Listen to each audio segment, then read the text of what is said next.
All that, from conservative papers to ones on the other side, have showed that what he was saying was not true. But they're sowing chaos. They're attacking, delegitimizing it, calling it a Ponzi scheme, Doge leader Musk and the president. But 73 million Americans are counting on Social Security benefits, and 1.6 million in my state. 40% of people who rely on Social Security, 40% have no other source of income. They live paycheck to paycheck. Social Security check, from Social Security chunk. And despite mocking Social Security, causing it a Ponzi scheme that had communities like my parents, my mom's, people beginning to worry, they actually took real actions to lay off thousands of Social Security employees, making it harder to process Social Security applications and troubleshoot questions for beneficiaries. They didn't roll out a plan to say, hey, this is how we are going to show that we can do the best customer service ever. We're going to bring some of the best private sector people in to advise on how we can use technology and innovation to give the best customer service. Hell, roll in AI, do all these things. We're going to make a model of responsiveness to our seniors because we're a society that respects our elders, values them, wants them to retire in dignity and security and peace of mind. That's the big ambition. No, that's not what was said. Social Security employees, like many employees, got letters that they didn't expect, saying they were laid off. Didn't matter how well they performed. It didn't matter what function they performed. And it put in jeopardy just trying to contact Social Security if you're retiring. Just trying to contact Social Security if you need to apply for benefits. They tried to eliminate service by phone, saying that they wanted to require in-person visits, which is absurd for many seniors that don't have access to transportation or live in rural areas, because you know what they're doing also is that they're trying to close down many Social Security offices. I'm going to get to the specifics of that later. These actions are harmful enough, but they're just the beginning of what our president and Elon Musk are saying they want to do to a program that for millions of Americans, it's their only check a week. It's essential for them, and others, it's how they make their retirement secure. You don't protect the future by punishing the people who built this country. You don't fix America by throwing seniors or veterans or Americans with disabilities under the bus. That's not how we do things. That's not how we should do things. There are so many hardworking families that believed in this idea. If I work hard all my life in America, I can make ends meet, I can raise my kids, and I can retire with dignity. Congress does have a responsibility to be good stewards of taxpayer dollars. We should do more of that. I want to do more of that. I want to help lead in that fight. But none of us were invited to a table when it came to this. This congressionally established program, FDR I read, but it was Congress that established it, is now not being included in the planning or procedures to try to improve Social Security or make it more efficient or more effective. We haven't convened hearings or task forces in a bipartisan way to find out what we can do to better serve our seniors. Instead, lies are being proffered about Social Security making wrongful payments. Lies are being proffered by the highest office in the land, the most richest person in the land who does not need Social Security is calling it a Ponzi scheme, telling people who are relying on it they're part of a Ponzi scheme. But remember this, Social Security is not the government's money to spend. It's the hard-earned savings of working Americans, and it belongs to Americans. The president and Elon Musk need to keep their hands off of it. It's not theirs to take, and it's not theirs to break. Their scheme, they're the ones that have a scheme, and it's not about efficiency. It's not visionary. It's what we need in America now is visionary leaders that have bold, exciting visions for what things like Social Security can be.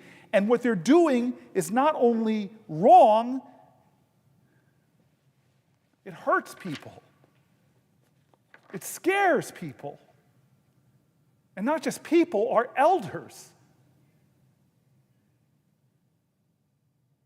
The people who raised us, the people who built roads and highways, the people who served food, made food, who started small businesses, raised generations.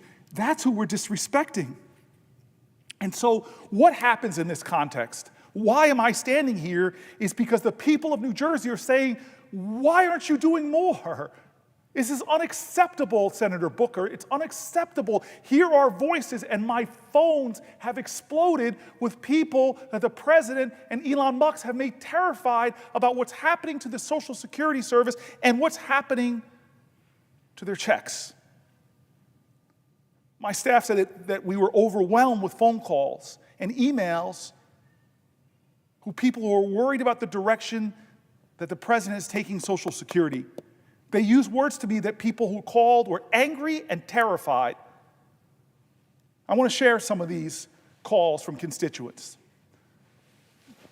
Here's someone from the great Cherry Hill, New Jersey. I'm very concerned that the president, along with his cruel and inept administration and DOJ, are working to privatize and ruin the Social Security program.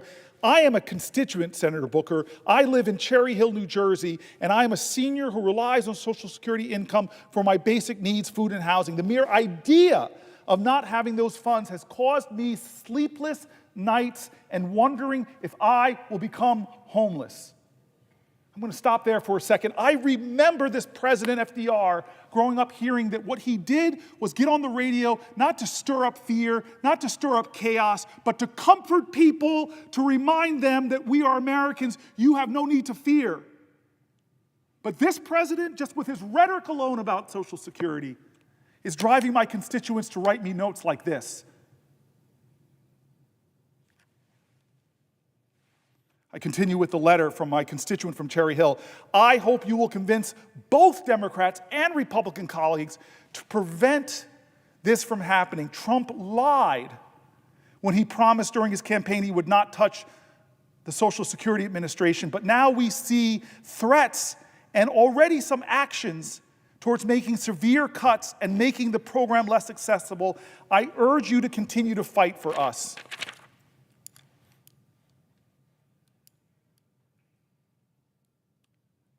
Pennington, New Jersey.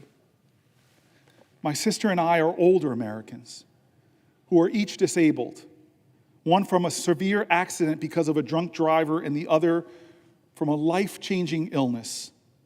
We are alone and take care of each other. For me, SSDI is my one and only income. I have a few years before I am at full retirement age. Even with my check, even with my check and splitting rent costs between us, it is taking right under 50% of my monthly check for rent alone. 50%. This does not leave much to cover even the bare necessities of health, vehicle insurance, utilities, foods, medicine, even a tight budget, especially with costs on everything continuing to rise. Senator, as seniors, we are petrified about what's happening to SSA. I must ask you, Senator, what do we do if our monthly SSA benefits are interrupted? How do we keep a roof over our heads as disabled seniors? With very limited savings, it would only take a few months before the roof over our heads would be in jeopardy. We just spent a small fortune for us to move into a smaller, lower-cost apartment because we could not afford significant ongoing rent increases. I realize we are far from alone in our fears, but that is of very little comfort as we spend our nights unable to sleep, fearful we do not lose our only income along with the roof over our heads. This is our elders. Here's a constituent from Egg Harbor Township. My husband and I live Social Security check to Social Security check without those checks we earned. We are dead. Please don't let this outrageous administration take our benefits away. This is a constituent from Runnymede, New Jersey. I am a 75-year-old New Jersey resident. I received my working papers in 1964 at the age of 14. I worked continuously until I reached the age of 70 in 2020. I enlisted in the United States Navy in '67 and retired in '99. I was on active duty from 1970 to '77. I finished my career in the Naval Reserve for 56 years. I paid my taxes and contributed to Social Security. I have collected my Social Security for 4 years, and as you are no doubt aware, the amount of money paid me monthly by Social Security Act was calculated by them based on my contribution. I am currently a full-time, 24/7 caretaker for my invalid wife and do not have the luxury of earning a supplemental income. My sole income is from Social Security and a small Naval Reserve pension. My total health care comes from Medicare and TRICARE for life. The contract I made with the United States government was that they could use my money during my working life with the understanding that they would take care of me when I could no longer earn for myself. I have kept my part of this bargain for 56 years. Now, after only 4 years, the government is threatening to renege on our agreement. Please, sir, do not let this happen, Senator Booker. That is my money. I earned it. I earned my Social Security by my contributions, and I earned my pension by my service. Another constituent named Sarah. I have been a teacher in Atlantic County for 26 years. My husband is a 100% disabled veteran who receives VA disability payments as well as SSDI. We depend on the VA and SSDI for approximately half of our income for our family of 5. We are currently preparing our oldest for his first year at college and awaiting financial aid packages from several schools. We are petrified that Trump and Musk's agenda is dangerous and will have life-altering consequences for families like ours. We are counting on you, Senator Booker, to do the hard work to protect the essential benefits. The destruction of the Department of Education is another completely horrifying situation. We need to protect our special needs students and federal financial aid for college-bound students. We need to protect the idea of education is for all. Education is for all. Education is for all, instead of a few elites who could just afford it. Rosie is another constituent. She starts off proudly. I am a senior, 84 years old. God bless you, Rosie. My mom is 85. My only income is Social Security. She generously gives me confidential information. My only income is Social Security, $1,179 per month. And I am terrified that the current gang of thieves in the White House will tamper with it under the guise of, quote unquote, saving money. Social Security is cut off, I am on the streets. I again can't keep harping enough on the traditions of our country, where presidents, whether you agreed with them or not, whether they're from your party or not, Ronald Reagan didn't whip up fear in bedrock commitments like Social Security or health. Barack Obama didn't shake people so that Republicans and Democrats in my state would write me letters using words like fear and terror, wouldn't use worries about losing sleep when you have enough things to stress over. Here's Deborah. I am a retired widow. I depend on Social Security to pay bills each month. I'm concerned about the reports that Elon Musk is to revamp and, in my opinion, ruin the Social Security Administration. I'm worried that payments will be disrupted. There are many other things going on in the government today that I'm also concerned about. I hope that the seniors and Congress people, along with the judicial system, can stand up to him and take back control of government. Look, it's going to revamp and ruin Social Security. This is just somebody simply saying is like, be plain. Don't make up lies about false payments. Don't call it a Ponzi scheme. Give us a bold vision of how it's going to help more seniors, how you're going to serve more seniors, how you're going to improve the system, how you're going to make it better, how are you going to serve the dignity of our seniors. This is Holly. Holly is a constituent too. I am one of your constituents who's retired and relies 100% in order to live on my earned Social Security benefit in which I paid throughout my entire working career. I call on you to maintain Social Security program as it stood before the ascension of Trump and Musk.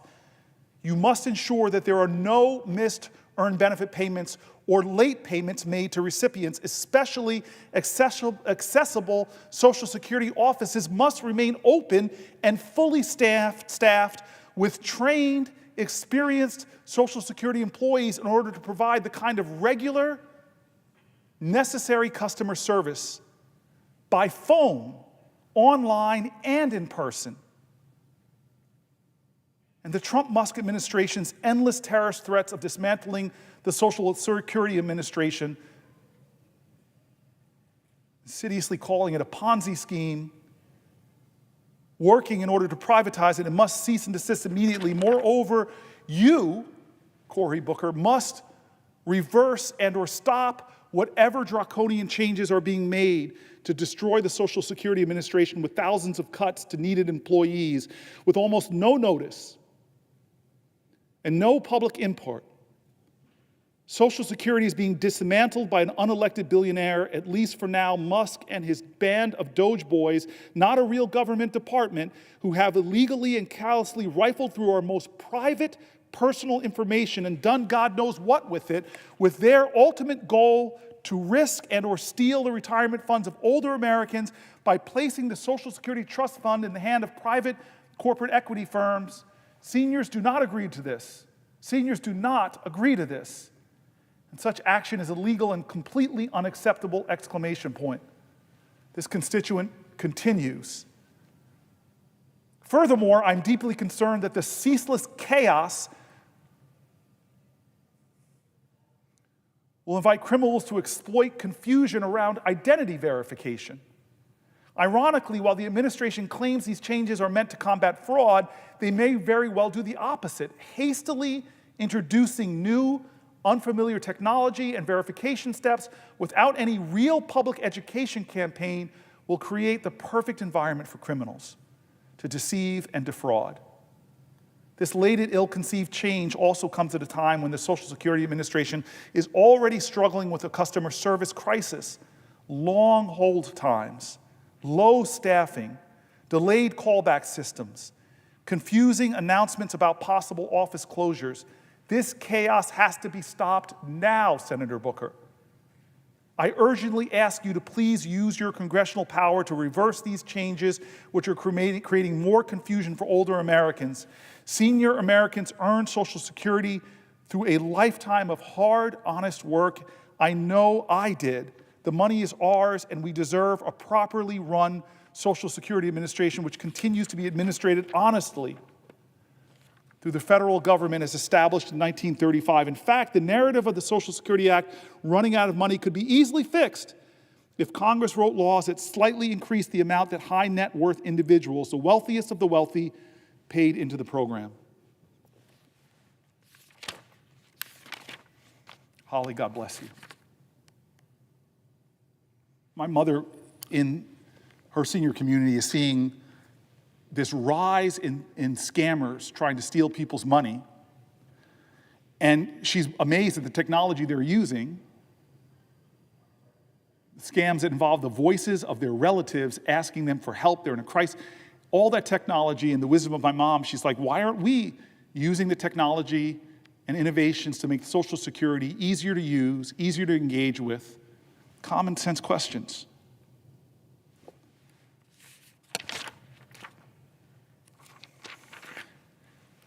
Carly, a constituent from New Jersey, please include disabled people when you talk about Social Security and Medicare, Senator Booker.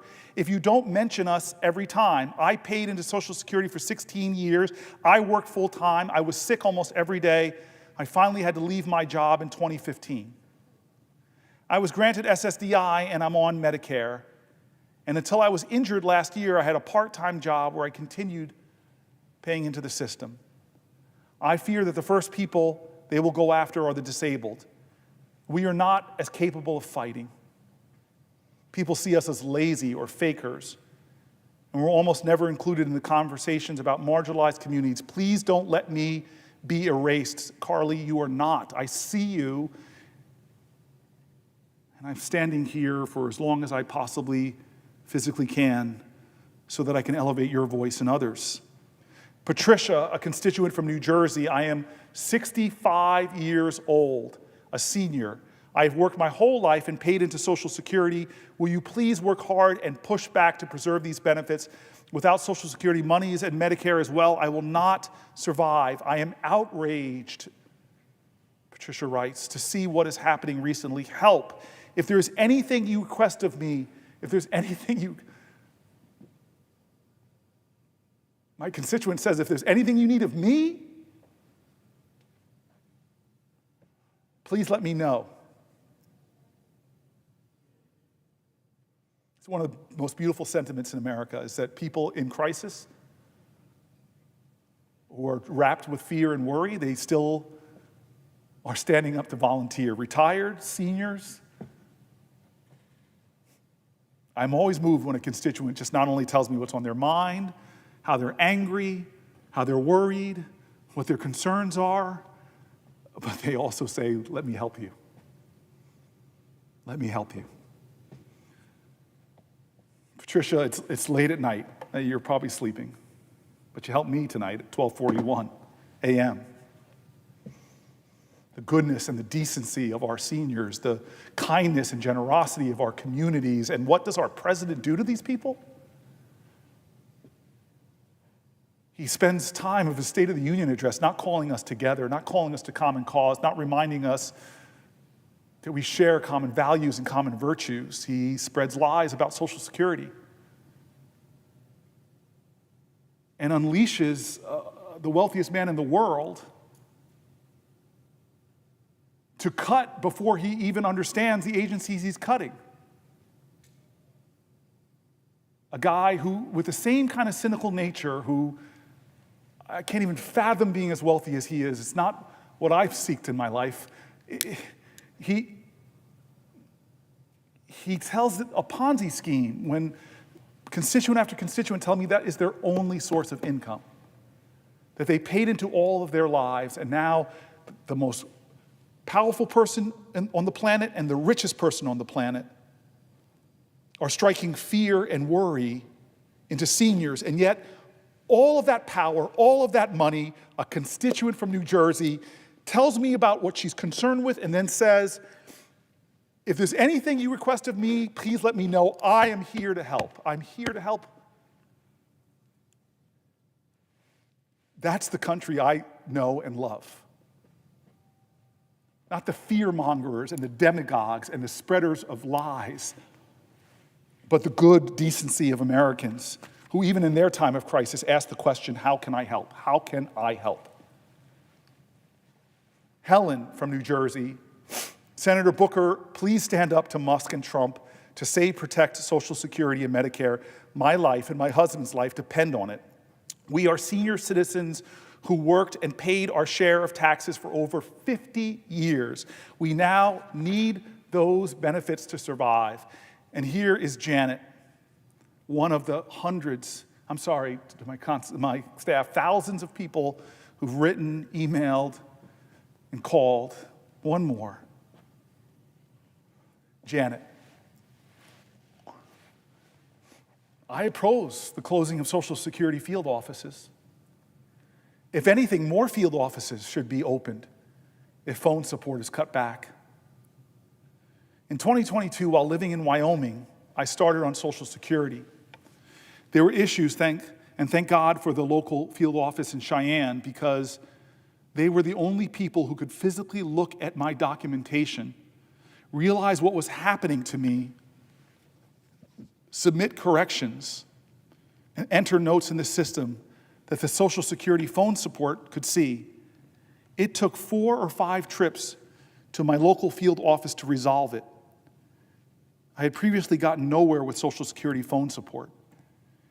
Today, I read the list of field offices that are slated to be closed, and they appear to be in rural areas.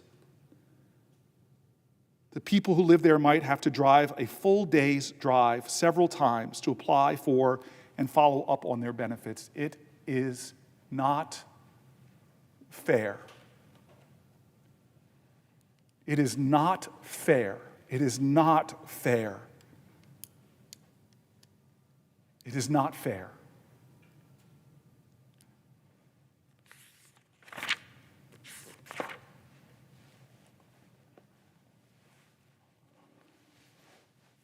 Across the country, my office hears from, it's not just New Jersey.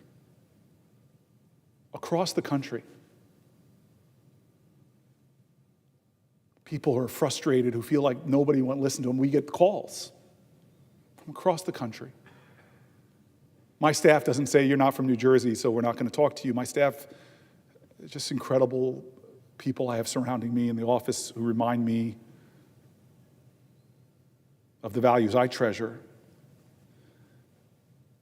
And so they wanted me to include tonight people not from New Jersey, because again, we hear from thousands of people in my state and so many around the country. Here's Maria Karachi from Springfield, Delaware County, Pennsylvania. My name is Maria Karachi. Forgive me, Maria, if I'm pronouncing your name wrong. I am 78 years old and live in Springfield, Delaware County, Pennsylvania. When I was 16, I received my first paycheck and saw money was taken from my earnings. I learned then about FICO, the special government savings account that I would put part of my earnings into until I retired. This was how I could pay my bills in my old age. It was something I could always count on. My earnings history shows the good and bad times, including the gaps when I received unemployment. My chosen career was in mortgage banking. Bank mergers, dramatic changes to interest rates, and even bank lending regulations meant times of unemployment with few options or jobs, or accepting temp employment. I had to make the choice. Every paycheck held FICA. I was almost 65 when I began my career at the bank, offering decent pay with overtime. It was 2010, and I had two goals to meet for my retirement: a mortgage-free home and working until I was 70, earning the maximum benefit. Underwriters that I worked with had shown me what they felt added security to my personal finances, so I was diligent with setting up my emergency savings account. It would be there for any time my Social Security check didn't cover my expenses on my home or me getting older, so I often worked until 10 p.m. at night, delayed taking days off, making my goals possible. The Social Security Administration sent information about my future benefit payments, so I made a budget and determined my escrow for taxes, insurance, and home maintenance to be taken from my benefit. I knew how much I would have per week for my living expenses once my mortgage was paid. I used the overtime income from my emergency savings account. Everything relies on my receipt of my monthly check from Social Security. The recent assault on Social Security has me terrified. People who were not elected, vetted, or made to swear an oath to protect our U.S. Constitution have taken our personal data, saying that they are searching for fraud. Errors are being made with this new regime and no clear resolution in sight. Why do they need my personal information that includes my Social Security number, work history, and bank information? In February, my identity was stolen when thieves moved my mail using a postcard sent to USPS. My bank statement and copy of my paycheck were forwarded to the thieves before I got the USPS notice of the change. I froze my credit then and have done so later, since TransUnion has the BOSE address listed as a fraudulent one on part of their report, but also has it on another address for mail that has been returned to the sender. I have quit fighting the data entry mistake, but I remain diligent and alert if mail is due and doesn't arrive. What can I do about this new group of identity thieves known as Doge? Until recently, I had confidence in my ability to provide for myself because I lived in the United States of America, a republic governed by the people for the people. My parents were children of the Great Depression, so they instilled in me how to be financially solid and survive. Now at 78, I'm learning everything that I hold dear is to be attacked by the 47th president using a contributor to his re-election as his advisor and the leader of a group named Doge. I do not feel safe due to cuts in so many who have kept us safe, cuts in the CDC, cuts in the FBI, cuts in the EPA, cuts in the FAA, and Social Security. I worry about losing our foreign allies and the release of convicted domestic terrorists pardoned by the president while suspected immigrants might be whisked away before anyone even knows they are. Everyone I know receiving Social Security benefits relies on those payments for their daily life. As prices increase under President Trump's leadership, many are not as fortunate as me who had a solid plan for increased expenses. We worked putting into FICA with every paycheck that we received. The thought of delaying payments or making errors so that anyone must prove their right to receive their benefit is stealing from people. Are we still the land of the free and the home of the brave? I'm counting on our elected officials like you and the courts to preserve it.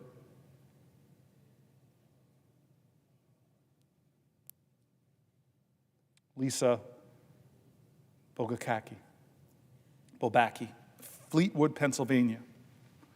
Hello, my name is Lisa, and I live in Fleetwood, Pennsylvania. 15 years ago, my healthy 42-year-old husband was found deceased on our couch by our then 13-year-old son. Our 10-year-old and 3-year-old stood quietly crying on the stairs.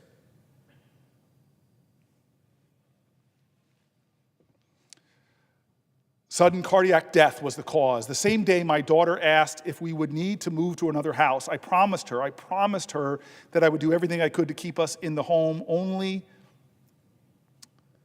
I would promise to keep them in the only home they'd ever known.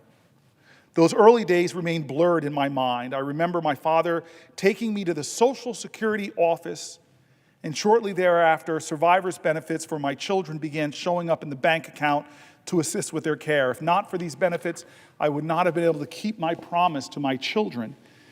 It's not much money, amounting to roughly the salary of a minimum wage job, yet it was a lifeline to some piece of normalcy for my family, not a Ponzi scheme. My kids have now aged out of the system. I'm about to begin widow's benefits as my body cannot continue to work multiple jobs as a physician therapist, which I've needed to do to make ends meet for me, for myself and my family. Social Security benefits were essential to the care and being of raising my children. It was a promise from their father who had paid into the system his entire working life. We must work on continuing to expand these essential benefits and never consider dismantling or privatizing them. Thank you, Senator Booker. Here's Kayanan Spooner from Chippewa Falls, Wisconsin, who writes me.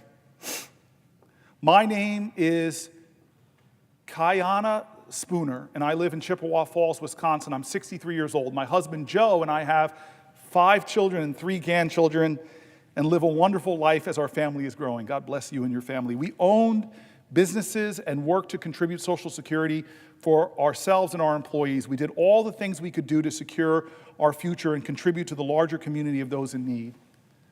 We felt that we were living the American dream until one day in 2012, I know this personally with my dad.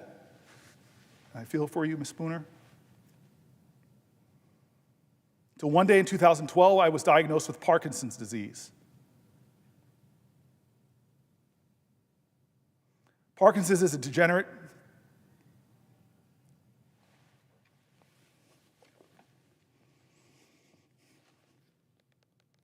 Parkinson's disease is a degenerative brain disease that progresses over time.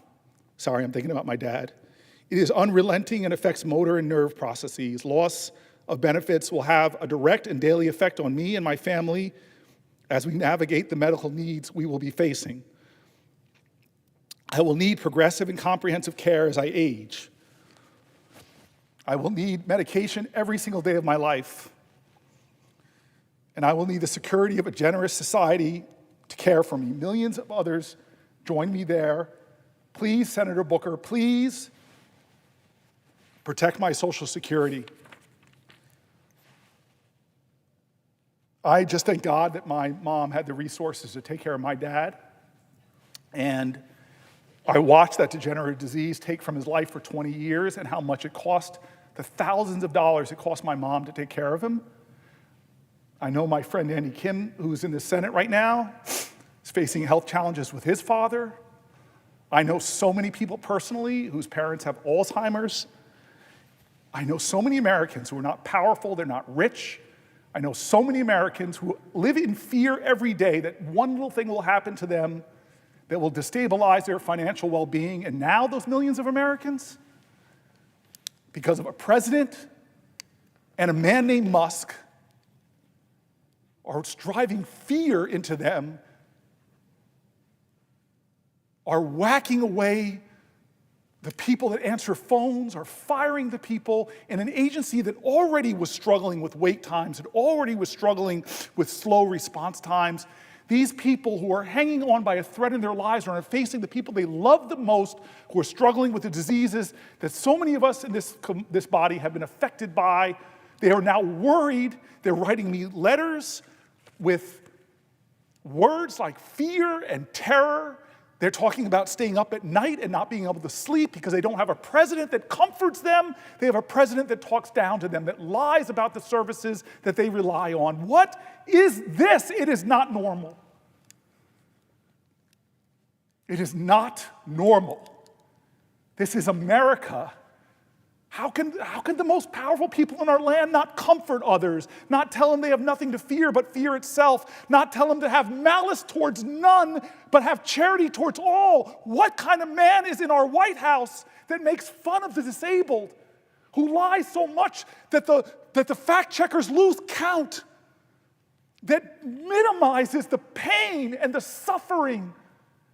Where you have cabinet secretaries that are billionaires themselves that say, if my mom misses a Social Security check, but if somebody else complains about it, they're probably a fraudster. These people are not fraudsters. They're hurting. They're afraid. They're worried. For God's sake, this is America. Every one of our founders' documents is riddled with words that speak of our commitment to each other. Yeah, they were imperfect geniuses, but they were people that aspired to virtue. They read the greatest philosophers of their times. They said, what does it mean to be good to one another? What does it mean to create a society that is not run by despots and dictators who are so disconnected, who talk down, let them eat cake? They dreamed of a different country than this, folks. They dreamed of a different country than this. They dreamed of a country that stood for not just get all I can for me, the biggest tax cuts possible to the wealthiest people. They dreamed of a nation where any child born in any circumstance from any place could grow up and have their American dream. And God, it gut wrenches me when I hear people not as privileged as me, and I'm not Musk and Doge, but my mom had the resources and the family to support her as she watched my dad die of Parkinson's disease. But this person's writing in, she herself has Parkinson's. She underlines and bolds the part of her letter. She says, and I'll read it again because, Spooner, I want you from Chippewa Falls, Wisconsin, to know you are seen, to know you are heard, that know that maybe the president will talk down and cut and malign your only paycheck, your only hope, but I won't. I won't. I see you. I feel you. You can't lead the people if you can't love the people. And I'm sorry, our president is not showing that. He may be saying those words. She writes, with Parkinson's, I still remember my dad telling me he had it. She writes that it is unrelenting Parkinson's, and affects my motor and nerve processes. Loss of benefits will have a direct and daily effect on me and my family as we navigate the medical needs we are going to be facing. I will need progressive and comprehensive care as I age. I will need medication every single day of my life. I know this. I know you will. I know you will. I will need the security of a generous society to care for me. A generous society to do the basic for families in this kind of struggle. Millions of others join me there. Protect my Social Security, Senator Booker. I tell you, I am going to fight for your Social Security. I'm going to fight to protect the agency. I'm going to fight against unnecessary cuts that hurt the service it gives. And today into tomorrow, I'm going to stand as long as I can. As long as I can, I'm going to stand and read stories like this because you are seen, you are heard. Your voices are more important than any of the 100 of us. More of your story should be told on this floor of people that are scared right now, terrified right now, people living in rural areas that see their local Social Security agency on a list that Elon Musk put of places he's going to sell away to the private sector, and you're going to lose your agencies. Well, I will fight. I'm sorry.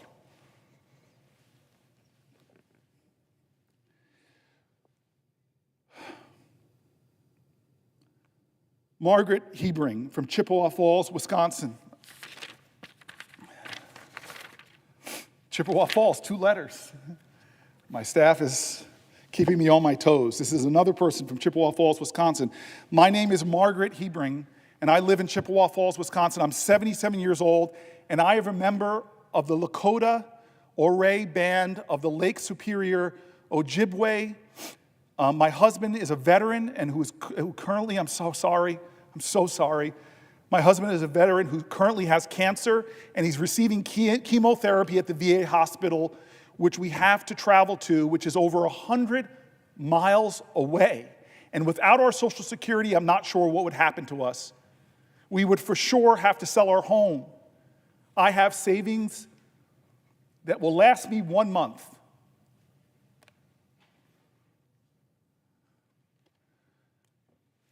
I have savings that would last me 1 month right now. We live paycheck to paycheck, so please, please protect our Social Security. This is Judith Brown. We're moving away from the great state of Wisconsin. We're going to the great state of North Carolina, where my dad is from, up in Hendersonville, Asheville. But this person, Judith Brown, is from Charlotte, North Carolina, one of my top 5 favorite non-New Jersey states. I don't know if my friend Andy Kim has his top 5 favorite non-New Jersey states. New Jersey obviously is the best. Don't look at the senator from Connecticut, and I hate to tell him that Connecticut is not on my top 5 non-New Jersey states, even though I got educated there. I'm sorry about that. I'm sorry about that. The presiding officer is such a good man.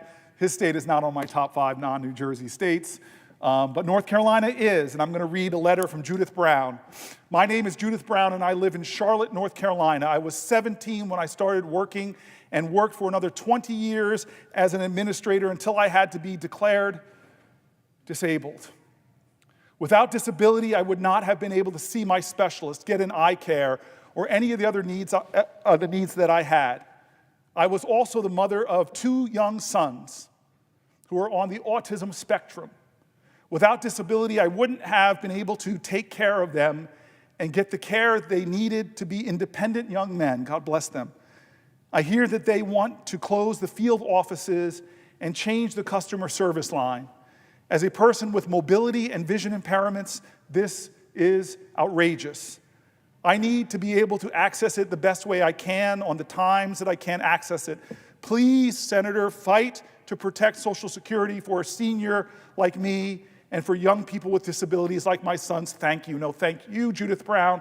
Thank you for writing a letter. Thank you for speaking up. Thank you for not being silent. Thank you for advocating not just for your family, but for the millions and millions of other Americans who lean heavily not just on their Social Security checks, but on the incredible public servants that keep that agency working, and who wish to have a president that said, I'm going to bring the best of business experience to my customer service. I'm going to bring the best of caring and technology and innovation. I'm going to call the best computer technologists, scientists in the country. We're going to make this the best Social Security in the history of our country.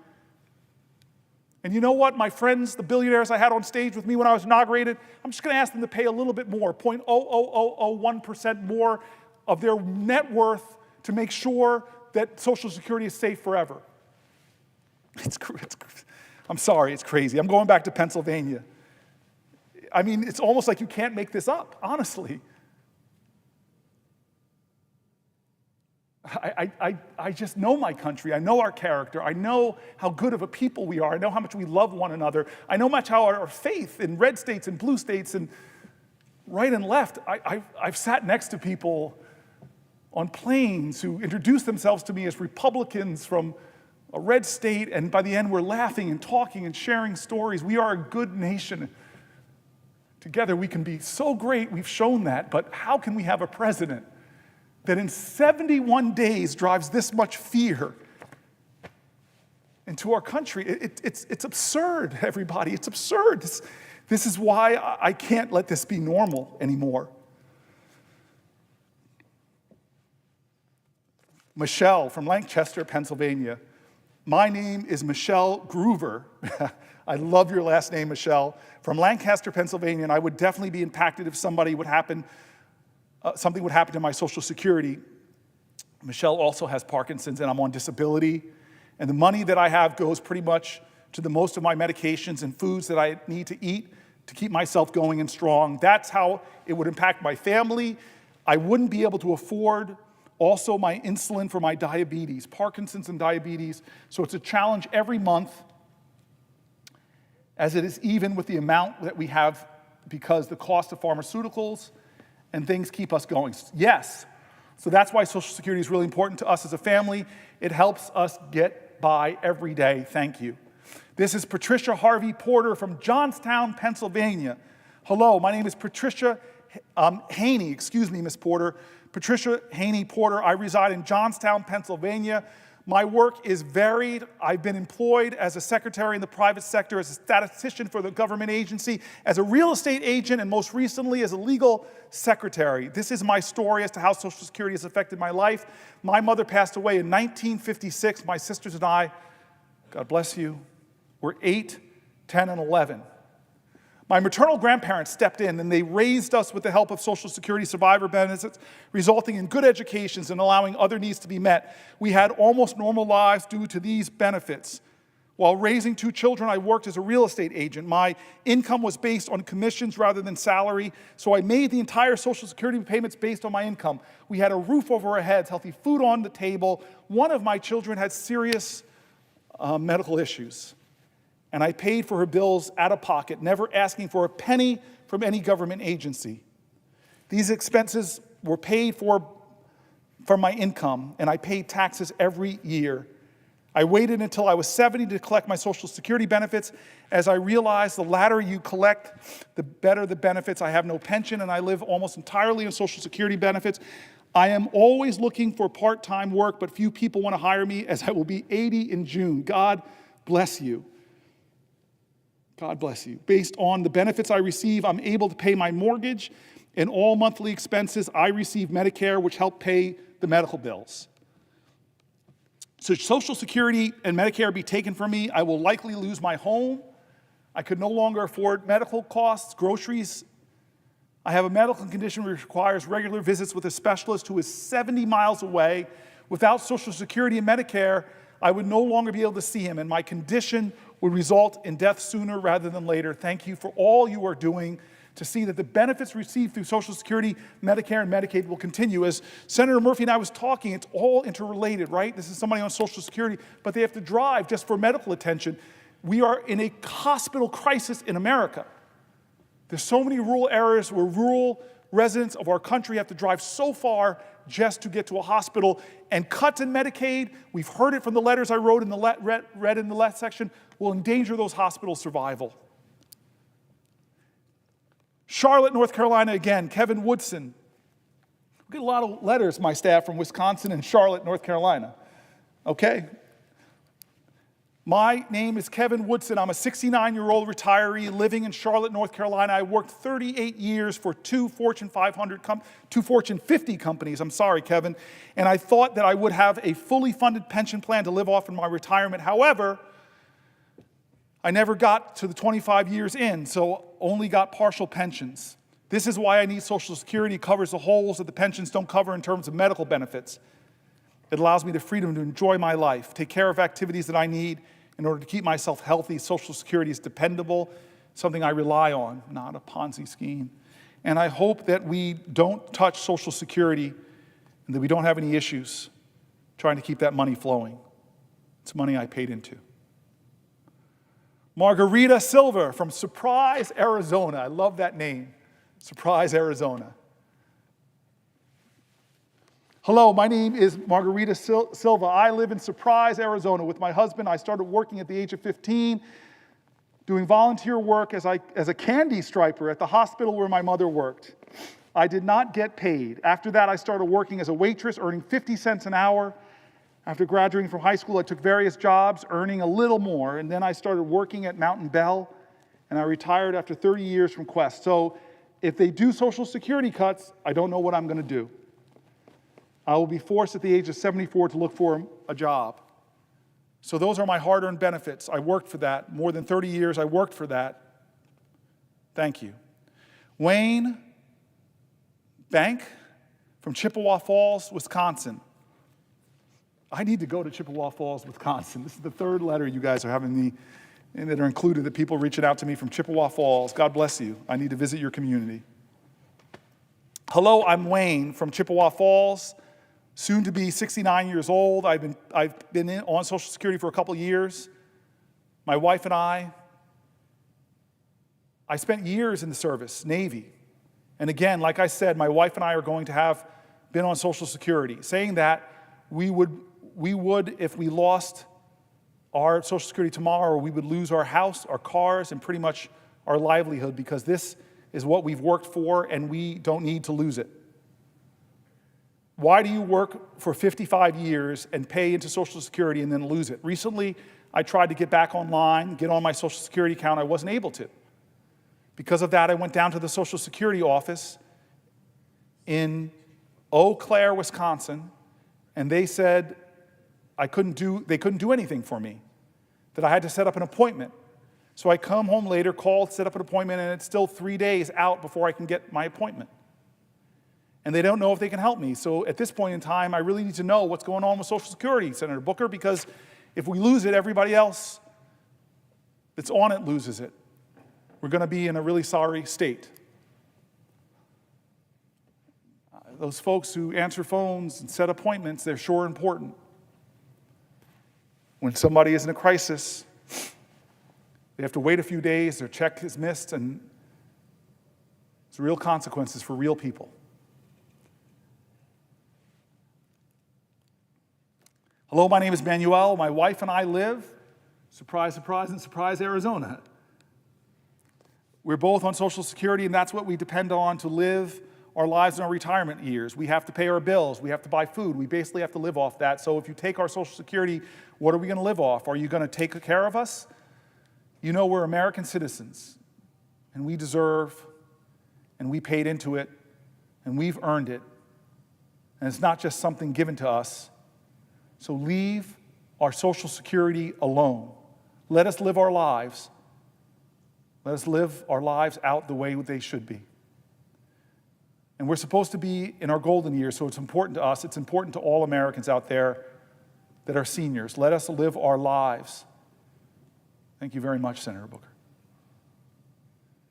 Patricia Naughton from Pittsburgh, Pennsylvania. I lift your voice. My name is Patricia Naughton, and I'm from Pittsburgh, Pennsylvania. I've been paying into Social Security since I was 16 years old. I am currently 70. And have been collecting Social Security for the last 5 years. Without Social Security, I wouldn't be able to pay my mortgage, utilities, food, medicine, co-pays, and many other things. I would not be able to survive without Social Security. There's no reason that seniors should be held hostage over Social Security. This is our money that we put into the Social Security system for many years. We deserve not to be threatened by the loss. Thank you. Kathleen Wolverding from Hanover, Pennsylvania. Hello, my name is Kathleen Wolverding, and I currently live in Hanover, Pennsylvania. I'm originally from New Jersey. and taught in the public school system for 29 years as a school librarian. When I retired, I decided to move to Hanover, Pennsylvania.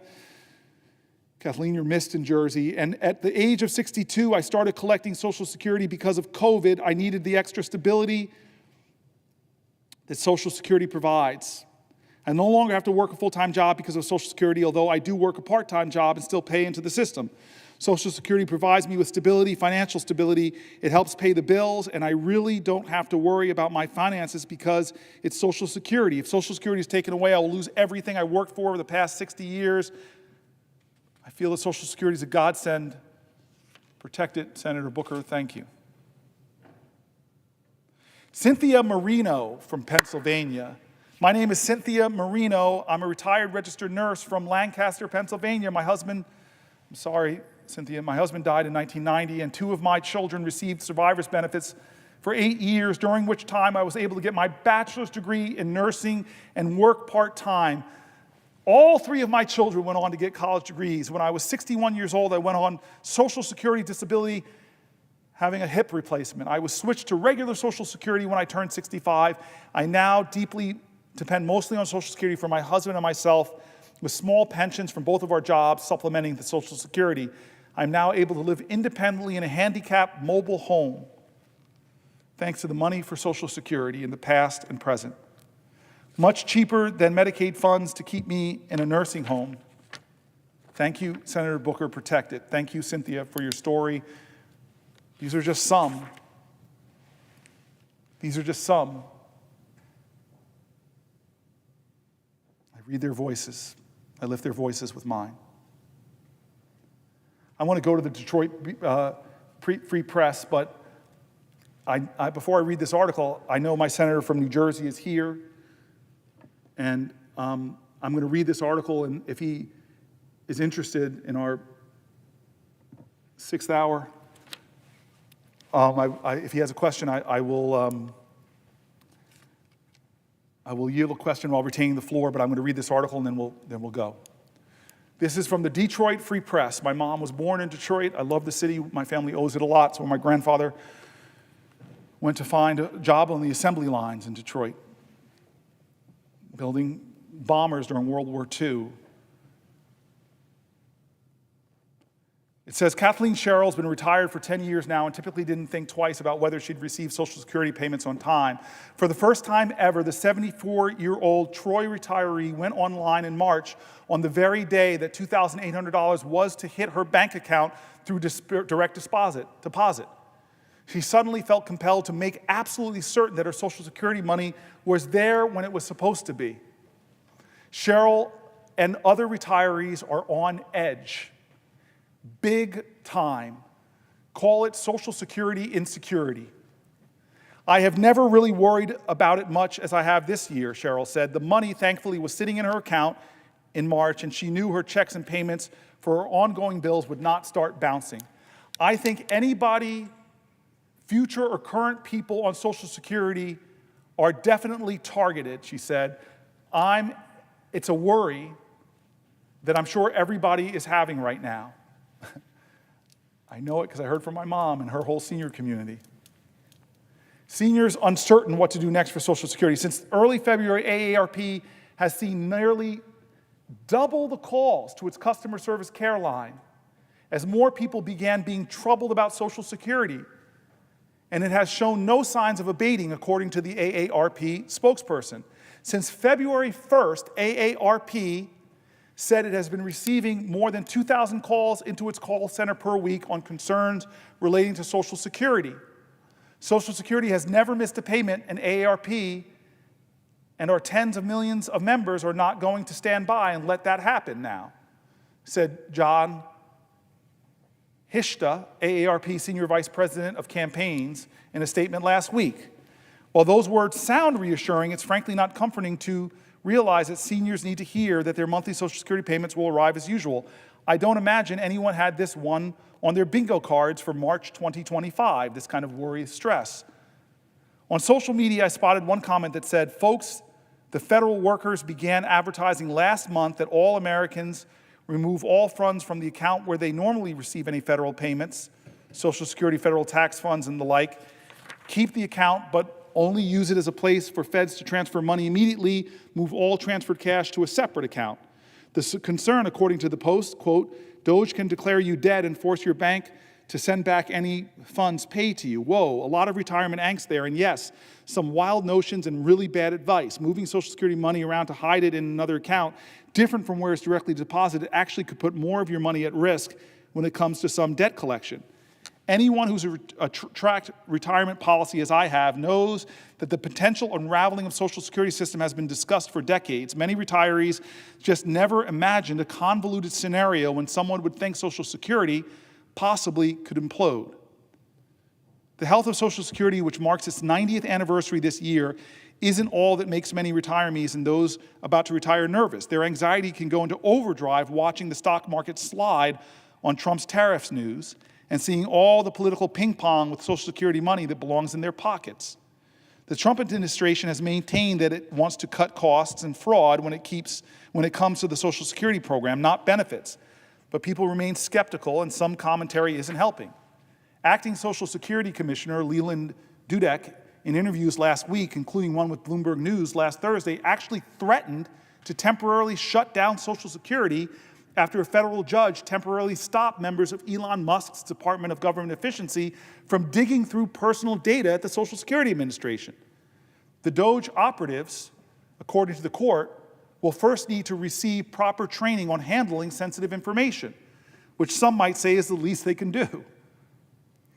The American Federation of State, County, and Municipal Employees, or AFSCME, Alliance for Retired Americans, and the American Federation of Teachers filed a motion for emergency relief on March 7th to halt Doge's unprecedented, unlawful seizure of sensitive data regarding millions of Americans. No surprise, Dudek soon found it politically prudent to back off from his threat. I'm not shutting down the agency, Dudek said in a statement, indicating he had received clarifying guidance from the court about the temporary restraining order. President Trump supports keeping Social Security offices open and getting the right check to the right person on time, Dudek said. Financial tech CEO Frank Bisignano, who was nominated by the President Donald Trump to lead the Social Security Administration, ended up being grilled by Democrats about the bedlam during confirmation hearings before the Senate Committee on Finance on Tuesday. The angst isn't about to go away, particularly if people continue to face even longer waits on the phones or see Social Security offices closing in their community thanks to some key changes being made now by Trump's administration. Customer service is on the chopping block as the Social Security Administration reduces the number of employees, restricts what services can be handled by phone, and shutters some local offices where people could talk to someone face-to-face. On Wednesday, the Social Security Administration announced that it would initiate a 2-week delay for implementing a highly criticized move to end phone services and require in-person visits for some services. In-person identity proofing for people unable to use their personal My Social Security account for certain services will be effective April 14th, according to the announcement. But individuals applying for Medicare, disability, and supplemental security income who cannot use a personal My Social Security account can complete their claim entirely over the telephone without the need to come to the office, according to the March 26th announcement. That's good news for many. Even so, merely delaying the change doesn't help others, and frankly, customer service could still suffer in the long term. And it will get very ugly if current Social Security recipients miss out on even one dime of their benefits. At one point last week, U.S. Commerce Secretary Howard Lutnick suggested that his 94-year-old mother-in-law wouldn't complain about missing a Social Security check for a month or so. Only fraudsters would call, he said during an All In podcast. My thought, have you ever watched an exchange where someone on the Social Security is being denied a coupon or a senior discount at a store restaurant? It's not pretty. Worse yet, has Lutnick ever talked with a friend or relative in his or her 70s or 80s who depends on Social Security to cover basic bills? Social Security provides retirement, survivor, and disability payments to 73 million people each month. The number includes about 56 million people who are age 65 or older. Some people, and even Cheryl includes herself in that group, are better off than others. They won't miss paying an electric bill or the rent because they can turn to retirement savings or money from a traditional pension. Even so, Social Security remains an integral source of income each month for all retirees and others who receive benefits.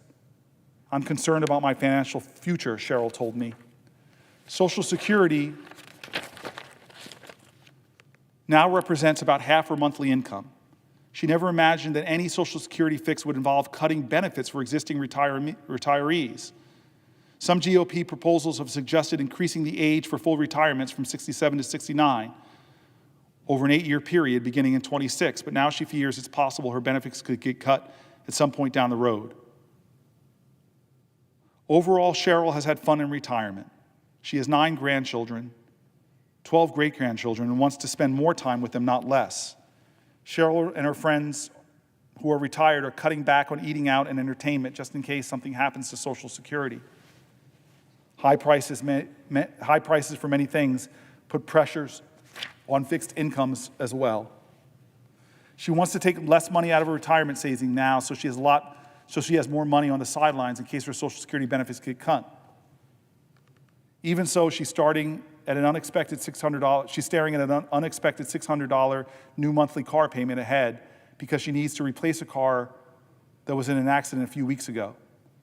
If Social Security payments are cut or stopped, I may be selling it. The wild swings for the stock market, 401k plans going down in America, has created more jitters for more people. The economy seems uncertain. Consumer confidence is in worse of a place. Leaders are threatening Social Security services. Offices are being cut. People are being laid off. And so people are worrying. Taking a rough guess on just her 401k plan, she believes she's lost about $30,000 on her retirement savings as the stock market has tumbled. Over the years, she said cuts to Social Security were always a part of the political realm, but she felt that Congress provided a stopgap to any dramatic moves. She doesn't believe it's true anymore. I'm hoping Congress wakes up, looks in the mirror, and decides they don't like what they see, she told me. One big problem with fueling an atmosphere of chaos is that many people do start worrying about everything. One big problem with fueling an atmosphere of chaos means people stop believing that Social Security is a system they can depend on. Cheryl said she took a call from her college roommate who mentioned that she was going to look at her bank account online to see whether her monthly Social Security payment was stopped or had arrived as usual. I said, "You're going to be okay. I got mine this month." So many people afraid right now. Will the senator yield for a question? Yes, I will yield for a question while retaining the floor. Thank you, Senator Booker, and thank you for coming to the floor tonight and speaking up. I have a few questions for you, so why don't you catch your breath? I wanted to start by saying how proud I am of you to represent our great state of New Jersey alongside each other. And it's not just me. I want to tell you, because I know you've been here in this chamber nonstop for hours, but I want to tell you that the people are paying attention. And they join me in thanking you in this moment. In fact, I saw a few posts I thought I'd share. Stacy from Bayonne said on Facebook, "I couldn't be prouder to be a lifelong New Jerseyan than I am tonight. Keep it up. Get in that good trouble. Lead the way, and hopefully others will follow." Janie in Princeton said, "Thank you. Proud that you are my senator and that you are bringing big Jersey energy to D.C. tonight." Vicky in Ewing said, "We are sending our strength to you. Medicare and Medicaid should not be touched." And someone on Reddit even said, "I hope he wore the most comfortable and supportive shoes he could find." In your opening, you said something that resonated with me. You said, quote, "Our constituents are asking us to acknowledge that this is not normal, that this is a crisis." I can't tell you how important it is to internalize it. That's why we're here at this late hour in the U.S. Senate. That's why you are leading here to make the case to the American people that this is a crisis. That resonated with me because I hear this over and over again. I hear it from people all over our home state, whether at town halls or other rooms that are packed, people saying this moment is not normal, this moment constitutes a crisis. And I'm glad you're speaking on the floor and said that, because what you've said isn't just Cory Booker saying that, it's that millions of New Jerseyans that we represent are saying it. And you are lifting up their voice. It's not just you're saying that, it's that millions of Americans who see something fundamentally wrong and they're angry about it. Now, I have some questions for my colleagues, but I want to add some context for this because I want to dig in a bit on why people are so angry in this moment and why what we're seeing from Donald Trump and Elon Musk isn't in response to that anger, it is the cause of it. A common refrain in the town halls that I've held is that people just feel like nothing is working for them. There is a promise, a uniquely American promise, that is simply going unfulfilled for too many. Now, that promise is simple. Your government will work for you. Your economy will allow you to advance if you work hard and give your kids a better future. And your country will keep you safe by ensuring the world is stable and secure. And Senator, you and I are here because we know that this promise is going unfulfilled. To say that the American promise is going unfulfilled would be a tragedy in its own right.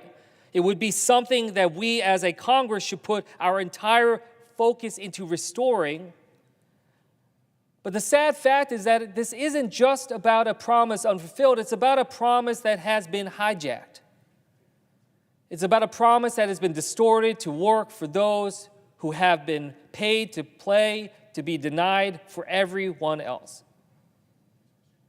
Now let's start with the promise that your government will work for you. This is the basis of our democratic republic. We are public servants in that we serve the people. It's the people's priorities that we put first. It is their lives that we work to make better every day. It is their futures that we are endeavoring to brighten. But when the people look at Donald Trump and his administration, they don't see that. They see Elon Musk, who donated nearly $300 million to buy his way into a seat of power. And the world's richest man has been handed the keys to our government, and the same person who has been handed nearly $40 billion in your taxpayer dollars to prop up his own corporations is now working to fire veterans from their jobs, make the Social Security Administration less responsive to seniors, and make it harder for your government to work for you. Now, that's what we've seen in the collection of billionaires that buy their way into fulfilling their own American promise, a government that works for them and only them, a government that keeps them rich at any cost, from your Medicaid to your Social Security to the food you put on the table, a government where they pay and they benefit, and if you can't, you're left behind. That's not the government our parents were promised. That's not the government we were promised. That's not the government we want to pass down to our kids. As Senator Booker mentioned, our nation is in crisis. Bedrock commitments are being broken. That starts with the first American promise. We can rebuild and restore that promise by actually working to make our government work for the people. Where we see corruption, we must call it out and combat it. And the corrupting power of money in our politics is one example, and the extreme wealth of billionaires like Elon Musk are drowning out working Americans, and that must be addressed.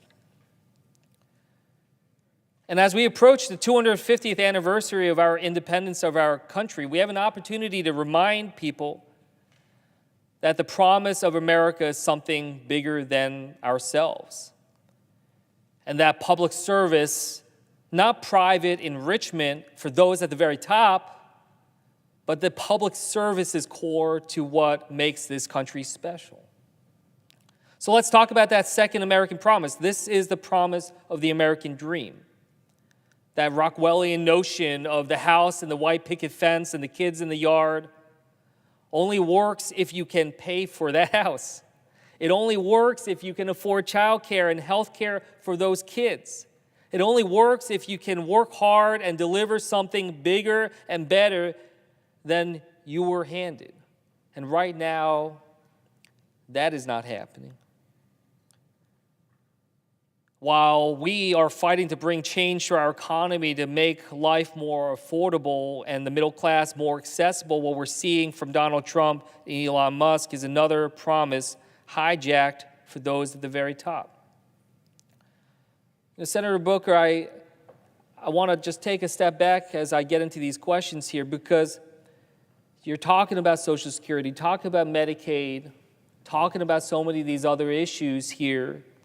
But in that broader context, let's situate it here, which is this recognition that we live in the time of the greatest amount of inequality in our nation's history. So it isn't just about these programs and how we rely on them. It's that we are seeing the wealth gap widening. And it's happening faster and faster. And in many ways, I consider this to be the great fragility of America right now. That we are the greatest, richest, most powerful country in the world, but not for everybody. And what we see right now is it's not just about the Social Security, it's not just about the checks, but as you mentioned, Social Security offices are closing. Worry about customer service if people call on the phone lines. And it feels like efforts are underway to try to sabotage our Social Security, our Medicare, our Medicaid, and then have people say, hey, look, it's not working, and that's why we need to get rid of these things. And that sabotage is something people see right before their very eyes. I mean, you heard the Commerce Secretary talk about how, seniors won't mind if there are late payments, and he said that those that complain are fraudsters, as you mentioned. That's directly trying to undermine people who are working hard over the course of their lives. And I have to say, it's a great irony in many ways, this idea that the richest man in the world is, criticizing the hard-earned savings of seniors that are just getting, a little bit every single month for them to just try to get by, and then he calls it a Ponzi scheme. And my father, as you mentioned, is one of those that depends on Social Security for his entire livelihood right now.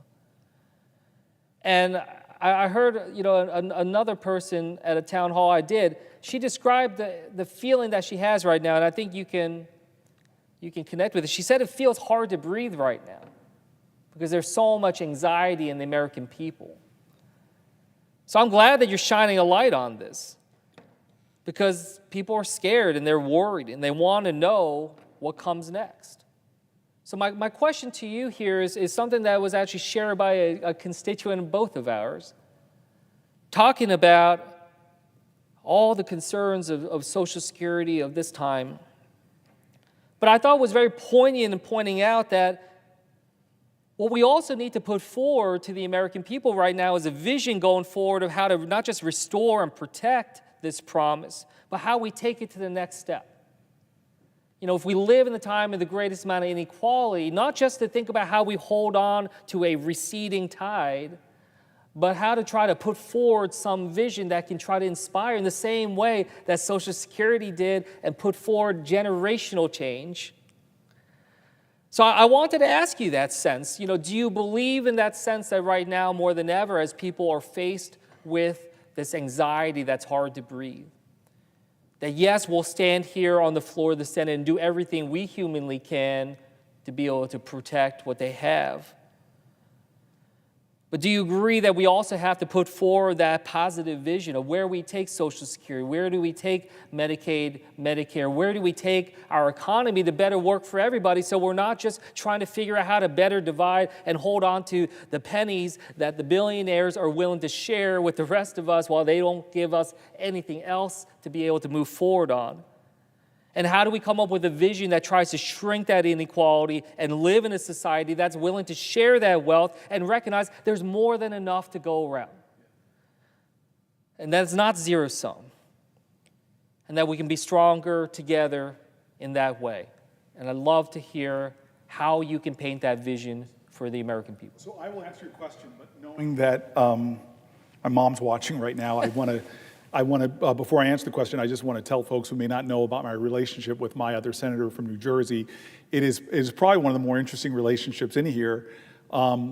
I always tell New Jerseyans I voted for Andy Kim before anybody else did because I was on an interview committee for the Rhodes Scholarship in New Jersey. And I was a former Rhodes, and I really wanted the experience of what it was like to be on the other side because my experience was quite interesting. And these incredible folks came in, and young people from New Jersey were amazing, applying for this extremely competitive scholarship. And Andy Kim was one among that number, and he blew the committee away. So way back, I'm going to retain the floor, but ask you a question. What year was that? That would have been 2004. 2004. 21 years ago. How many years? 21 years. 21 years ago. In 2002, I had lost a run for mayor, and 2006 I run again. So I was sort of in between trying to do my work in Newark, and he blew me away. And I knew then that he was this extraordinary man of character and brilliance, this great mix of heart and head, this great mix of honor, and a fierce ambition to make a contribution to the world. And if you follow Andy's career, he has been a public servant in some of the highest levels in the administration. But then he ran for Congress, and I remember that race, and you electrified not just the district you represented, but really the whole state of New Jersey.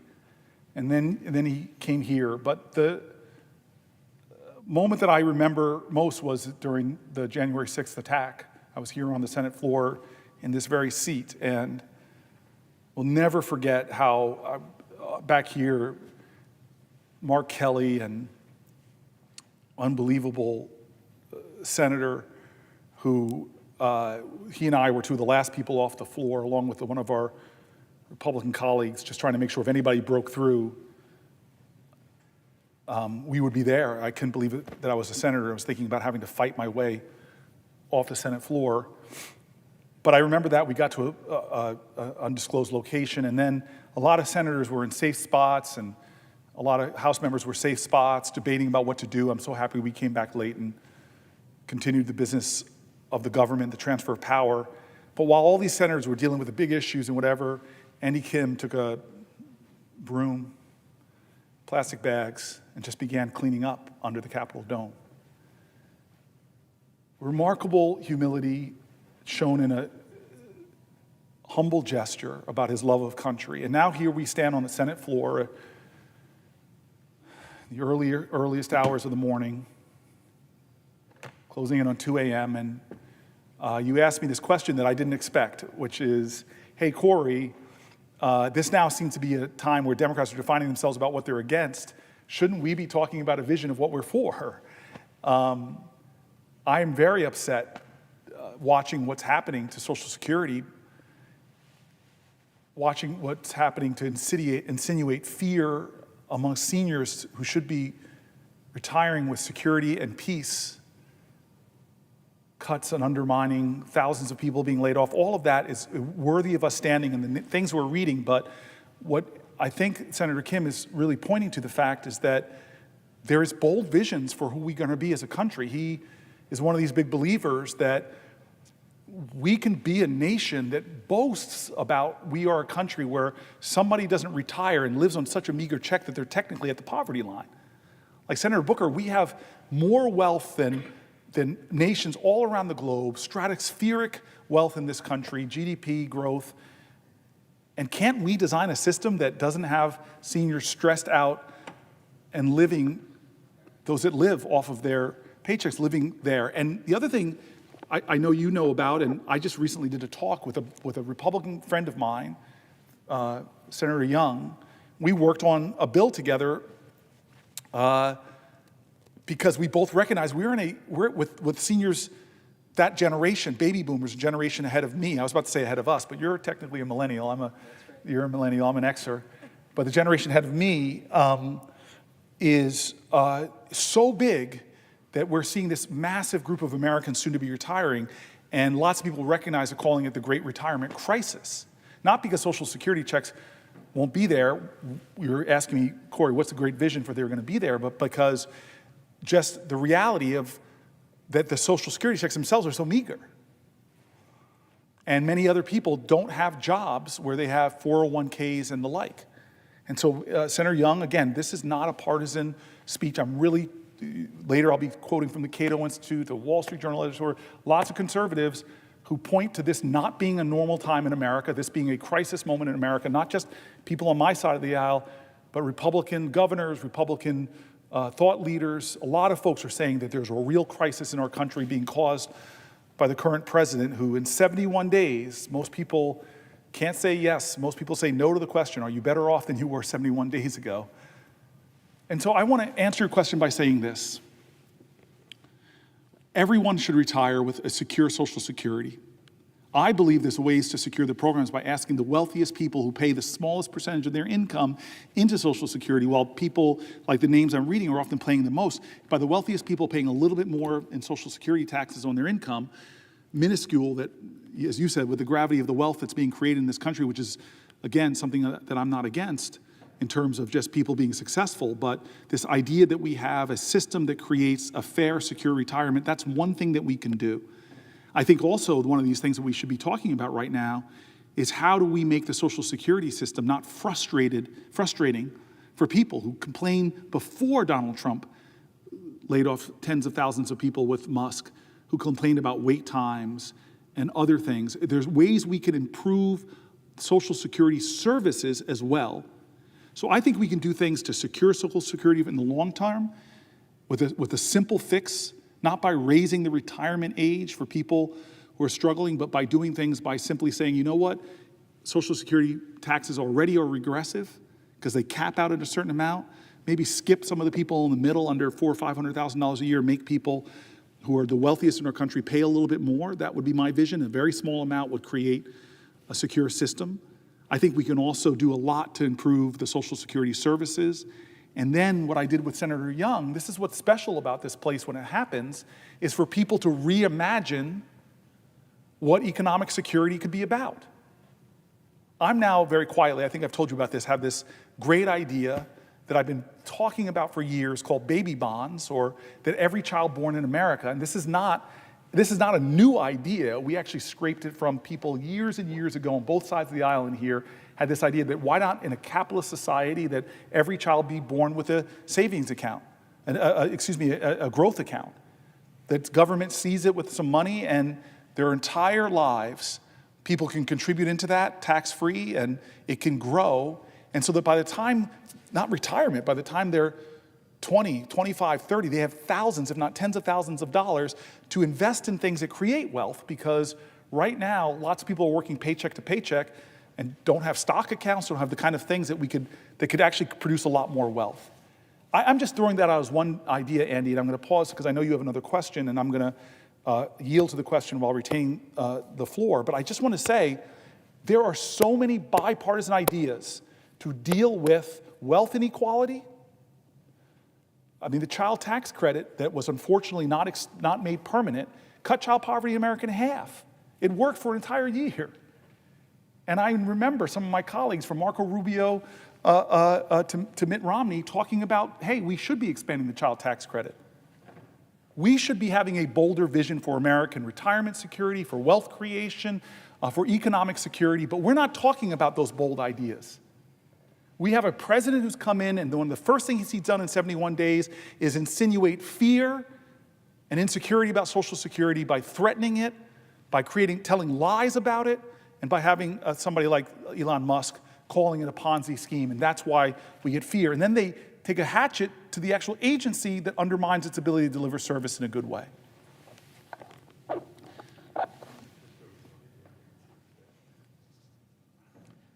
Will the senator yield? I will yield for a question while retaining the floor. Yeah.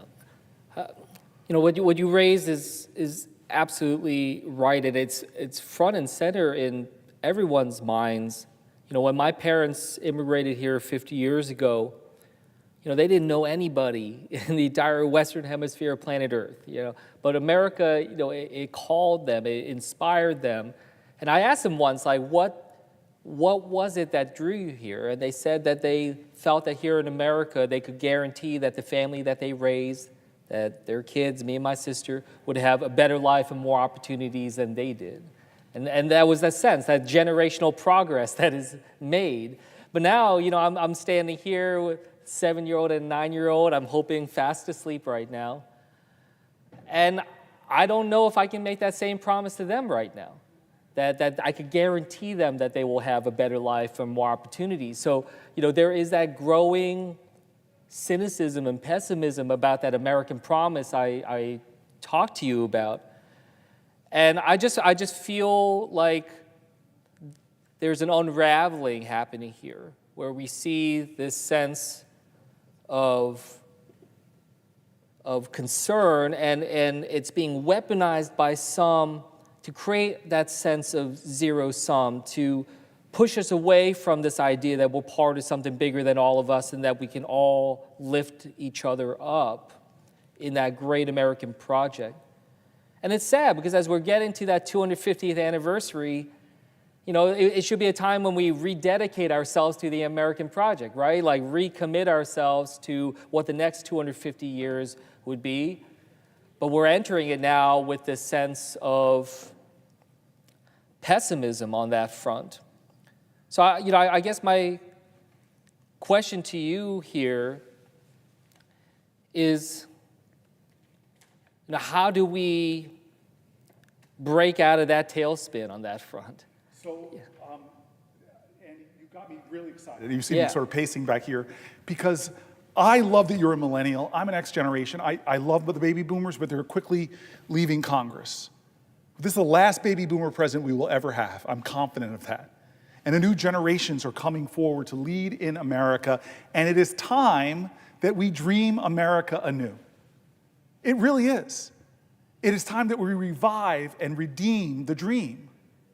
I just am one of these people that thinks, like, okay, guys, we have some of the brightest minds on the planet Earth.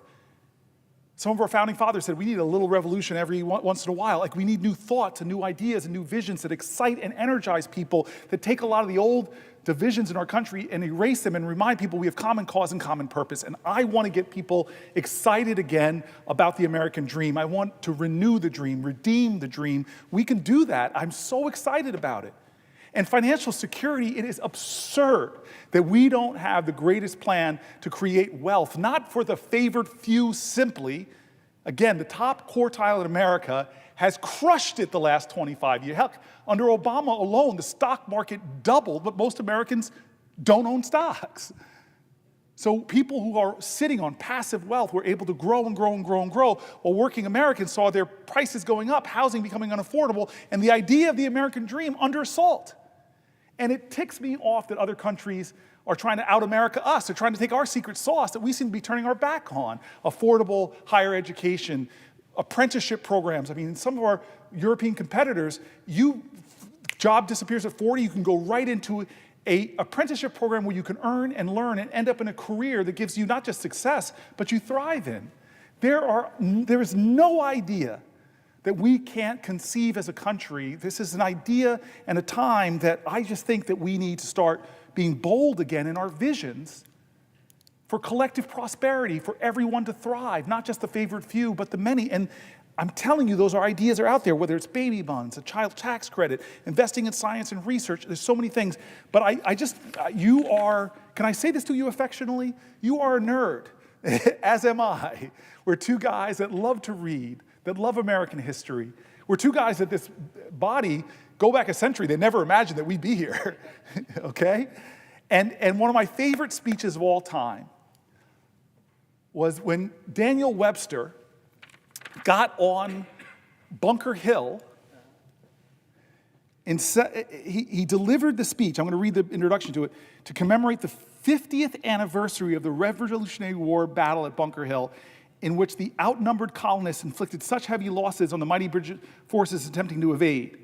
I love one of the quotes. I can't remember it exactly, but the general, the person that was leading the British attack, wrote in their diary or wrote back to the king, "We won the battle, but a few more victories like this, we're going to lose the continent." That's how great these people were. And this is what I want you to know. It's a new generation, right? Those leaders are no longer around. I read this and I get excited about the possibilities for our generation, the new leaders that are emerging in America that have to. It is their obligation not to let the dream die, to redeem the dream. And so here it is. I'm just dying to read this to you. Here it is, Andy.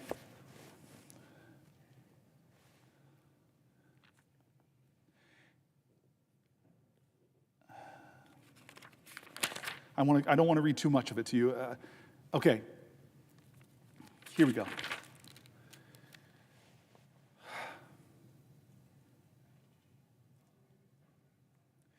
If in our case, the representative system is ultimately to fail, this idea of a democratic government, popular governments must be pronounced impossible. He's saying that we have the obligation to make a more perfect union. No combination of circumstances more favorable to this experiment can ever be expected to occur. The last hopes of mankind, therefore, rest with us.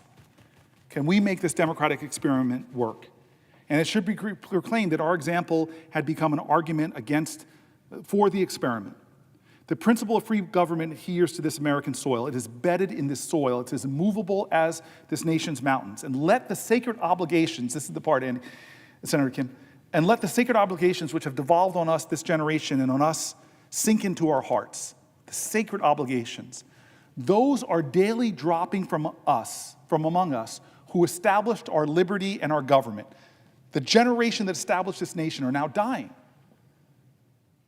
The great trust now descends to our hands. Let us apply ourselves to which is presented to us as appropriate object. We can win no laurels in our generation in a war for independence. Earlier and worthier hands gathered all of those laurels. Nor are there places for us by the side of Solon and Alfred and other founders of our state. Our fathers have filled them. But there remains to us a great duty of defense and preservation, and there is open to us also the noble pursuit to which the spirit of the times strongly invites us. Our proper business is improvement. Let ours be the age of improvement. In a day of peace, let us advance the arts of peace and the works of peace. Let us develop the resources of our lands, call forth its powers, build up its institutions, promote all its greatness, and see whether we also in our day and generation may not perform something worthy to be remembered. Let us cultivate a true spirit of union and harmony. In pursuing the great objects which our condition points out to us, let us act under a settled conviction and an habitual feeling that these 24 states are one country.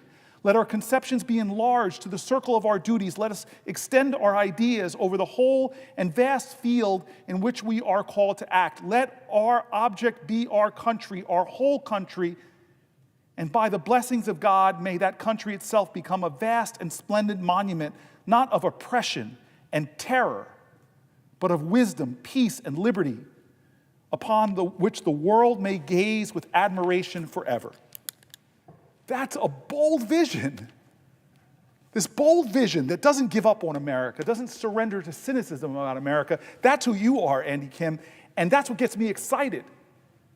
Right now, we're fighting against what I think are tyrannical forces. I'm sorry that when a leader stands up, not with humility like George Washington's farewell address or some of the great founders in their inaugural addresses, but stands up and says, only I can solve these problems, who doesn't use his speeches to heal and to comfort, but to talk about the enemies he's going to pursue. And those enemies are not the adversaries who seek to destroy us. Those enemies are other Americans. And to create an environment where our seniors who should be retiring in security are fearful that their Social Security or their Medicaid or their Medicare is going to be under threat, that's insidious to me. This is an unnormal time. This is why I'm standing here. But you, my friend, my partner in the Senate, God, this partnership, I am so excited about the future. I'm so excited about the promise. Let us fend off all attempts to cut Social Security and Social Security services. Let us fend off all attempts to cut Medicaid and Medicaid care and CHIPS and all the other things that we rely on. But let us also not forget that our obligation is not to defend what it is, but to have a vision for what can become. We now, when so many people are giving up on the American dream, on the idea of America, on what you said so wonderfully, that my children will do better than me, that basic bedrock that our children, generation after generation, will do better and better and better. It's time to redeem the dream and dream America anew with bold visions, not how we will just help people survive in retirement, but visions of how we all can thrive in this great nation that has enough resource and enough abundance to provide for everyone's hopes and dreams. Keep up your energy. I yield back. Thank you. You're giving me energy. I'm sourcing myself from you. Now, I don't want to just cast aspersions on, and we're saying things that I just want to back up in fact. All those letters from seniors. I see my dear friend from Pennsylvania is now the presiding officer. You missed all the letters I read from Pennsylvania. All those letters where people were using the word Ponzi scheme, where did that come from? I just want to read. The Joe Rogan Experience. I actually like and enjoy listening to Joe Rogan.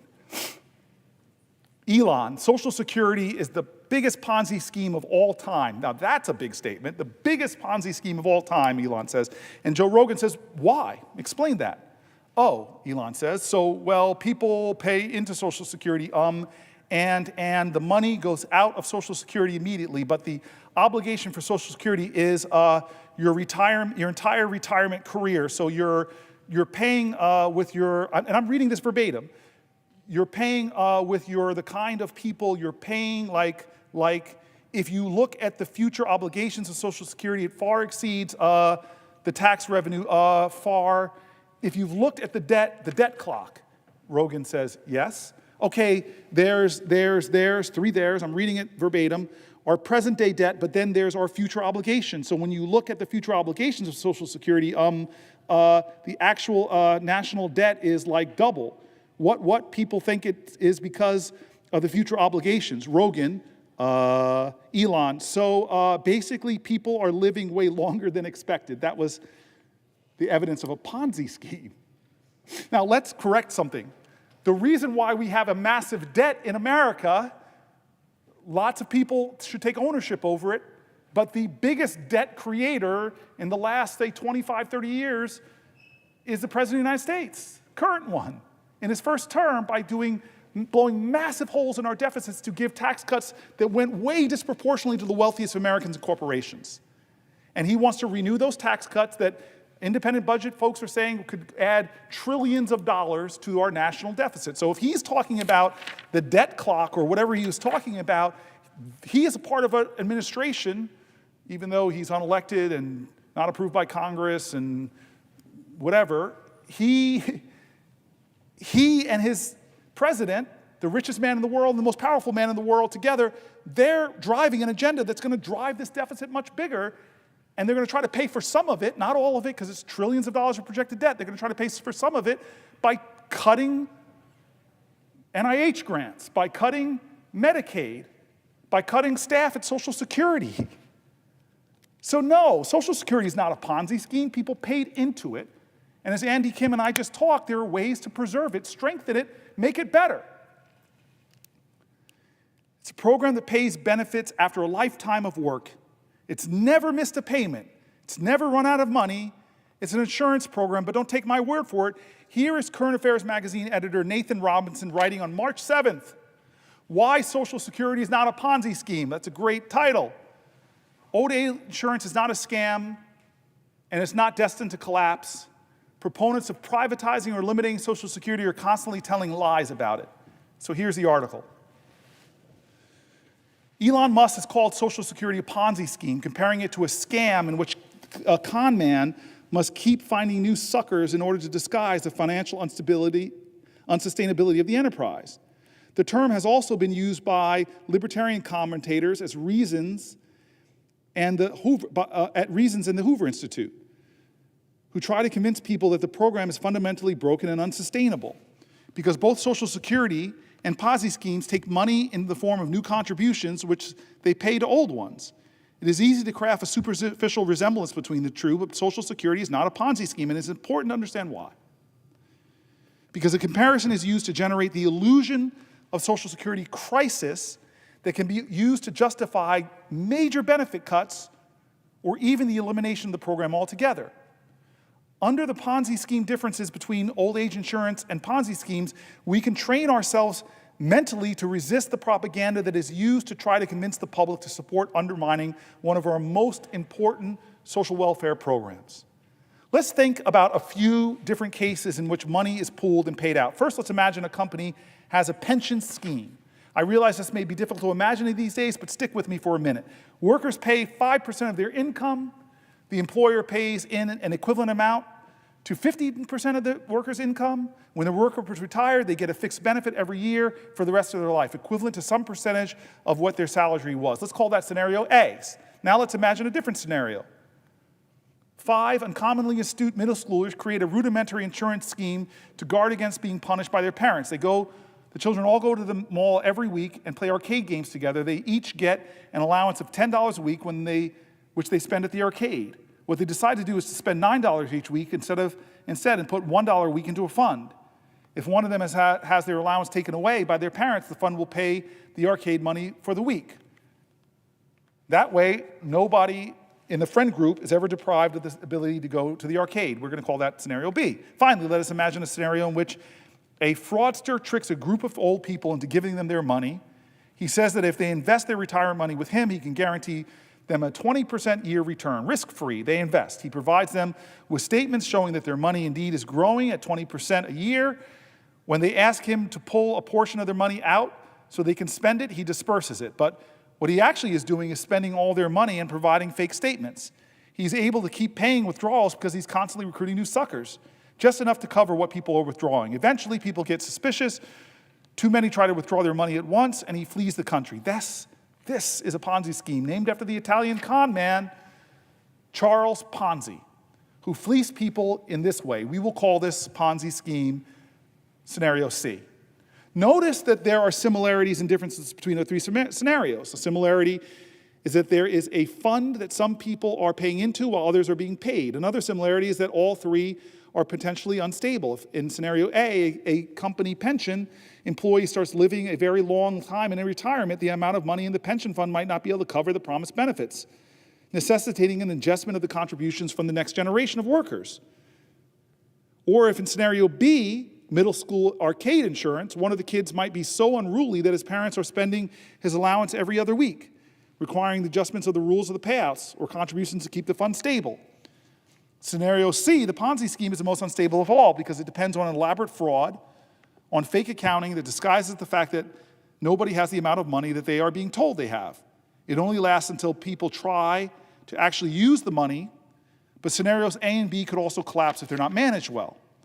We can see that despite the commonalities, there are fundamental differences between scenarios A, B, and scenario C.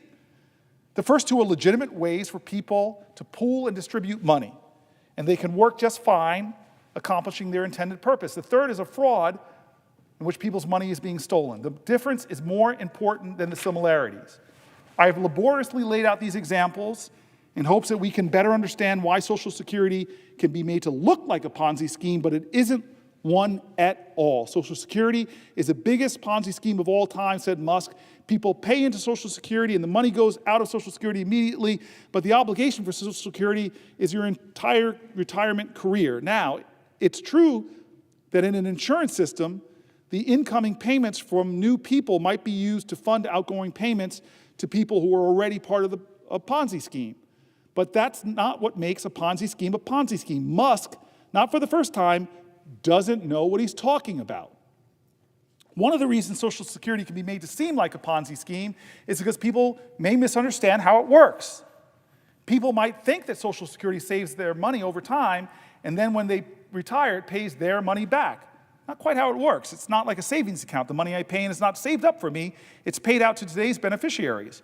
When I retire, my benefits will be paid by the incoming next generation of workers. Discovering this fact can make people think that most security is a Ponzi scheme, but it's not. A Ponzi scheme is a fraud in which returns are fake. There is nothing fake about Social Security as long as enough money is in the pool to pay out beneficiaries. The operation is sustainable and perfectly honest. The only reason it matters that retirees do not pay for their own benefits but depend on the payments of the next generation of workers is that if there is a next generation of workers, if there isn't a next generation of workers, we got a problem. But unfortunately, there is every reason to believe that human beings will continue to exist, work, and pay Social Security taxes. Now, what Musk and others who claim Social Security is a scam or in crisis say is that in the future there will be not enough workers to pay retirees the promised benefits. Musk says, and I quote, "If you look at the future obligations of Social Security as far extends the tax revenue, there's our present-day debt, but Then there's our future obligations. So when you look at the future obligations of Social Security, the actual national debt is double what people think it is, because the future obligations, basically people are living way longer than expected, and there are fewer babies being born, so you have many people who are retired that live for a long time and get retirement payments. However bad the financial situation is right now for the federal government, it will be much worse in the future, end quote. But what he's trying to get you to think this is a major problem or some deep fundamental flaw with Social Security, it isn't. Every insurance plan has to make adjustments over time. If there are a lot of wildfires burning down houses, a company selling fire insurance might have to raise premiums. The increased premiums might be small, but without them, the program would go bankrupt. This doesn't mean, however, that we'd be justified in saying fire insurance plans are a Ponzi scheme destined to go bankrupt. The adjustments needed to be made to Social Security in the long term are minor. Yes, people are living longer and having fewer babies. That means there ultimately has to be some kind of adjustment to either how much is being paid in, how much is being paid out, or both. Republicans want to cut benefits. Defenders of Social Security instead want to raise the money going into it by increasing taxes paid by the wealthy. So interesting that we just saw that in the dialogue with my ideas with Andy Kim. The amount of taxes that would need to be raised in order to make Social Security solvent is negligible. The Social Security Administration has estimated that increase in the combined payroll tax from 12.4% to 14.4% to make the program would make the program sustainable for the next 75 years. As Dean Baker and Mark Westbrot put it in the introduction to 1999's Social Security book entitled The Phony Crisis, the only real threat to Social Security comes not from any fiscal or demographic constraints, but from the political assaults on the program by would-be reformers. If not for these attacks, the probability that Social Security will not be there when anyone who is alive today retires would be about the same as the odds that the U.S. government will not be there. Of course, in the next 25 years since that was written, the chances that the U.S. government itself may someday not be there could conceivably have gone up. This is a funny author. Musk is certainly trying to make sure that as little of it remains as possible. But the point remains, the theory behind Social Security is sound. It is not like an unsustainable con, although it's also not like a savings account. It can easily be sustained indefinitely with some minor adjustments to ensure that enough money is coming in to keep it going. It is also the case that even the need to keep enough money flowing in is artificial. As Stephanie Kelton explains, the restrictions on Social Security's ability to pay out are created by a legal choice, not an actual financial constraint facing the U.S. government, which could keep paying benefits even when Social Security's funding, quote unquote, runs out if it was authorized by Congress to do so. Beware the rhetoric of those who describe it as in, quote, crisis or being a scam. They either do not understand the fundamentals of how it works or they have deliberately tried to deceive you. I cannot say for certain whether Musk is knowledgeable enough to understand the basics and is lying or simply cannot wrap his head around the basic way an old age insurance program works. The author continues, as Alex Larson of Social Security Works explained to me, the right has been trying to destroy Social Security since its inception. This is for a few reasons. First, a lot of vultures stand to benefit from privatization, just as the privatized Medicare Advantage program has enriched insurers like United Health.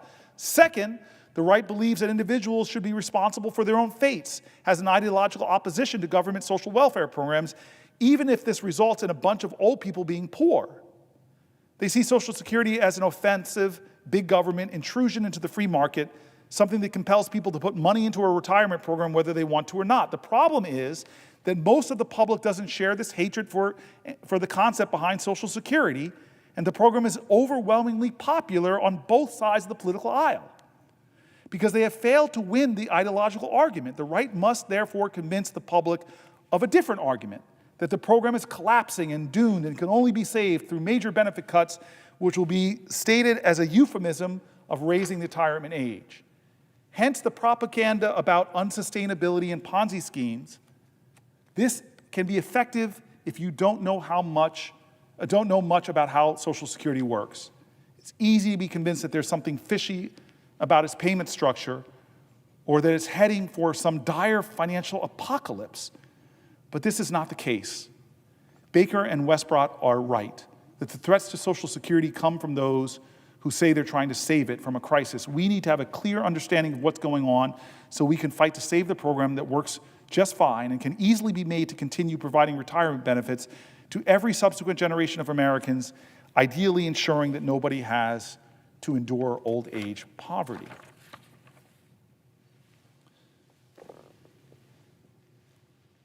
And so why are they cutting Social Security staff? Thousands of people. Again, I've said this time and time again. I'm standing here because this is not a usual time. I think our country is facing a growing crisis, but I'm quoting so many Republicans because a lot of us who've run stuff know that you don't just fire people and then realize the mistakes you've made and beg them to come back to work.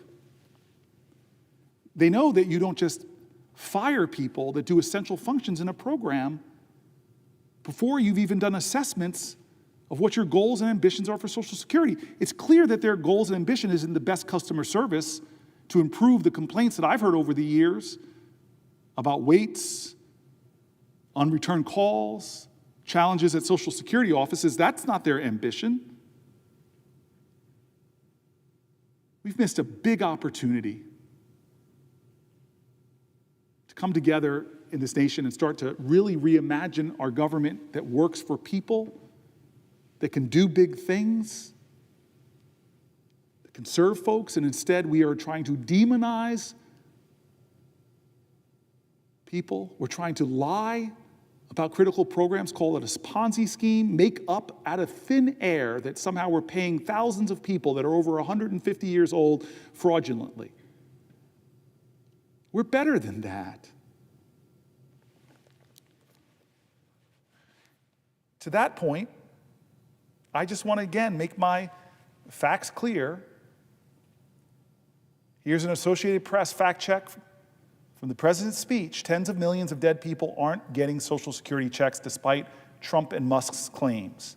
The Trump administration is falsely claiming that tens of millions of dead people over 100 years old are receiving Social Security payments. Over the past few days, President Donald Trump and billionaire advisor Elon Musk have said on social media and in press briefings that people who are 100, 200, or even 300 years old are properly getting benefits. A huge problem, Musk wrote, as his Department of Government Efficiency digs into the federal agencies to root out waste, fraud, to allegedly root out waste, fraud, and abuse. It is true that improper payments have been made, including to some dead people, but the numbers thrown out by Musk and the White House are way overstated and misrepresent Social Security data. Here are the facts. What has the Trump administration said about payments to centenarians?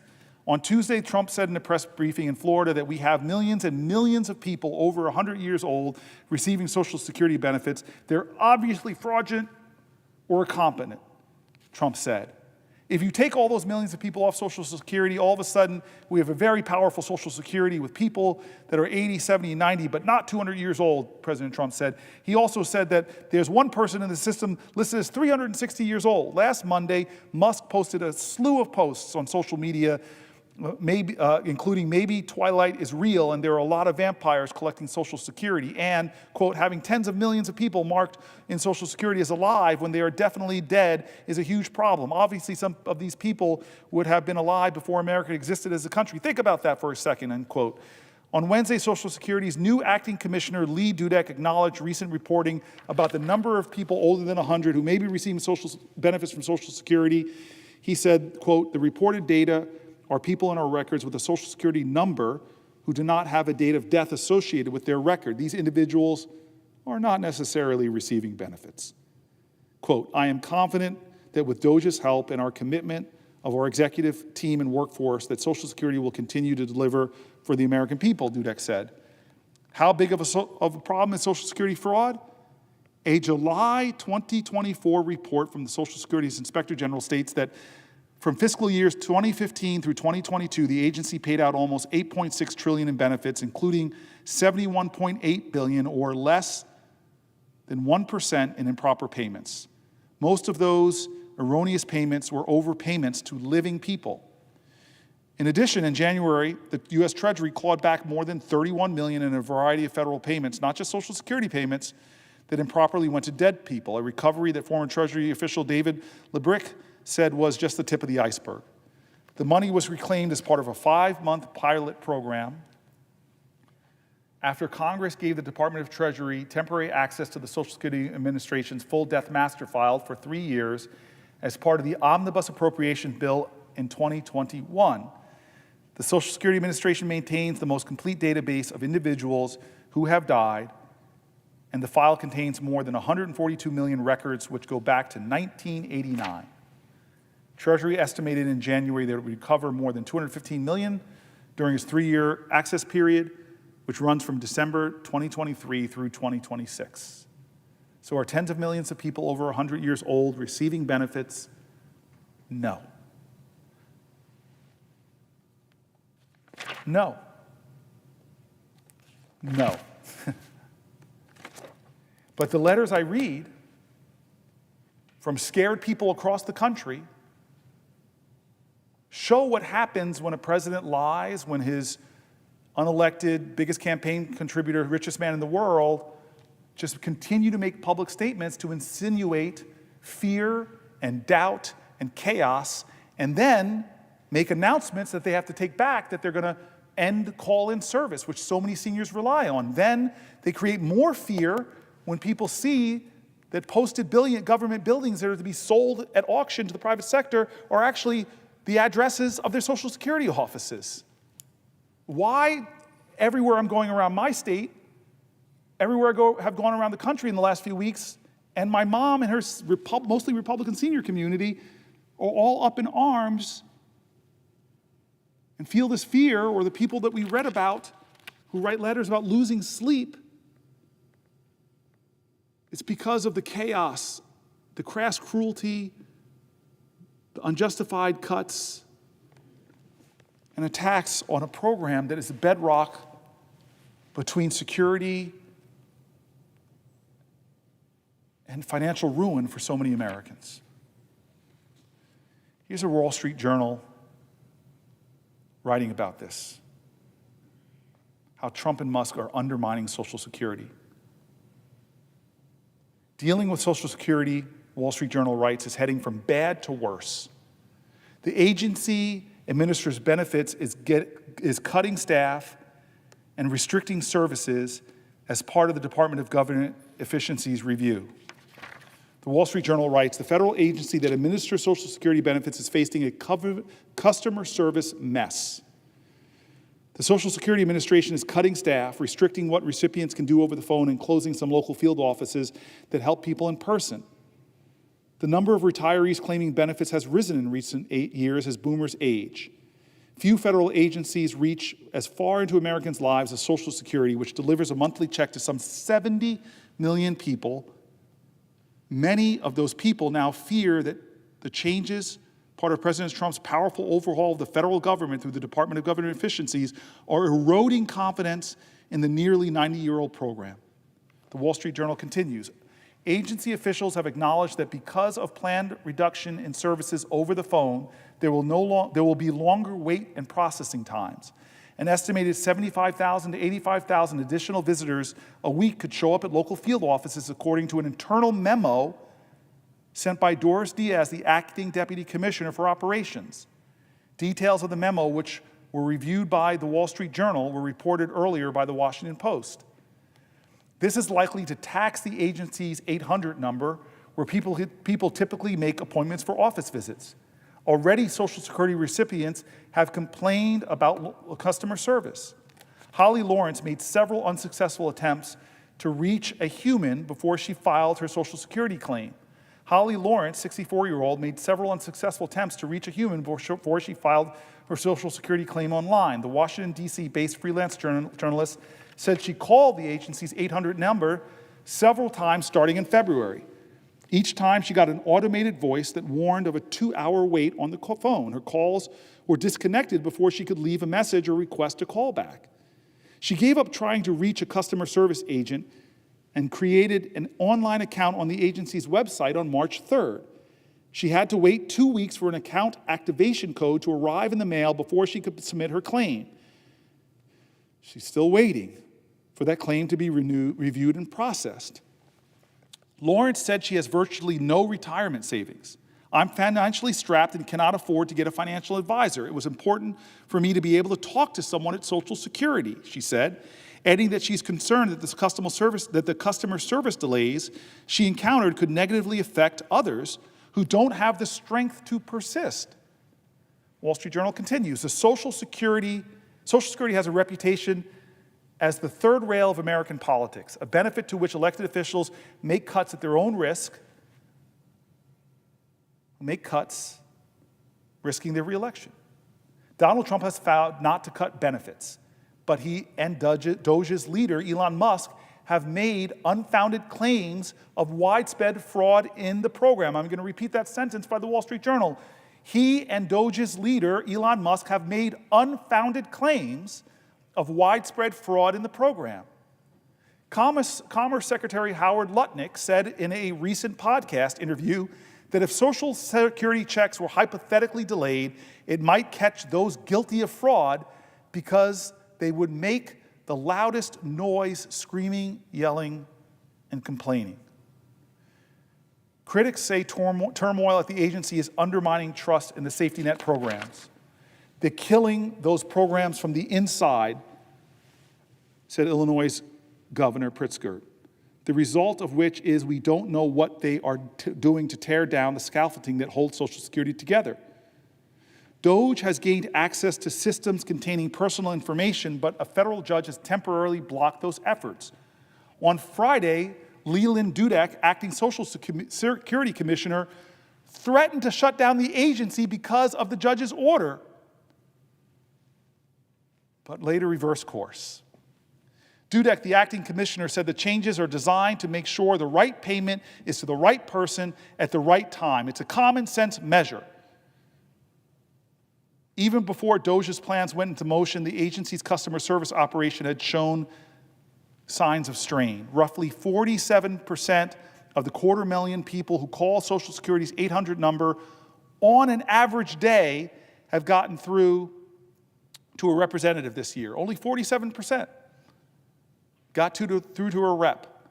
This is down from nearly 60% in 2024. The average time to wait for a callback is over 2 hours. There has been a steady decline in the agency staff, and Doge plans to cut employment by another 12%. That would bring the total number of employees to about 50,000 from the about 57,000 today and nearly 68,000 in 2010. Customer service has been going downhill for years, said Bill Sweeney, Senior Vice President at AARP. It's going to get worse. Some Social Security Administration changes amounts to cuts in services. Wall Street Journal continues, starting March 31st, people who want to file for retirement, survivor or disability benefits, or change their direct deposit information can no longer complete the process by phone, the agency said Tuesday. Instead, they must do so online or at a field office. The agency said it's stopping phone calls as part of an effort to reduce fraud and strengthen identity-proofing procedures. The Social Security Agency has estimated that improper payments represent 0.3% of total benefits. Dudek acknowledged that recent changes, including the shift away from claiming on the phone, are likely to drive up the numbers making appointments at field offices over the next 60 days. He said field employees would be trained over the next 2 weeks to respond to the changes. We're going to adjust our policy and procedures to adapt to the volume, he said. These changes are not intended to hurt our customers. Dudek said in a call Monday with advocates that the phone service policy change and quick timeline were directed by the White House, according to people familiar with the call. Directed by the White House. Kathleen Romig, Director of Social Security and Disability Policy at the Center on Budget and Policies Priorities, says it isn't clear why the agency chose to discontinue identity verification over the phone while allowing it online and in person. She says other advocates say that by discontinuing the phone option, the agency is creating hurdles for those who lack internet service or live far away from the field office. The agency has also largely stopped serving walk-in customers in field offices. said Maria Frisi, senior legislative representative at the nonprofit National Committee to Preserve Social Security and Medicare. Most waiting in person must book appointments on the 800 number. In February, 45% of people who scheduled a phone or in-person appointment to file a claim got one within 28 days. DOJ plans to close nearly 50 of the agency's approximately 1,200 field offices, according to Social Security Works, although a spokesman for the nonprofit said some of the offices on the list don't seem to exist. The chairman and CEO of Fiserv, Inc. has been picked by Trump to serve as Social Security's commissioner and will appear before the Senate Finance Committee on Tuesday. I mean, this is the Wall Street Journal pointing out utter incompetence. Utter incompetence. And they're rolling back, trying to catch up, but they don't seem to care in the way they're going about this. They're hurting seniors. They're undermining the security of the program. The title of the Wall Street Journal's article is the best. It's taking services, Social Security services are now going from bad to worse under this leadership who promised they were going to serve people. I see the senator standing, and I'll yield for a question while taking the floor if he has one. Senator Booker, I'm going to pose to you a pretty simple question here, but first let me lay down a little bit of a predicate.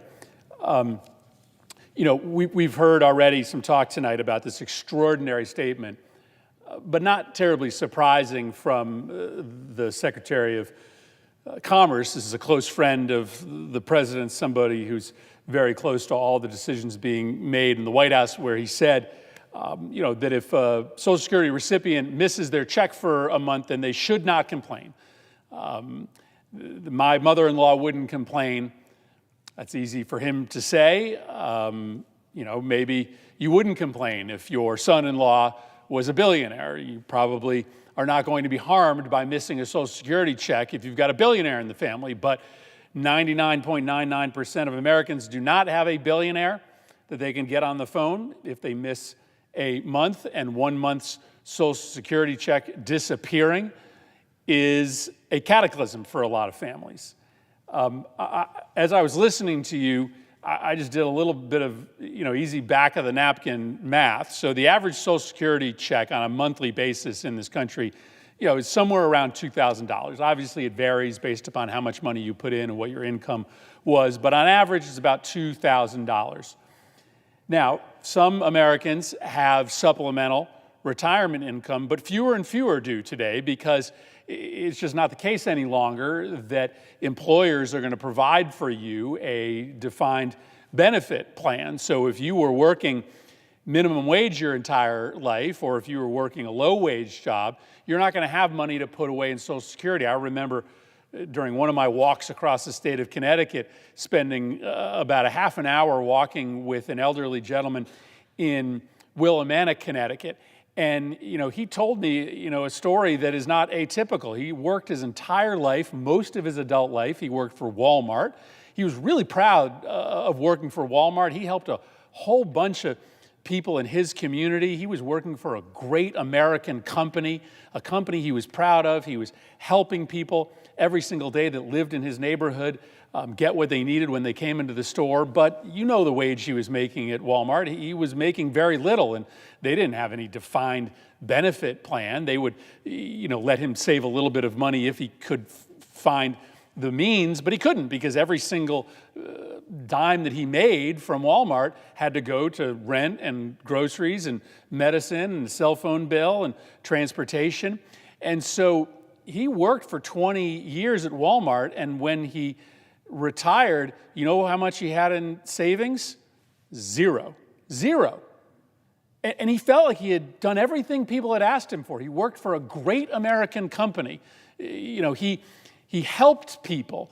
He worked full time. He didn't miss time. He didn't goof around. And when he retired, he had nothing saved. So the Social Security check, which to him was probably about $2,000 a month, was everything he had. And he's walking with me, explaining to me what his life is like today. He was coming out of the liquor store, and that was one of the things he did every day, was go down to the liquor store and, buy a nip or two and, just pass a couple hours. He didn't like to spend a lot of time in his house because he has roommates. He lives in a small apartment with two other guys, strangers. He doesn't know them. And he says to me as we're walking, this is not how I expected my life to go. I thought if I worked my entire life and I played by the rules and I worked hard, I'd have a little bit more dignified retirement than this. I share a room with two other guys that I don't know. And that's the reality for a lot of Americans. That's the reality for a lot of retirees. $2,000 is the average Social Security check. I don't know why I picked Tallahassee, but I just picked Tallahassee. I said, what's the average one-bedroom rent in Tallahassee? It's $1,200. Utilities, probably another couple $100. The average senior citizen spends about $500 a month on food. Rent, utilities, food, that's it. That's your $2,000. You got nothing left. If you are one of the 7 million Americans who rely only on Social Security, like my friend from Willimantic, you got nothing left for medicine, for transportation. You have nothing left for a cell phone. You have nothing left to go to the movies once a month. You have nothing left for presents for your grandkids for Christmas or for their birthday. If you're relying on Social Security, and many people who work their entire life are, you go without that check for 1 month, your whole life falls apart. And so this just cavalierness that Musk and Trump have about Social Security, that the billionaires that advise them have about Social Security, don't worry about it if you miss a check for a month or 2 months. You're a fraudster. You're trying to defraud the government. If you complain about missing a Social Security check, it is so disconnected from reality. I know we're going to talk later today about the plans to shut down the Department of Education. It shows this similar disdain for public education, the way that they are showing a disdain for working Americans who are relying on Social Security as their primary means of retirement income, the disdain for the 40 million working Americans who rely on Medicaid. And it's not hard to understand why, because if you're a billionaire, if you're Elon Musk, if you're Donald Trump, you don't have to rely on the public school system. Your kids go to fancy private schools. You will never need to rely on Medicaid. You have lived fortunate lives. In Donald Trump's case, because he was born into wealth. You'll get a Social Security check, but that's not going to be your primary retirement. And so you can understand if you put a bunch of billionaires in charge of the government who don't lead lives that are remotely connected to how average people live, they will say things like Social Security is just some big Ponzi scheme, and that's the big one to eliminate. Or, you know what, America will be all right if we impose $880 billion of cuts to the insurance program for 24% of Americans. Or let's shut down the Department of Education because, I don't know, public education doesn't matter to me. So I think it's just the reality that we're living in today, in which we have people who are making these decisions who just don't understand how normal people's lives work, and in particular, how a person's life falls apart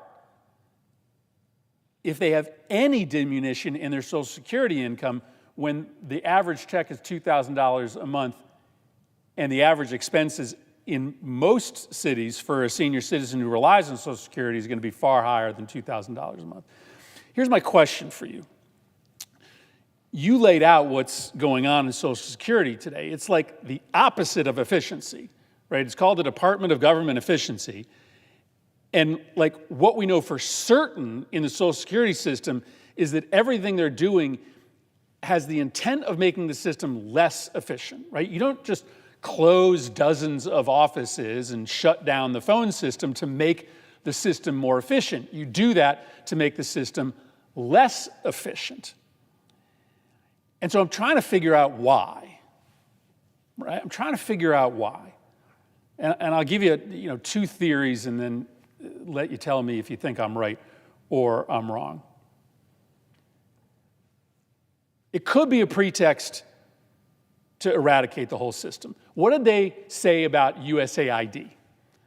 They said that USAID was a corrupt enterprise. It was corrupt. No evidence of corruption in USAID. No evidence of corruption, no allegations of specific corruptions, but they just made these accusations that USAID was criminal. Musk and Trump said this. It's a criminal enterprise. It's a corrupt enterprise. And that became their justification to eliminate it. Within weeks, USAID, one of the most important vehicles of U.S. national security, was gone. Was gone. They didn't run on that. Nobody saw that coming. It was 2 weeks of allegations about criminality and corruption, and then USAID vanished. And people were like looking around, what happened? They didn't tell us they were going to do that, and now it's gone.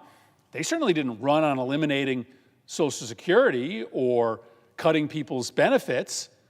But boy, the playbook seems a little familiar here, that all of a sudden there are these lies being told. Let's say what it is about the corruption inside Social Security. As you said, the improper benefit payments are minuscule, right?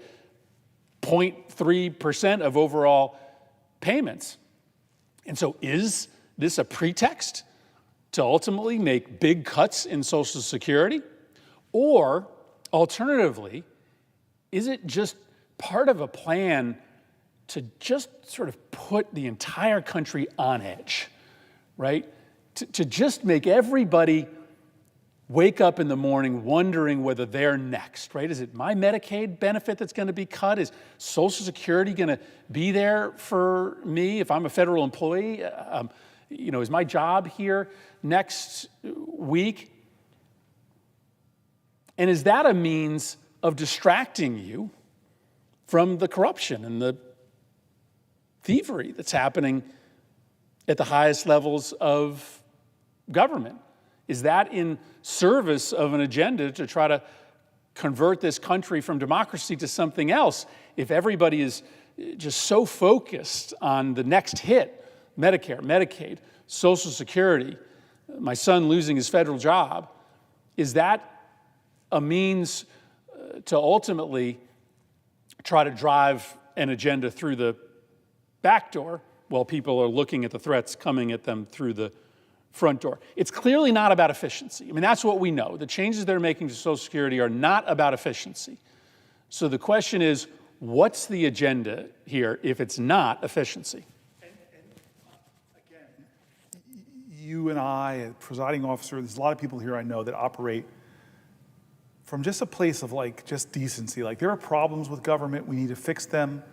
We need to make government more efficiency. We need to deal with the national debt. There's so many things that people on the right and the left in this country can agree on. You and I could agree that, God bless America, government can be a lot more efficient. But the question is they're not playing on the level. There are lies about USAID, 5 million condoms going to Gaza or something outrageous and easily proven false time and time again. The President of the United States, again, this doesn't shock people anymore. He's a president more than any other modern president by independent fact checkers has proven to lie over and over again. But as I sat there listening to his speech, and he just goes on and on about transgender mice when that was proven to be utterly a lie. Or else somebody just misreading the kind of mice that are used in medical experiments, which have a similar word. So are they lying in order to attack these programs? DOGE is insidious in the fact that they keep posting things and then having to pull them down because just independent folks. And I have article after article. We're so far behind in this agenda of things to get through. I'm not going to read them all. Some of them I'll submit to the record, but not people on the left calling them out for what they're doing and saying being a lie about Social Security. So you're pointing out a pattern. First, they tell terrible lies to try to whip up public sentiment against entities created in a bipartisan way, by the way, using congressional powers, approving spending, approving programs, approving agencies. Let's create incredible lies, magnify them on social media, try to spread them with our influencers and everybody. So now people believe that somehow, oh, the president talked about all this money going to transgender mice. That's a lie. But we're going to use that as an excuse to attack scientific funding. We're going to use that as an excuse to attack Medicaid. We're going to use that excuse to pull the people fighting Ebola out of East Africa. And so I was told by a colleague of mine, a Republican colleague of mine, when you come here, don't try to get into the head of your colleague and understand what their motivations are. But this, to me, is a pattern in which they're trying to undermine public confidence. And the result of this pattern has seniors, letter after letter I wrote, using things like, I'm losing sleep, I'm terrified, I'm scared, help me please, telling the most painful stories about retirement insecurity, about health challenges. And so again, I have this expectation, whether you're a Republican or a Democratic president, you don't insinuate fear amongst vulnerable communities. You don't insinuate fear amongst our elders who deserve our respect and deserve to retire with dignity. You don't do that. You stand boldly in front of them and say, you know what? There are some things we're going to improve. We're going to try to bring the best minds in America to make the best customer service, because every independent group has been saying that customer service is failing. And yeah, we want to go after fraud and abuse, but we're not going to do it. First thing we're going to do is fire the inspector generals who have a better record than Elon Musk has over this last decade in rooting out fraud and abuse under Democrat and Republican presidents. So it just doesn't add up. It's not on the level. And so before I allow you to ask the next question, what does this amount to, Senator Murphy?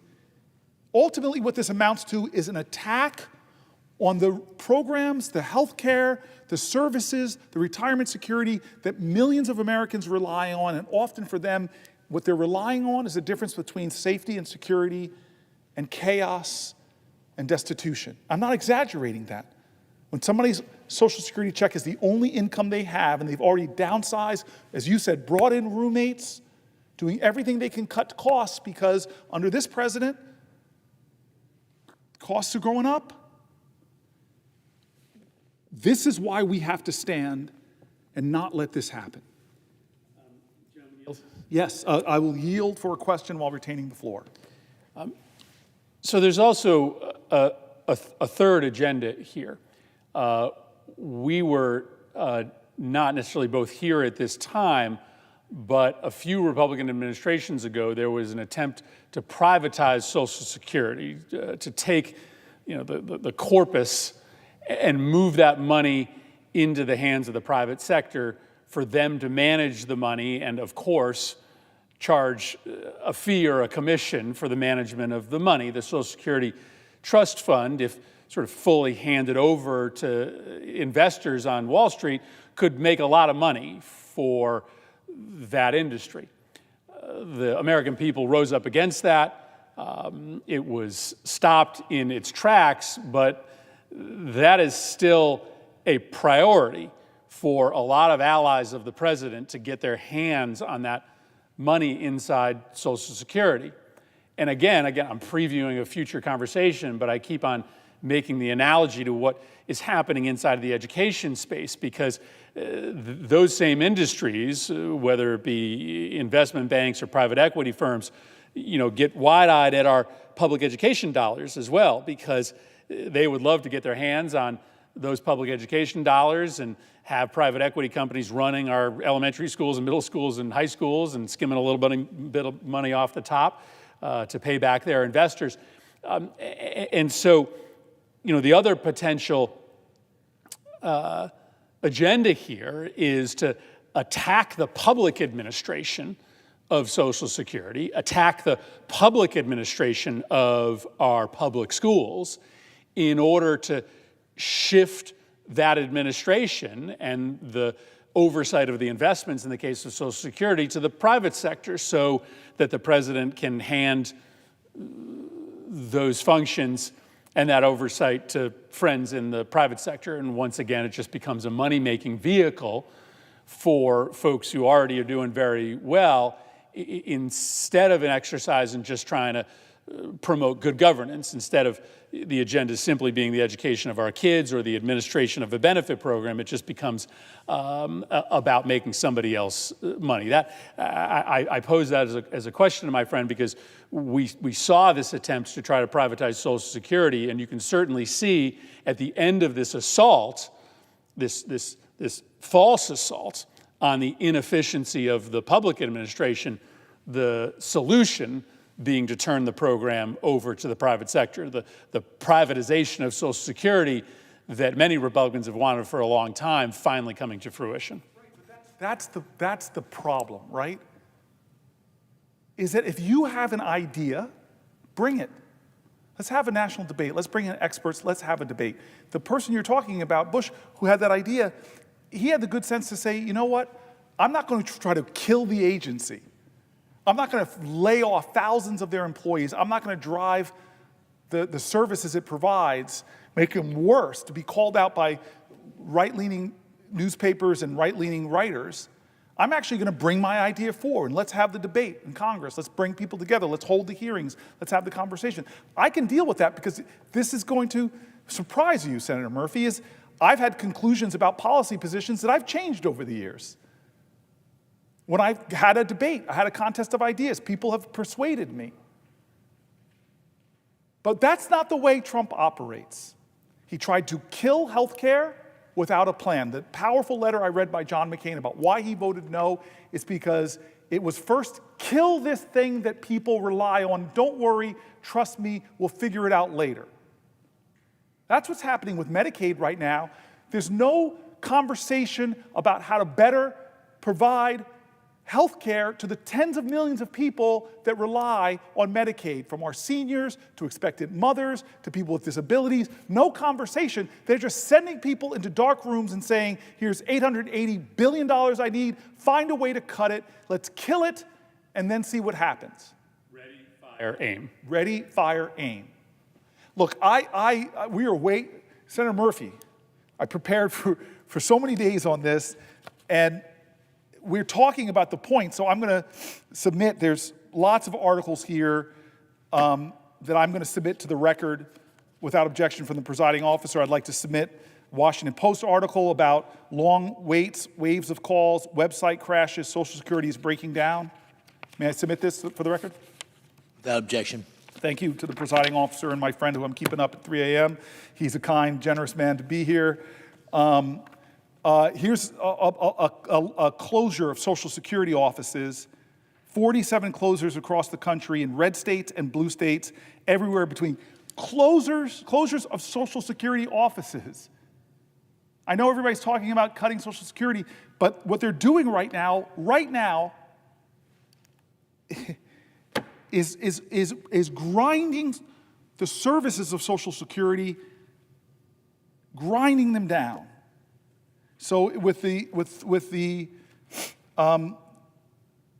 permission of I'd like to submit an article for the record from the Associated Press, a list of Social Security offices across the U.S. expected to close this year.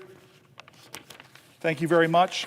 I want to read some of the places. Alabama, 634. This is without the rest of the language I just put in the record, but just for folks out there that are watching, these are the places, Social Security offices, provide really important services to your community that this administration, Elon Musk, are closing. Alabama, 634 Broad Street.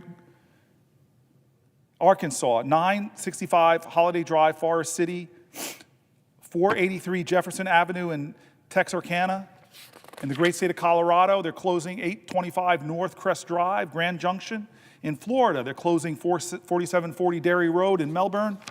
In Georgia, they're closing 1338 Broadway, Columbus. In Kentucky, they're closing 825 High Street in Hazard. In Louisiana, they're closing 178 Civic Center Drive, Houma. In Mississippi, there's 3 places they're closing.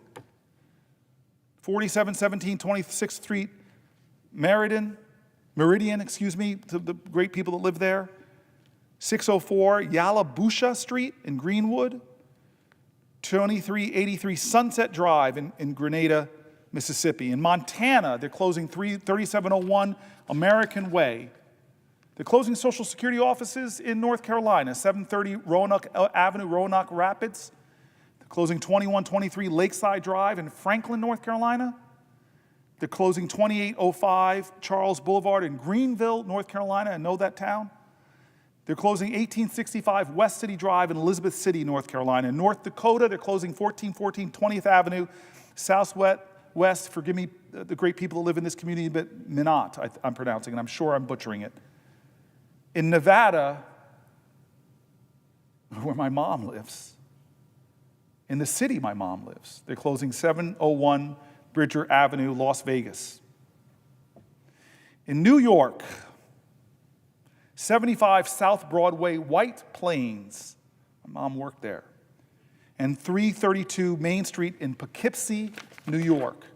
In Ohio, 30 North Diamond Street, Mansfield. In Oklahoma, 1610 Southwest Lee Boulevard. In Texas, they're closing 2 offices, 1122 North University Drive. I know that people are going to write me letters and I'm mispronouncing their towns' names. Nacogdoches? Anybody from Texas here? No? I'm sorry. 8208 Northeast Zach Lentz Parkway. In West Virginia, they're closing 1103 George Costas Drive. In Wyoming, they're closing 79 Winston Drive, Rock Springs, Wyoming. Their cuts to Social Security staff, how deeply are they cutting? They're cutting thousands. We've already talked about it, but if I can, from the Associated Press, can I enter this article? Social Security Administration could cut up to 50% of its workforce. Without objection. Thank you. The article that I won't read out of generosity to my dear friend who's presiding, but it details in painful ways what these cuts could mean to people in our country. Just trying to move a little quicker through my documents because I'm way behind. The impact of these cuts, one of the big places they're going to impact is in rural America, is already suffering so much. There's a lot of sources that are talking about the rural areas of our nation are they going to cut. And I'd like to enter the record another Associated Press article entitled New Social Security Rules Present Barriers to Rural Communities Without Internet and Transportation, a new requirement that the Social Security recipients go online or in person to a field office to access key benefits instead of just making a phone call will be difficult for many people to meet in those rural areas. This is an article from March 22nd. Can I enter that into the record? Without objection. Thank you very much to the kind friend who's up with me late, or early, I should say. One more article I want to read, I want to ask for the record. I feel like I can take liberties with the presiding officer because I've known him for like 20 plus years. Consider him a real friend. He married up, and he's going to teach me how to do that. I guess I'm not allowed to insult a colleague on this. That's a violation of Rule 19, I think, but it was a joke. But you did marry up, you know that. Okay, so this is a former Social Security officers who are speaking out about what's happening. People that have worked in the agency see what's happening. 2 former senior officials at the Social Security Administration, one under a Democratic president, one under a Republican president, wrote this column published in The Hill. The title of the column is Social Security Faces a Crisis with Staff Cuts, Closures. Again, these are folks from both sides of the aisle yelling into the wilderness, hoping that more people will understand what is happening to Social Security, what these cuts in staff are actually going to do to the quality of life of millions of Americans who rely on Social Security, disproportionately impacting people who are living in rural areas, red states, blue states, Republicans, Democrats. This is not a normal time, America. That a bedrock commitment made is being undermined by the most powerful man in our country and the richest man in the world. And the title of the article is Social Security Faces a Crisis with Staff Cuts and Closures, written by, again, somebody who worked under a Republican, somebody who worked under a president. May I enter this to the record? Objection. And I want to end with what I've been trying to do since I started I think about 8 hours ago. Yeah, 8 hours ago I began. I want to begin by doing what I said I was going to do, is not just lift my voice, but lift the voice of New Jerseyans and Americans And so here's some words. This is one employee from New Jersey who contacted me to say that the teleservice center has received many calls from the public from New Jersey to Georgia and other states. They all have in common is the fear of losing their livelihood as a result of identification, verification, in-person visits. Seniors, disabled, and others that are economically disadvantaged need a voice, Senator Booker. And the voice I hear all throughout the day from seniors are voices of fear. Please review any policy of in-person identification for the public. Person from my state begging because they're hearing the fear of the seniors that they've pledged themselves to serve. Another Social Security employee from New Jersey who contacted me said, I quote, I worked at Social Security for almost 19 years. I was approaching my 19 years in July. However, I took the early out retirement because there's a lot of uncertainty within the agency. The resignation of others also brings additional phone calls and workloads into the office. This adds additional stress and no additional bodies to handle the workloads. It also provides poor, unfair service to the public. Here's another story from a Social Security employee in New Jersey. I am a claims representative for our Social Security field office. The most dramatic changes I've noticed from our recent change in operations is that our appointment calendar seems to be filling up more quickly for simple post-entitlement changes that were formerly handled over the phone. This occupies appointment space for most urgent and critical issues that would warrant an office visit. We have identity verification protocols already in place to keep identity thieves in check. To the extent that some fraudsters are still getting through, requiring people to come into our office to verify their identities is an obviously less efficient solution to the problem. A better solution to enhance security question protocols is to use two-step verification systems and document fraud attempts in our technician experience dashboard so scammers can't just shop around for field offices to fool. Regarding the in-person identifying policy, I believe that it is causing more harm than good. I've had claimants appearing in person frantic that they will lose their benefits because of this. My office has lost 4 staff members, 2 who are members of management. This is nothing but chaos here. And I can foresee more loss and a further decline in employee morale. That's from a Social Security employee in my state, describing what's going on in their office. Another New Jersey Social Security worker. I work in one of the smaller offices in New Jersey, and we are currently combined with another office that is undergoing renovations, which has caused the number of claimants coming into the office to double over the last few months.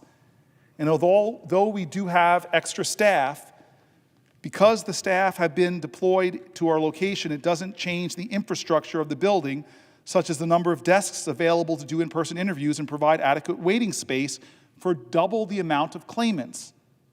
In our office, we only have 9 desks where we can interview the public due to safety and safety protocols. 3 of these are front windows where we can do quick changes, and 6 of them are where we could do short interviews or benefit applications. Right now, being that most interviews are being done over the phone, we have over 20 people interviewing at a time now.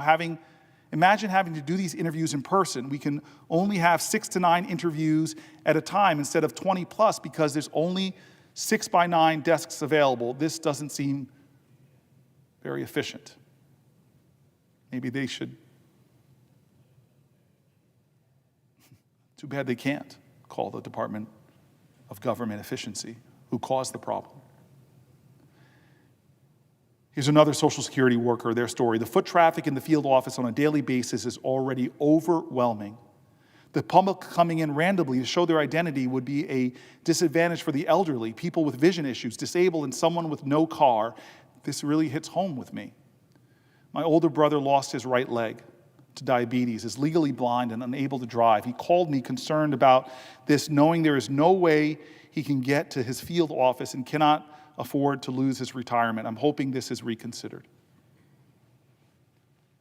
Social Security is not a program, it's a promise. We owe it to seniors and working people who've paid into the Social Security their whole lives to make good on the promise of a secure retirement. Not to attack Social Security, to drive them into fear and worry, and when they call for help,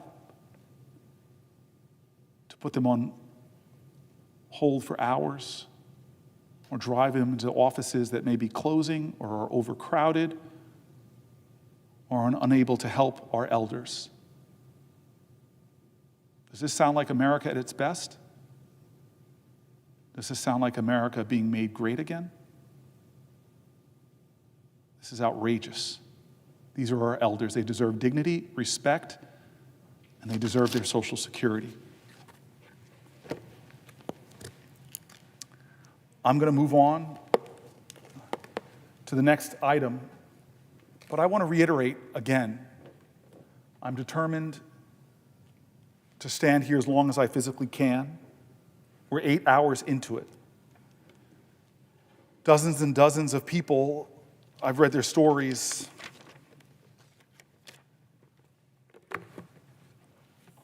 As I've gone around the country, I've gone around my state, there's this growing anger and rage and fear. There's chaos, there's confusion. And they read the newspapers and see that programs are helping them when an unexpected disease or cancer or crisis hits them.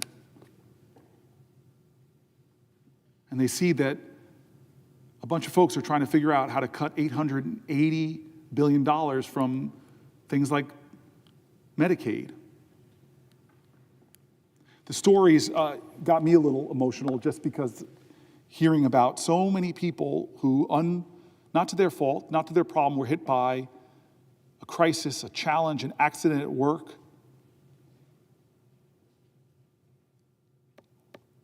are now sitting back and are going to see what we do. People have told us that their whole delicate, fragile world works because they have a transportation program that could be on the blocks of cuts in Medicaid, or that their home health care worker, or that their medications. And even while these big issues are being discussed, we're seeing, as we've been documenting here, again, from Republicans and Democrats, how the administration is already taking steps to roll back programs, to seize funding that people have been used to access the ACA or to lower their prescription drug costs, or that are funding their research that we're competing with China through the NIH.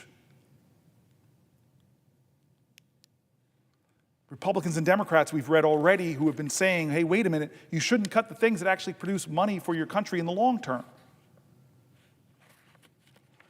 But now here's something that I want to get into, which is education in our nation. I believe that genius is equally distributed in the United States. There's as many geniuses being born in the wealthiest parts of New Jersey and Pennsylvania as are being born in the lowest incomes. And in the global knowledge-based economy, the most valuable natural resource any nation has is the genius of its children. One genius, one Einstein, one Madame Curie, one genius could change humanity forever. And I hear these stories about China graduating more people in STEM than we have total graduates in our entire country. It's a global competition. And if we are to be this nation that Andy Kim talked about, where every generation has the right as an American to expect that the next generation will do better, not worse, so much of this revolves around what we all know, how important education is to a democracy, especially.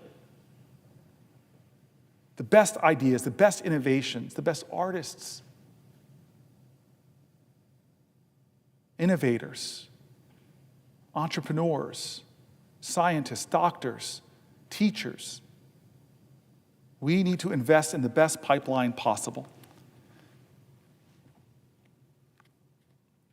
But now, not with Congress, who established the Department of Education, but by executive fiat, undermining the separation of powers, the administration wants to dismantle, defund, destroy the Department of Education and scatter its responsibilities across agencies that themselves are going through massive personnel cuts and are not equipped to handle them. This is ultimately about whether or not we as a nation believe that every child deserves an education, and we should organize ourselves to meet that calling. Our nation's children are that precious resource. One of the most noble professions are those people that teach our children. And so let's go right into it. At the signing ceremony, to commemorate the establishment of the Department of Education, President Jimmy Carter said, "Today's signing fulfills a long-standing personal commitment on my part. My first public office was as a county school board member.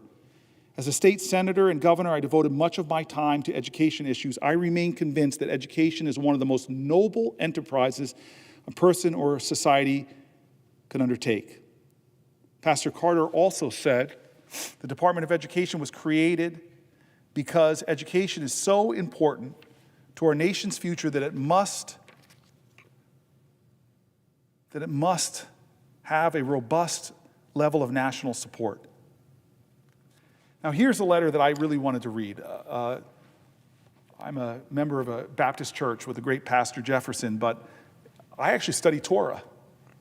And in my Torah study with Rabbi Davidson, when I heard about all these cuts to the Department of Education, he wanted me to hear from the great Rebbe, Rebbe Menachem Schneerson, the Lubavitcher Rebbe, who in 1979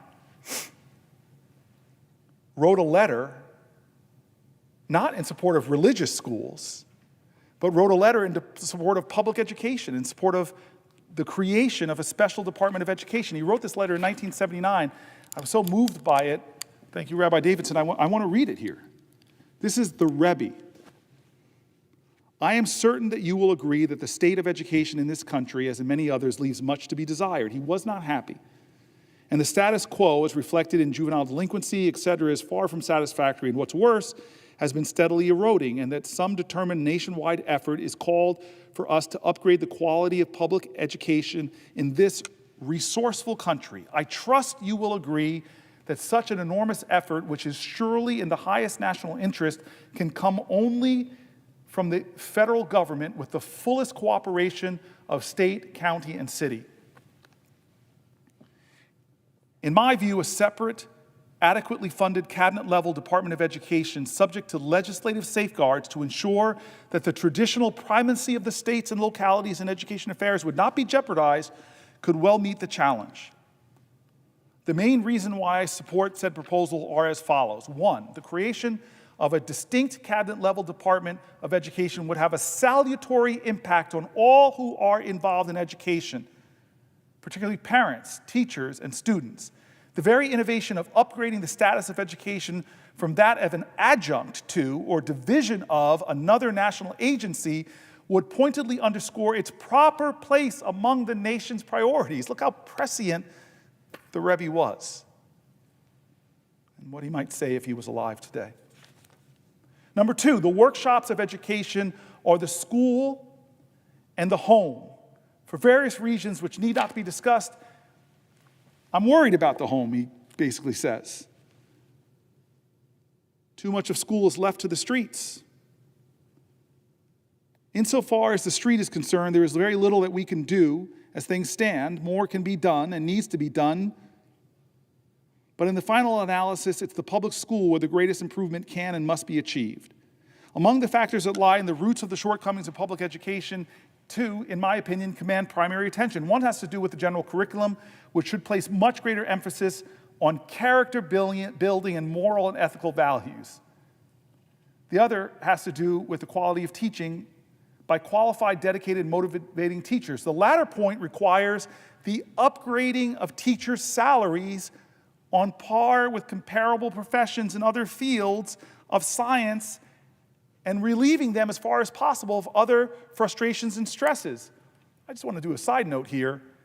I'm a big believer that we should slash public school professionals' tax rates. We need the best minds coming into the profession. Why not, as a country, to say, if you're going to take a job as a teacher, which unfortunately pays too low in our country, let's do that. Instead of, again, giving these massive tax cuts disproportionately to the wealthiest in our country. The upgrading of our nation's educational system will, of course, require considerable federal investment. But this is one area where spending has built-in returns, not only in the long term, but also in the immediate gains in terms of diminishing expenditures in the penal system, crime prevention, reduction of vandalism, drug abuse. In the longer term, it would also bring savings in expenditure on health and welfare, and one may venture to say even in the defense budget, since a morally healthy, strong, and united nation is in itself a strong deterrent against any enemy. And finally, 5, he says, the creation of a separate cabinet-level Department of Education, as I understand it, has been conceived not for the purpose of merely improving administrative efficiency, nor merely as a coordinator of existing programs, or for technical reasons. The main purpose is to breathe new life into the whole educational system of this nation and to involve the whole nation through its federal government in this massive concerted effort. As such, I am convinced a National Department of Education, cabinet level, deserves everybody's support. Thank you, Lubavitcher Rebbe. Unfortunately, this administration is not listening to the Rebbes. What does the Department of Education do, and how is this administration attacking it? Let me read you an excerpt from the New York Times. Can Trump abolish the Department of Education? ? It's from March 20th. President Trump signed an executive order on Thursday that directs the Federal Department of Education to come up with a plan for its own demise. Only Congress can abolish a cabinet-level agency, and it is not clear whether Mr. Trump has the votes in Congress to do so. I will tell you, in the Senate, if you need 60 votes, he doesn't. But he's already begun to dismantle the department, firing about half of its staff, gutting its respected education research arm, and vastly narrowing the focus of its civil rights division, which works to protect students from discrimination. Mr. Trump's long history of attacking the Department of Education represents a revival of a Reagan-era Republican talking point. It has unified Democrats in fiery opposition, but is shuttering the department possible, and if not, how has Trump begun to use the agency to achieve his policy goals? What does the department do? Founded in 1979, its main job is distributing money to college students through grants and loans. It also sends federal money to K-12 schools targeted towards low-income and disabled students and enforces anti-discrimination laws. The money for schools has been set aside by Congress and is unlikely to be affected by Mr. Trump's executive order. I don't agree with the New York Times because time and time again, the money set aside by Congress is being clawed back by the president against the people that the Constitution of the United States of America says has spending power. The federal dollars account for only about 10% of K-12 school funding nationwide. While Mr. Trump has said he wants to return power over education to the states, states and school districts already control K-12 education, which is mostly paid for with state and local tax dollars. The federal department does not control learning standards or reading lists in countries. The agency plays a big role in funding and disseminating research on education, but those efforts have been significantly scaled back by the Trump administration. It also administers tests that track whether American students are learning and how they compare with their peers in other states and countries. God forbid we measure people's performance. It's unclear whether those tests will continue to be delivered, given the drastic reductions in the staff and funding necessary to management. Still, closing the department would not likely have much of an immediate effect on how schools and colleges operate. The Trump administration has discussed tapping the Treasury Department to disperse student loans and grants, for instance, and the Health and Human Services to administer funding with students with disabilities. Any effort to fully eliminate the department would have to go through Congress. Republican members would most likely hear opposition from superintendents, college presidents, and other education leaders in school districts. Schools in Republican regions rely on federal aid from the agency just as schools in Democratic regions do. They're going to run into opposition, said Joe Vallant, an education expert at the Brookings Institution. They have a laser-thin majority and a filibuster to confront in the Senate. Even if congressional Republicans stuck together, Dr. Valiant predicts their constituents would protest, given the department's role in distributing money from programs like Pell Grants, which pay for college tuition, and IDEA, which provides support to students with disabilities. It's a very hard sell. I'm skeptical. Efforts to eliminate the department threaten the enforcement of critical laws. There's the Elementary and Secondary Education Act, which has supported school districts since 1965 in low-income areas. Individuals with Disabilities Act, which ensures 7.5 million students with disabilities receive an education. The Higher Education Act, which helps more students afford college. Title IX protections to guard against sex discrimination. This doesn't just hurt our country, but undermining those resources for our students hurts generations to come. I want to submit for the record New York Times article entitled "Trump Firings Gut Education Department Civil Rights Division." Thank you, my friend. Thank you, presiding officer, sir.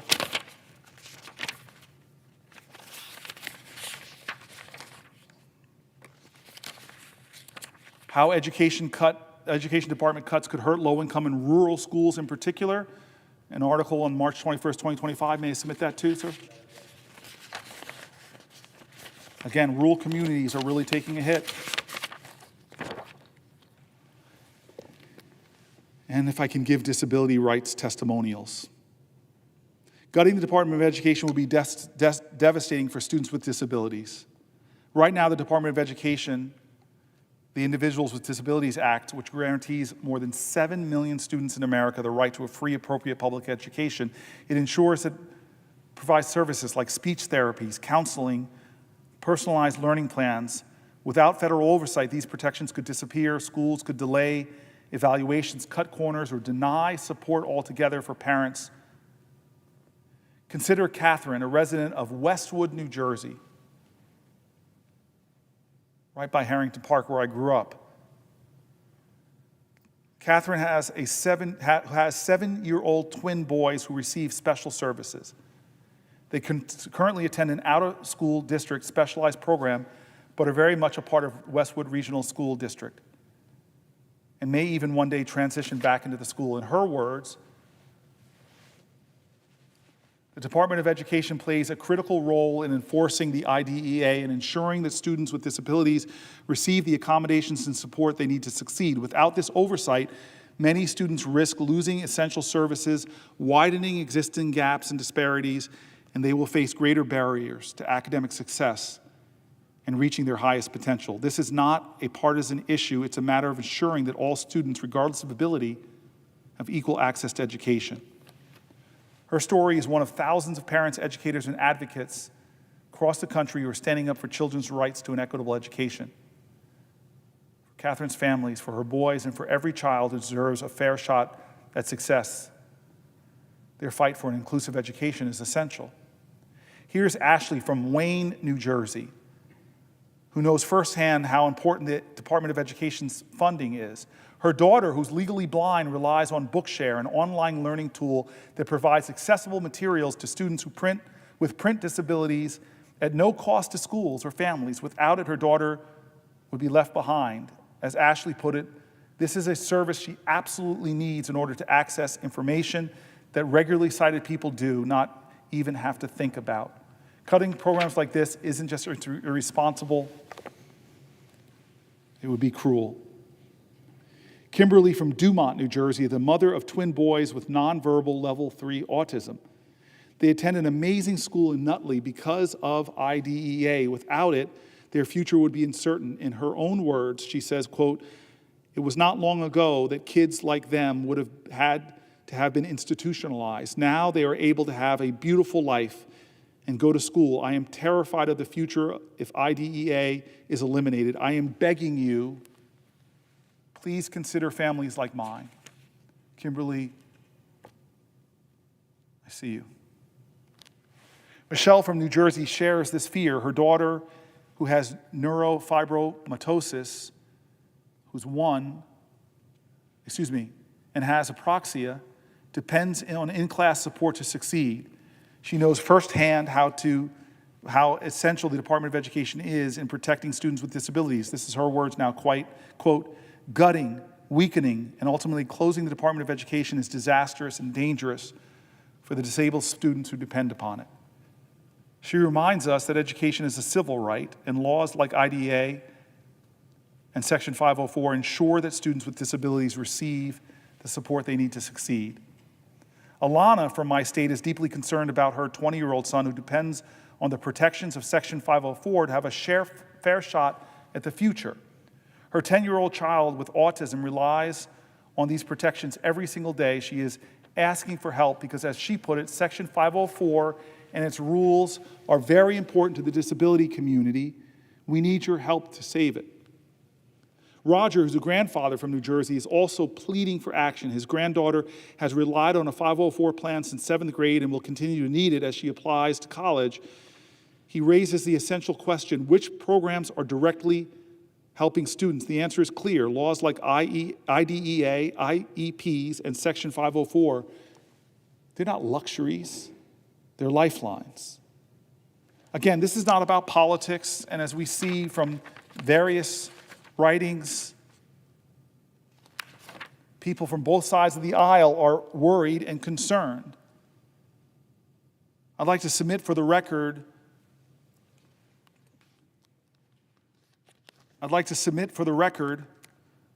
this article from one of the publications in my state: What Happens to Special Education Programs in New Jersey if Trump Shuts Down the Department of Education. It's by Gene Myers.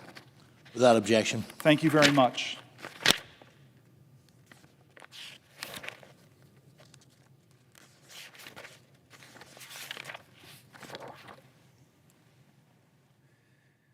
I want to say something about student loans, too.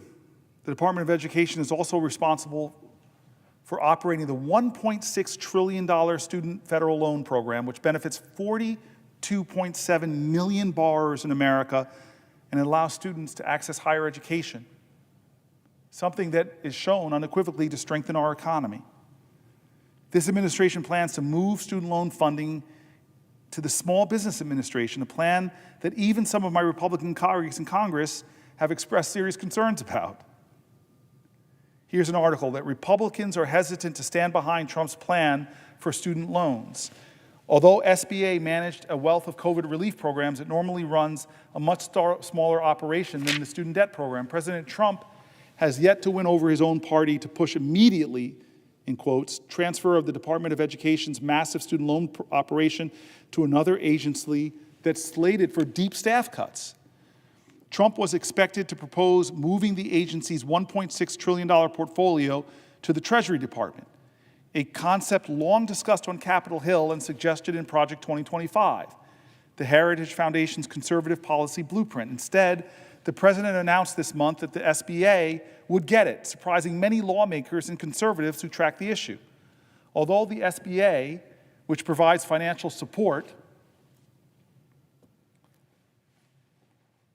to companies for disaster relief, training, and other needs, managed a wealth of COVID relief programs, it normally runs a much smaller operation than student debt. It's also slated to lose 43% of its staff. Now Republicans are worried about the size of the debt and the staffing needed to manage the complex system of service borrowers and loan applications.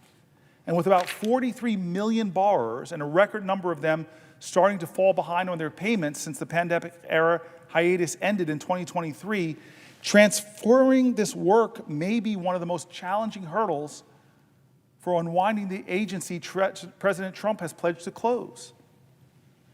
A lot of us were thinking it would go to Treasury.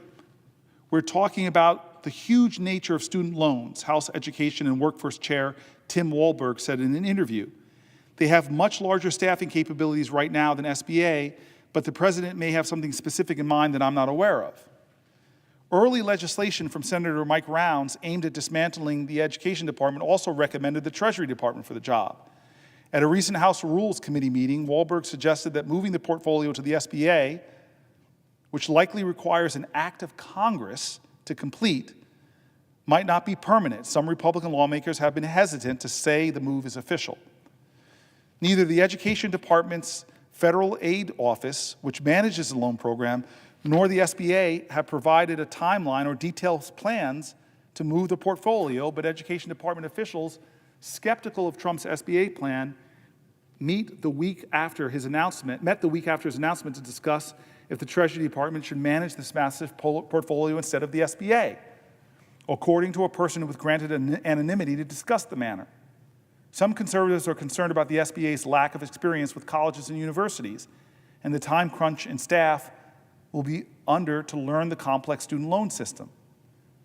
The plan to move the portfolio sounds rushed. It sounds like no one has been briefed on it, and it's not clear what the purpose is, said Jason Delsey, who served on the Education Department's review group on Trump's presidential transition team. FSA largely works with direct loans, meaning that instead of a bank lending the money, the Education Department disperses the funds directly to institutions in the students' names. Colleges and universities, however, aren't on the hook if the loan isn't repaid. The borrower is. The SBA only started working with direct loans at a massive scale in the aftermath of the pandemic. They're laying off 43% of the SBA staff at the same time. SBA is being handed $1.6 trillion portfolio. That's 3 times the size of what they have, and they're laying off 43% of the staff, said Michael Negron, who worked on the small business and student loans for the National Economic Council during the Biden administration. The administration has not clearly stated whether the FSA workers who have expertise on the student debt system would be transferred to the SBA, which is concern for Negron. That doesn't mean it's impossible. The SBA could be a fit, he said, but the conditions need to be right. There is a world where this can work, he said optimistically, who is now a fellow at Groundwork Collaborative, a left-leaning think tank. The White House did not acknowledge questions about how it would transfer. President Trump is doing everything he can within his executive authority to dismantle the Department of Education and return education back to the states while safeguarding critical functions for students and families, said Press Secretary Caroline Leavitt in a statement. The president has always said Congress has a role to play in this effort, and we expect them to help the president deliver. You know, that sounds like a president who doesn't care about Congress, cares about what he's trying to do, hasn't approached this in an intelligent way, making grand statements and opinions without not considering that the department you're transferring loans to might actually be incapable with a severely diminished staff of doing the job. Here's an incredible article by Fareed Zakaria about what this is really going on and how it affects the United States, especially relative to other nations. There is no area in which the United States' global dominance is more total than higher education. With about 4% of the world's population and 25% of its gross domestic product, America has 72% of the world's top 25 universities by one ranking and 64% by another. But this crucial U.S. competitive advantage is being undermined by the Trump administration's war on colleges. Hat tip to the New York Times' Michelle Goldberg for raising this issue as well. We have to honestly and aggressively attack the universities in this country. The professors are the enemy, said J.D. Vance during a speech to the National Conservatism Conference in 2021. The administration has put those words into action. The most dramatic assaults have been financial, a freezing or massive reduction in research grants and loans from the federal government. Some of these efforts are under court review, but the cumulative impact could be that billions of dollars in cuts to basic research, much of it's disrupting ongoing projects and programs. High-quality research in the United States has emerged in a unique ecosystem. The federal government provides much of the funding through prominent institutions such as the National Institute of Health and the National Science Foundation. Private foundations and companies account for the most of the rest. Professors at universities, both public and private, use these funds to conduct research. No other country has a system that works as well. What is risk now is what Holden Thorpe, the editor-in-chief of Science, family of journalists, calls the social contract that the federal government and institutions have had to enable the scientific research enterprise in America in the last 80 years. That is what is at risk. Take Duke University, which ranked number 11 in total grants received from the NIH last year. Of its $1.33 billion research budget, $863 million came from Washington, according to the AP. That includes funds for critical research projects on cancer and other diseases, but also supports more than 630 PhD students at the medical school. If the cuts go through, these projects and students will have to be pared back substantially. Just on Thursday, Johns Hopkins announced huge layoffs, saying it would let go of more than 2,000 employees after losing $800 million in federal grants. One crucial mechanism to cut funding is through a massive reduction in the overhead or indirect costs that universities get reimbursed for by the federal government. Overhead makes up 40 or 50% of a grant.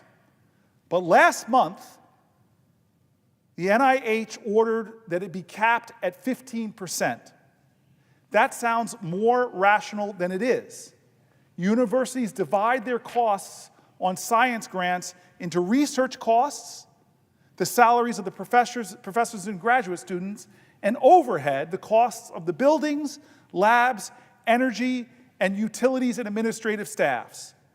When you are building a complex lab to conduct experiments, the structure and equipment is often far more costly than the salaries and stipends of the researchers. Michigan State University has declared that these cuts could make it stop construction of a $330 million research building for cancer research, for cardiovascular disease, and neuroscience studies. Government funding plays a unique role in America. It often supports basic research, the kind that companies have less incentive to do. And its results cannot be hoarded by any one company, but rather are provided free to the entire scientific community, to the entire technological community, so that all can use it to experiment and innovate. It's an incredible American system that has reaped billions and billions of dollars of rewards to our economy. Take the mapping of the human genome. It cost less than $3 billion and took 13 years because it was government funded. One of its key requirements was that the research should be made publicly available for all within 24 hours of being generated. The other assault on the universities is a strange new attack on free speech for read writes. It began from a principled critique that bureaucracies, universities, and elites all became too woke. But the government response to this problem has been Orwellian, searching through these institutions for any mentions of the words diversity or identity or inclusion, and then shutting down those programs without any review. Worse, it now punishes universities on their campuses, people who might espouse certain views on topics like Israel and Palestine, and now is punishing the protesters themselves. I have long argued that universities have a huge problem. They have far too little intellectual and ideological diversity, which is the most important kind of diversity on a campus.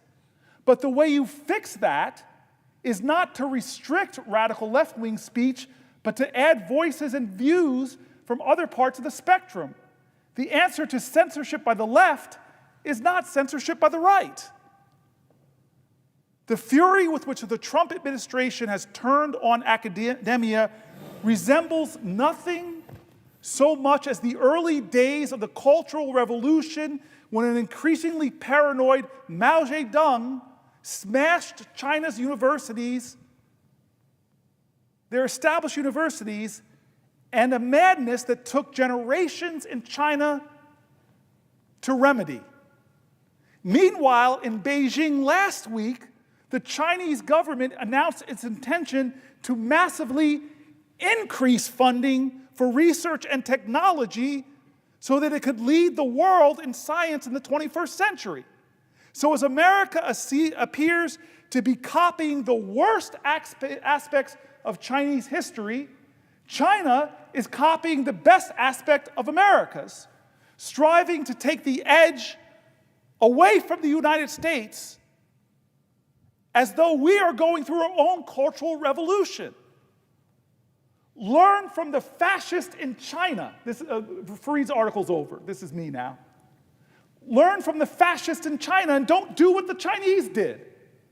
Do what America has done to lead humanity in the sciences, in innovation, in research, in breakthroughs, in science. We are the global model, and one administration in 71 days has our best universities cutting the number of PhD students they bring in, cutting the research that they're doing, cutting the planned development of research buildings. This is insanity. Insanity. We are America. Why is the President of the United States attacking the science and research at the top universities on the planet Earth, bullying them, undermining them? I've had universities from my state. I've had universities from my neighboring state, not Connecticut, New York. I've had my college, Stanford, come to see me, top researchers. The academic community, not the political community, not the history majors, not the political scientists, not the literature students, not the AFAM departments. The scientists of America have been coming to the Senate to say, what the heck? What is going on? How could you take America's edge, America's advantage, America's strength, America's brilliance, and undercut it in 71 days of your administration? We are killing the golden goose. Why? Because we have a president who is taking money that we already approved, the Article 1 branch of government, and claiming that he could claw it back, all on some trumped-up charge that these institutions are too woke. The solution to that is not to cut science funding. This should make people mad, but more importantly, it should make people stand up and not be bystanders and wait until we lose our edge because our adversaries globally are smiling as we destroy our institutions from Duke to Rutgers to University of Michigan to Berkeley, to Stanford.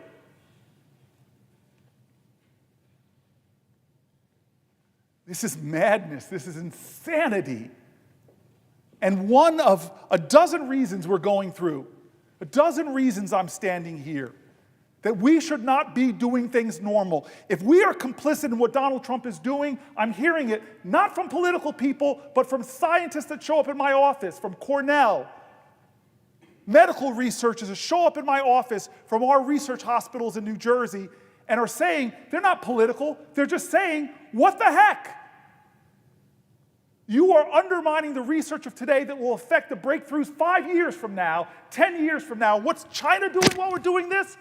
They're investing. Record numbers, record levels. The country of Tiananmen Square cracking down on college students is now trying to out America, while America is acting more like them because our president is violating the separation of powers, taking away the money we approved. And we're letting it happen by doing things normally here and not holding one hearing.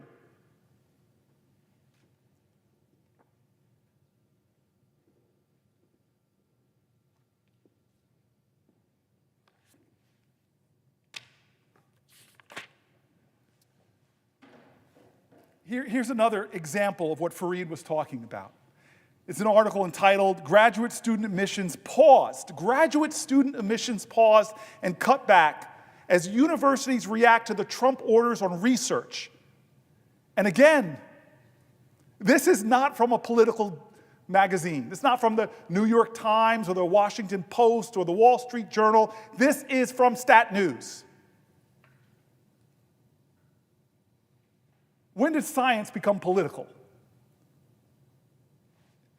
Acceptances for biomedical graduate students and professional scholars are being cut back at some universities and medical centers across the country as many grapple with the potential impact of the Trump administration's order to cut National Institute of Health research funding. That paragraph alone should have people all in this chamber upset. Let's just give European universities, Australian universities, Canadian universities, Chinese universities a leg up because we're going to cut the number of graduate students and postdoctoral students. The geniuses in our country will have less opportunity. Here goes the article, it continues. The cuts come even as the proposed reductions to funding for overhead expenses set to start on February 10th were temporarily halted last week by federal judges, at least until a court hearing. Universities appear to be exercising caution, with some freezing positions and not taking new applications or accepting fewer students than normal, according to interviews, public announcements, and internal emails obtained by STAT. The abrupt narrowing of training opportunities is leaving many future researchers at the start of their scientific journey in limbo. The academic calendar runs to the rhythm of its own sessions right now. It's typically this time of year when offer letters for PhD programs and postdoc positions in labs start hitting inboxes. Universities and academic medical centers were in the thick of that process when the NIH, under President Donald Trump, put out a policy about overhead costs known as indirect costs. This couldn't be worse timing for doing this. Waverly Ding, an associate professor at the University of Maryland who studies the biomedical sciences workforce, is creating a jolt in the market that is going to be disabling for labs, especially the smaller labs, because they won't have the human capital to do their science. It's also going to create chaos for PhDs. It's going to be a cascading chain effect through the entire ecosystem. I know we don't read science. Actually, we have a few doctors in here that do. But look at the alarm that they're sounding that this is not normal. The slowdown is happening at some universities and not at others. Some students may be unaware of the issue as they anxiously await acceptance letters without fully understanding the role national politics is playing in those decisions. Some faculty are grappling with admissions that are paused and then unpaused, while others say they are receiving little information or guidance from leadership. At the University of Southern California, and as a former Stanford football player, it's hard for me to talk about USC. I had to jab them, Senator Murphy. At the University of Southern California, faculty in some departments were told last week to pause admissions and not formalize offers to students, even those who had visited and been given verbal acceptances. The awkward part is that we are already told these applicants that they were provisionally accepted and invited them to an in-person recruitment day. Many have already purchased a flight and made hotel reservations. I mean, that is just cruel. One professor said in a faculty discussion listserv observed by STAT, I know Senator Murphy hangs out in faculty discussion listservs, that pause on admissions in psychology was lifted this week, STAT was told. Jennifer Unger, a professor who runs a doctoral program in health behavioral research in the Department of Population and Public Health Sciences at the University of Southern California Keck School of Medicine, said Wednesday she was still not able to admit the 6 graduate students for her department that had been accepted after a visit day on February 3rd. We had flown them out. We told them, we love you. We want to admit you.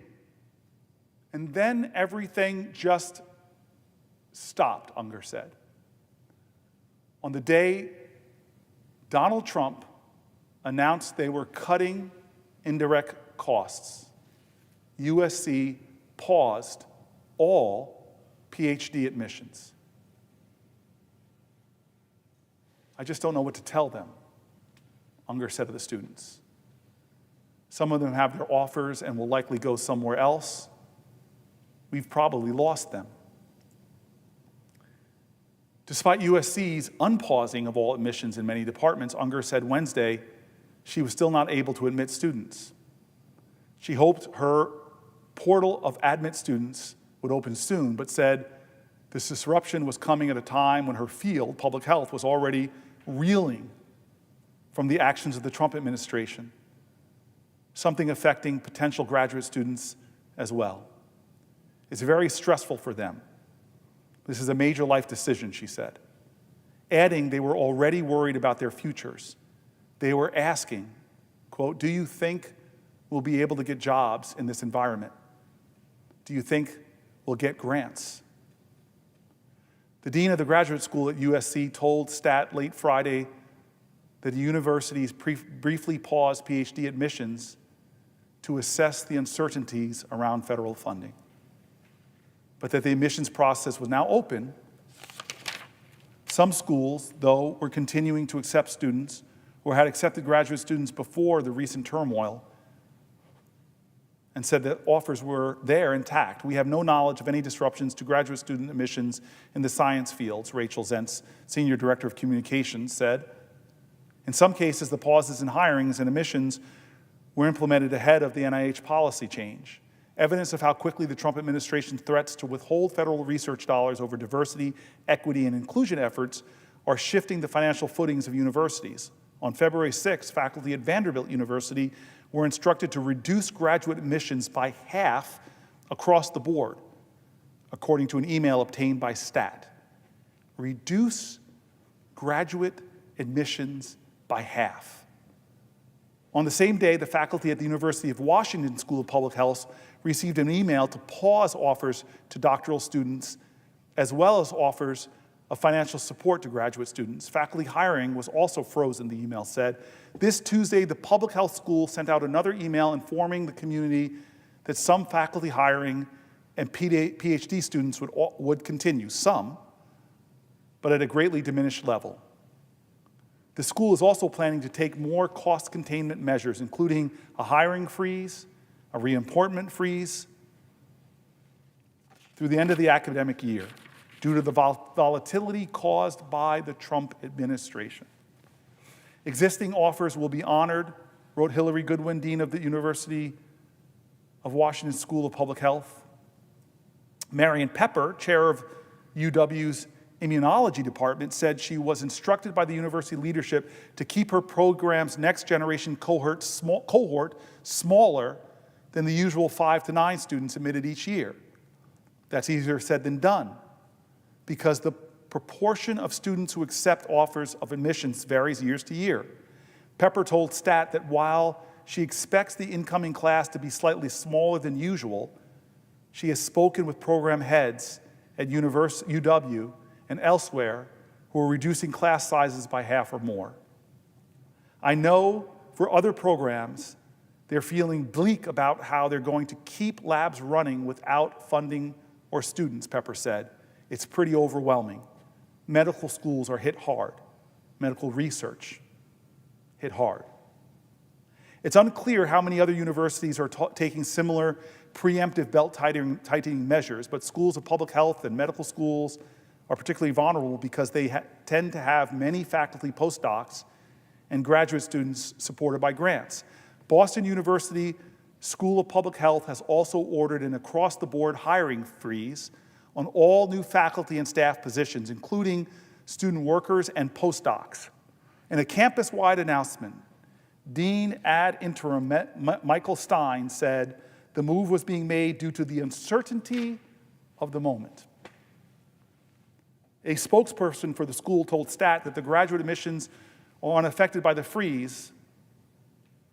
Unger said USC had cut funding for some teaching assistants in her department early in the year, before the executive orders, which reduced the number of graduate students in her program from 10 to 6. On February 11th, Columbia's University Medical School faculty were told that the school was putting a temporary pause on hiring, as well as other activities like travel and procuring equipment, according to an email obtained by the Columbia student newspaper, the Columbia Spectator. A spokesperson for Columbia declined to comment on the pause. In other cases, schools may accept fewer graduate students than they had planned, not because of an overt directive from university leaders, but because faculty feel unsure about the future given the Trump administration's intent to cut billions of dollars in overhead funding. At the University of North Carolina, Chapel Hill, 25% fewer graduate students will be admitted this year, 25% fewer, based on a survey of faculty members taking new students, said Mark Pilfer, a professor in cell biology there. That means the school will admit about 75 students across the biomedical sciences. He noted the number of graduate students vary each year, so the decline was not unprecedented as the numbers continue to go down. In an interview with Stat, Robert Farms, the director of UNC's Lineberger Comprehensive Cancer Center, said the hiring freezes, fewer PhD students, and other similar cost containment measures are being considered as the center is eyeing the same financially turbulent waters as other research institutions. Every one of these things is on the table, unfortunately, Ferris said. There's so much uncertainty. Can we hire this faculty member? Can we purchase this equipment? They just don't know exactly what or how many measures the center has to take, he said, as there are simply still too many unknowns. For instance, the outcome of the NIH indirect rate cut policy is still up in the air, not knowing how it's going to shake out. It just freezes everybody into inaction. Adding to the uncertainty is disruptions to key parts of the National Institute of Health approval process for proposed grants.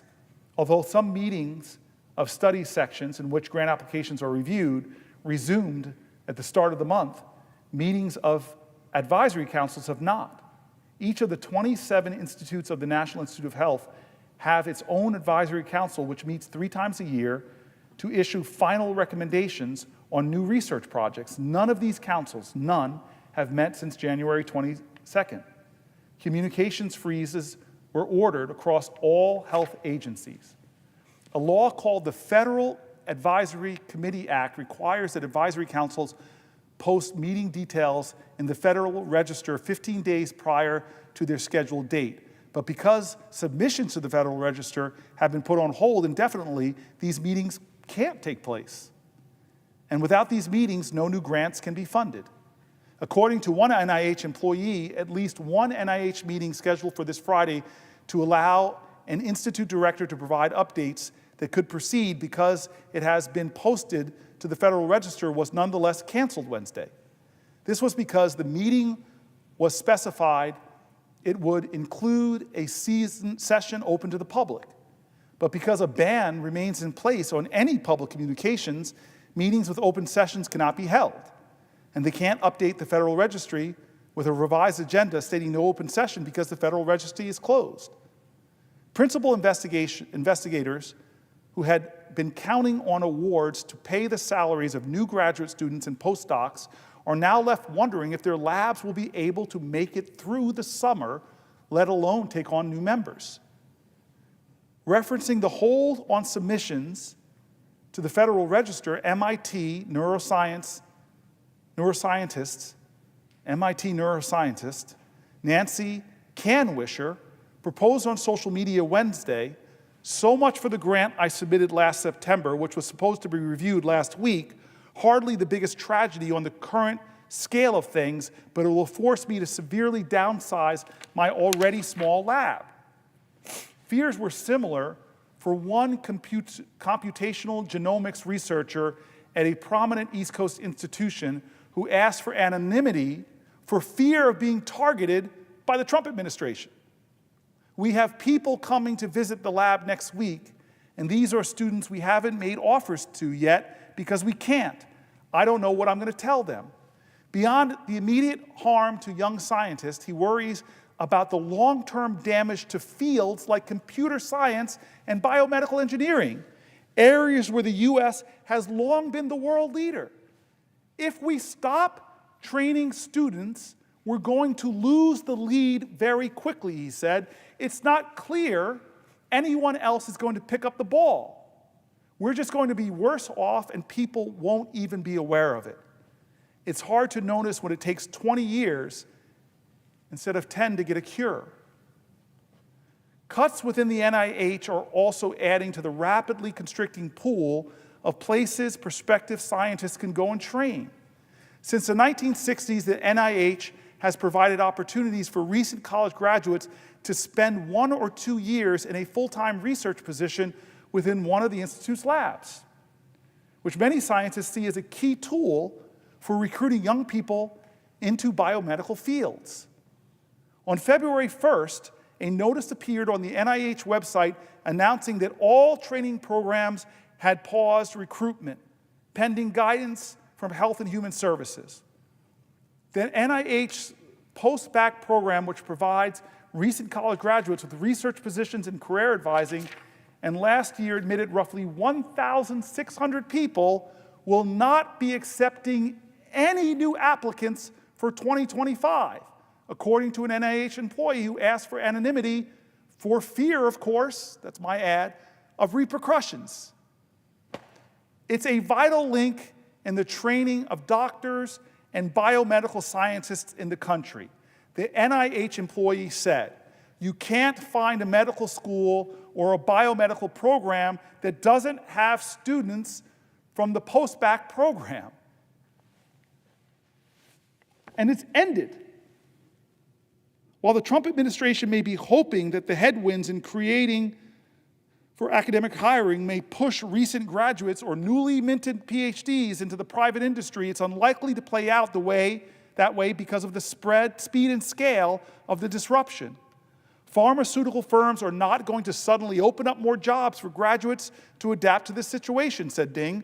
More likely is that people will start looking for opportunities outside the United States or wind up without jobs altogether. At this point, it's still too early to say if these are the first signs of losing a generation of scientists.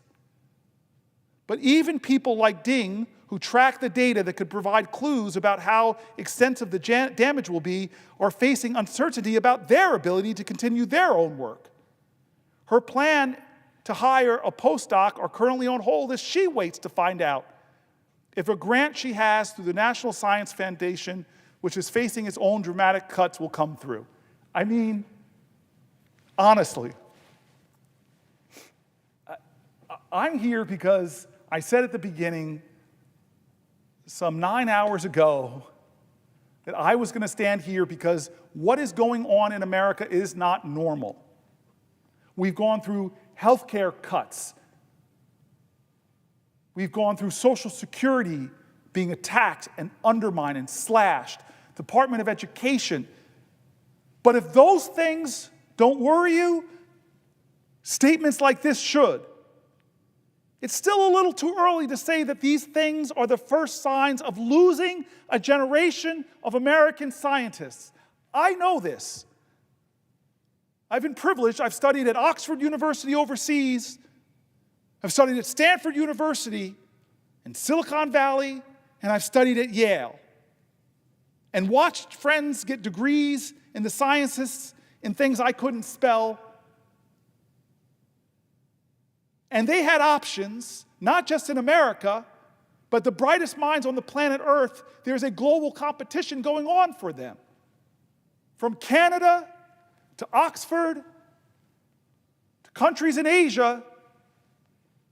If you're telling me thousands of people right now, 71 days into the Trump administration, are losing opportunities in the sciences to do research in the most important areas of human endeavor, can't get hired, they will go elsewhere. For over a generation, America has led the planet Earth because of this combination between research universities, private sector industry, and government. How do I know this? Because I'm here because of it.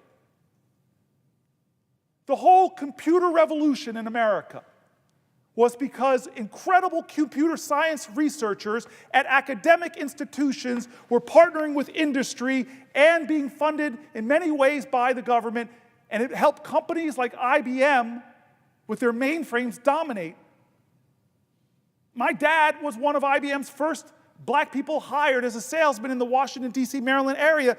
My parents were IBMers. Because when scientific endeavor explodes into new industry, new ideas, new biomedical breakthroughs, it creates a ripple effect through our economy, lifting so many people up. And in 71 days, Donald Trump's actions have led scientific articles like this to talk about a postdoc program which provides bright, recent college graduates, brilliant people, 1,600 of them, to usually get jobs, has been canceled. And this article laments from scientists, not political people, not politicians, that this is a crisis. It's a crisis in America. And we haven't held one hearing on this in Congress. Yet, university after university, I can't be the only senator having this happen. Not just from my state, the universities are coming, from New York to California, sounding the alarm that we are going to lose our competitive edge against one of our greatest competitors, China, who is doubling down, as the article said, in research on the sciences. But let me just give you some examples, and then I'll yield for a question. I just want to talk about some New Jersey institutions that have written me out. Rutgers has been a partner in the Air Force Research Laboratory's Minority Leaders Research Collaborative Program. That grant, which has been led by The Ohio State University, is on pause. God forbid they use the word minority, and the annual program review and summer internship programs are not expected to happen this year. Rutgers School of Nursing has been working with the Institute of Human Virology in Nigeria on an action to sustain precision and integrated HIV response towards epidemic control. And they were funded through a CDC and PEPFAR grant. A stop work order came in. Multiple Rutgers entities have received communications from federal agencies related to DEIA cancellation of apprenticeship programs. Many conferences have been canceled that are trying to find the best minds wherever they might be, because there's many geniuses at Howard and Fisk and Morehouse that are often overlooked.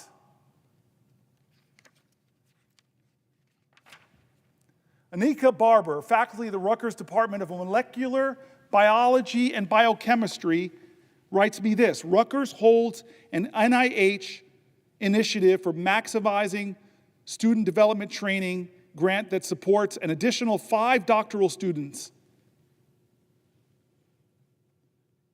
This grant expires in January 2026, and we put in for a renewal this fall, for which I wrote a letter of support. However, it seems likely that this grant proposal will not even be reviewed. I just completed the first year of funding on my NIH Maximizing Investigations Research Award and put in my progress report for the next years of funding. These are non-competing renewals, which means they don't go through peer review.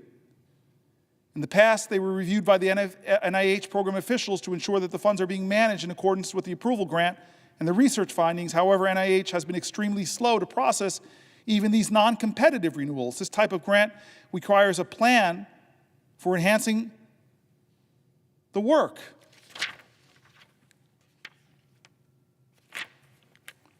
I want to read this last letter. It's handwritten. I am writing you not only as a concerned parent who believes in progress, education, and the power of science to improve lives. My daughter is a PhD in neuroscience, dedicating her life to research that has the potential to save countless lives. As a minority in science, she has worked tirelessly to overcome barriers in a field that is already competitive and demanding. Watching the current political attacks on research funding is devastating, not just for her future, but for the future of the American country. Science is not political. It serves all people. Yet funding cuts to agencies like NIH and the National Science Foundation threaten to halt critical research that leads to medical breakthroughs. These cuts will not only slow progress in fighting diseases like cancer, Alzheimer's, and Parkinson's, but they will also discourage young, diverse scientists, many of whom have already fought hard to be in these spaces, from staying in the field. This is not just about scientists. It's about every American. Diseases do not know political parties.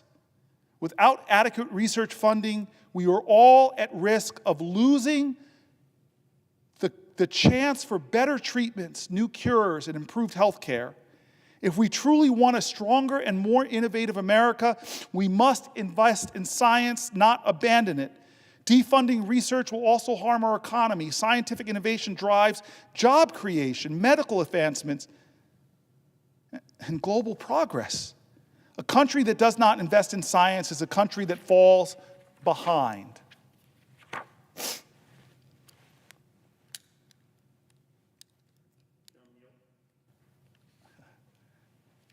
I will yield for a question while retaining the floor.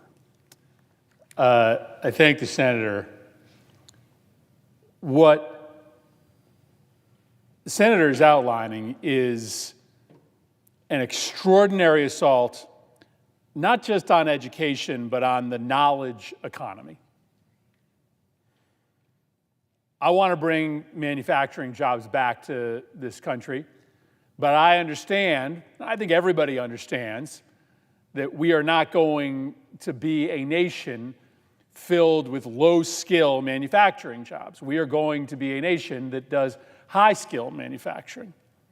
We are going to be a nation that invents things. We are going to be a nation that is dependent on engineering and on invention. We're going to be a knowledge economy. We are today, but we're going to be even more reliant on maintaining and expanding our knowledge edge on the rest of the world, given the fact that the pace of change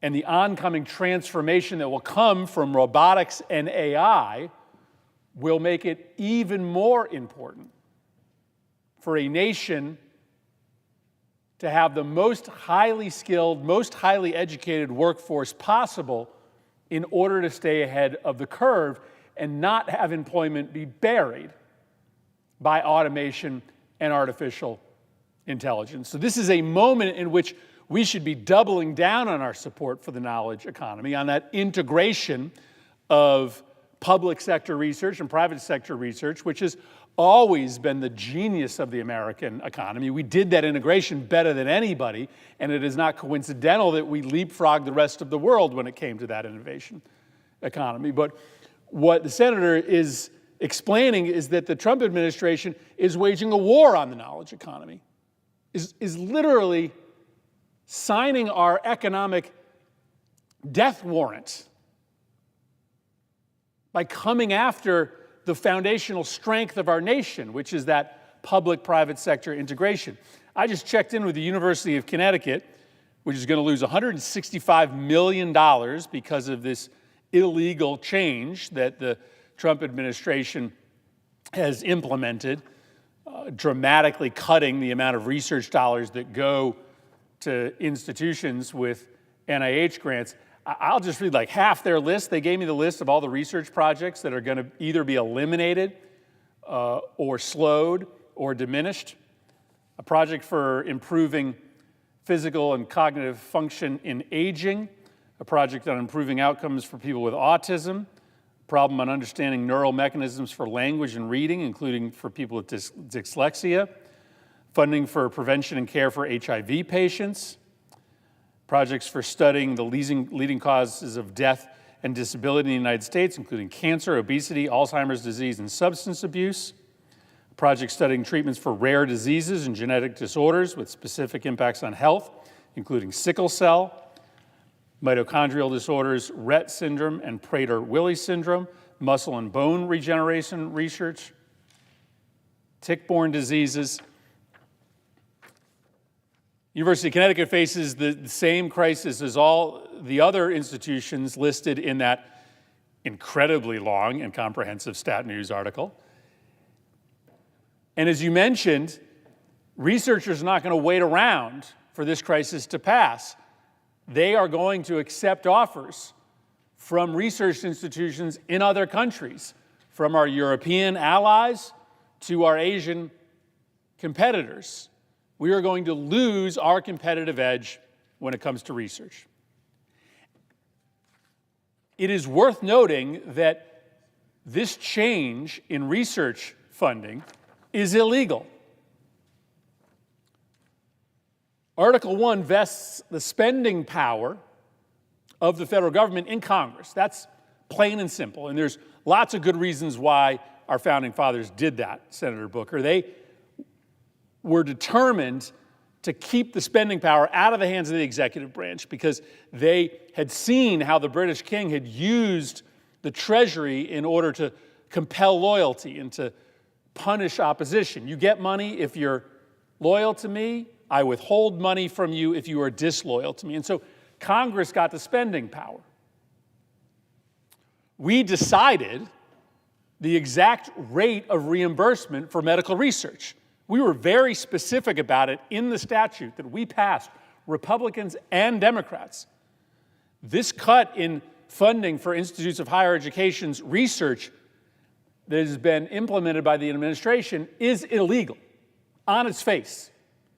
Congress said exactly how research funding should be allocated. The president is ignoring that statute and implementing a unilateral cut. It has been enjoined by the federal court. Hopefully, if the courts follow the law, it will be permanently stopped. But it is important to note that it stands in a larger context of the federal government using its spending power, the Trump administration trying to seize control of federal spending in order to do that work that our founding fathers were so worried about. We have seen over the past several weeks the administration march through school after school trying to cut individual deals with institutions of higher education. We will release your funding only after you sign a bilateral agreement with the administration, lining your institute of higher education's priorities up with the political interests of the administration. This is exactly what our founding fathers were trying to avoid. The executive using the spending power to compel loyalty from individuals and institutions. What they are doing is illegal. And it is beyond me why my Republican colleagues, our Republican colleagues, stand idly by. Well, the spending power vested in Congress by the Constitution is ripped from us. But Senator Booker, I guess I'm going to ask you the same question I did when it came to this assault on Social Security. And it's a simple question, and I'll lay out a little bit of a predicate. The question is why? What the administration has done is extraordinary, proposing to close the Department of Education, wildly unpopular. Nobody's asking for that. Waging this illegal and unconstitutional assault on our knowledge economy, suspending funding for institutions of higher education research budgets when plainly the statute says they cannot do that. So why engage in this extraordinary action to essentially destroy America's knowledge economy from elementary school all the way up to graduate education? Well, as we've talked about, as you laid out, it can't be because you're trying to help the economy. This destroys the economy. I mean, this is the worst thing that you could probably do for the economy, is to wage this open, transparent, proudful assault on research. Because we will not survive as an economy unless we are the place where cutting-edge research and invention happens. We just won't. And so researchers now who are having all of their offers suspended by major colleges and universities, they're looking elsewhere. Maybe they're hoping that the offer still comes through, but they're dialing up other competitors, many of them outside of the United States. There was a story out of the University of Cambridge in England a couple weeks ago in which their administrators were talking about the bounty that they are receiving as some of the highest class researchers in the world are coming to them because they don't believe that they will have any source of stable funding from the United States. So it can't be about helping us create jobs or supporting our economy. This is no doubt an assault on the economy. One of the complaints that I hear often about elementary and secondary education is that the Department of Education was engaged in micromanagement, right? That it was a federal school board, and we want to get the federal government out of the business of dictating what local schools will do. Well, that's not a credible explanation for what's happening, because in fact, the Trump administration is telegraphing that they are going to actually jump into the micromanagement of our local schools. Nobody has any idea what DEI means. Like, let's just be honest. It means something different to every single official in the Trump administration. It's just a proxy to impose a set of reactionary right-wing values on our schools or on our federal agencies. I asked a question of the nominee to be the alleged last Secretary of Education as to whether or not African American history could be taught in our high schools any longer. And her answer was essentially, maybe not.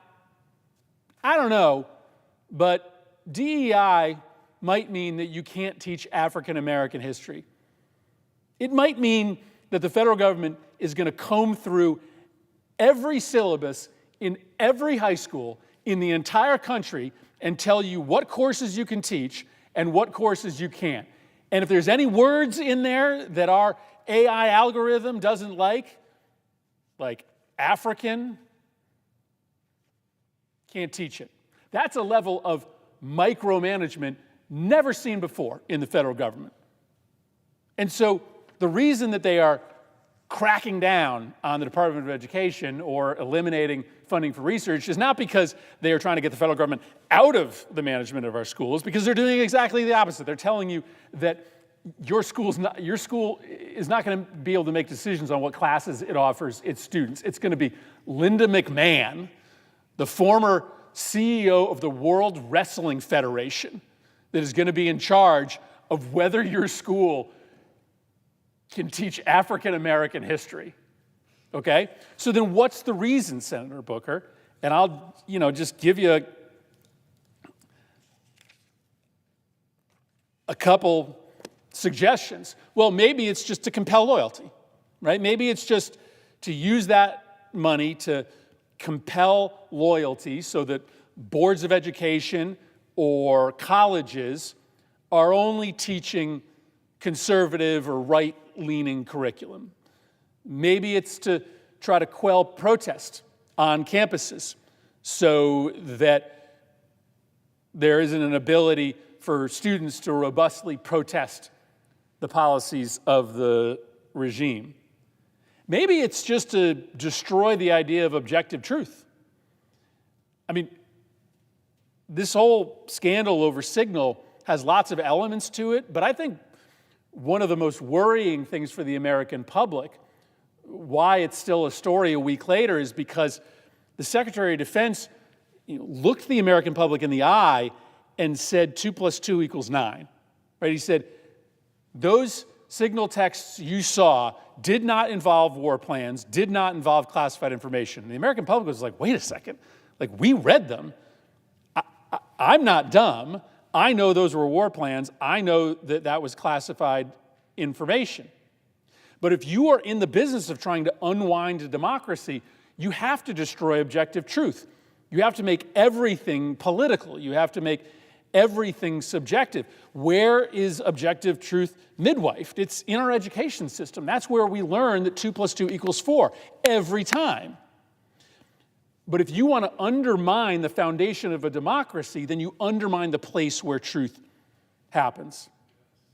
Okay, maybe it's the same agenda with Social Security. Just come up with an excuse to privatize it all. Just take all the money that's going to good public sector research and just move it all into the private sector so it can be a source to reward the friends of President Trump. That could be a rationale as well.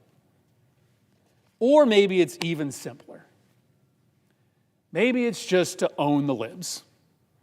Maybe it's just that historically, Democrats and the left have maybe talked about education more than Republicans have, even though to me it was always something we both cared about.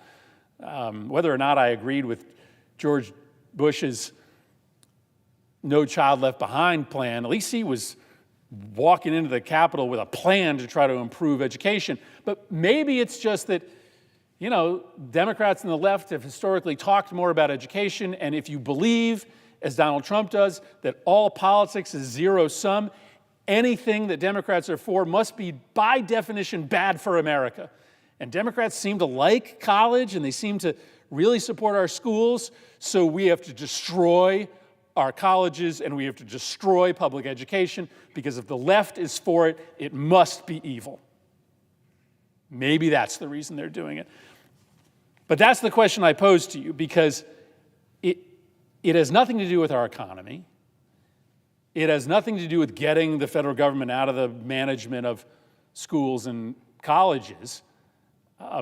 There's another agenda here, and it doesn't seem to be an agenda that squares with anything the American people have been asking, Senator Booker. I just want to answer you. I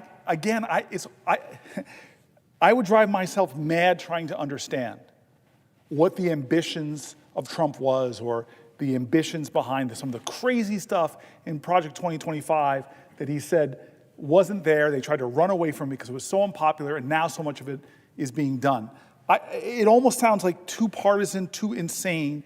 What I do want to do, Senator Murphy, in answer to your question, all I can do is try to be as fair and factual in describing what's happening in our country and appeal to people who are moderates in this country, the people who are fair arbiters of what's happening, to try to appeal to them that this is a crisis. So when university after university after university is cutting scientific research, stopping bringing in the best minds, PhD candidates, postdocs, when they're telling you that they're stopping investment in state-of-the-art research buildings, when they're telling you that they're shutting down programs to bring the youngest, brightest minds in, and our competitor, China, is doing the exact opposite, flowing money through, because China understands if we get 2 steps ahead of America on quantum computing, we can break all kinds of encryptions. We can locate every submarine they have. China understands if we can get 2 steps ahead of America on artificial intelligence, it's an end game for them. This is a global competition, and a president in 71 days, if you are a moderate in America and just want America to win in human endeavor, look at what the president is doing. And here's to the point you were driving, Senator Murphy. It is Orwellian. The bastions of freedom that are our universities, as an article from Fareed Zakaria has said, even with universities that got too woke and had too excesses, the antidote to that isn't to try to shut down the thought of the left, it's to try to make a fair, more competitive marketplace for ideas from all around the political spectrum. But this isn't about politics, it's about science, it's about research, it's about cutting NIH funding, science funding. But I want to stick with that because that's the controversial nub, right? Like, we need to go after DEI programs. I'm hearing it all the time. It was like the confusion I had 5 years ago when people were asking me, oh, the Republicans are talking about critical race theory. I have, as my father says, I got more degrees in the month of July, but I'm not hot. But I had to go back and research what is critical race theory. Oxford, Stanford, Yale graduate, I didn't sure what they were talking about. And this is the rub on that, because I don't want to just talk about what's obvious, which should enrage people on both sides of the aisle, not just enrage people on both sides of the aisle because of the China outcompeting us, but because we allocated this money in a bipartisan way that he's now trying to pull back. That should enrage us as a violation of Article 1 of the Constitution. But I want to stick in this more controversial area that you talked about, that has all across the country people banning books.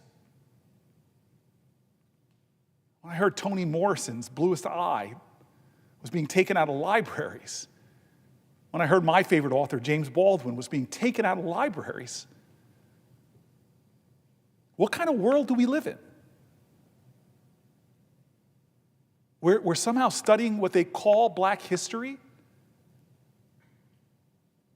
is something that we have to, that Trump feels like is to rally people to stop, where a person going for the Department of Education can't look you in the eye and says, yes, we need to study Black history. Well, I get upset with that because Black history is American history. I had a brilliant friend of mine, brilliant, look with me in deadpan embarrassment and tell me he just found out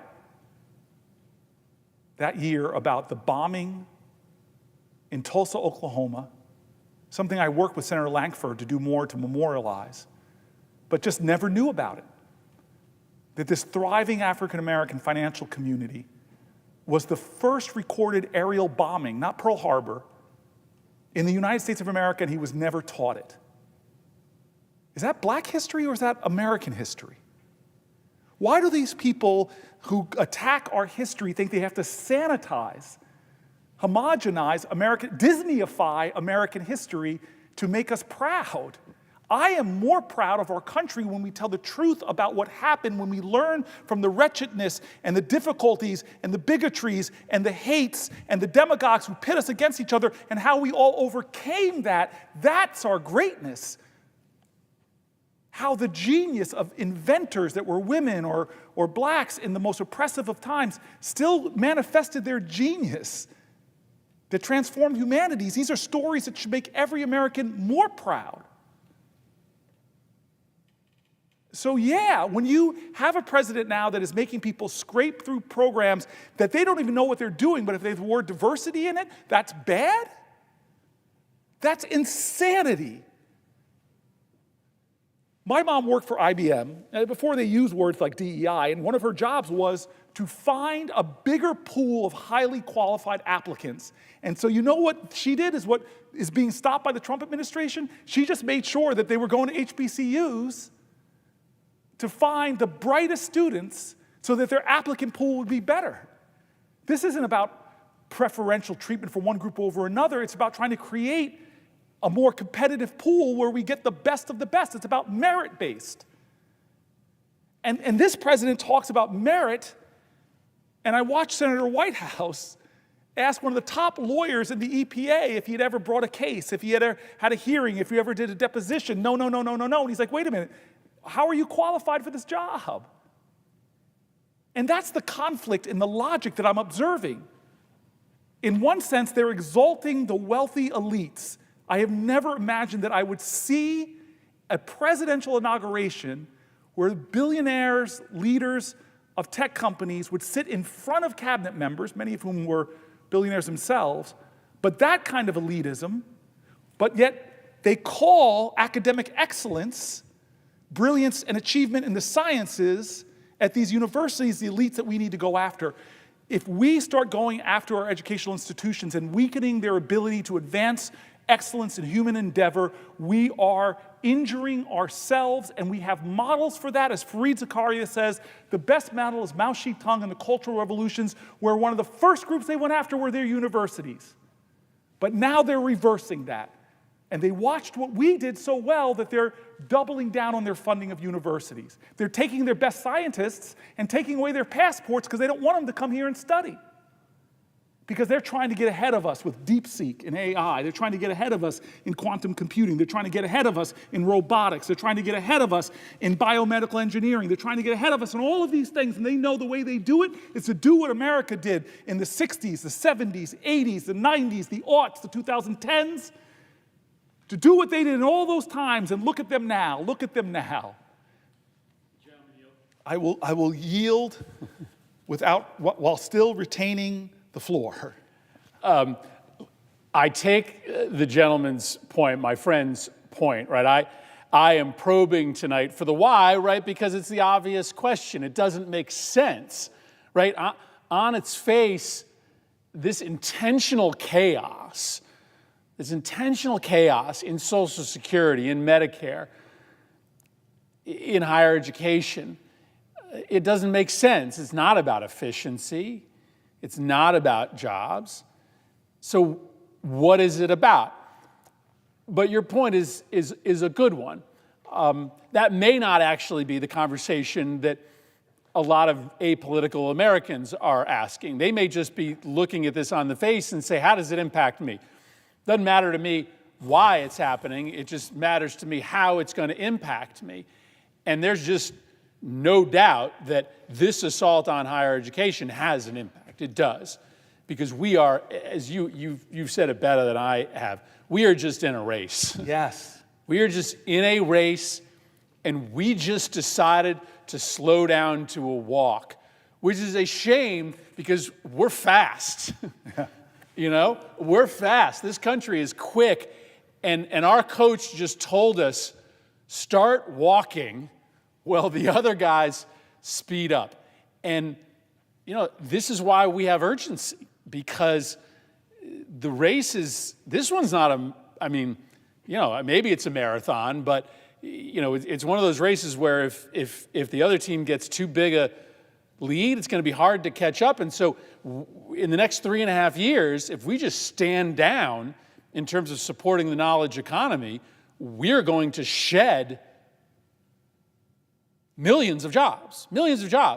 And once those centers of excellence, research excellence, are outside of the United States, it's not like the next president can just come back in and fix it. That becomes a permanent liability for us. So the reason that I'm here on the floor with you, Senator Booker, is because I agree with you that this is not normal, but I also agree with you that we got to wake our colleagues up fast, because like a second ago, I thought we all agreed on the fact that we need to support the knowledge economy. Like 2 seconds ago, we were all raising hands together, Republicans and Democrats, that we finally started putting big new dollars into NIH. We did a $2 billion increase, I think, a few years ago, and it was a big bipartisan achievement. And all of a sudden, just because Donald Trump is in the White House, we've lost the bipartisan consensus around supporting the knowledge economy. And you go back to your question. I know you want to get your last question out before I jump into the next area that's so related to this, immigration. I mean, the brightest minds on the planet Earth that are coming here now are terrified to come here, but we'll talk about that. I've made my point. Oh, you made your point. I just wanted to say something to you because you just got me triggered when you said we had some consensus over the last 4 years that we were here. I love how you said just yesterday. I remember the CHIPS and Science Act. That was a bipartisan bill. I was sitting in a skiff with all of us, and I watched our whole national security apparatus talk about why science endeavors in chip making and the breakthroughs that are happening on chips are so essential for our national security, and how we had to stay ahead of the competition. And we marched out of that meeting in a bipartisan fashion. We saw this in the bipartisan work we've been doing on AI here, talking about how America has to lead in this area. And with all of that bipartisan vigor, we let a president come in 71 days and halt scientific research, pausing literally experiments in their tracks,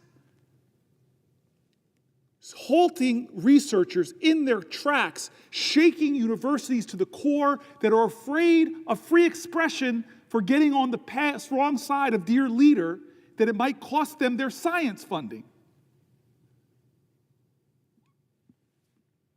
So you are putting your finger on it.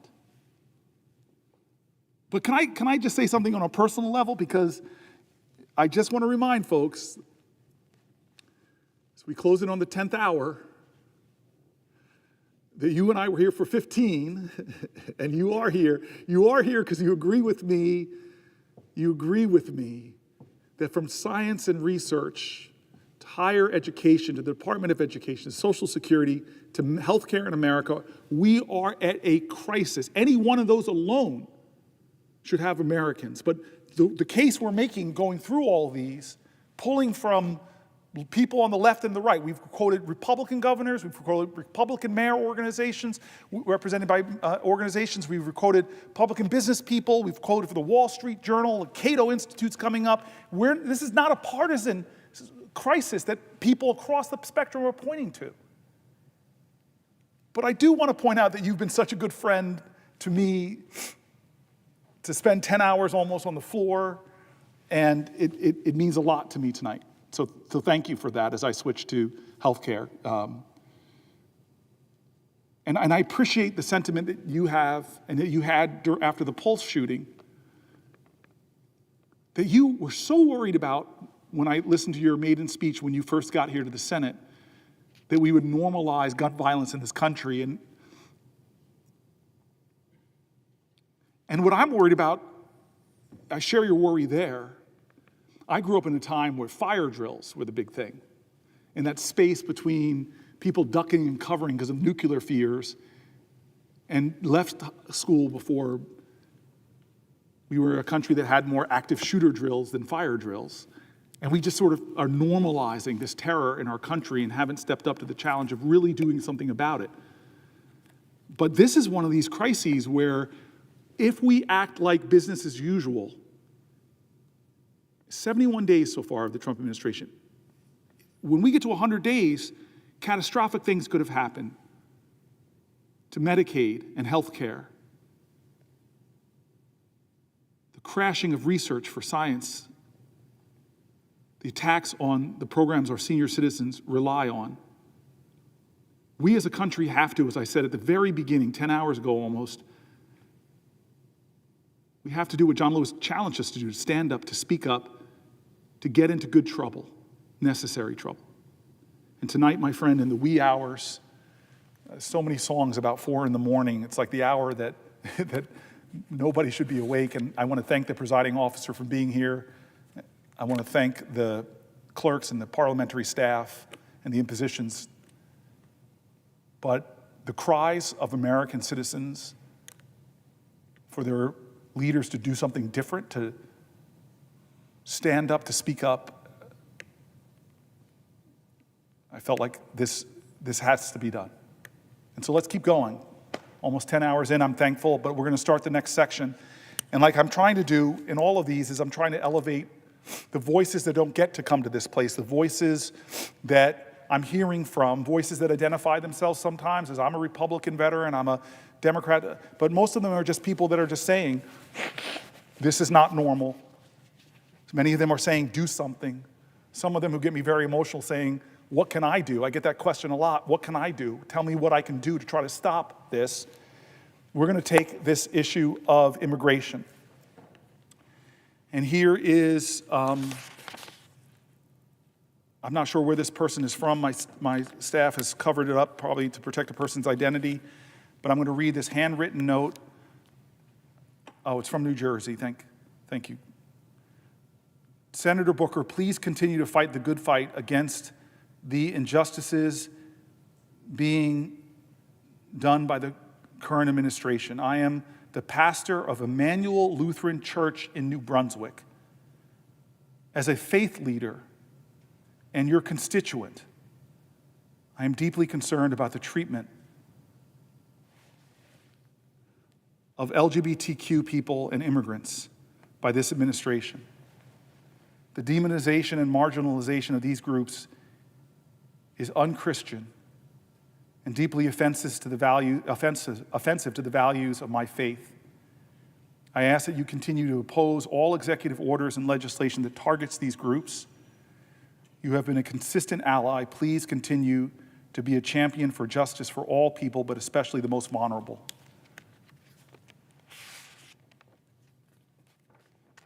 Another person. Late yesterday, in fact, court filings from the Trump administration revealed that they mistakenly deported a Maryland father with protected legal status to this horrific prison in El Salvador. Abrego Garcia is married to a United States citizen and has a 5-year-old disabled child who is a U.S. citizen. He has no criminal record in the United States, but despite receiving a legal status called withholding of removal, where a United States immigration judge found that it is more likely than not to face persecution if deported to El Salvador, the Trump administration deported him where? To the very country from which he fled gang violence. Here's the story that was written about him in The Atlantic. The Trump administration acknowledged in a court filing Monday that it had grabbed a Maryland father with protected legal status and mistakenly deported him to El Salvador, but said that the U.S. courts lack jurisdiction to order his return from the mega prison where he's now locked up. The case appears to be the first time the Trump administration has admitted to errors when it sent 3 plane loads of Salvadorians and Venezuelan deportees to El Salvador's grim terrorism confinement center on March 15th. Attorneys for several Venezuelan deportees have said that the Trump administration falsely labeled their clients as gang members because of their tattoos. But in Monday's court filing, attorneys for the government admitted that the Salvadorian man, Kilmar Abrego Garcia, was deported accidentally. Although ICE was aware of his protection from removal to El Salvador, Abrego Garcia was removed to El Salvador because of an administrative error, the government told the court. Trump lawyers said the court has no ability to bring him back now that Abrego Garcia is in Salvadorian custody. Simon Sandoval Moschenberg, Abrego Garcia's attorney, said he's never seen a case in which the government knowingly deported someone who had already received protected legal status from an immigration judge. He is asking the court to order the Trump administration to ask for Abrego Garcia's return and, if necessary, to withhold payment to the Salvadorian government, which says it's charging the United States $6 million a year to jail U.S. deportees. The Trump administration told the court to dismiss the request on multiple grounds, including the Trump's primacy in foreign affairs. Primacy in foreign affairs. I'm not going to stop now, but I ask anybody who's read the Constitution to understand that the President of the United States is not king. He does not have primacy in foreign affairs. I continue with the article. The claim that the court is powerless to order any relief, Sandoval Moschenberg told me. If that's true, the immigration laws are meaningless, all of them, because the government can do whatever they want, whenever they want, wherever they want, and no court can do anything about it once it's done. Court filings show Abrego Garcia came to the United States at the age of 16 in 2011, fleeing gang threats in his native El Salvador. In 2019, he received a form of protected legal status known as withholding of removal from a U.S. immigration judge who found he would likely be targeted by gangs if he was deported back.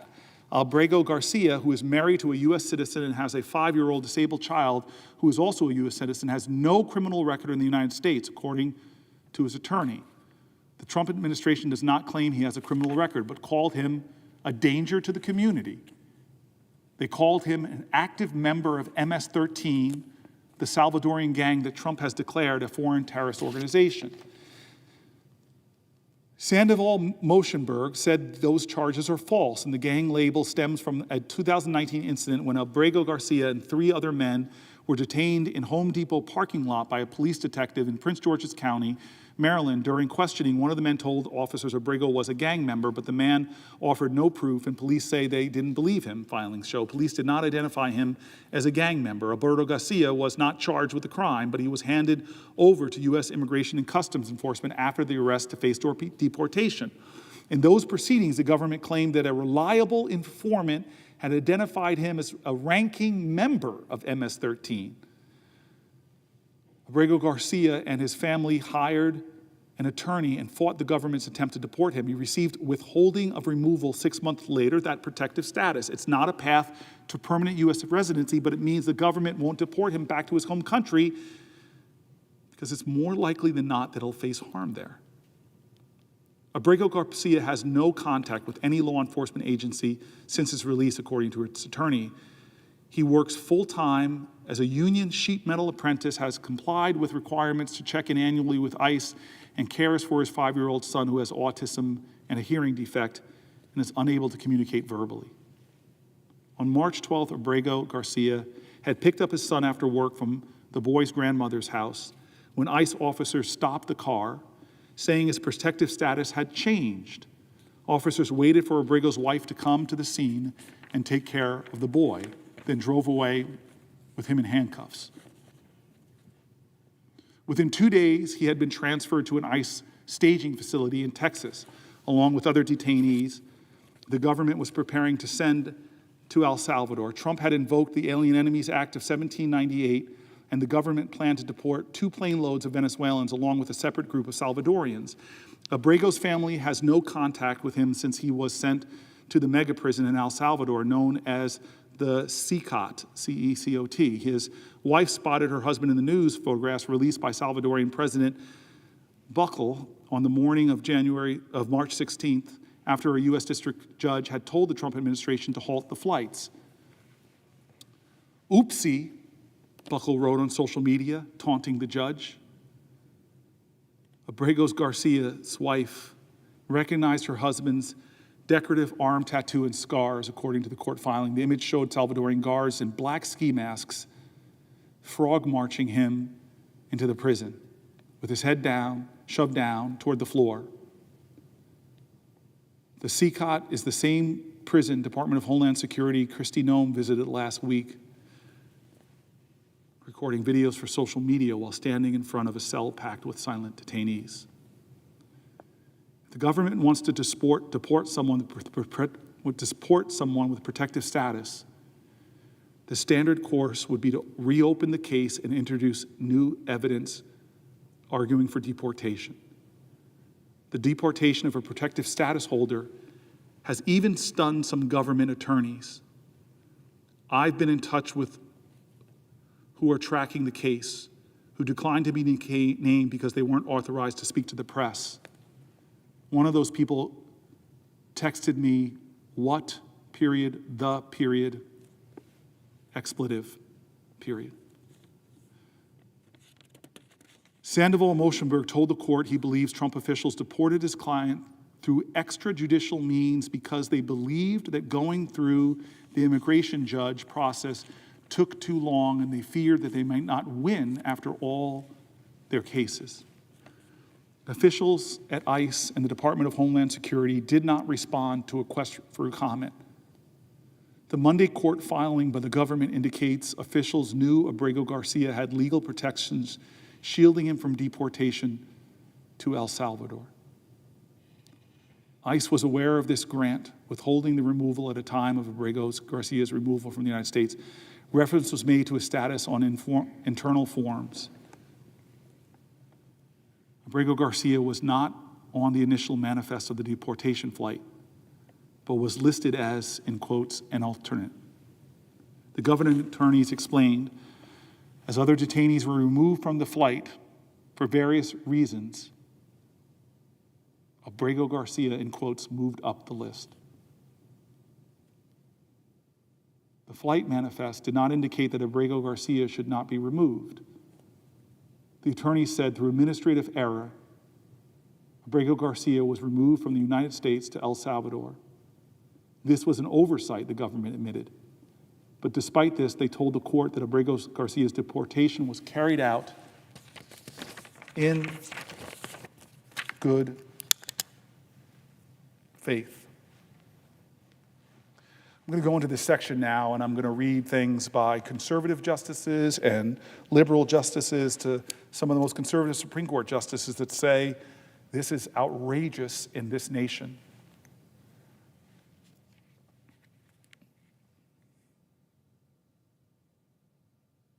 No one. There are parts of this Constitution, and I'm going to talk about them, that talk about due process, about fundamental American ideals. But this story and the few others I've heard where Americans that have the status to stay here, that have an American spouse, American children, who will be traumatized by this.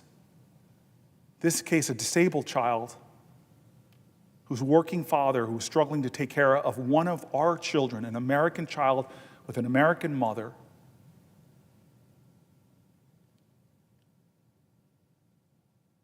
We were told that the president said he was going to be focusing on criminals, and these trumped up charges where they admit in court and made a mistake, but write such mocking things to judges like whoopsie on social media, this cruelty, this is not who we are.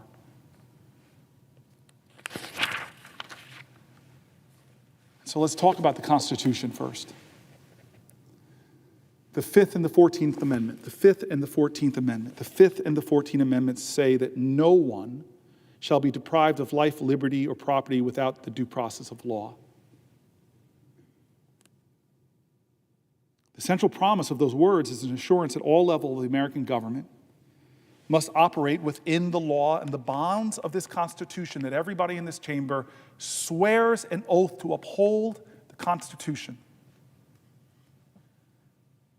But every single day, it just seems our president is in challenging constitutional principles, pushing past constitutional boundaries. Every day we're hearing news stories of immigrants, some here legally, some awaiting trial, most charged with no crimes, being rounded up, detained, arrested, deported, often just disappeared. This is happening without charges, evidence, trials, hearings, without what the Constitution says, due process. This is what other governments done. We've talked about it. In the Foreign Relations Committee, we complain about it to nations across the earth when they do not show due process, where they disappear people. Maybe you're an immigrant that's never broken the law. Maybe you're a citizen. Even if you think the administration's immigration agenda doesn't apply to you, please know that the reckless behavior we're seeing erodes all of our rights. And the American mother and the American child right now, whose husband was unjustly and illegally deported and is right now in an El Salvadorian prison, think about them. Denying due process is a slippery slope. We've seen it in other countries with democratic backsliding. It is a slippery slope. If people can be detained and deported without a hearing, detained and deported without due process, without seeing a judge, nothing will stop from slipping toward deporting others, making mistakes with an American.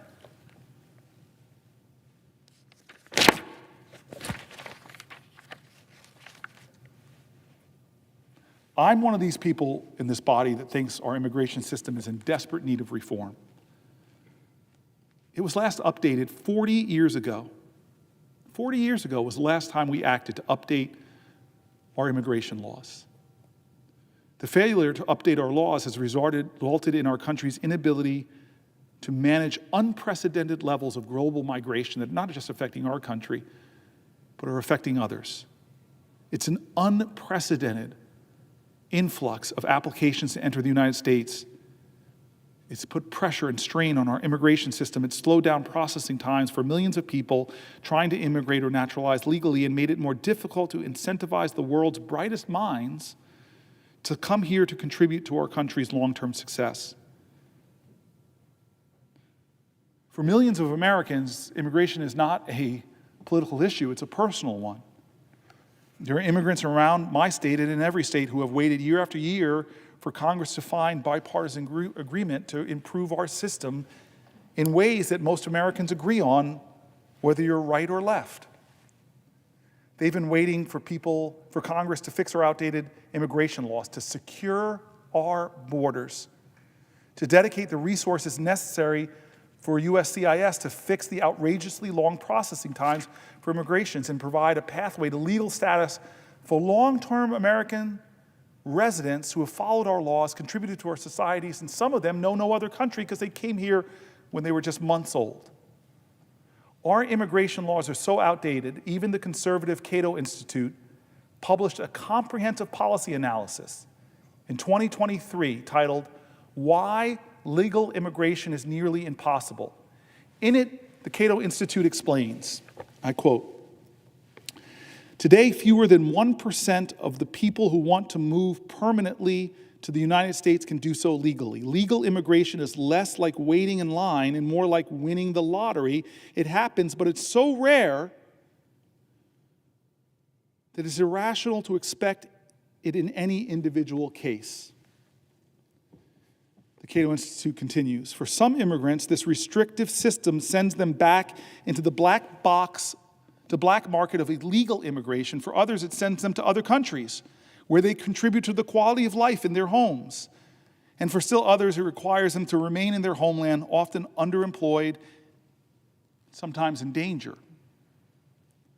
Whatever the outcome, the system punishes both prospective immigrants and Americans who would associate, contract, and trade with them. Congress and the administration can do better."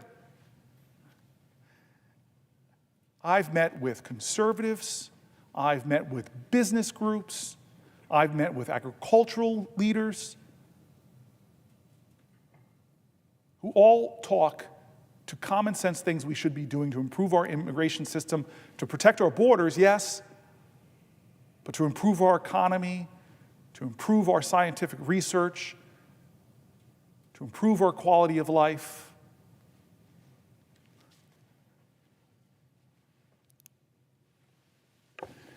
The only way to fix our broken immigration system is for Congress to fix it, to pass comprehensive immigration reform. But instead of strong leaders who go before Congress taking on the most complex issues, but yet have the courage to stand before Congress and pull them together to do hard things, instead of doing that, the last time we made progress in this body, President Trump actively blocked bipartisan legislation. Now he's imposed policies that aren't just going after criminals, they're dragging in so many others. When President Trump stopped Republicans from voting on the bipartisan bill that was negotiated in the Senate last year, he stopped us from making strides towards the larger fixes we need. The administration's immigration plans are not helping American citizens who are submitting applications so that their spouse or fiancé who is waiting in another country can finally join them in the United States. The administration right now is not helping American citizens who have been waiting for years for a visa for their brother or their sister or their mother or their father. Uniting families is an American value. Americans aren't getting any relief from these extraordinarily long wait times. On the USCIS website, you can check the average processing times for these cases, and most Americans would be shocked, or maybe even horrified, to learn just how long it will take for you as an American citizen to bring a husband or a wife or even a child back to the United States with you. We checked this past weekend, and here are the numbers. For the I-129 fiancé visa, the processing time for 80% of the cases is 8 months to 3 years.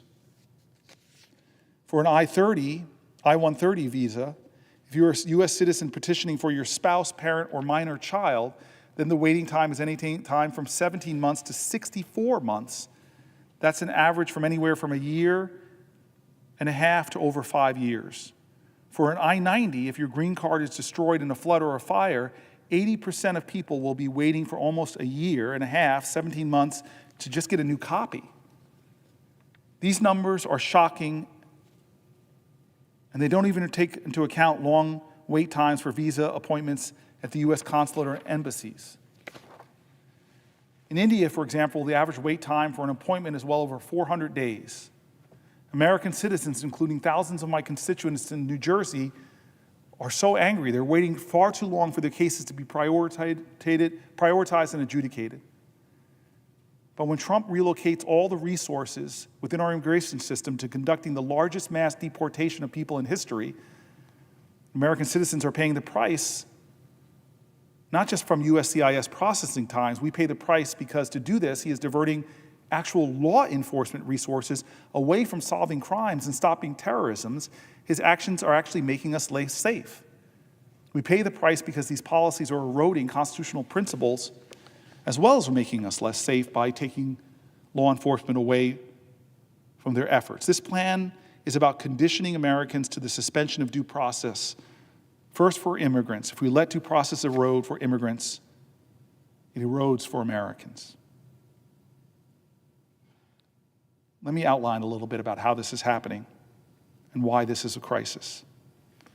2 weeks ago, Trump invoked the Alien Enemies Act. The Alien Enemies Act of 1798 allows the president to detain or deport the natives and citizens of an enemy nation that we are at war with. 1798 Act. The president can detain or deport these immigrants without a hearing, with no due process, even ones who are lawfully present in the United States. The Alien Enemies Act was last used during one of our country's darkest moments, the internment of Japanese, German, and Italian nationals during World War II. But even then, we still ensured that due process was followed. Prior to detention, people subjected to the Alien Enemies Act in the 1940s appeared before the Alien Enemy Hearing Board, where they could at least present evidence that they had no ties to Axis powers. As one circuit court judge recently said of Trump's use of the Alien Enemies Act, there's no regulations, and nothing was adopted by agency officials that were administrating this. The people weren't even given notice. They weren't told where they were going. They were given these people on those planes, they were getting those people on the planes on Saturday and had no opportunity to file habeas or any type of action to challenge their removal. The standards of 1940 during World War II were higher than the standards of this president? The following are people that Trump has targeted and removed without criminal charges, without a hearing, without evidence, to a prison rife with human rights abuses in El Salvador. These are the people that he has sent there. A tattoo artist seeking asylum who entered the country legally, an aspiring pop musician with a tattoo of a hummingbird, a 24-year-old who used to teach swim classes for children with developmental disabilities and has a tattoo of an autism awareness ribbon in honor of his brother, a Venezuelan who had fled violence in Venezuela last year and came to the United States to seek asylum. His lawyer wrote on social media, ICE alleged that his tattoos are gang-related. They are absolutely not. Our client worked in the arts in Venezuela. He is gay. LGBTQ, his tattoos are benign. He has no criminal record. Another Venezuelan removed to this El Salvadorian prison is a barber with no criminal history. Another professional is a professional soccer player, has a tattoo with a soccer ball and a rosary closely resembling the logo of his favorite soccer team.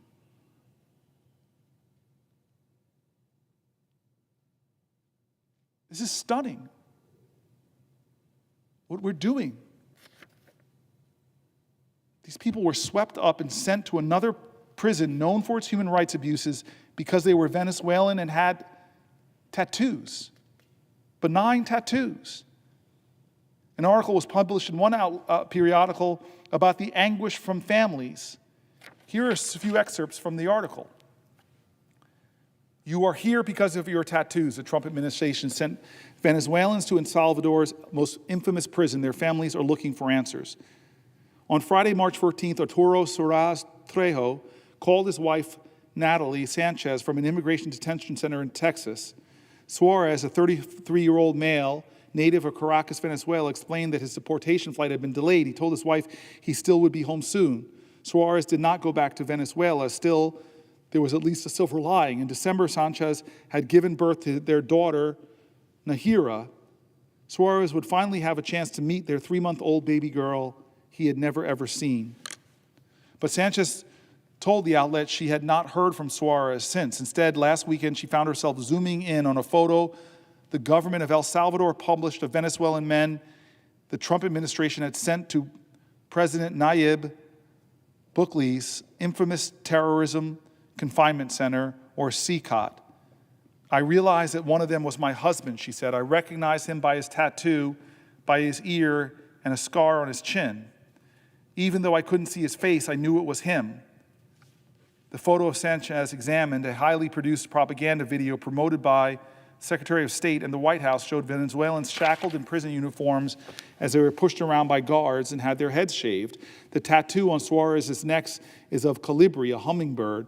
His wife said it was meant to symbolize harmony and good energy.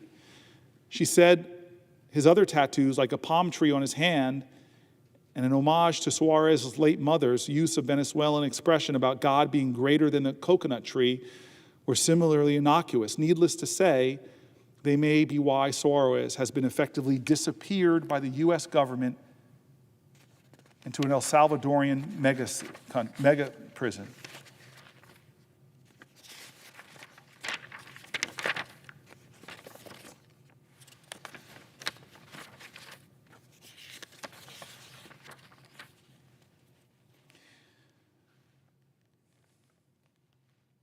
We must keep our country safe. Violent criminals, people with long criminal records who are not citizens, I think every American would agree. They should be deported. Immigrants to this country surprisingly have a much lower rate of breaking laws, but if they break laws, I agree. But maybe you're an immigrant that's never broken a law. Maybe you're a naturalized citizen. Maybe you were born here. The problem with this idea of disappearing people with no due process is once that foundation is laid, if they're able to defend that lack of due process, to use that law from the 1700s, we begin a process in this country that even conservative justices of the Supreme Court said is unjustifiable. Denying people due process pushes us down a road where more exceptions can be made. You cannot deny fundamental rights to another and not endanger them for yourself. We have created a system now, if Trump is successful, where you can just say, you can just claim, you can just point to someone and say they're from X country or claim that they're part of a gang. And without any due process, without any vetting, without going before any independent arbiter, you are disappeared. Because there's just no way to challenge them. No due process for non-citizens means that we are a country in violation of those ideals I talked about from here, that says at the beginning of this country, that says very simply, no one shall be deprived of life, liberty, or pursuit or property. No one without due process of law. As soon as we break that, as soon as we violate that, we're going down a road. Anton Scalia, I confess, I've disagreed with him on so many things, but this conservative justice once sat in an interview with Ruth Bader Ginsburg. They had a relationship that I think was special and shows that even people that have distinctly different views can still make real human connection in our country. They were asked by an interviewer whether undocumented people have the 5 freedoms: freedom of religion, freedom of speech, freedom of the press, freedom of assembly, and freedom to petition the government. Here is what the conservative Justice Scalia said. Oh, I think so. I think anybody who is present in the United States has protections under the United States Constitution. Americans abroad have that protection. Other people abroad do not. They don't have the protections of our constitutions, but anyone who is present in the United States has the protections of the United States Constitution. Anton Scalia, one of the most conservative members of the highest court in our land. And of course, Ginsburg, his ideological opposite, she concurred when she said, when we get to the 14th Amendment, it doesn't speak of citizens as some constitutions grant rights to citizens, but our Constitution says persons, and that the person is every person who was here in our country, documented or undocumented. Our Constitution is clear on the face. If you are an originalist like Anton Scalia and you read the Constitution's words, you have to stand for the idea that no one should be denied due process, that the government can't walk up to a human being and grab them off the street and put them on a plane and send them to one of the most notorious prisons in the world and just say, as one of our authority did, oopsie.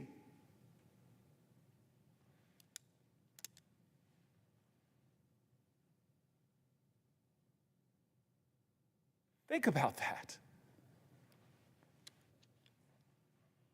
And that happened to a father of an American child. Think about that.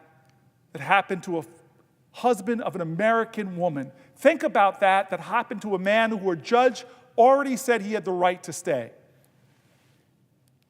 When the rights of some are violated, they are a threat to the rights of all of us.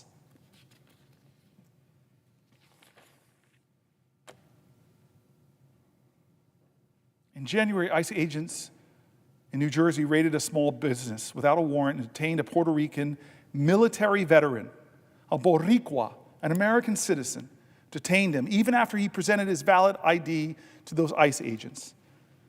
This is one example of so many. Some Americans have already been caught in Trump's immigration dragnet. More will be. An article by Nicole Foy. About a week after President Trump took office, Jonathan Guerrero was sitting at a Philadelphia car wash where he works when immigration agents burst in. The agents didn't say why they were there and didn't show their badges, Guerrero recalled. So the 21-year-old didn't get a chance to explain that although his parents were from Mexico, he was born right there in the city of brotherly love. An agent pointed his gun at Guerrero and handcuffed him. Then they brought in other car wash workers, including Guerrero's father, who's undocumented. When agents began checking IDs, they finally noticed that Guerrero's was a citizen and quickly let him go. I said, look, man, I don't know who these guys are and what they're doing. With anything law-related, I just stay quiet. Less than 2 months into the Trump administration, there has been a small but steady beat of more and more reported cases like Guerrero's.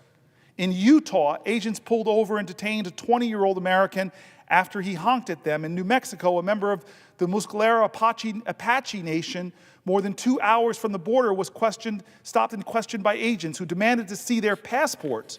Earlier this month, a Trump voter in Virginia was pulled over and handcuffed by a gun-wielding immigration agent. It's unclear exactly how many citizens have faced the Trump administration's dragnet so far, and while previous administrations have mistakenly held Americans too, there's no firm count on these incidents either.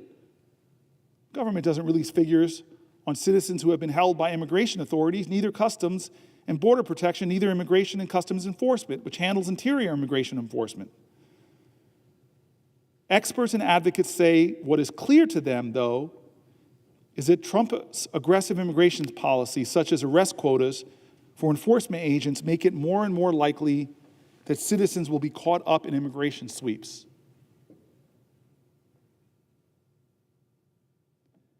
in quotes, it's really everyone, not just non-citizens or undocumented people who are in danger of having their liberty violated in this kind of mass deportation machinery. Asked about reports of Americans getting caught up in administration's enforcement policies, an ICE spokesman told the outlet in a written statement that agents are allowed to ask for citizens' identification. Any U.S. immigration officer has authority to question without warrant any alien or person believed to be an alien concerning his or her right to be or to remain in the United States. The agency didn't respond to questions about specific cases. The U.S. has gone through spasms of detaining and even deporting large numbers of citizens. In the 1930s and 1940s, federal and local authorities forcibly exiled an estimated 1 million Mexican Americans, including hundreds of thousands of American-born children. That's our past. An estimated 1 million Mexican Americans, including hundreds of thousands of American-born children, swept up and deported. The U.S. Governmental Accountability Office report found that immigration authorities had asked to hold roughly 600 likely citizens during Trump's first term. The GAO, also the Government Accountability Office, also found that Trump actually deported about 70 likely American citizens. The GAO report did not get into any individual cases, but lawsuits brought against federal immigration agencies detailed dozens of cases where plaintiffs received a settlement. This will accelerate if there's no due process. In his first administration, there was some process. But this will accelerate if there's no due process. I live in Newark, New Jersey, and there are dozens of languages spoken in my city, and some of the elders from some of these many different ethnic groups, from European folks who don't speak English to folks from Asia that don't speak English. And imagine one of these Americans gets stopped and doesn't have papers on them, and they see a tattoo, and next thing you know, they're sent to Louisiana or Texas, and next thing you know, they're on a flight. That's not hyperbole. That's not some impossible thing. We know once due process is eliminated in this country, for some, all are in danger. It is a constitutional slippage that Scalia and conservatives who believe in the Constitution nobly object to. Canadian citizen Jasmine Mooney was detained by ICE for 2 weeks. I saw an interview of her, this white woman, stunned. Here's what she wrote. It's Canadian. There was no explanation, no warning. 1 minute, I was an immigration officer talking to an officer about my work visa, which has been approved months before and allowed me, a Canadian, to work in the United States. The next, I was told to put my hands against the wall and patted down like a criminal before being sent to an ICE detention center without the chance to talk to a lawyer. I grew up in Whitehorse, Yukon, a small town in the northernmost part of Canada. I always knew I wanted to do something bigger with my life. I left home early and moved to Vancouver, British Columbia, where I built a career spanning multiple industries, acting in film and television, owning bars and restaurants, flipping condos, and managing Airbnbs. In my 30s, I found my true passion, working in health and the wellness industry. I was given an opportunity to help launch an American brand of health tonics called Holy Water, a job that would involve moving to the United States. I was granted my trade work visa, which allows Canadian and Mexican citizens to work in the United States in specified professional occupations. I got it on my second attempt. It goes without saying then that I have no criminal record. I also love the United States and consider myself to be a kind, hardworking person. I started working in California and traveled back and forth between Canada and the US multiple times without any complications until one day, upon returning to the United States, a border officer questioned me about my initial visa denial and subsequent visa approval. He asked why I had gone to San Diego border the second time to apply. I explained that that was where my lawyer's offices were and that he had wanted to accompany me to ensure there were no issues. After a long interrogation, the officer told me that it seemed, quote, shady, and that my visa hadn't been properly processed. He claimed I couldn't work for a company in the US that made use of hemp, one of the beverage ingredients.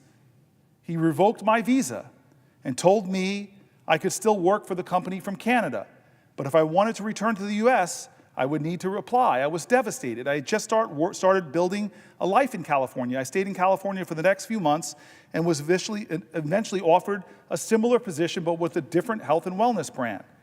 I started the visa processes and returned to the same immigration office in San Diego at the border.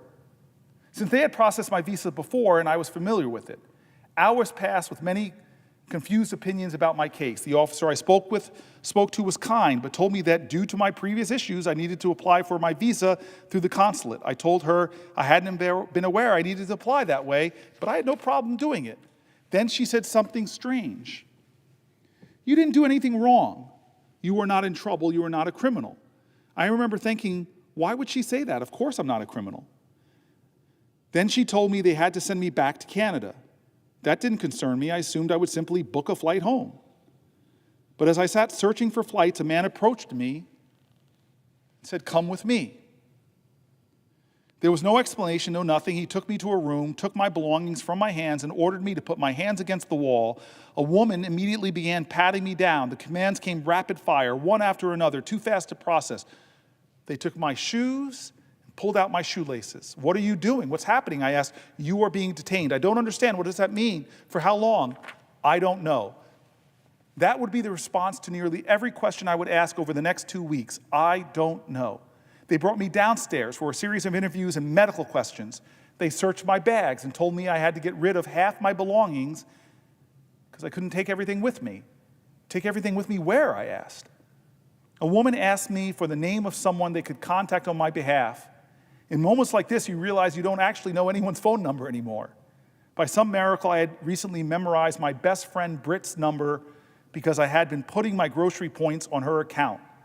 I gave them her phone number. They handed me a mat and a folded up sheet of aluminum foil. "What's this?" "Your blanket." "I don't understand." I was taken to a tiny freezing cement cell with bright fluorescent lights and a toilet. There were 5 other women lying on their mats with aluminum sheets wrapped around them looking like dead bodies. The guard locked the door behind me. For 2 days, we remained in the cell, only leaving briefly for food. The lights never turned off.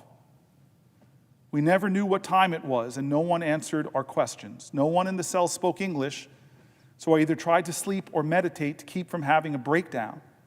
I didn't trust the food, so I fasted, assuming I wouldn't be there long. On the 3rd day, I was finally allowed to make a phone call. I called Britt and told her that I didn't understand what was happening. No one would tell me when I was going home, and that she was my only contact.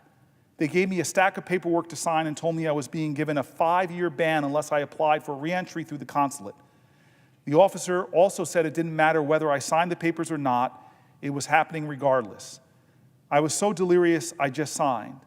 I told them I would pay for my flight home and asked when I could leave. No answer. They then moved me to another cell, this time with no mats or blanket. I sat freezing on the cement floor for hours. That's when I realized they were processing me into real jail, the Otay Mesa Detention Center. I was told to shower, given a jail uniform, fingerprinted and interviewed. I begged for information. "How long will I be here?" "I don't know your case," the man said. "Could be days, could be weeks, but I'm telling you right now, you need to mentally prepare yourself for months." Months? I felt like I was going to throw up. I was taken to the nurse's office for a medical check. She asked what happened to me. She had never seen a Canadian there before. When I told her my story, she grabbed my hand and said, "Do you believe in God?" I told her I had only recently found God, but now I believed in God more than anything. And she said, "I believe God brought you here for a reason. I know it feels like your life is in a million pieces, but you will be okay through this. I think you're going to find a way to help others." At the time, I didn't know what that meant. She asked if she could pray for me. I held her hands and wept. I felt like I had been sent a guardian angel. I was then placed in a real jail unit. 2 levels of cells surrounding a common area, just like in the movies. I was put in a tiny cell alone with a bunk bed and a toilet. The best part, there were blankets. After 3 days without one, I wrapped myself in mine and finally felt some comfort. For the first day, I didn't leave my cell. I continued fasting, terrified that the food might make me sick. The only available water came from the tap attached to the toilet in our cells or a sink in the common area, neither of which felt safe to drink. Eventually, I forced myself to step out, meet the guards, and learn the rules. One of them told me, no fighting. I joked, I'm a lover, not a fighter. He laughed. I asked if there had ever been a fight in there.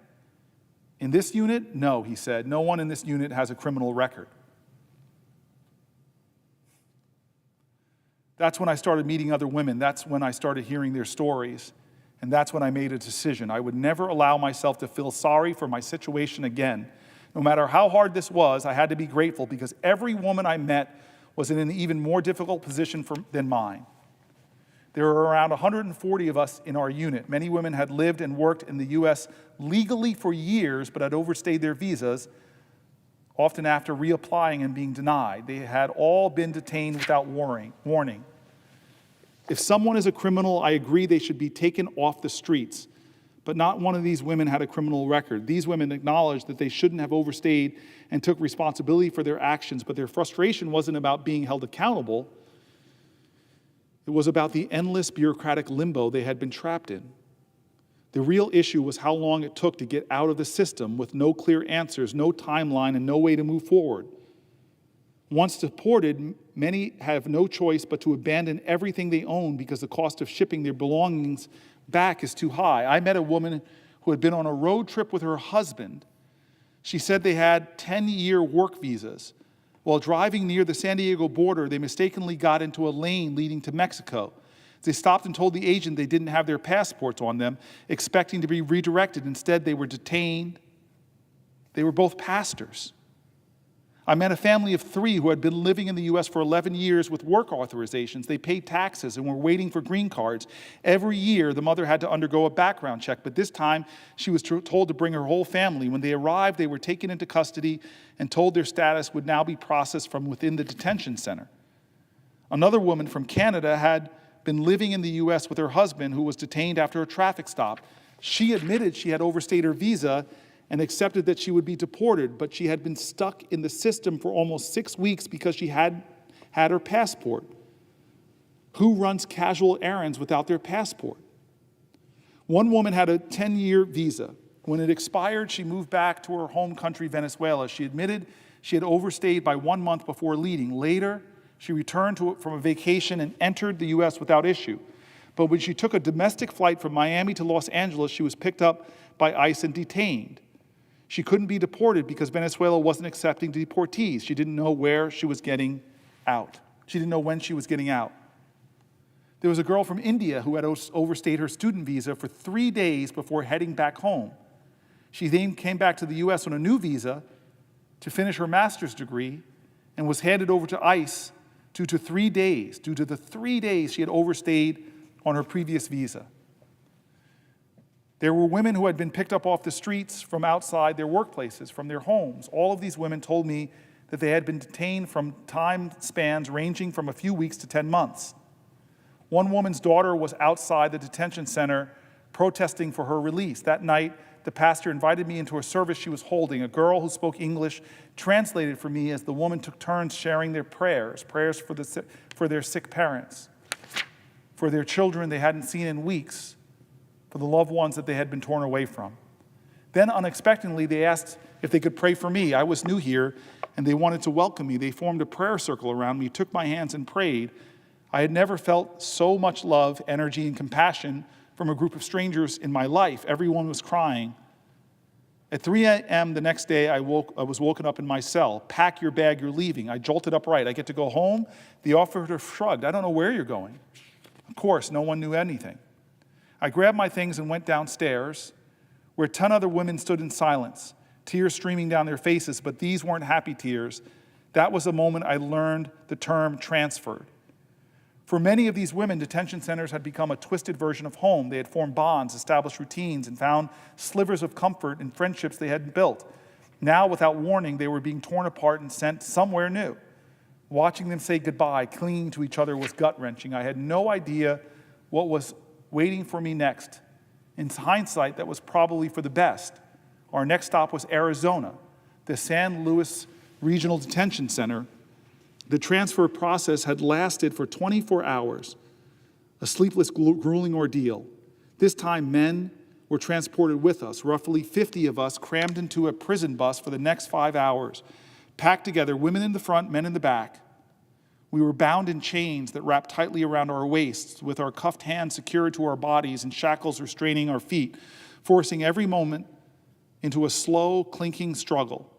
When we arrived at our next destination, we were forced to go through the entire intake process all over again with medical exams, fingerprinting, and pregnancy tests. They linked us up in a filthy cell, squatting over a communal toilet, holding Dixie cups of urine while the nurses dropped pregnancy tests in each of our cups. It was disgusting. We sat in freezing cold jail cells for hours, waiting for everyone to be processed. Across the room, one of the women suddenly spotted her husband. They had both been detained and were now seeing each other for the first time in weeks. The look in their faces, pure love, relief, and longing, was something I'll never forget. We were beyond exhausted. I felt like I was hallucinating. The guard tossed us each a blanket and said, "Find a bed." There were no pillows. The room was cold as ice, and one blanket wasn't enough. Around me, women lay curled into themselves, heads covered, looking like a room full of corpses. This place made the last jail feel like the Four Seasons. I kept telling myself, do not let this break you.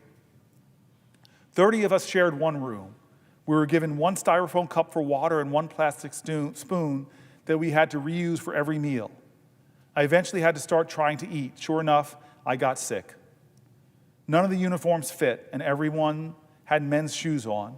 The towels they gave us to shower with were hand towels. They wouldn't give us more blankets. The fluorescent lights shined on us 24/7. Everything felt like it was meant to break you. Nothing was explained to us. I wasn't given a phone call. We were locked in a room, no daylight, with no idea when we would get out.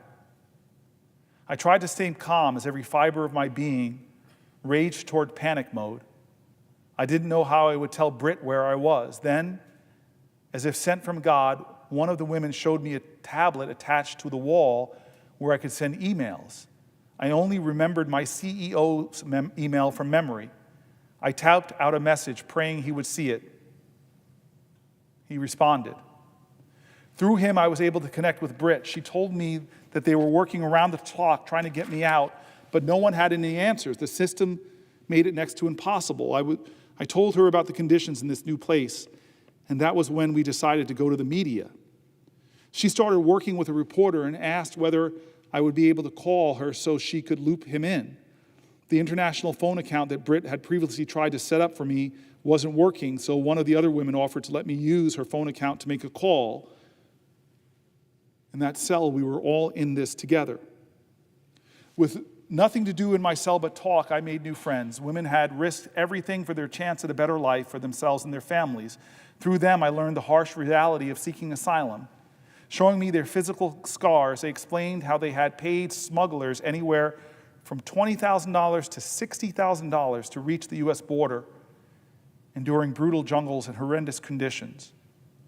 One woman had been offered asylum in Mexico within 2 weeks, but had been encouraged to keep going to the U.S. Now she was stuck, living in a nightmare, separated from her young children for months. She sobbed, telling me how she felt like the worst mother in the world.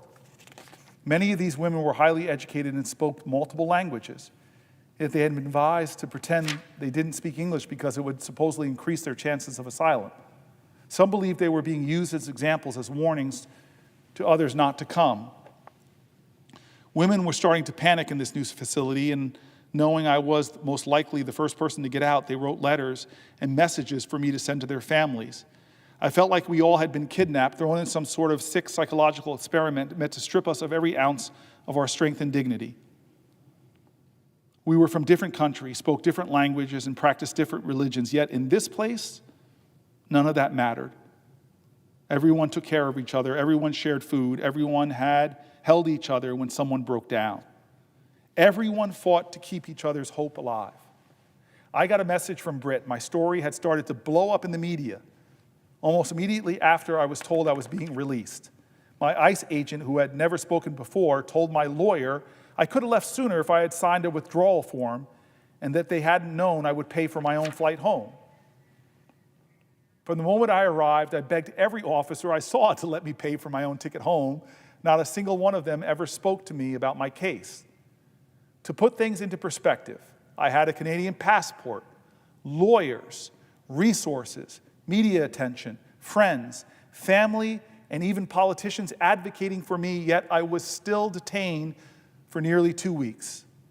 Imagine what this system is like for every other person in there. A small group of us were transferred back to San Diego at 2 a.m. One last road trip, once again shackled in chains. I was then taken to the airport where 2 officers were waiting for me.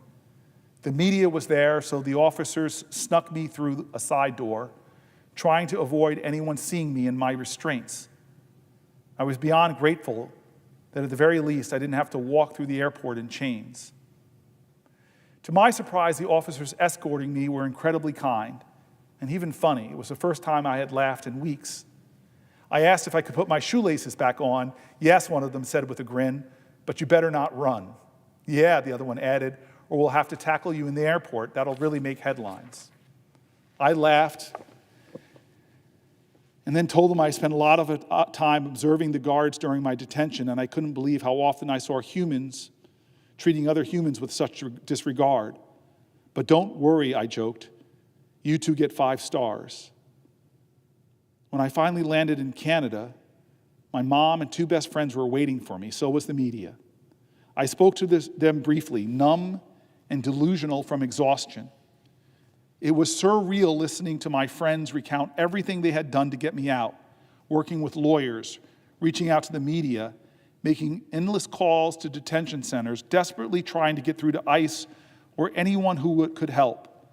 They said the entire system felt rigged, designed to make it nearly impossible for anyone to get out. The reality became clear. ICE detention isn't just a bureaucratic nightmare, it's a business. These facilities are privately owned and run for profit. Companies like Cory and Geo Group receive government funding based on the number of people they detain, which is why they lobby for stricter immigration policies. It's a lucrative business. Cory made over $560 million from ICE contracts in a single year. In 2024, Geo Group more than $763 million from ICE contracts. The more detainees, the more money they make. It stands to reason that these companies have no incentive to release people quickly. What I had experienced was finally starting to make sense. This is not just my story. It is a story of thousands and thousands of people still strapped in a system that profits from their suffering. I am writing in hopes that someone out there, someone with power to change any of this, can help do something. The strength I witnessed in those women, the love they gave despite their suffering, is what gives me faith. Faith that no matter how flawed the system is, how cruel the circumstances, humanity will always shine through. Even in the darkest places, within the most broken systems, humanity persists. Sometimes it reveals itself in the smallest unexpected acts of kindness, a shared meal, a whispered prayer, a hand reaching out in the dark. We are defined by the love we extend. We are defined by the love we extend. We are defined by the love we extend. We are defined by the love we extend, by the courage we summon, and the truths we are willing to tell. It's the end of the article.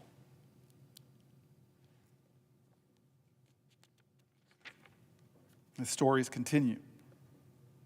A 10-year-old citizen in Texas, recovering from brain cancer, was detained at a Border Patrol checkpoint, and eventually the American citizen was deported to Mexico with her undocumented parents,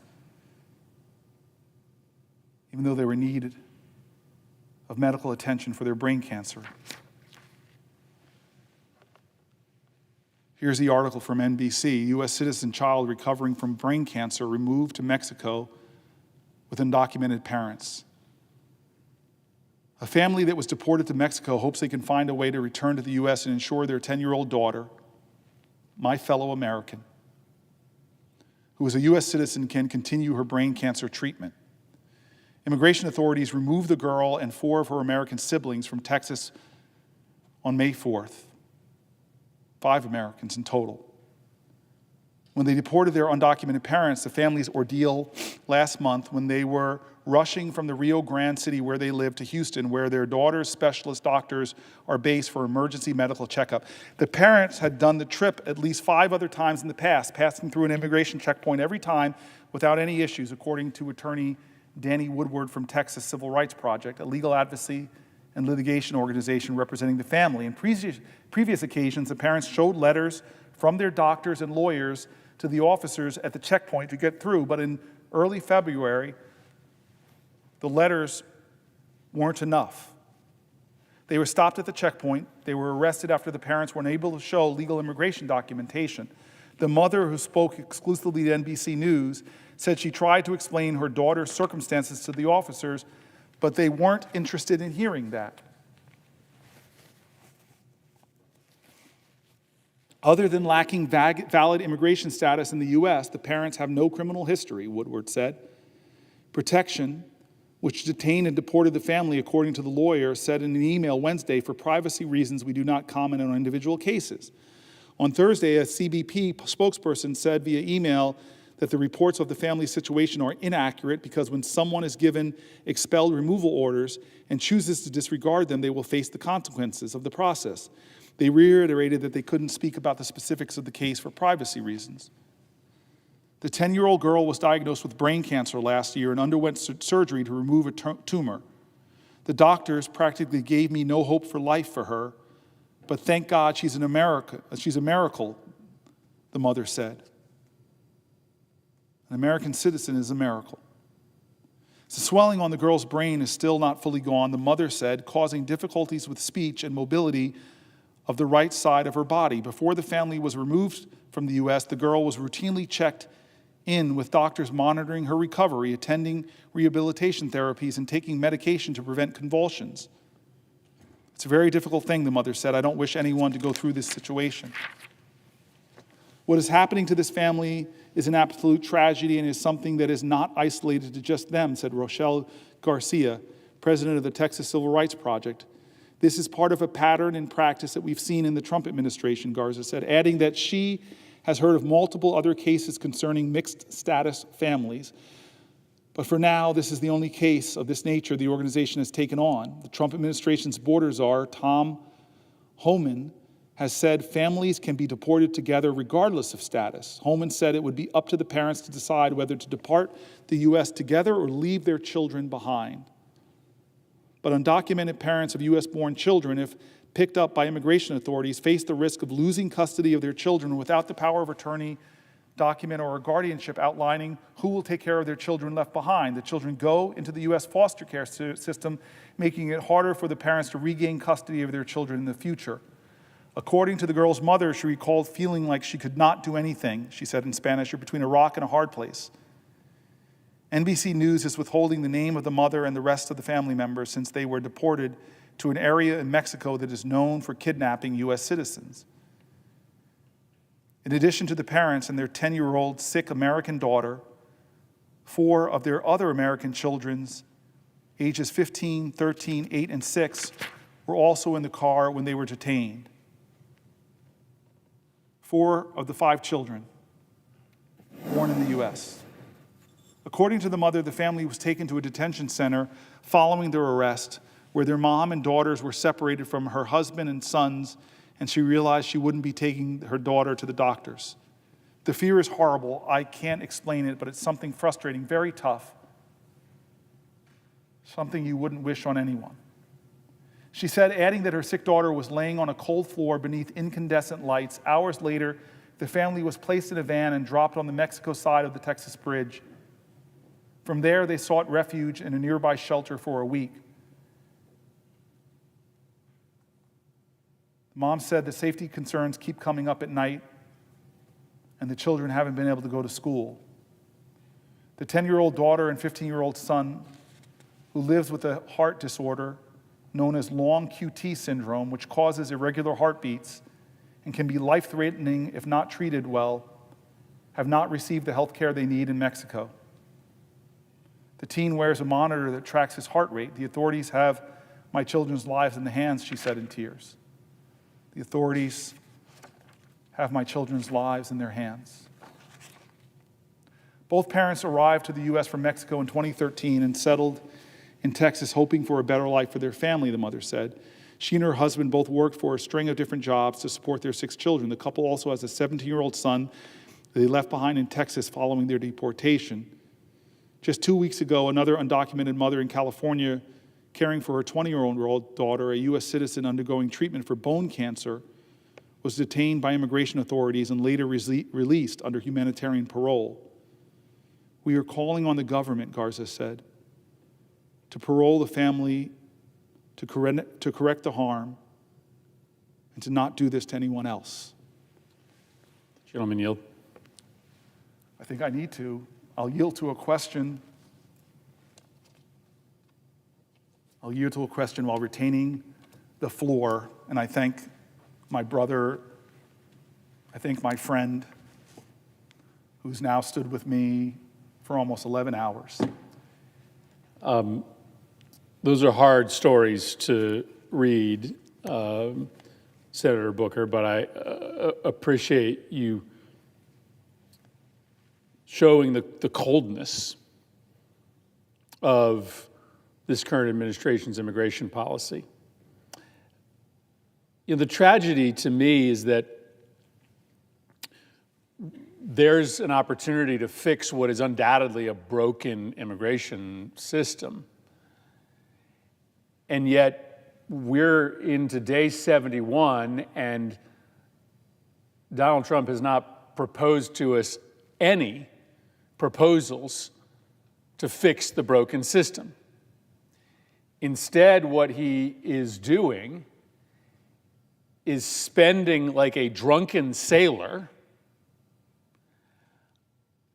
on an enforcement system that wastes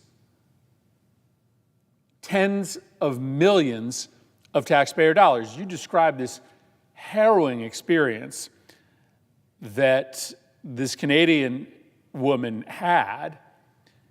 And as I was listening to this 2-week ordeal that she went through, being transported from site to site, being processed and reprocessed, as the top Democrat on the Homeland Security Subcommittee of Appropriations, I'm just cataloging in my brain how much money that cost us. Ultimately, this was somebody working in the United States. This was somebody that posed no threat to United States citizens. But we probably spent several $1 million on that 2-week ordeal. Overall, the Trump administration is going to blow through all of the money allocated to Border Patrol. They are going to have to come back to Congress for a massive additional appropriation, all at the same time that they are shuttering medical research in this country. They are closing down Social Security offices. There are measles outbreaks all across the country. Planes seem to be falling out of the sky as the FAA is enduring layoffs. There are consequences to these spending decisions. The amount of money that's being spent at the border, much of it wasted in a showy, ineffective response. The consequence of that is that the services that average everyday Americans need, like help on their Social Security claims, are being impacted.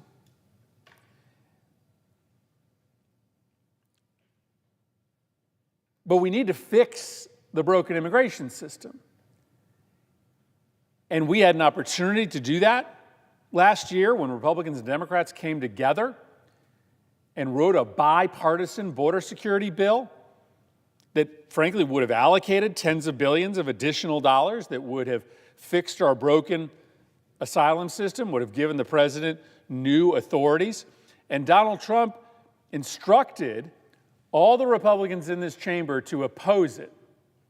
In the end, I think 4 senators, including the author, Senator Langford, supported it, but every other Republican here opposed it. And the reason Donald Trump told them to oppose it was that he would fix it when he became president. But we are now in day 72, and there has not been a single proposal from Donald Trump to fix the broken immigration system. Just a whole bunch of spending, essentially money down the drain, because the system itself needs to be reformed. And so it speaks to, my confident belief that Donald Trump does not want to fix our immigration system. He wants to keep this issue open as a sore in our politics. If I was wrong, he would have proposed legislation here to deal with the underlying inefficiency of the system instead of just throwing money at the problem. And so we will see what the result of this campaign is. We were told that immigrants to this country represented a very specific national security threat, that we needed to crack down on immigration, including expelling from this country legitimate asylum seekers, because that was what was necessary to protect the nation. Well, we'll see what the crime data tells us for the first few months of this administration. I have a feeling I already know what the story is. Crime is not going to have gone down. Why? Because, in fact, whether people want to acknowledge this or not, natural-born American citizens commit crimes at rates higher than first-generation immigrants or people born outside of the United States of America.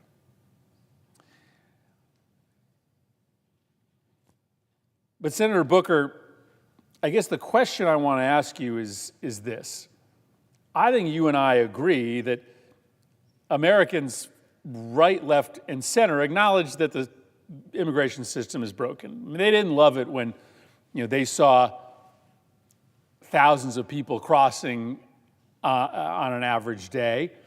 And they know that when it takes 10 years to process an asylum claim, something's wrong, and that it then just provides an incentive for people to come here without documentation.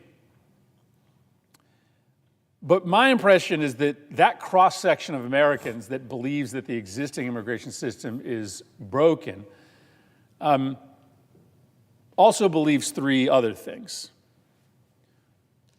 One, that the way to fix it is to change the laws, and that they believe that we have not done our job until we have changed the laws. For instance, building a better asylum system. And once again, not a single proposal from the Trump administration on how to fix our broken immigration system. Not a single proposal. Second, I believe that they understand that immigration is a core strength of this nation, not a liability.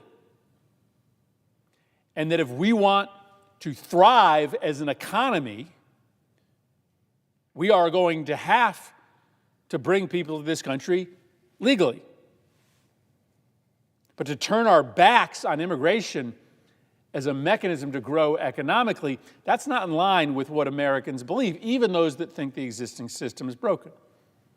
And then lastly, I just don't believe this country is as mean as Donald Trump thinks it is. Like, I get it that everybody wants this nation to be a nation of laws, but when an American citizen looks at a child with a medical condition, when an American citizen looks at an individual who will face certain death from a drug gang if they stay in their home country, when they look at individuals in war-torn nations overseas, they believe that America is strong enough, is big enough, is generous enough to be able to protect those people from harm. Why? Because that's what America always has been. And so this idea that President Trump has that Americans are mean and spiteful and don't want to help people just because they were born outside of the United States or their parents were born outside of the United States, I just don't think that's right. It obviously betrays the best traditions of this nation,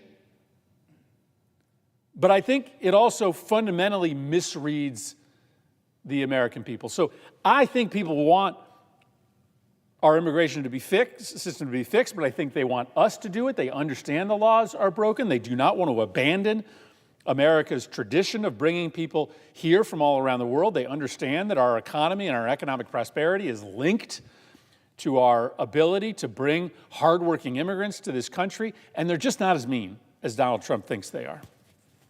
Senator, I appreciate your question, but I just have to say this to you. You worked so hard with Senator Lankford. And one of the things I have to say, and I hope I don't hurt his politics by telling people how much I love Senator Lankford, we disagree fundamentally on a lot of issues. Maybe that will help him. We both are people, though, of faith. We just recently were together at a massive, I think there must have been like 1,000 people there, maybe 500 at least, at a national prayer breakfast event. He's such a man of character. And what I like about him is I know his values because he every day tries to be a good Christian. And this idea of love thy neighbor, or you were a stranger in a strange land, I just kind of took a lot of pleasure watching you, my friend, who I know for the last 12 years, and him sit down in this honest, sincere negotiation. And let's be real, everybody on your side of the aisle didn't agree with you. And everybody before Trump's involvement on his side of the aisle didn't agree, but you guys had the makings of a comprehensive bill that would have passed. Now, I'll tell you also that I came here in 2013 right after a Gang of Eight had done the same thing. They actually got the bill out and it died in the House. There are people in America, despite Lankford and you, who many people would put on opposite sides of a political spectrum, that on these issues they agree. And why do they agree, Senator Murphy? Why? Because our economy is dependent upon immigration. You want to talk about a conservative-leaning group, center moderate Republicans, the Chamber of Commerce will tell you, the National Chamber of Commerce will tell you, our economy will be crippled if we don't find a way to bring more people in legally to work on work visas. When I go to the tech community or the biotech community or the AI community or the community is trying to go forward in quantum computing, all of them are saying this is crazy that we are not allowing the brightest minds on the planet, when they get here and get PhDs in half of Congress can't spell, that we drop kick them out of the country. There are so many points of agreement, like take Dreamers, who people on both sides of the aisle have held up as a group of people that are Americans in every way except for the piece of paper. They have no memory of another country. I could keep going through all the things in the immigration world we agree on, including the need to secure our southern border. And so I listen to you on this section, and I look at you, and I remember your frustrations. You're standing up in front of our caucus saying, we're so close.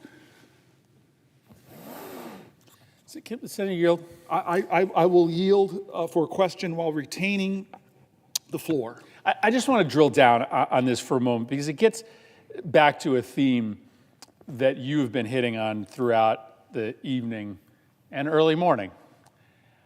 And that is, not everything has to be zero-sum politics, right? I mean, this is part of what is so exhausting about the last 71 days. for many, many Americans. I think it's part of why Donald Trump's approval ratings are sinking by the day, because, listen, you and I are pugilists when we need to be, right? I mean, we fight when we think that there's a worthy fight. That's what this is today. It's a fight. We understand it's a fight for our values. But we don't think everything has to be a fight. We see our jobs as standing up for our convictions, but then finding that common ground. I did not expect to be in that room with Senator Lankford. I was surprised pleasantly when we came to an agreement.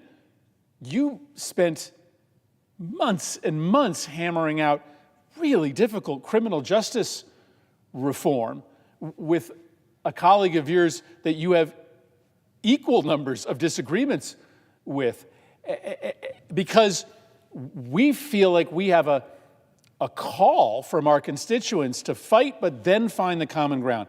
But this administration has zero interest in common ground. Every single day, they wake up thinking only about conflict, thinking only about defeat of their opposition. And they have been frustrated because they've been trying to do a lot of illegal things, and the courts have been telling them no. They're now talking about extraordinary measures like impeaching judges or defunding the courts. Instead, they could reach out to Democrats. They could decide to do what every previous president has tried to do, which is, instead of ramming through a one-side-only policy on immigration, for instance,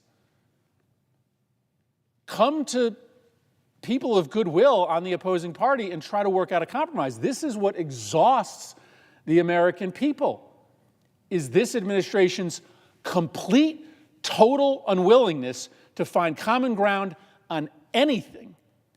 That is not where the center of this country is. And on the issue of immigration, we found common ground last year. It was hard. It did not satisfy everyone. But we have proven that on this issue, that is hot, that is difficult for even family members to talk about sometimes, that even on this issue of immigration, we can find that common ground. And so we are here, you are here, because there's a fight to be waged.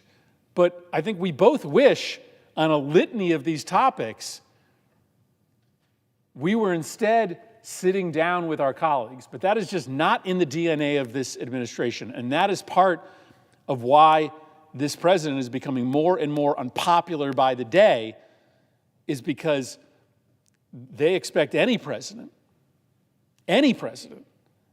to make at least a minimalist effort to try to reach out and find compromise. And that never happens from the Trump administration.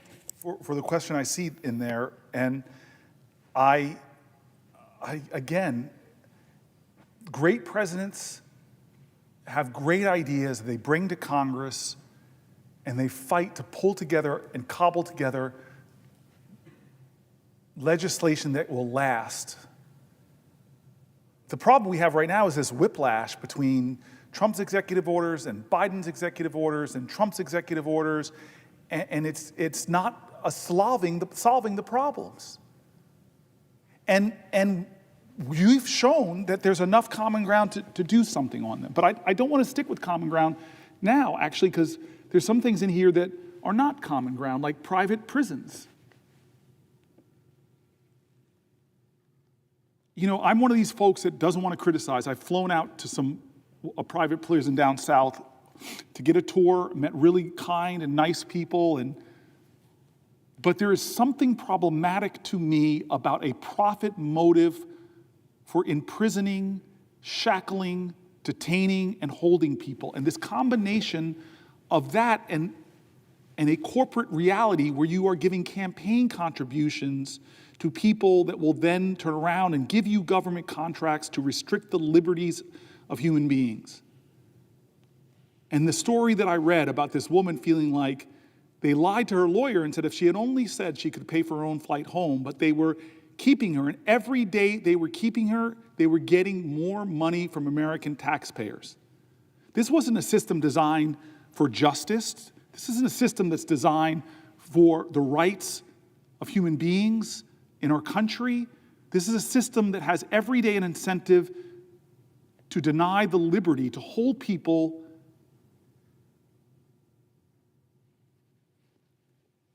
It's wrong. It's wrong. It's broken. And with a president that doesn't care about these things, that is giving greater latitude so that more stories like the Canadian woman's story, it's stunning. I want to keep moving, though. And I just want to talk about children and the way this system is extended to children. Last week, the government canceled a contract to provide legal services to 26,000 unaccompanied immigrant children. Remember what Anton Scalia said about due process in his strict interpretations of the literal writings of our founders. But 26,000 unaccompanied migrant children no longer have legal representation. We started on that idea. We started on the idea. The Fifth and the 14th Amendment, no one shall be deprived of life, liberty, or property without due process. And our country has now rolled back. Trump got rid of a policy that prevented ICE from arresting kids at schools and people from their places of worship. Now, every day, families face the impossible choice of whether to send a kid to school and risk permanent separation from their families. Here's a story from New Jersey, and I quote, "Recently, when I was home in Newark, New Jersey, a woman in my neighborhood came up to me to tell me a heartbreaking story. One morning, she was on her way to walk to school, the mom of another child's children. I won't make this anonymous. One of my closest friends, she's like a sister to me. She lives in the Ironbound in Newark. And was very emotional because her neighbors were so terrified that they came to her and asked her to walk their children to school.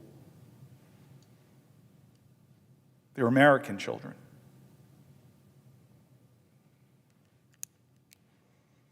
There's so many teachers and school administrators who are speaking out now that they've been ordered that they must allow ICE to enter their schools. Trump has plans to revoke temporary protected status protection for hundreds of thousands of people from various countries, from Venezuela to Haiti, paving the way for those deportations. We know who they are. He's done this despite the State Department maintaining a level 4 do not travel warning to Haiti and Venezuela due to widespread violence, danger, sexual assaults, kidnappings, and more. He claims that he's tough on crime because he wants to go after child sexual abusers, but when you're sending children running into schools and churches and sending them back to environments that are known for sexual assaults on young girls.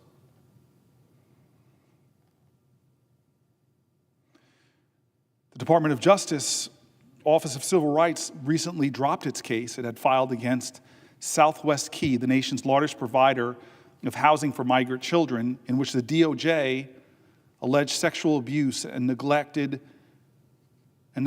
perpetrated against undocumented children in federal custody. It was a case that the DOJ brought against this company who houses migrant children because of alleged sexual abuse. And what did our government do under Trump? They dropped charges.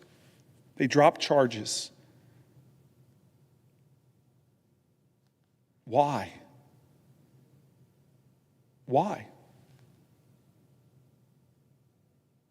Children being sexually assaulted? It's not worth an investigation? Is it because the administration thinks that pursuing the lawsuit and holding perpetrators accountable will somehow interfere with their immigration agenda? They literally let alleged sex abusers go free with no explanation. The hypocrisy.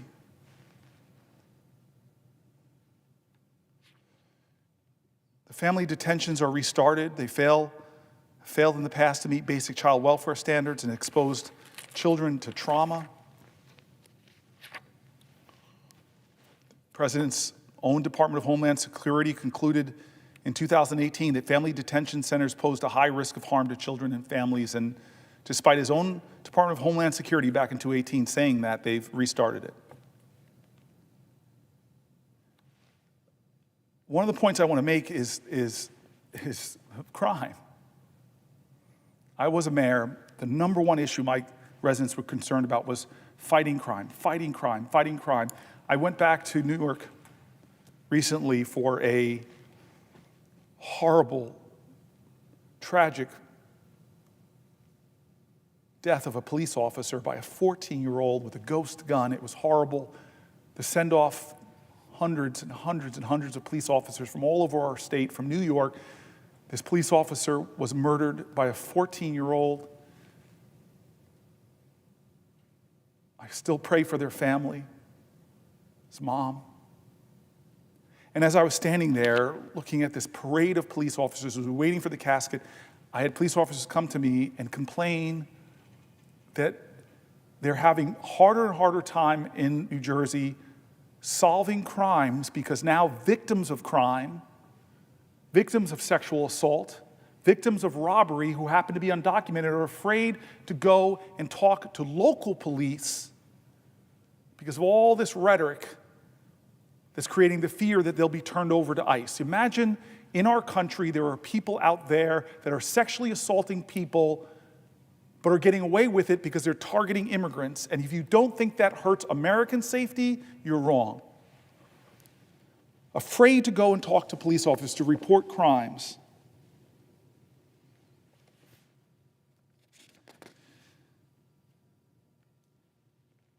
They're subverting people's constitutional rights. They're incarcerating people in foreign prisons who have no criminal records. The harms to children. We've talked about all of this, but diverting law enforcement resources away from investigating national security threats, terrorism, drug smuggling, human trafficking, illegal arms exports, financial crimes, and sex crimes, taking law enforcement away from investigating those crimes and forcing all federal law enforcement agencies to enforce low-level immigration crimes, or I should say, undocumented people with no criminal activity beyond their being in our country. Reuters wrote about this misguided redirection of federal resources. I read their article. Federal agents who usually hunt down child abusers are now cracking down on immigrants who live in the U.S. illegally. Homeland Security investigators who specialize in money laundering are raiding restaurants and other small businesses looking for immigrants who aren't authorized to work. Agents who pursue drug traffickers and tax fraud are being reassigned to enforce immigration law. As U.S. President Donald Trump pledges to deport millions and millions of quote-unquote criminal aliens, thousands of federal law enforcement officers from multiple federal agencies are being enlisted to take on new work as immigration enforcers, pulling crime-fighting resources away from other areas, from drug trafficking and terrorism and sexual abuse and fraud. The account of Trump's push to reorganize federal law enforcement, the most significant since September 11, 2001 terrorist attacks, is based on interviews with more than 20 current and former federal agents, attorneys, and other federal officials. Most had firsthand knowledge of the changes. Nearly all spoke on the condition of anonymity because they were not authorized to discuss. In quotes, I do not recall ever seeing this wide spectrum of a federal government resources all being turned towards immigration enforcement, said Teresa Cardinal Brown, a former Homeland Security officer who has been served in both Republican and Democratic administrations. When you're telling agencies to stop what you're doing and do this now, whatever else they were doing takes a back seat. In response to questions from Reuters, Homeland Security Assistant Secretary Tricia McLaughlin said the U.S. government is mobilizing federal and state law enforcement to find, arrest, and deport illegal aliens. The FBI declined to respond to questions about its staffing. In a statement, the FBI said it is protecting the U.S. from many threats. The Trump administration has offered no comprehensive accounting of the revamp, but it echoes the aftermath of 2001 attacks when Congress created the Department of Homeland Security and pulled together 169,000 federal employees from other agencies and refocused the FBI on battling terrorism. Trump's hardline approach to deporting immigrants has intensified America's already stark partisan divide. The U.S. Senate's number 2 Democrat, Dick Durbin, describes the crackdown as wasteful, misguided diversion of resources. It's making Americans less safe by drawing agents and officials away from fighting corporate fraud, terrorism, child sexual exploitation, and other crimes. The focus of immigration is drawing significant resources from other crime-fighting departments, according to the more 20 sources who spoke. Until January, pursuing immigrants living in the country illegally was largely the part of 2 agencies: ICE, Immigration and Customs Enforcement, and Customs and Border Protection, with a combined staff of 80,000 other departments spent on crime. In Detroit, where immigration prosecutions have been rare, the number of people charged with immigration offenses rose from 2 in February to 19 last month. Case managements from the Justice Department show that fewer than 1% of the cases brought by prosecutors by the DEA and ATF over the past decade involved allegations that someone had violated immigration law. Since January, however, DEA agents have been ordered to reopen cases involving arrests up to 5 years old where prosecutors had declined to bring charges. As Trump and billionaire Elon Musk flash the size of the federal government bureaucracy, jobs that deal with immigration enforcement appear largely exempt. In January 31st email to ICE employees, a human resource official told them they wouldn't be eligible for retirement buyouts offered to some 2.3 million federal workers. All ICE positions are excluded, they said recently in a previously underreported email. Madam President, will the senator yield for a question? Yes, I will yield for a question while retaining the floor. Thank you. Senator, I have been listening to many of your hours of the speech, and you're talking about immigration now, and I have another question about the immigration policy. You know, I think all of us understand that it's absolutely essential that our country secure its borders. And from time to time, the country forgets that, but I think we've had this debate about immigration that's been going on for several years. And I don't know if the senator had an opportunity to address the opportunity we had in the Senate when last year there was a realization on the part of both the Republicans and Democrats that the only way we were going to get a secure border in a sensible, beneficial immigration policy was to work together. I know the senator was watching that very carefully. And we had the terrific work of Senator Langford from Oklahoma, Senator Murphy from Connecticut, and Senator Sinema, of course, from Arizona. And despite the enormous political tension that surrounds the immigration issue, and for understandable reasons, the three of them worked very hard and came together for a tripartisan proposal, in effect. Senator Sinema, of course, being the independent, who always played a constructive role in trying to bring the parties together. What was included in that legislation was a major commitment embraced by Senator Murphy on behalf of the Democrats for border security. There was an acknowledgement we can't just we have to control our borders. It's really that simple. But when you control your borders, you also have the opportunity to have an immigration policy that the Congress and the President think will benefit the American people. And it benefits us, of course, if there's security at the border. But it also benefits us if we have legal immigration that is controlled by the American people. And of course, you know, I've noticed that Elon Musk, who is against immigration and he's for everything that the President Trump is for, he likes having very highly educated computer people that can help him go from very rich to even richer. So he carves out an exception for people that will be beneficial and helpful to him in his various enterprises. But you know, we've got in Vermont a lot of dairy farms, and we have a tourist industry, and we have a real hard time filling those jobs. So legal immigration can really be helpful and constructive and beneficial to the people of the state of Vermont. And I know talking to my colleagues on both sides of the aisle, many of us in our states have tourist industries and we have agricultural enterprises, just to mention two, where the reality is we don't have the number of people we need to fill those jobs. And, you know, it's not just a matter of paying more, because I do think we have to be very mindful that we want to do every single thing we can to help elevate the wages of American workers, which, by the way, this is a little bit of an aside. Why in the world haven't we raised the minimum wage? I mean, I know, Senator, you're for that, and I certainly am. But it astonishes me that we still have, what, is it $7, $7.50? I mean, it's unbelievable what the minimum wage is. A lot of the states have raised it. Vermont certainly has.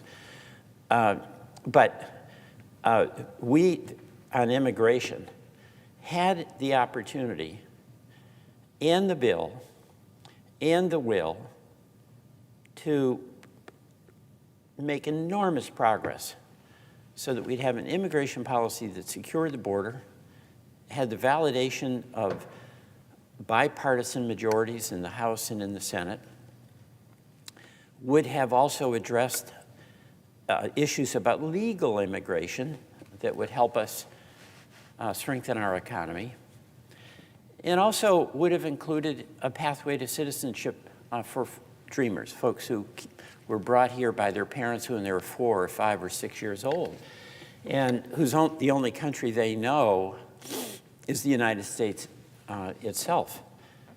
And, you know, my understanding from talking to my colleagues on the other side of the aisle is that there's an enormous amount of respect for many of these dreamers, many of whom have been heroes for us in the military.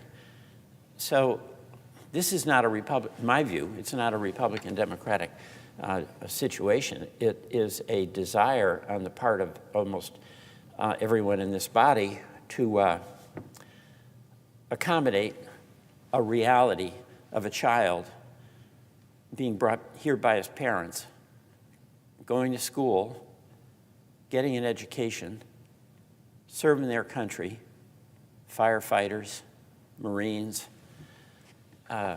teachers, doing all these things that are really helpful to our country and where they're here through absolutely no fault of their own. And if we were to require them to be deported, and that's an effort that the current administration is making, you'd literally be taking people who might be 30 or 40 years old now, have families, and send them back to the country from which their parents brought them, and they don't even speak the language. And you know, that obviously makes no sense. And when I talk to Vermonters who have very, very strong views about of having a strong border, and I ask them, what about this situation? They think, wait a minute, well, that's different. You know, that's a person who lives here. That's like my neighbor.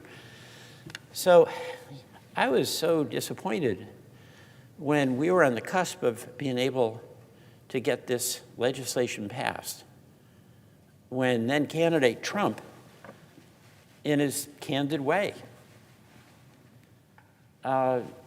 said, kill it.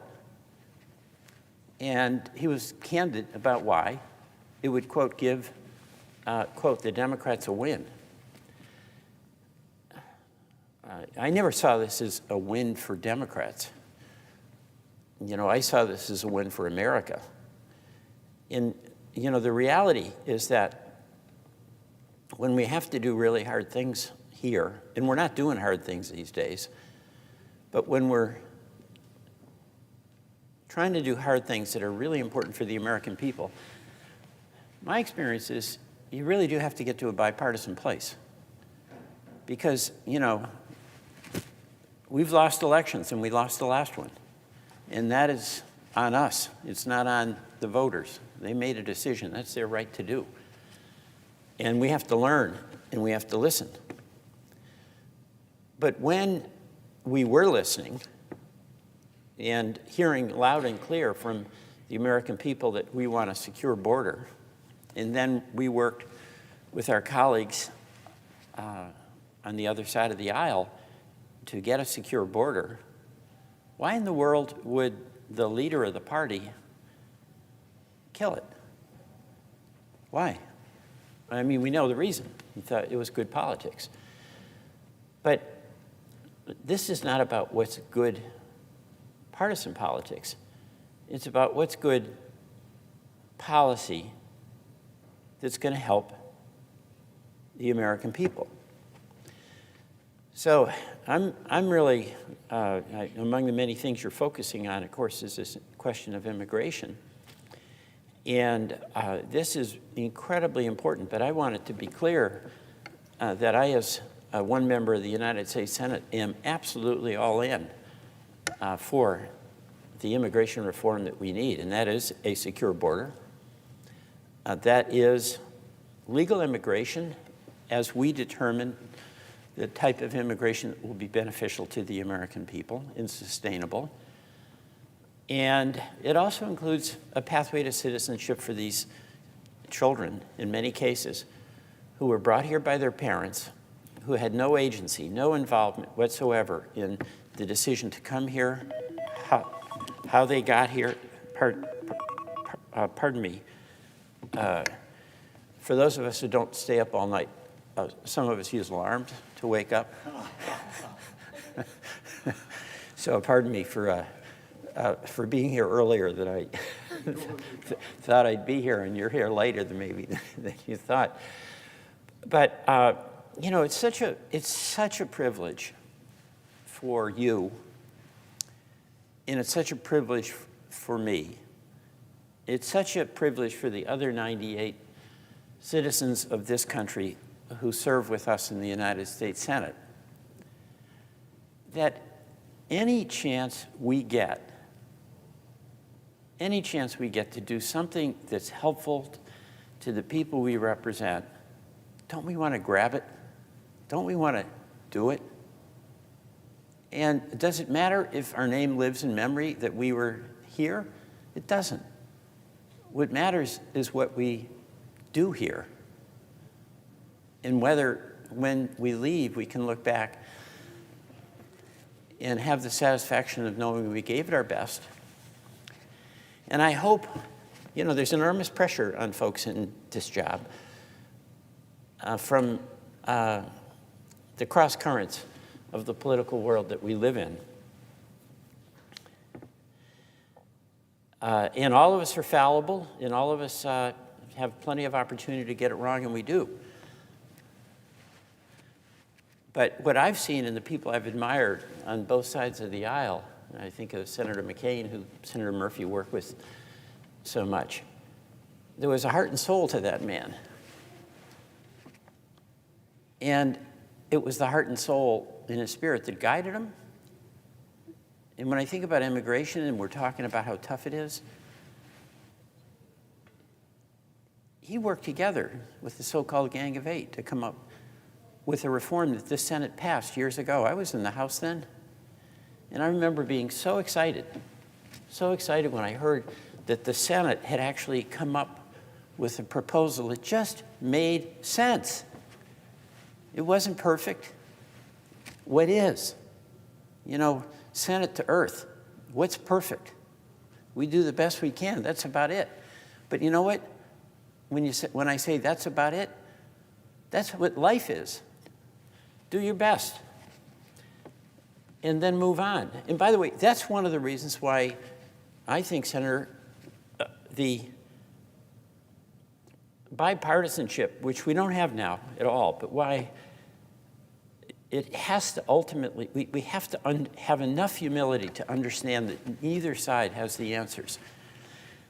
And where we try in earnest to come up with the best solution we can at the moment, where we listen to each other, what happens is that if we didn't get it fully right, and we never will, we understand that we have an opportunity to fix it and make it better based on that experience. And when there's just our way or the highway, there's no resolution and no progress. Number one, you don't get the bill passed, as we saw with the immigration bill. And then number two, if you get it passed, the other side just tries to tear it apart and repeal it, as opposed to improve it. Now, every single one of us knows that the American people want progress. But when what we're talking about was something as hard, it truly is hard, the issue of immigration. We're talking something that's hard politically. That spirit of wanting to get to a solution that was what animated the work of Senator Langford, Senator Murphy, and Senator Sinema. They wanted to get to a solution, even though they had significantly different points of view going in on what was the right outcome. But they wanted to get to a solution, and where they represented the points of view of the disparate views of our caucus. And they came up with a compromise that by all accounts would be such a better place for us to be now than what we're in. No progress. We haven't been able to act on that immigration bill since the Senate acted with the leadership of Senator McCain and others. And I was mentioning how excited I was. I was in the House at the time, and I was so excited that this bill came over. And, you know, Vermonters were asking me all the time, Peter, we've got to do something about our borders.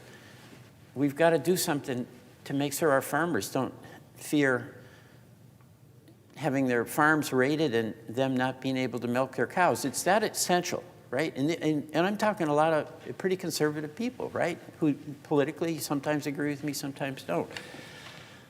But what was so exciting to me was that on the cusp of this coming to the House, I was thinking, I'm going to have a chance to vote for secure immigration, for securing our borders, a rational immigration plan, and I'm going to be able to give a fairness to the dreamers. I was so excited about that. And then what happened is it was announced that the House would not even take up the bill. And why?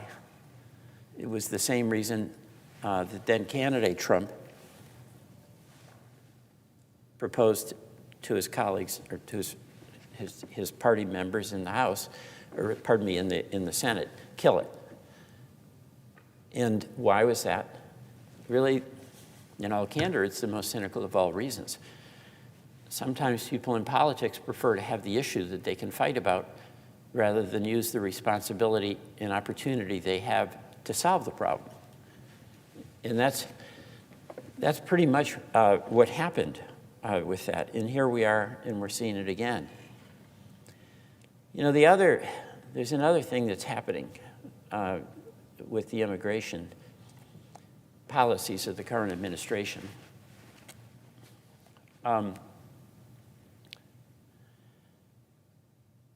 There's a lot of cruelty that's part of it. You know, yes, we have to have a secure border.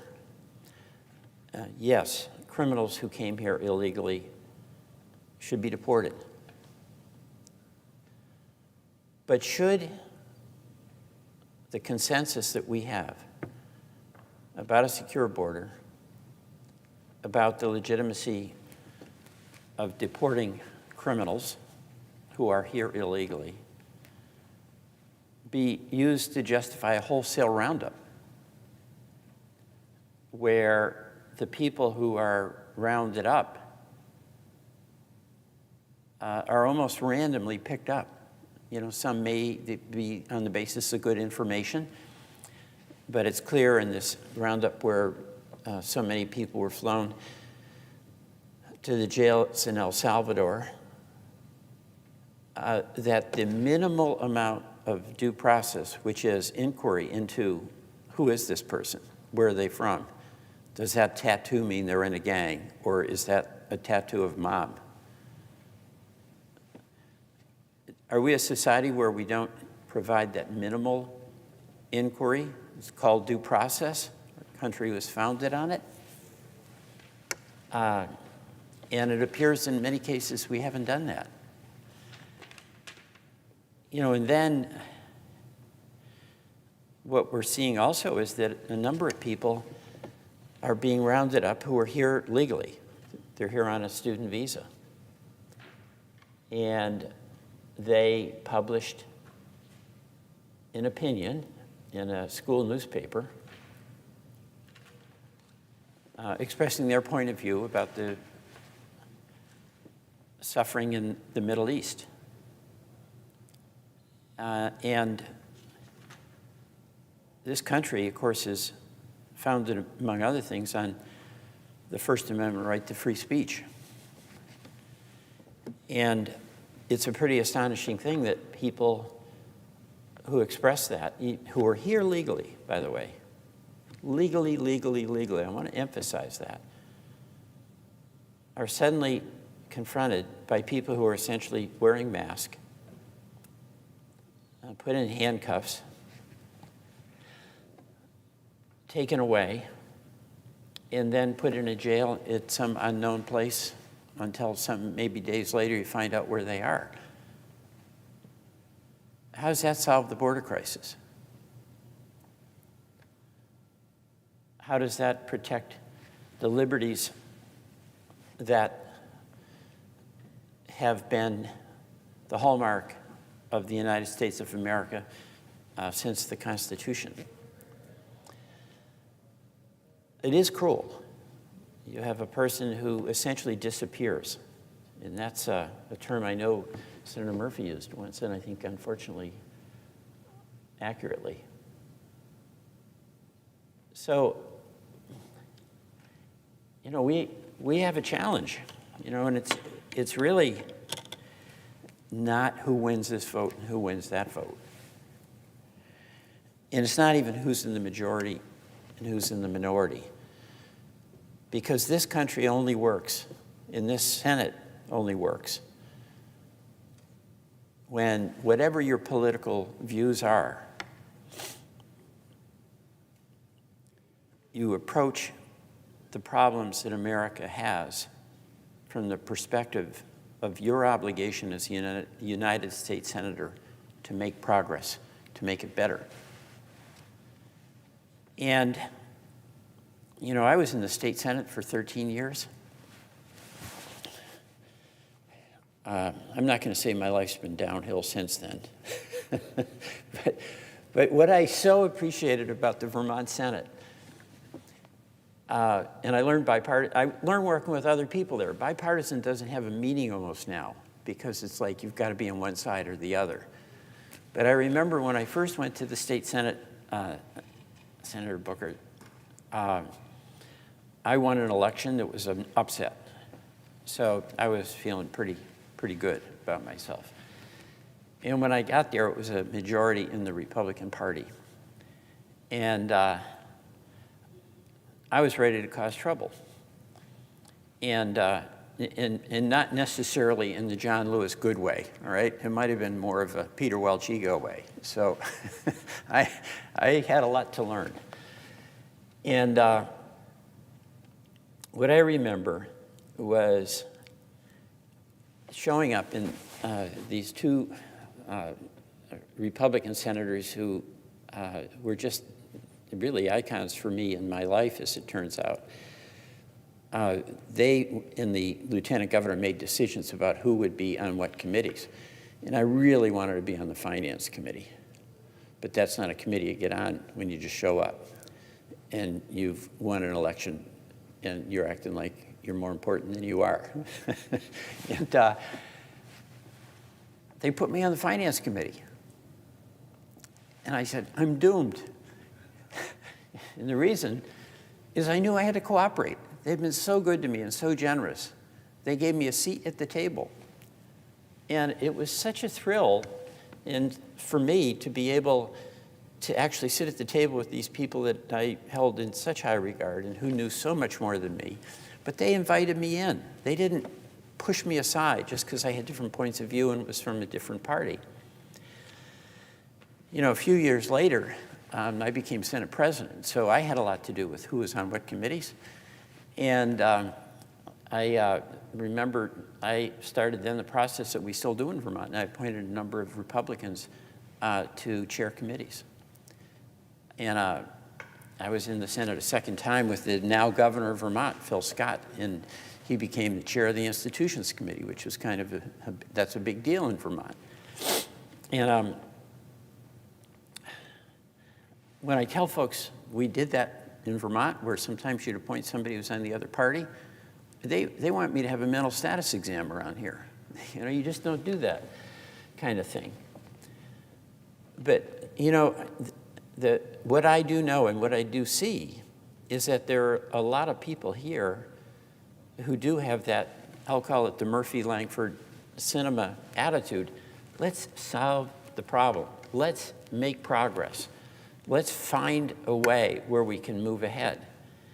And, you know, you're talking about immigration, which, because we've been going round and round on this for so long without making progress, it's almost creating this cul-de-sac or this sinkhole where people think it's pointless. Why even talk about it?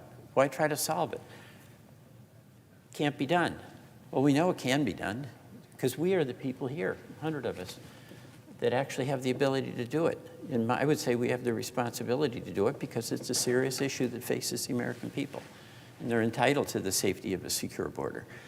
The Dreamers are entitled to some justice and respect for the commitment they've made to being fully participating citizens here in the United States.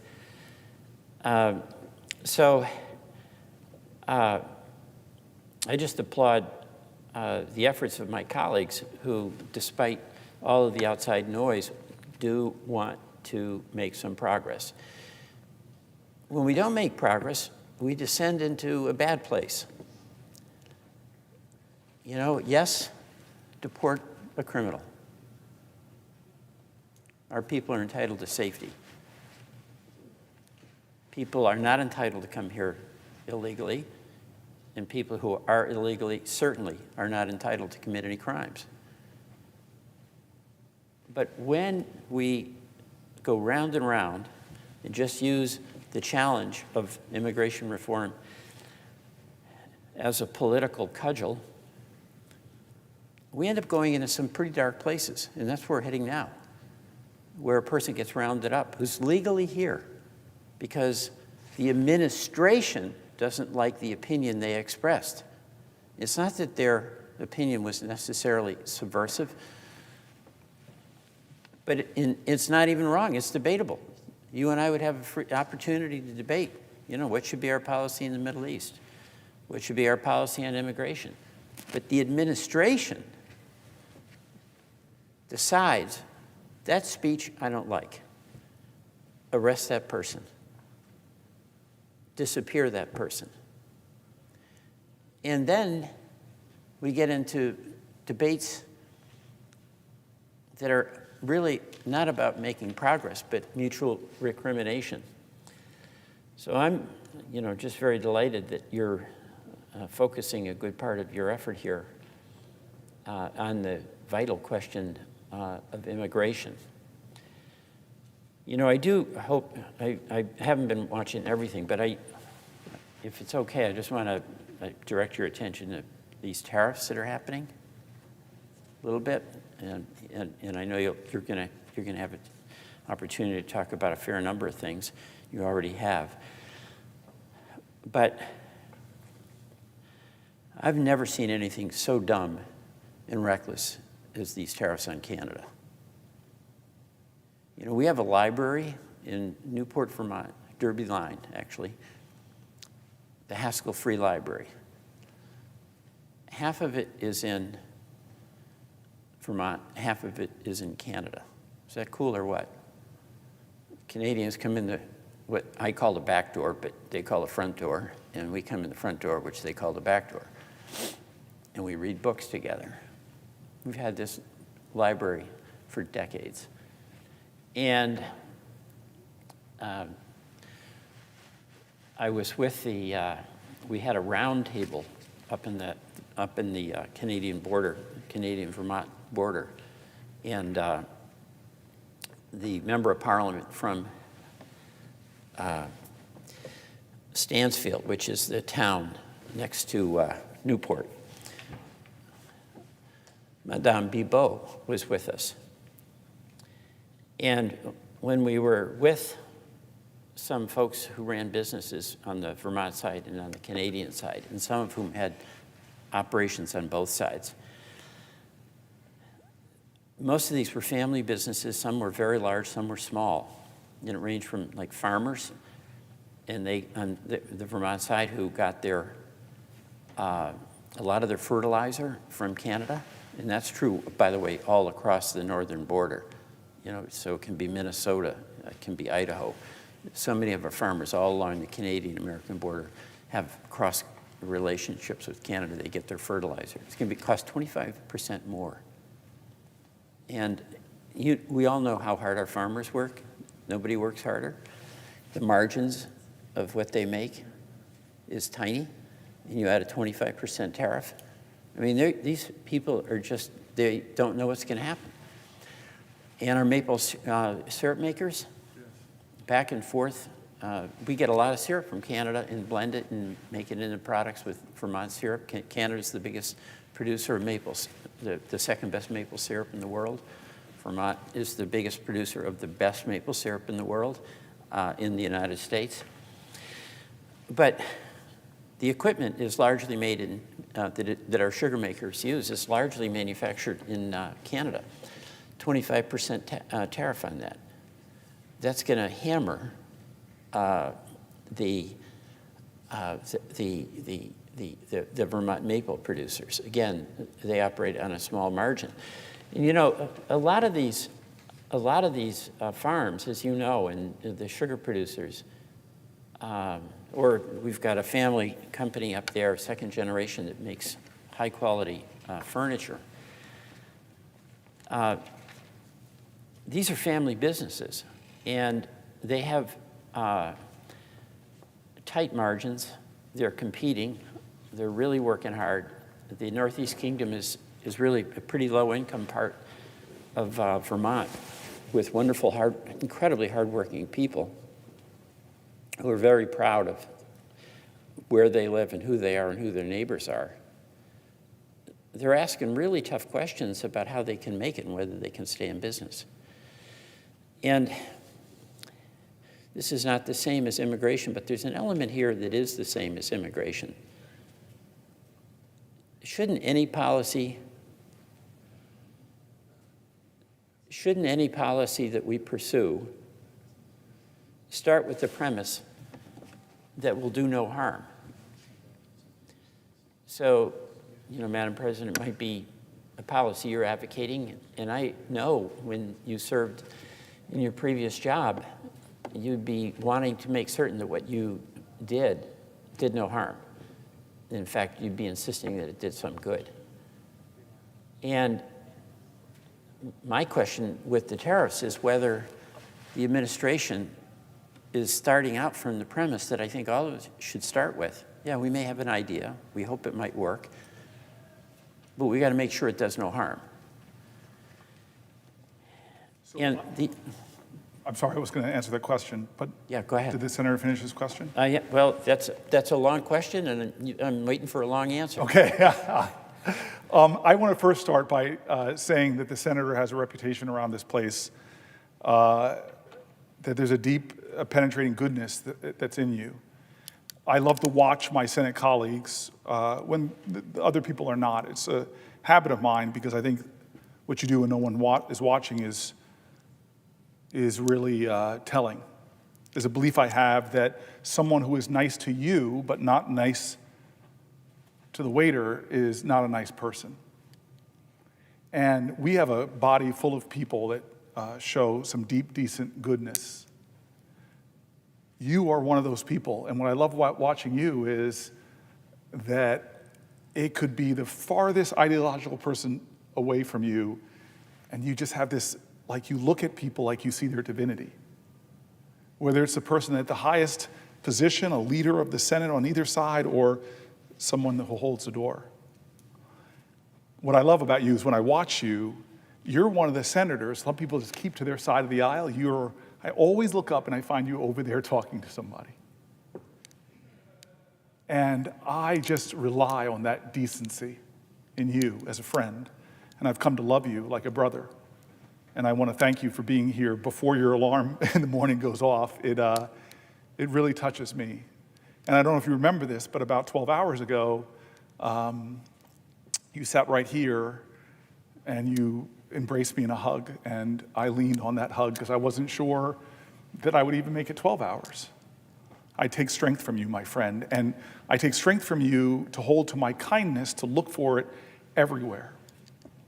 This is a story I don't think I've ever shared with you, but it speaks to how we get things done and how we should get things done. But when I first got to the United States Senate, my mentor, Bill Bradley, gave me 3 real lessons for me to learn.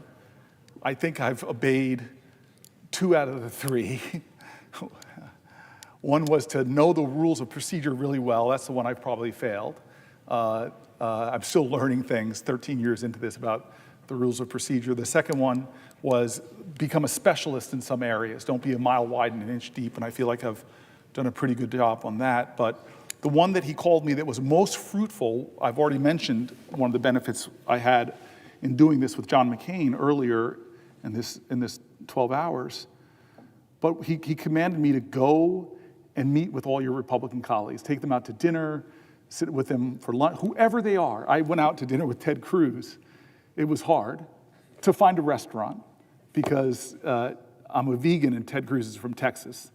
But I still remember that we went out and how people were sort of shocked just to see 2 human beings breaking bread.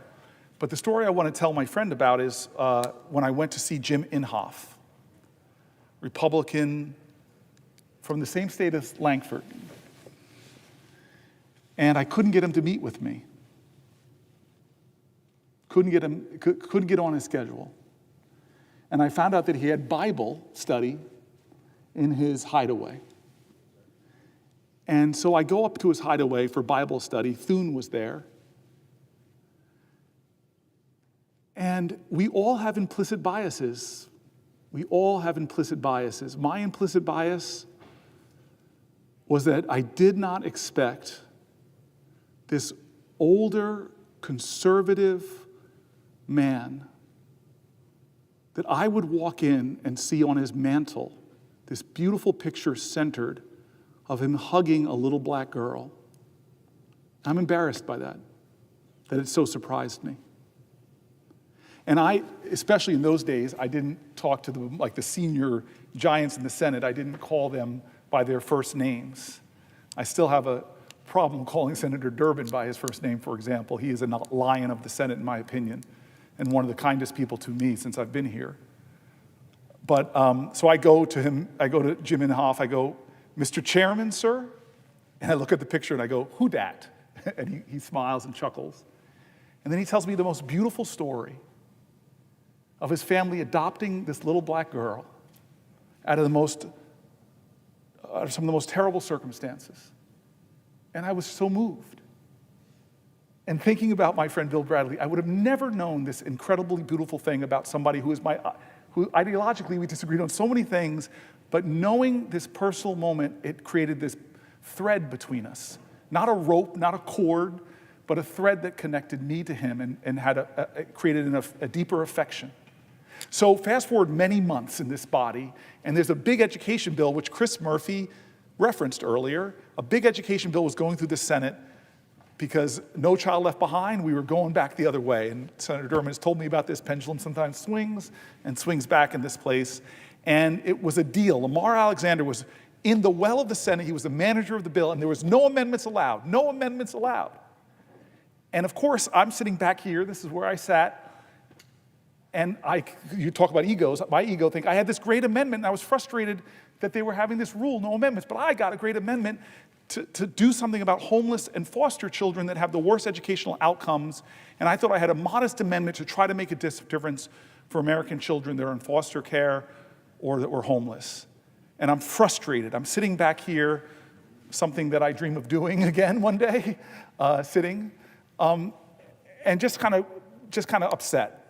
And then I see walking through those doors Senator Jim Inhofe, and he walks to the well, kind of talking, and I remember the story he told me about this little black girl and his family, and something tells me to get up, and I walk into the well, down these steps, and I say to him, Mr. Chairman, sir, I know how much you care for children in tough circumstances. I have an amendment, and I explained my amendment to him, and he looked at me, and he gave me the Senate version of no, which is, I'll think about it. And I got frustrated, and I said, thank you, sir, for considering it. And I walked back, and I sat down right here. And then when I picked my head up, he's marching into our side like you do on the other side. Like his GPS coordinates were off, marches up to me, and just sort of grunts at me, I'm in. And then turns around and starts walking away from me. And I step up, I go, wait, excuse me, what do you mean? He goes, Cory, I'm going to co-sponsor your amendment. And I was so happy. And now I go over to Senator Grassley. You say the same thing to him, a relationship that, thanks to Dick Durbin, I really bonded. I have this sweet relationship with him, even though, again, we disagree on so much. And he doesn't even make me wait. He looks at me and he goes, you got Inhofe? And he signs on my... By the time I go to Lamar Alexander, I look at him and I'm like, I got a full house. I'm sorry, I got no other Democrats, but I got all these Republicans. And he looks at me and he laughs and he goes, really?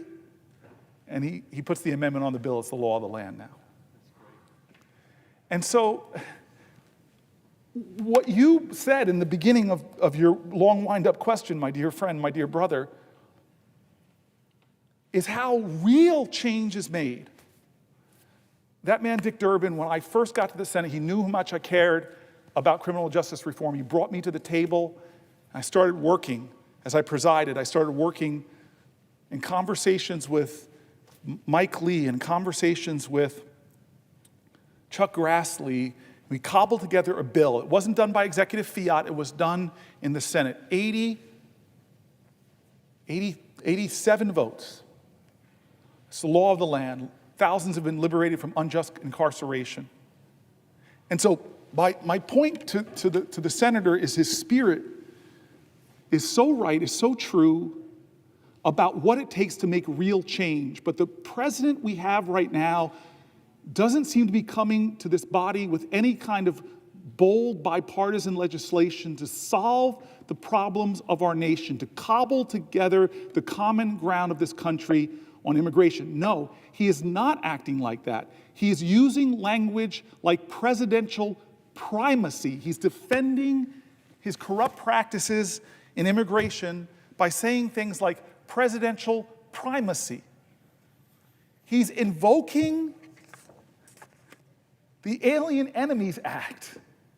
He's evoking the Alien Enemies Act, an act from the 1700s to deny due process, which Anton Scalia, a textualist, says that whether you're born in this country or not, you have due process here. The Constitution states only one thing twice. Both the 5th and the 14th Amendments say that no one, not no citizen, no one shall be deprived of liberty or property without due process of law, and yet this president is disappearing people. And as we document it here, disappearing the wrong people. As we document it here, detaining unjustly Americans separating families, all while pushing his agenda and doing things that the values of people on both sides of this aisle don't believe in, like stopping the investigation of children for alleged sexual molestation. This is wrong. And I sat down with some of the advocates who were telling me and who were trying to fight to stop the law from being broken, and they scared me, Dick Durbin.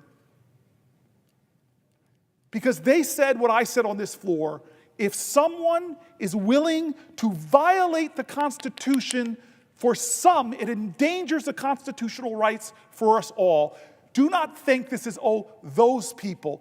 If they are violating rights of some, it is a threat to the rights of all. I am standing here because of a national crisis that is growing. We talked about Social Security. We talked about health care. We talked about education. This is a crisis for us. And this is what the person said. They talked about the Insurrection Act. They've been hearing people in the administration talk about the Insurrection Act. Every person in this Congress and across the country wants a safe and secure border, but scapegoating immigrants to erode basic constitutional freedoms does not make America safer, does not make our community safer, does not reform our immigration system like we should be doing in a bipartisan manner like Langford and Murphy. It does not stand our long-standing problems from our agricultural industry to our tech industry. History has shown that when due process and basic constitutional rights are eroded for some people, it does not stop. It continues to erode.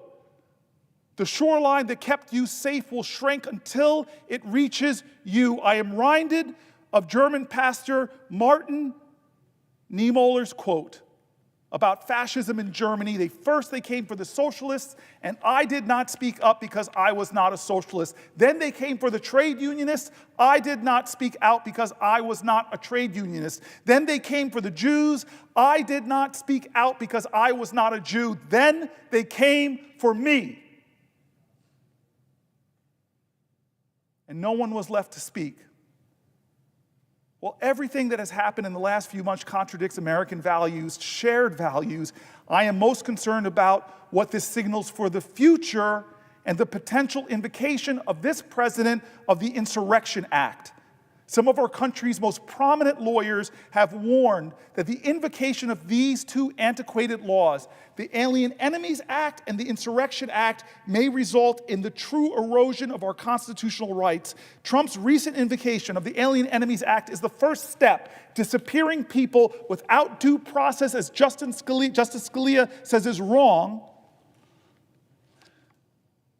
And then on the first day in office, Trump directed the Secretaries of Defense and Homeland Secretary, the Secretary of Defense and the Secretaries of Homeland Security, Trump directed them to initiate a 90-day review to determine whether the president should invoke the Insurrection Act of 1807. That 90-day review, when do those 90 days come up, folks? This month, in 19 days, April 20th, the President of the United States, who's already invoked a 1780-something law, also asked his immigration folks, his Homeland Security folks, to do a 90-day review about the Insurrection Act of 1807. Now, there's people probably watching and say, what is the Insurrection Act? I bet a lot of folks, I had to look up what the Alien Enemies Act was. So let me tell folks what the Insurrection Act that our president, on his first day in office, of all the things a president has to do, he turned to the Secretaries of Defense and the Secretary of Homeland Security to initiate a 90-day review of the Insurrection Act. America, what is the Insurrection Act of 1807? It's among the president's most powerful authorities that he can deploy the U.S. armed forces and militia during a national emergency. He can declare a national emergency. This president has already wrongfully declared a national emergencies. He declared a national emergency on energy, Senator Kaine talked about the outrageousness of somebody declaring a national emergency on energy when we are at the highest level of petrochemical extraction in our country's history. And until he started rolling back what we were doing on wind and solar, we had an all-of-the-above strategy. Nobody drilled more than Joe Biden. The Insurrection Act gives the ability of the president to declare a national emergency to suppress insurrections, to quell civil unrest or domestic violence, and enforce the law when he believes it's being instructed. When can the president invoke the Insurrection Act? Well, nothing in the text of the law defines insurrection, rebellion, or domestic violence. Those are the prerequisites for deployment, but they don't define those things. One of Trump's first executive orders, signed the evening he took office on January 20th, was titled, "Declaring a National Emergency at the Southern Border of the United States." In that order, he said American sovereignty is under attack. He has already declared a national emergency. Neither Congress nor the courts played a role in deciding what constitutes an obstruction or a rebellion. If Trump does unlawfully invoke the Insurrection Act, he can conceivably use our military to carry out his deportation agenda within our country's borders. All while any due process or opportunity to prove that their presence in the U.S. is lawful, or even that they are a citizen. Trump himself said he wants to deport American citizens to foreign countries. Trump himself has said, I want to deport American citizens to foreign countries. On February 4th, he said, and I quote, "I'm just saying, if we had a legal right to do it, I would do it in a heartbeat. I don't know if we do or not. We're looking at it right now." This is what he has asked his Secretary of Defense and his Secretary of Homeland Security to say, can I invoke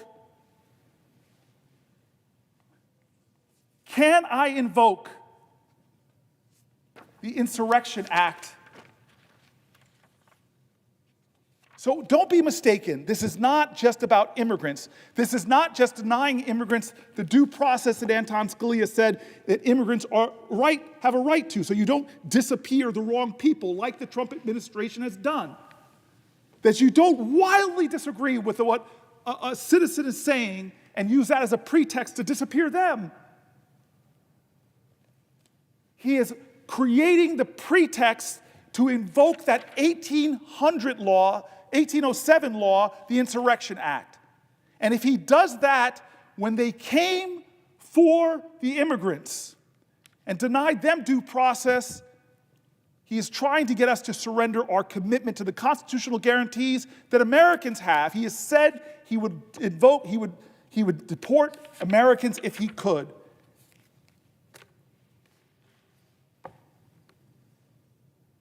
When the president denies due process to some in America, it threatens the due process of all. Let's see what happens on April 20th. If this president, who's already invoked the Alien Enemies Act, follows through and invokes the Insurrection Act. But why wait till April 20th? Raise your voice now, stand up now, do something now, cause some good trouble now. Let this president know that if he does ever do that, there will be a rising up of people's voices, a rising up of good trouble, as John Lewis would say, that say, not in my country, this is unacceptable. Will the senator yield for a question? To Senator Dick Durbin, somebody who's been my mentor and friend, I will yield for a question while retaining the floor. Thank you. I first want to acknowledge this extraordinary moment in the history of the Senate. I believe you have been holding the floor now for more than 10 hours, and perhaps we'll go on it even longer. And you've been joined by your colleague and friend, Senator Murphy of Connecticut. And I'm sorry to take the early morning shift, but I didn't want to miss this moment in history. not just for the historic nature of it, but for the substance of it as well. I just remind my colleague and fellow member of the Senate Judiciary Committee, it was only 3, maybe 4 weeks ago that we had witnesses before the Judiciary Committee, and I asked a question, and one of them is pending on the calendar, the executive calendar on the floor. His name is Dean Sauer of Missouri, and he's seeking the position of Solicitor General of the United States. Along with him was the lady aspiring to be the Assistant Deputy Attorney General for Civil Rights, Harmeet Dillon, and Aaron Reitz, who has been approved by the Senate for a legal policy position. And the questioning went to the basics of our Constitution, which you have noted here today, and that is, what is the check and balance on a president? What is the accountability of a president under the Constitution? As I read it, and I don't profess to be expert, I'm still learning, as I read it, the accountability of the president is in Article 2, and Article 3, Article 3, the judiciary. Ultimately, the president can be held accountable by impeachment in Congress or by decision of court that some of the orders that he is promulgating are inconsistent with law and the Constitution. And the question that was asked of the witnesses who are seeking positions in the Department of Justice, can a public official defy a court order? It seems so fundamental and basic.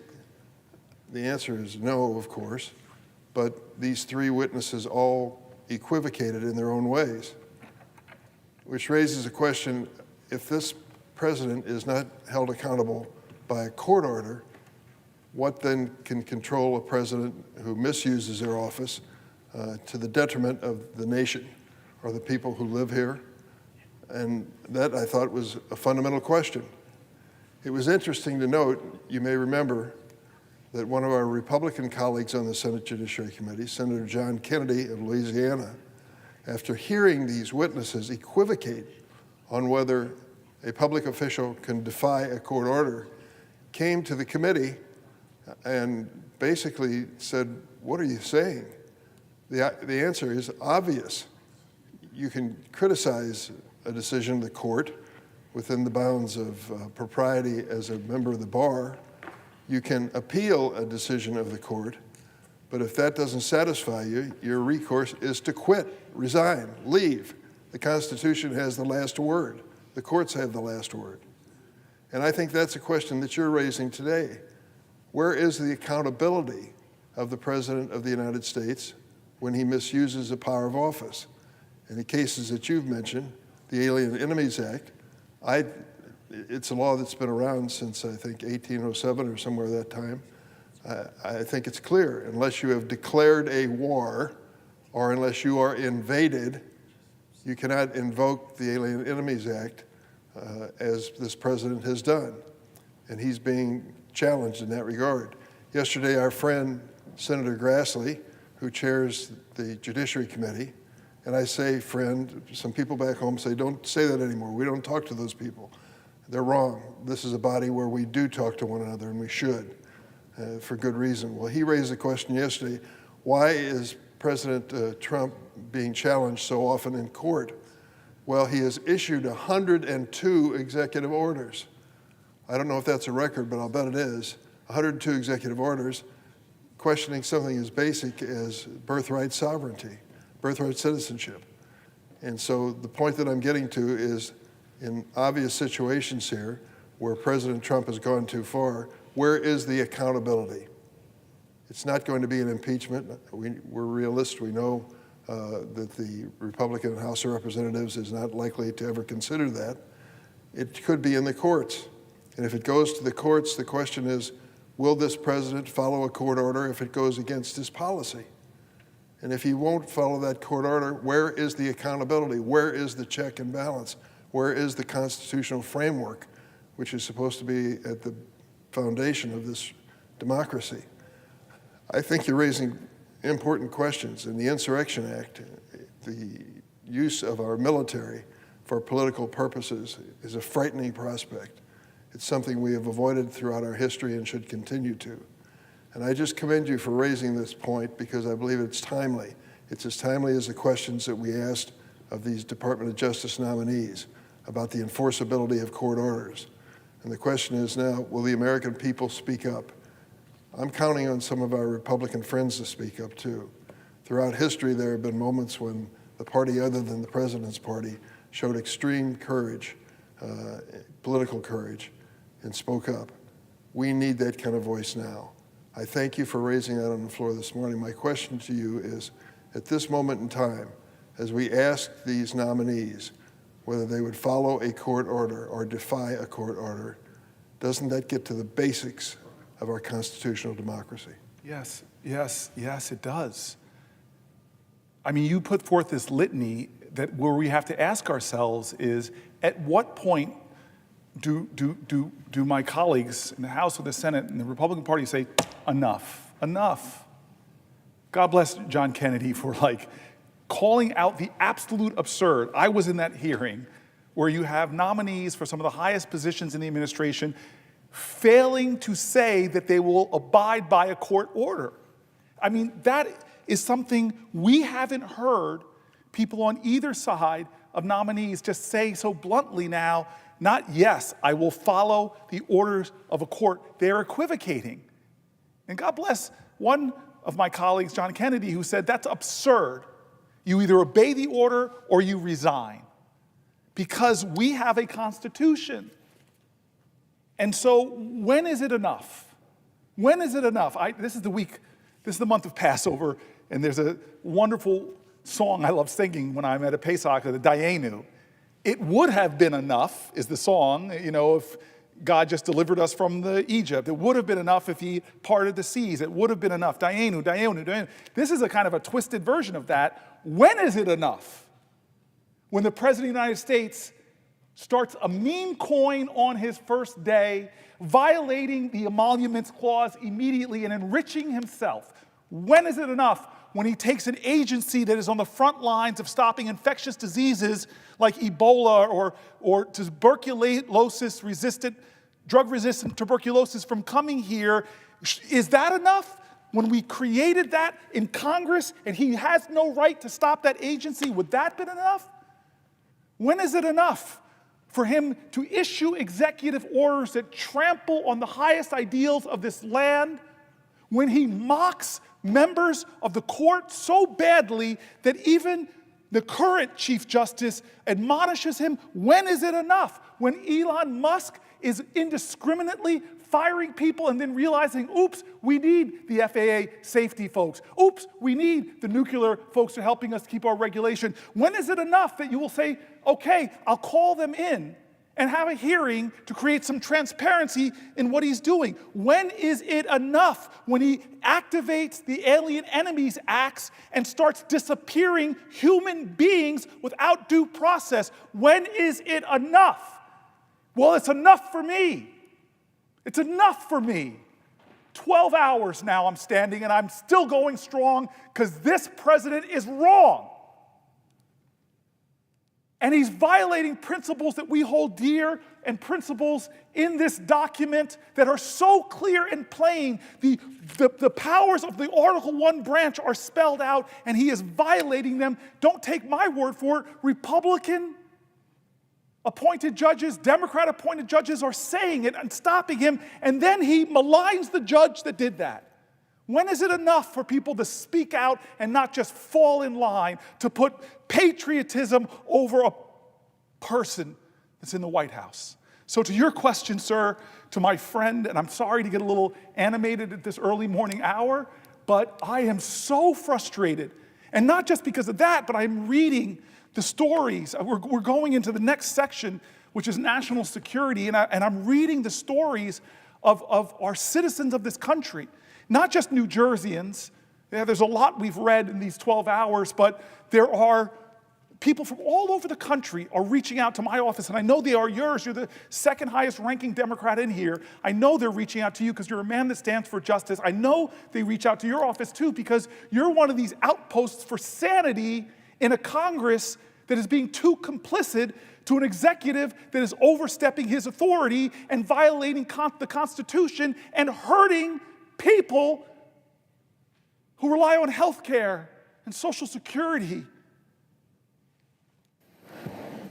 I'm reading these stories, sir, because the voices of the Americans that don't have the privilege that the 100 of us don't get to stand here, but I believe the power of the people is greater than the people in power. That's the ideals of our democracy and our Constitution.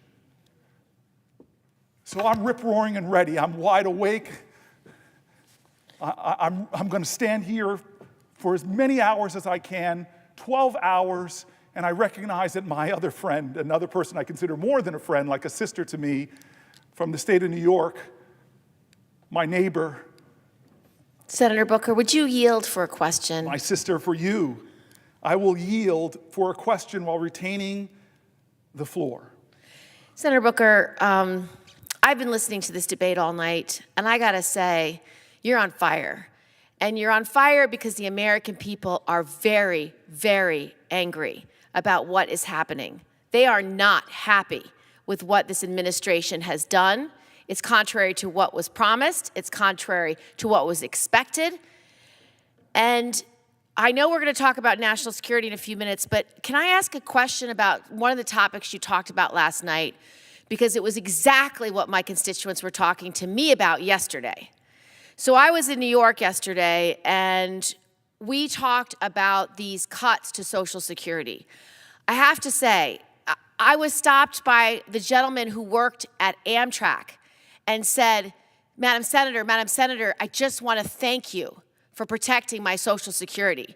That has never happened to me before. Never happened at Amtrak to be stopped by someone who worked there to thank me for one thing I had done that day. But I'm telling you, Senator Booker, when Elon Musk starts firing people at Social Security and tells the Social Security Administration, you cannot answer the phone, what are our mothers and fathers and grandmothers and grandfathers supposed to do? Many of them are not readily available to be on a computer. Many of them can't ask their question online. And worse, Elon Musk is expecting them to show up in person at a Social Security office. How many of our older Americans are not able to drive anymore or are uncomfortable driving? How many of our older Americans feel uncomfortable getting in the subway to get to a Social Security Administration because there's stairs or because the lighting's not good enough? These are the challenges that our older Americans have. And so I just want to talk about the things you told us last night about the risk to Social Security. Social Security is our seniors' money. It's not the government's money. It's their money. So what happens when you make it hard for a senior to call and make sure their check's on the way, or their check never showed up and they can't find it? For a lot of older Americans, that Social Security check is the only money they have for that month. It pays for food, right? It pays for heating bills. It pays for their medicine. It pays for their rent. It pays for everything they need to survive. And Elon Musk's office doesn't believe anybody should be answering the phones. Who is he to tell America how to run its Social Security Administration when our seniors need those checks? They've crippled the phone service, even though, get this one, can't answer the phone, crippled the phone service, you can only make an appointment on the phone. So how are you supposed to make an appointment if you are going to go in? I mean, that's absurd. They plan to cut 7,000 staff. That's a lot of staff. 7,000 staff, even though the Social Security Administration staffing is already at a 50-year low. So they are lying when they are saying this is about efficiency. They just want the money. And what do they want the money for? Tax cuts? for billionaire buddies of Elon Musk. It is an obscenity. It is an absurdity. It is an outrage, and everyone in America should be concerned. Hands off our Social Security, Elon Musk and President Trump. Hands off. They are rallying all across the country to say, hands off my Social Security, hands off my Medicare, hands off my Medicaid. It's an outrage, and I don't think people should stand for it. Because your Social Security check is your hard-earned money. It is not for Elon Musk to play with, to shift around, or send it to tax breaks for his billionaire friends. Now, I have to say, my office has been working closely with one senior. Now, she's a New Yorker with a disability, and she was told that she had to call a specific representative's extension by the end of March. Well, that was yesterday. And if she didn't get this person, her application could be denied. She's called every day, sometimes more than once a day. She has been on hold for 4 to 5 hours just to reach this representative. As of yesterday, when we reached out to her, she had still not reached the representative. So Americans across the country are panicked. They are stressed. They are worried that they won't get their hard-earned money back, their retirement, to pay for the things that they need. Now, this is the money they've spent their entire careers paying into. You know, every time you get a paycheck, Senator Booker, there's a line that says Social Security because that money's been taken out of your paycheck and put into Social Security, so it's there for you when you retire. It's your retirement. The page is sitting here right here. You are paying into your Social Security. Now imagine this is your first paycheck, isn't it? I bet it is your first paycheck. Your first paycheck, you're putting in dollars that, you know, you want saved so that when you can't even imagine what it's going to be like to be 65. But the day you're working here, the fact that you spent all night here supporting Senator Booker, that's your retirement. Wouldn't you be pissed off if Elon Musk took your retirement money? You should be. He doesn't have any right to it, and what he's doing is he's doing it by cutting staff. So if you need help because your Social Security didn't arrive, then how are you supposed to get that check? They can't issue you a new one unless they know that it didn't show up in the mail like it's supposed to. Ultimately, cutting individuals from Social Security doesn't just affect them, it affects the entire economy. So you can imagine if all our seniors are getting this Social Security benefit, you can't go then buy your groceries. You're not going to be able to then go buy whatever you need for your home. Those stores will get less money, and that means there'll be less resources in the economy. Social Security, if you didn't know it, it's our country's largest anti-poverty program. It keeps people out of poverty. That's what it does. When we designed Social Security, however many decades ago, it was so that our seniors don't die in poverty, because they were dying. About half of seniors at that time were dying in poverty. They didn't have enough food to live. And so we created Social Security. It's one of the most popular programs. It's one of the most effective programs. So reducing access to this key program, Senator Booker, is an outrage. It's harmful, it's cruel, it's hurtful. So I know that this is something that you've really spent a lot of time on last night, but don't you think it's cruel to not allow phone service? Don't you think it's wrong to make it harder for people to get access to their hard-earned money? Don't you think this is something that America did not sign up for in this election? I read last night, thank you for the question, my friend. I read last night some of the most painful letters of people over and over again from throughout my state and through other states who are living in fear, who use words like terrified and told stories that they couldn't sleep because of the rhetoric of this president, the rhetoric of Elon Musk calling it a Ponzi scheme, telling lies during a joint address. And then I read stories from people that work in Social Security. They're telling about not having desks and the waiting lines and the inefficiencies that this has created and the horrible, deteriorating customer service. Yeah. And I've been trying as much as I can during this last 12 hours to read the stories of Republicans. Yeah, this affects everyone. Yes. To read editorials from the Wall Street Journal, to just show that this isn't a partisan thing. This isn't about left or right. It's about right or wrong. It's about, will we as a country honor our commitments that we made? And then I read independent folks that are saying this is crazy, that this program is even in jeopardy. Question for you, because I know you want to move on to some national security issues this morning. I will yield for a question while retaining the floor. Thank you, Senator Booker. So the other thing that stressed out my constituents that I talked to about this weekend is air safety. They're very, very stressed out about these cuts to the FAA. You know, there was a plane crash not too far from here, helicopter crash. Everyone on the helicopter perished. We've been reading about stories across the country about flight safety and the fact that there are near collisions all the time.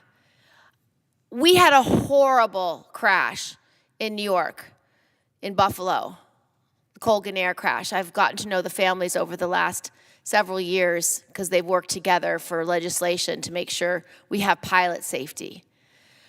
But what I've been watching in terms of this administration is they don't seem to care. They just have made up this idea that cuts across the board are necessary to get rid of fraud and waste in the budget.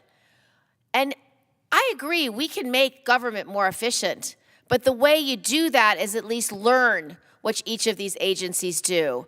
Study what's happening in them and how to make them more efficient. Make sure the right number of personnel are hired. Make sure the right training is offered. Make sure there's no wasteful programs. That's good government. That is not what Elon Musk and his Doge boys are doing. That is nothing like what they are doing. They're just cutting everything because they want to make space for these tax cuts for their billionaire buddies. It's really disgraceful. It's something that I don't quite understand.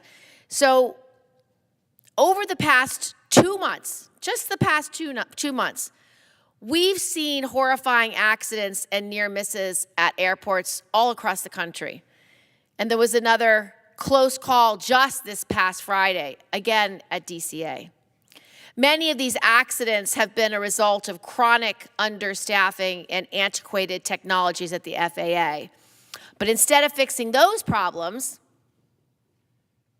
the first thing the Trump administration did when it came to power was fire people. I think he's kind of stuck in the loop of The Apprentice. You're fired, you're fired, you're fired. I don't get it. Like, good government is important, and I support efficiency. That's not what they're doing. It's like they're on a power trip, and they just want to fire everybody across the board. Just fire them all. So while a court forced the FAA to rehire workers, thank God for the courts. Thank God for the judges that are doing their jobs and looking at these lawsuits appropriately. Many federal workers have simply moved on and found new jobs because these are highly skilled, highly sought after employees, people that we really want working in the federal government to keep our country safe. Now, just weeks after the horrific plane crash here with 67 people getting killed in Washington, the administration fired hundreds of Federal Aviation Administration employees, jeopardizing the public safety and threatening our national security. So that made no sense. Like, it was right on the heels of some horrific accident that we all witnessed. Now, over 90% of U.S. airport terminal towers don't have enough air traffic controllers. Critical shortages remain for other aviation safety personnel as well, such as safety inspectors and mechanics, because to make sure when we get on that plane, the plane's ready to go. In New York, nearly 40% of positions are unfilled at 2 facilities on Long Island that direct air traffic for Newark, our shared airport, JFK, and LaGuardia. As a result, over these past few years, the U.S. has experienced a substantial and alarming increase in the number of near misses. According to an analysis from the New York Times, in 2020, 2023, close calls involving commercial airlines occurred on average multiple times each week. And a number of significant air traffic control lapses increased 65% over the previous year. What did they cite as the major reason behind the increase? A shortage of air traffic controllers.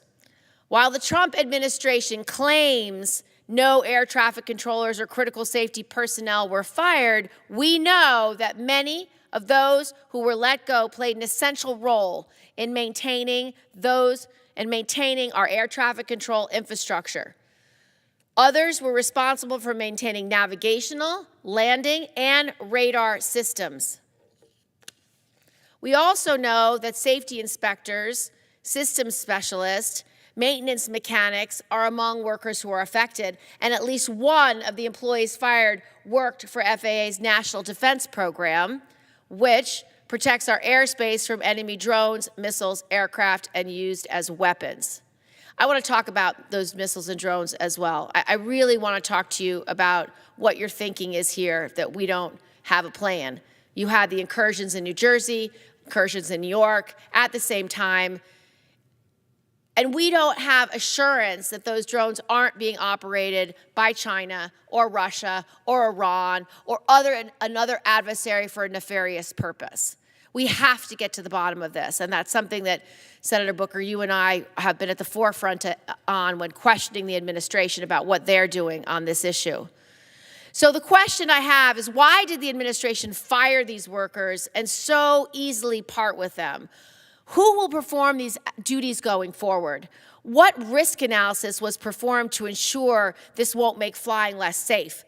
Now, I asked these questions of the Secretary of Transportation in a letter on February 20th, over a month ago, and what was their response? We don't know. They haven't answered my letter. They're not willing to engage the Senate in actually policy and decisions that keep our state safe. What's worse is that we don't know if this is where it ends, or if more reductions are coming and more reductions that allow for safety for our FAA. Now, DOGE's so-called workforce optimization initiative, it's BS. They don't do the analysis first. They just make the cuts. We need the Secretary and the acting FAA administrator to be responsive to Congress's questions and oversight. The American people deserve to have a federal aviation agency that is dedicated to actually doing the job of protecting us, protecting this country. The Trump administration needs to take immediate steps to address FAA staffing shortages across the entire agency, not just air traffic controllers.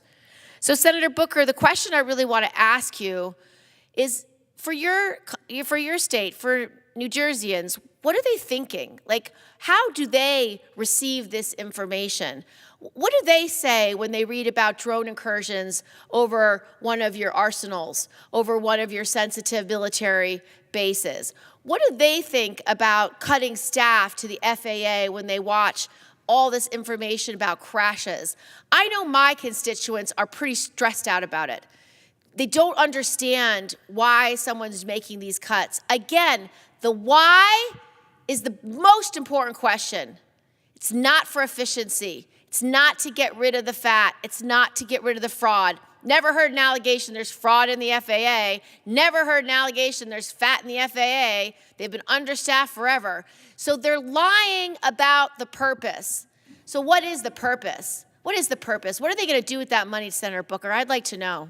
So I appreciate this more than you know, and there's a line threaded throughout your entire question about the way they're going about doing this from so many agencies. First, they're trying to kill certain agencies, Department of Education, which they can't legally do. The USAID, they can't legally do. We created that as the Article I branch of government. But on some of these other agencies, like Social Security, where you started, we know it's ready, fire, aim, and actually the aim part never happens. They're savagely cutting personnel, and organization after organization Seniors, thousands of them, are already writing in about the undermining of service. The Wall Street Journal article we read last night said that the customer service at Social Security is going from bad to worse, and painted horrific pictures that are putting seniors in crisis. Not to mention the closing of Social Security centers in rural areas where people have to now drive hours and hours and hours. And so the FAA, it was one of the early outrages that they hired people that they then realized they needed and tried to find some way to pull some of them back. And you and I both know that the way they talk about government workers, a large percentage of them are our veterans, the way they demean and degrade them, the way they accuse them of being parts of corruption, fraud, or fat, when the stories we've been reading of what some of these folks do is extraordinary. And so your question, though, brings up a lot of national security issues. I'm going to bridge to that because you and I both were really, really incensed that we weren't getting enough information when we had these incursions. And I want to start what I've been doing in other sections, is just reading, elevating on this floor the voices of people from our country, trying to elevate more of the voices to let people know we see you, we hear you, your outrage, your hurt, your fears, they have value. I have another question before you start your letters, Senator Booker, if you'd like to entertain another question, if you'll yield. I will yield a question while retaining the floor. Okay. So, because you're going into the national security section, and I want to give you a couple of questions to pepper your answers, because I sit on the Special Committee on Intelligence in the Senate. I also sit on the Armed Services Committee. And so national security is an area where New Yorkers care a deep amount about. And I've been spending the last 15 years focused on how we keep this country safe and what we should be doing. And so I get a lot of questions from New Yorkers about this issue. So I want you to address the drone issue for sure, because that is something you and I have been working on continuously since we've seen these incursions. And just to give a little more context for New Yorkers who might be listening to this debate, we've had drone incursions over sensitive military sites for quite some time now. And it's something that I've been working on a bipartisan basis through the Intelligence Committee. And some of these incursions are every night, over and over again, over sensitive military bases. There was one over Langley. We've had them over arsenals in New Jersey, over sensitive sites in New York. We've had them over military bases across the country. And, you know, I don't like it when the answer is, oh, we know where most of this is. This is mostly FAA traffic. And I don't like it when I hear it from this administration or any administration, because it's not true. Some of the drone sightings are planes in the air, helicopters, you know, maybe weather balloons, maybe enthusiasts, but they do not know if all are. And in these specific incursions, they do not know the origin of them. They do not know whose they are. They do not know who is operating them. They do not know the purpose of these drones. These drones could easily be spying. They could be planning attacks. They could be doing anything nefarious. We have no basis to say it is all known and we are not concerned. And so this is something we are going to get to the bottom of. I am very incensed about it. It does not leave our personnel as safe and does not leave our secrets safe. So drones is one issue. The second issue, if you could address on the national security side, is cybersecurity. I think that, and election security, one of the cuts that the Doge boys made, which I literally cannot understand why they would ever do this. This is making us weaker. It is making us less safe. It is not good for America. And it shows how ill-advised this process is and how uninformed this process is and how we can see through these cuts how insincere this process is. This is not about waste. This is not about fraud. This is not about good government. This is about making massive cuts for tax breaks for billionaires, because that is where they want to spend your tax dollars, New Yorkers' tax dollars, and New Jerseyans' tax dollars. They want to take it and give it to tax breaks to the billionaires. Okay, so this is the question. These cuts, they have cut all the personnel, or the main personnel, at an organization called CISA that were supposed to be doing election security. So the people who actually were working with the states to make sure our election system can't be hacked, they fired those people. They fired the senior personnel at the Department of Defense, our most experienced generals, across the board, members from the Joint Chiefs of Staff, just fired them. For what reason? I don't know. No substantive reason was ever given. But these are the senior personnel who actually keep us from wars, who have the judgment and the experience to advise the president, to advise Congress, to advise us on how to keep us safe. And then the last group they cut were the lawyers. Do you remember that Shakespeare play, The First Thing We Do is Kill All the Lawyers? Well, the context in which that was given was in order to have a coup. So Shakespeare, hundreds of years ago, said, if you want to have a coup, the first thing you do is kill all the lawyers. Well, they fired all the lawyers, the senior lawyers at the Department of Defense. They fired the generals who actually know how to keep us safe. And then they fired the personnel at CISA who are responsible for election interference. They fired the people at the FBI who are also responsible for election interference. So again, these firings make no sense. I don't think they're making us I don't think they're making us more safe. I think they are making us less safe.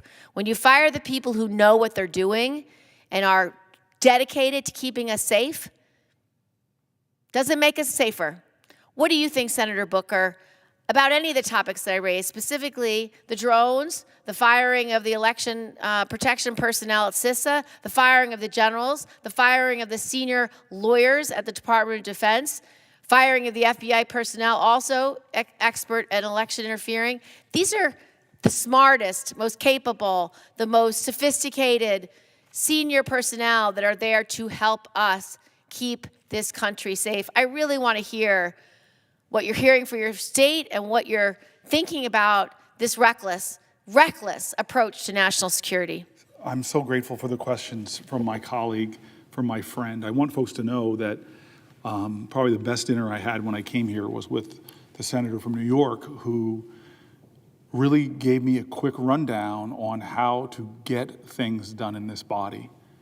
I've watched her work on both sides of the aisle relentlessly to get things over the finish line, to help people in our region, from 9/11 folks who were our first responders, to get their health care, to fight, to support the military, empower the military, but to fight against sexual assault in the military. She is one of these phenomenal people, and a lot of her questions we're going to get to, including that question that was obviously painful about national security, is that, like, hey, one of the strategies of Russia, we know this, is to attack elections of other democracies, to try to sow discord, to try to undermine the very voting process.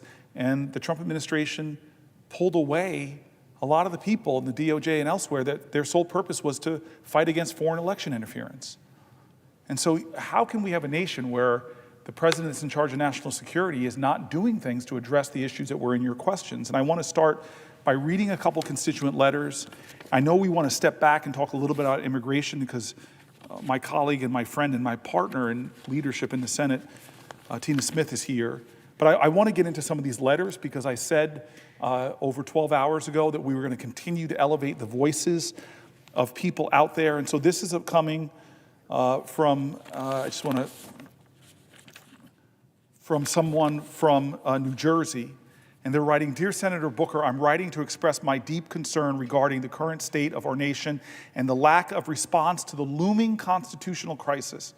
It is becoming increasingly difficult to ignore the actions of a president who routinely lies and makes outrageous proposals such as annexing Greenland, Mexico, and Panama, or even renaming the Gulf of Mexico. Those proposals not only undermine our international standing, but also disrespect the foundations of our country.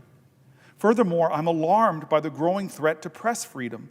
Recently, for example, the Associated Press was barred from the White House press room simply for referring to the Gulf of Mexico rather than the Gulf of America, a clear sign that the president's disregard for free speech and free press's role in holding power to account. The president is actively trampling on the Constitution and blatantly ignoring the rule of law, as Senator Gillibrand was saying. He has taken steps to slash vital federal agencies and disaster relief programs, undermining our nation's capacity to respond to crises. His decision to appoint unqualified individuals to high positions for the purpose of following his will is another example of how our democratic systems are being systematically weakened. Additionally, his reckless and irresponsible approach to foreign policy is making the world more dangerous. His insistence on blaming Ukraine for Russia's invasion and ongoing war is not only historically inaccurate, but also deeply damaging to our allies and global stability. Even worse, his administration has entertained so-called, in quotes, peace settlements that exclude Ukraine from the process entirely, effectively allowing Russia to dictate terms without any Ukrainian input. Such actions betray our commitments to sovereignty and democracy and embolden authoritarian regimes worldwide. Domestically, his agenda is destructive. His administration has pursued the withdrawal from USAID, the gutting of critical global humanitarian and development efforts that have long served U.S. interests abroad. At home, he is enabling tech billionaires like Elon Musk to take a chainsaw to government agencies, arbitrarily dismantling institutions that provide essential public services. His attacks on the NIH and its funding jeopardize critical medical research and public health initiatives, undermining scientific progress for purely ideological reasons. Beyond these threats, his treatment of our closest allies is both reckless and embarrassing. His taunting of Canada, whether through inflammatory rhetoric or deliberate policy snubs, weakens our diplomatic ties and disregards the importance of maintaining strong relationships with our neighbors. This petty, short-sighted approach to international relations is isolating the U.S. at a time when global cooperation is more critical than ever. My greatest frustration, however, is the lack of action from our representatives and governors. Too many are cowering in fear of the president's authoritarian tactics. I am troubled by the absence of pushback.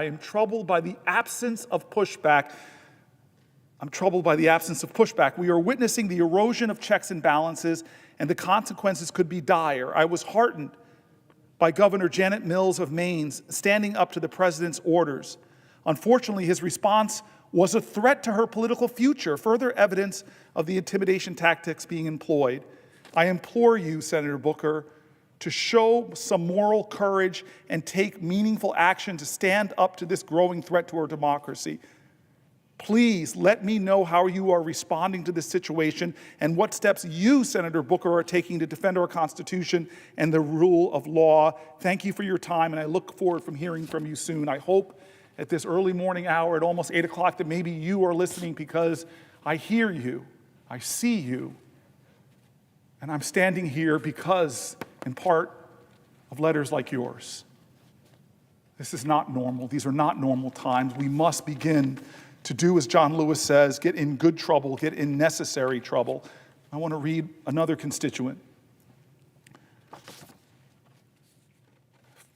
I just want to see where this person's from. I'm not trying to violate the privacy as my staff doesn't want me to do. What's that? We know Wisconsin's getting a lot of love here. I know my colleague, I kept seeing folks from two towns, and one in your state and one in the great state of Pennsylvania. But this person, alas, is from Jersey. I wrote to ask you to do all you can to resolve funding for the National Institute of Health and USAID. I work in information technology at Princeton University, and I've seen firsthand the destructive termination of funds is causing research and education. We are losing the momentum of research and causing deep and lasting loss of educational resources.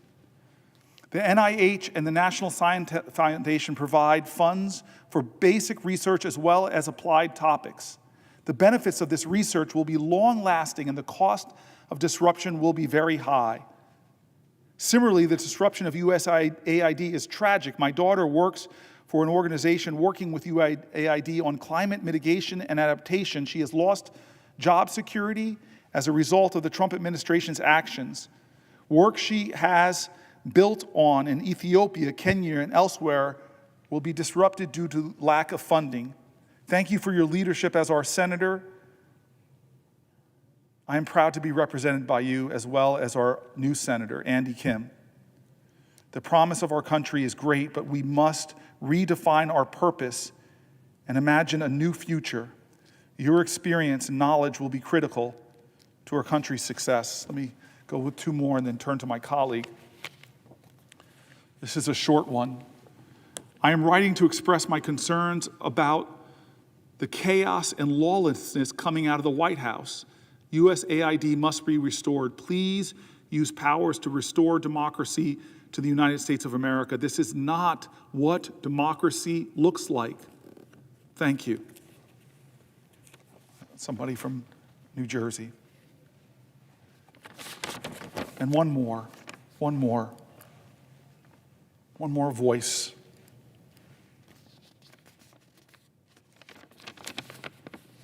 As a parent of a USAID Foreign Service officer recently in Ukraine, now in Kenya, I am outraged and horrified by the coup now being staged by Elon Musk under the authority from the president. To be called criminal after putting your life at risk in the service of America's interest is itself to be a victim of criminal-like behavior.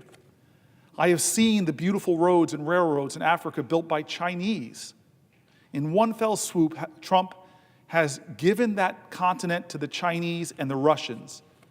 He did the same thing years ago by canceling participation in the Pacific Free Trade Pact, forfeiting our power and our goodwill, making China the largest player in the region. I saw the goodwill in the eyes of passersby from the Philippines to Georgia to Tajikistan. Now I hear it turn to hostility.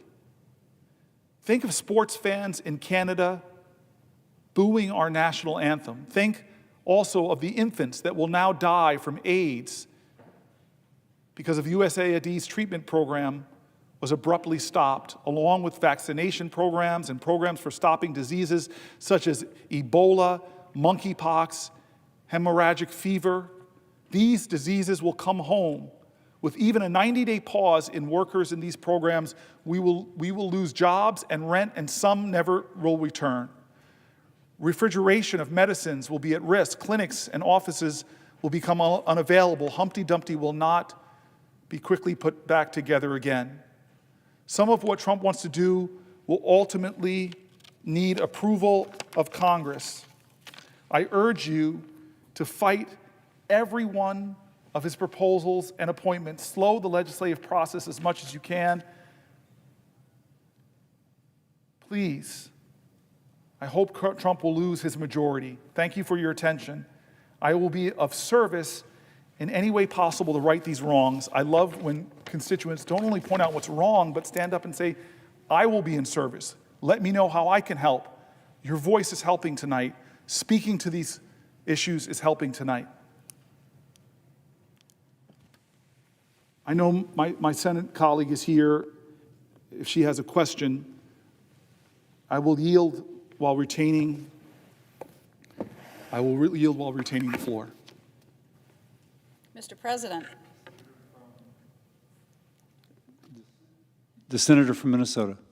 Thank you, Mr. President, and thank you to my colleague from New Jersey for yielding for a question. And I want to just start by thanking my colleague for one of my dearest friends in the Senate for using his voice in such a powerful way over the many, many hours that you've been holding the Senate floor. And I know you well enough to know that you are not doing this because of your belief in the power of your voice. You are doing this because of your belief in the power of all of the voices that you've been amplifying all through the night. And your belief of the importance that the millions of Americans who are so frightened and concerned and horrified by what they see this administration doing, and wanting to feel like there is somebody here that is fighting for them and that is listening to them. And the way in which you are reading these letters today and all through the night, Senator Booker, I think is a tribute to your respect for all of those Americans. And so I'm so grateful for that. And I wanted to take a moment, if I could, to ask you to yield for a question related to what you've been talking about. And I certainly agree with you that these are not normal times in our nation, and as elected officials, it is our duty to speak up and to fight back against the abuses and the overreach of this administration, and to raise up our voices, raise up the voices of our constituents who, as I said, are both frightened and furious about what's happening. So my question to you, Senator Booker, is about some of the Trump administration's recent actions regarding immigration. And my question is in three parts. First, I think that we can all agree that our current immigration system in this country is broken.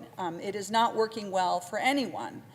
It's not working well for American businesses that depend on a global talent pool.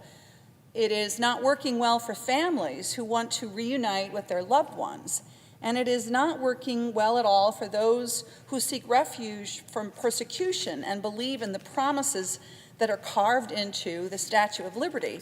And to my colleague, I ask these questions and I think about these issues, about the shortcomings of our immigration system as a senator from Minnesota, where our meat processing sector relies so much on immigrant labor, where the University of Minnesota is a beacon for international students studying science and technology and agriculture, where the resorts in Minnesota rely on folks from all over the country to come and make them work, the little mom and pop 12 cabin operations up on lakes in northern Minnesota, and the manufacturers who rely on, as I said, the best and the brightest from all over the world coming to serve in our state and serving our economy. And I think we know, my colleague from New Jersey, that there have been real and serious bipartisan attempts at comprehensive immigration reform debated in this body. And while I might not have agreed with everything in these proposals, I suspect you might not as well, I think we both, I'm sure, strongly believe that immigration is an issue that merits real debate and real policy solutions. Our colleague who is here on the floor with us this morning, Senator Murphy from Connecticut, has worked so hard to find real bipartisan solutions. And I believe that comprehensive immigration reform needs to ensure our national security. It needs to provide a fair and workable path for immigrants who want to come and contribute to the American dream, which is what truly makes this country great. But here's the rub. The Trump administration's recent actions show that they are not interested in serious policy reforms that would make Americans safer or make our immigration system work more efficiently and fairly. Instead, what I think we can see is this president has prioritized using our immigration system as a tool to restrict First Amendment freedoms, to subvert due process, and to further weaken America's global standing with our allies and our regional partners as he seeks to emulate the authoritarian regimes that he so openly admires. There's just one example. In recent weeks, we've seen a number of international students targeted for arrest and deportation merely on the basis of their pro-Palestinian advocacy. Now, these are young people who played by all the rules. They've entered this country with permission in order to further their educations and have not been accused of or charged of any criminal activity. Their views on the war in Gaza may differ sharply from mine or others, but I believe that the First Amendment guarantees them the right to express those views without facing punishment or reprisal from our government. Nonetheless, the Trump administration has admitted that they are doing exactly that, seeking to punish lawfully present immigrants, in some cases even green card holders, because of the political views that they've expressed. the Secretary of State has invoked a rarely used section of statute that allows him to unilaterally designate for removal any alien who may cause, and I quote, potentially serious adverse foreign policy consequences. And if that's not enough, many of these arrests have been carried out in a manner that seems calculated to maximize fear and intimidation in immigrant and activist communities. Here's an example to my colleague for him to respond to. I want to take the case of the recent arrest of Rumaysa Özerkök, a Turkish graduate student at Tufts University, who was studying the relationship between child development and our social media saturated, globally connected world. She is here on a valid student visa. She is not accused of any crime. And by all accounts, she is a loved and valued member of the Tufts community. Her only purported offense was being one of 4 co-authors of an op-ed in the student newspaper that urged the administration of Tufts to engage with student calls to divest from businesses with ties to Israel and the IDF. And for that offense, her visa was revoked with no notice, and she was arrested on the street and spirited more than 1,500 miles away, which is likely a violation of a judge's order to await her probable deportation. And I'm sure many of my colleagues, including my colleague from New Jersey, has seen the video of her arrest, which was captured by a neighbor's security camera, and it is utterly chilling. She is surrounded by officers in plain clothes with no visible insignia, no markings at all on their clothing. She is handled roughly. Her belongings are taken away from her. Her hands are cuffed before being loaded into an unmarked car. I mean, it is no exaggeration that her arrest looks like a kidnapping, one that you might expect to see in Moscow rather than in the streets of Boston. And of course, the terror of what she experienced is horrible to think about, but I also think about the thousands and thousands and thousands of other students here with a student visa or other lawful means who see this and think to themselves, this could happen to me. This could be something that happens to my roommate or my student or anybody.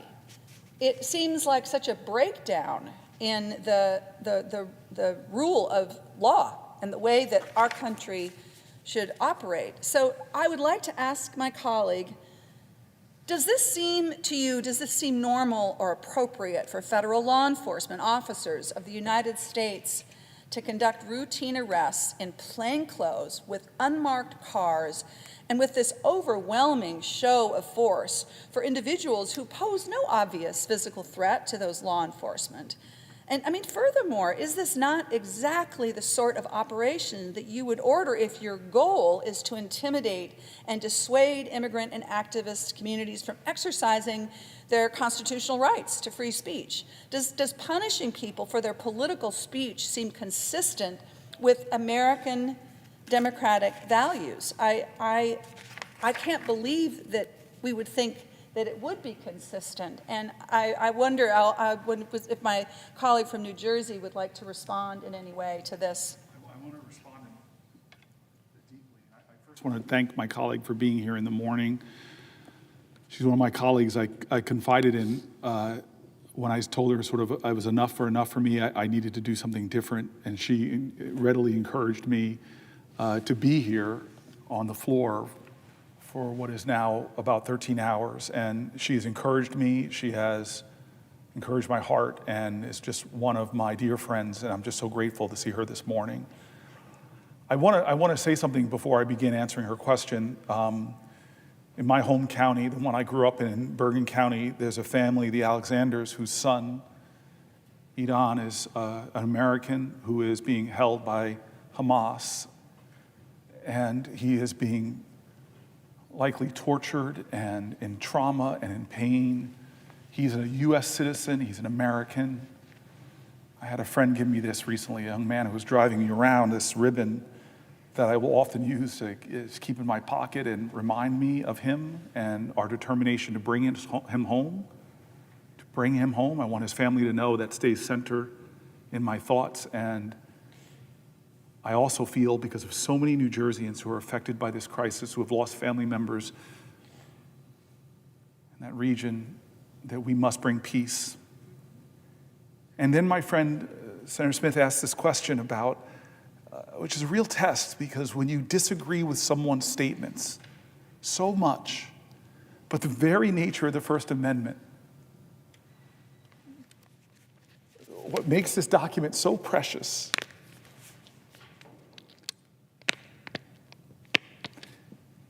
is that it says that no matter how reprehensible your speech is,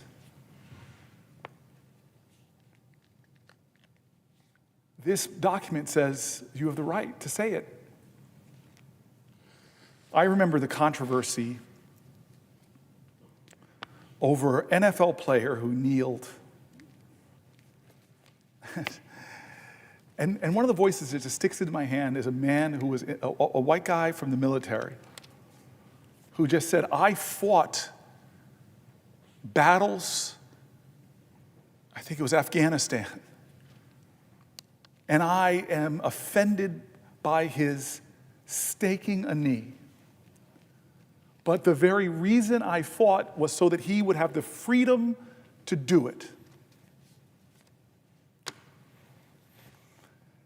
And so I came back. I was there on October 7th, and I have very hurt, strong feelings about what's going on over there, and urgent desires to end the nightmare, to bring people like Idan home, to end the nightmare for so many Israelis and Palestinians. And I find some of the things people are saying so unhelpful to the crisis and to the moral truths that I believe in. But I will fight for people's rights. And so here is a situation where you see video and it just doesn't seem like who we are. If you're revoking somebody's visa, make a phone call, tell them that you have 30 days to leave. But there should be due process. And you should have to prove your claims in court. If this person is somehow lying with some kind of enemy, prove it. But what I saw there doesn't reflect the highest ideals. God, if this Constitution was easy, it wouldn't be worth the paper it's written on. And so I love my friend because she wades into some difficult waters, but she's guided by the oath that she took to defend the Constitution. And in these complex and difficult times, she's standing up. And I tell you, when we were in the immigration section last night, or earlier, I should say, we read the most painful stories. My brother, over on the other side of me, I've got some of my really dear friends on the floor right now, Senator Murphy, Senator Warnock, Senator Smith. My brother, Senator Warnock, knows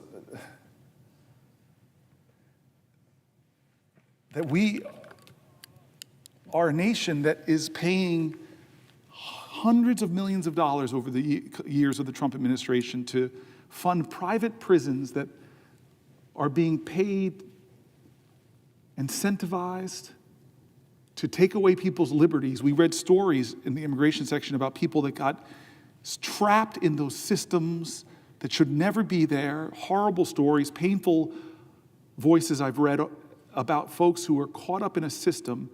And I just loved that one article from that Canadian that was for weeks put in a private prison. And suddenly, when she heard the lies of the people who found ways to keep her there, the aha moment that she realized that these people, every day I'm there, they get profit. They're not incentivized by justice, they're incentivized by profit. I read stories, Senator Smith, of people that were sent to that horrible jail in El Salvador that the government admitted they made a mistake. They disappeared someone who has American family members. Story after story I read that just are such a betrayal, not of democratic values, but of American values. Because we all in this body know we need to do more to protect our borders, to keep us safe, to arrest criminals, be they undocumented or documented. That's an urgency we all feel. But when you sacrifice your core values and you sacrifice them to a demagogue who says, this is all about your safety, when you sacrifice your core principles for your safety, you will achieve neither. You will neither be safe nor morally strong. The true leaders on both sides of the aisle that I've heard over the years talk on these issues say, we can do both. We can make our country safe and we can abide by our values. And in a complex world where country after country disappears people, when authoritarian countries disappear their political enemies, their political adversaries, disappear people who say things they politically disagree with, those countries are looking to us. Did you know when Donald Trump started using that phrase, fake news, fake news, fake news, that in Turkey, Erdogan started arresting people on charges of fake news? Because we are looked to. I believe, like Reagan said, we could be that city on a hill, but we are up high and folks are going to look to us for what is the world order going to be? What is democracy globally going to look like? Are we going to defend democracy and democratic principles, or will we behave like the authoritarians that we should be against? So this is a fundamental question you ask, and it has been resonating all these 13 hours. We keep coming back to the Constitution because so many of the things the Trump administration are doing, from the separation of powers to violating the very first words of our Constitution, the very first words, this commitment we make when we swear our oaths, all of us, we the people of the United States of America, this is our mandate, in order to form a more perfect union, establish justice. It comes really quick. It comes really quick. Is it just to disappear a human being with no due process? I quoted Anton Scalia, this conservative that was sitting on a stage where somebody had a lot of affection for, Ruth Bader Ginsburg, and the moderator asked them, does somebody in our country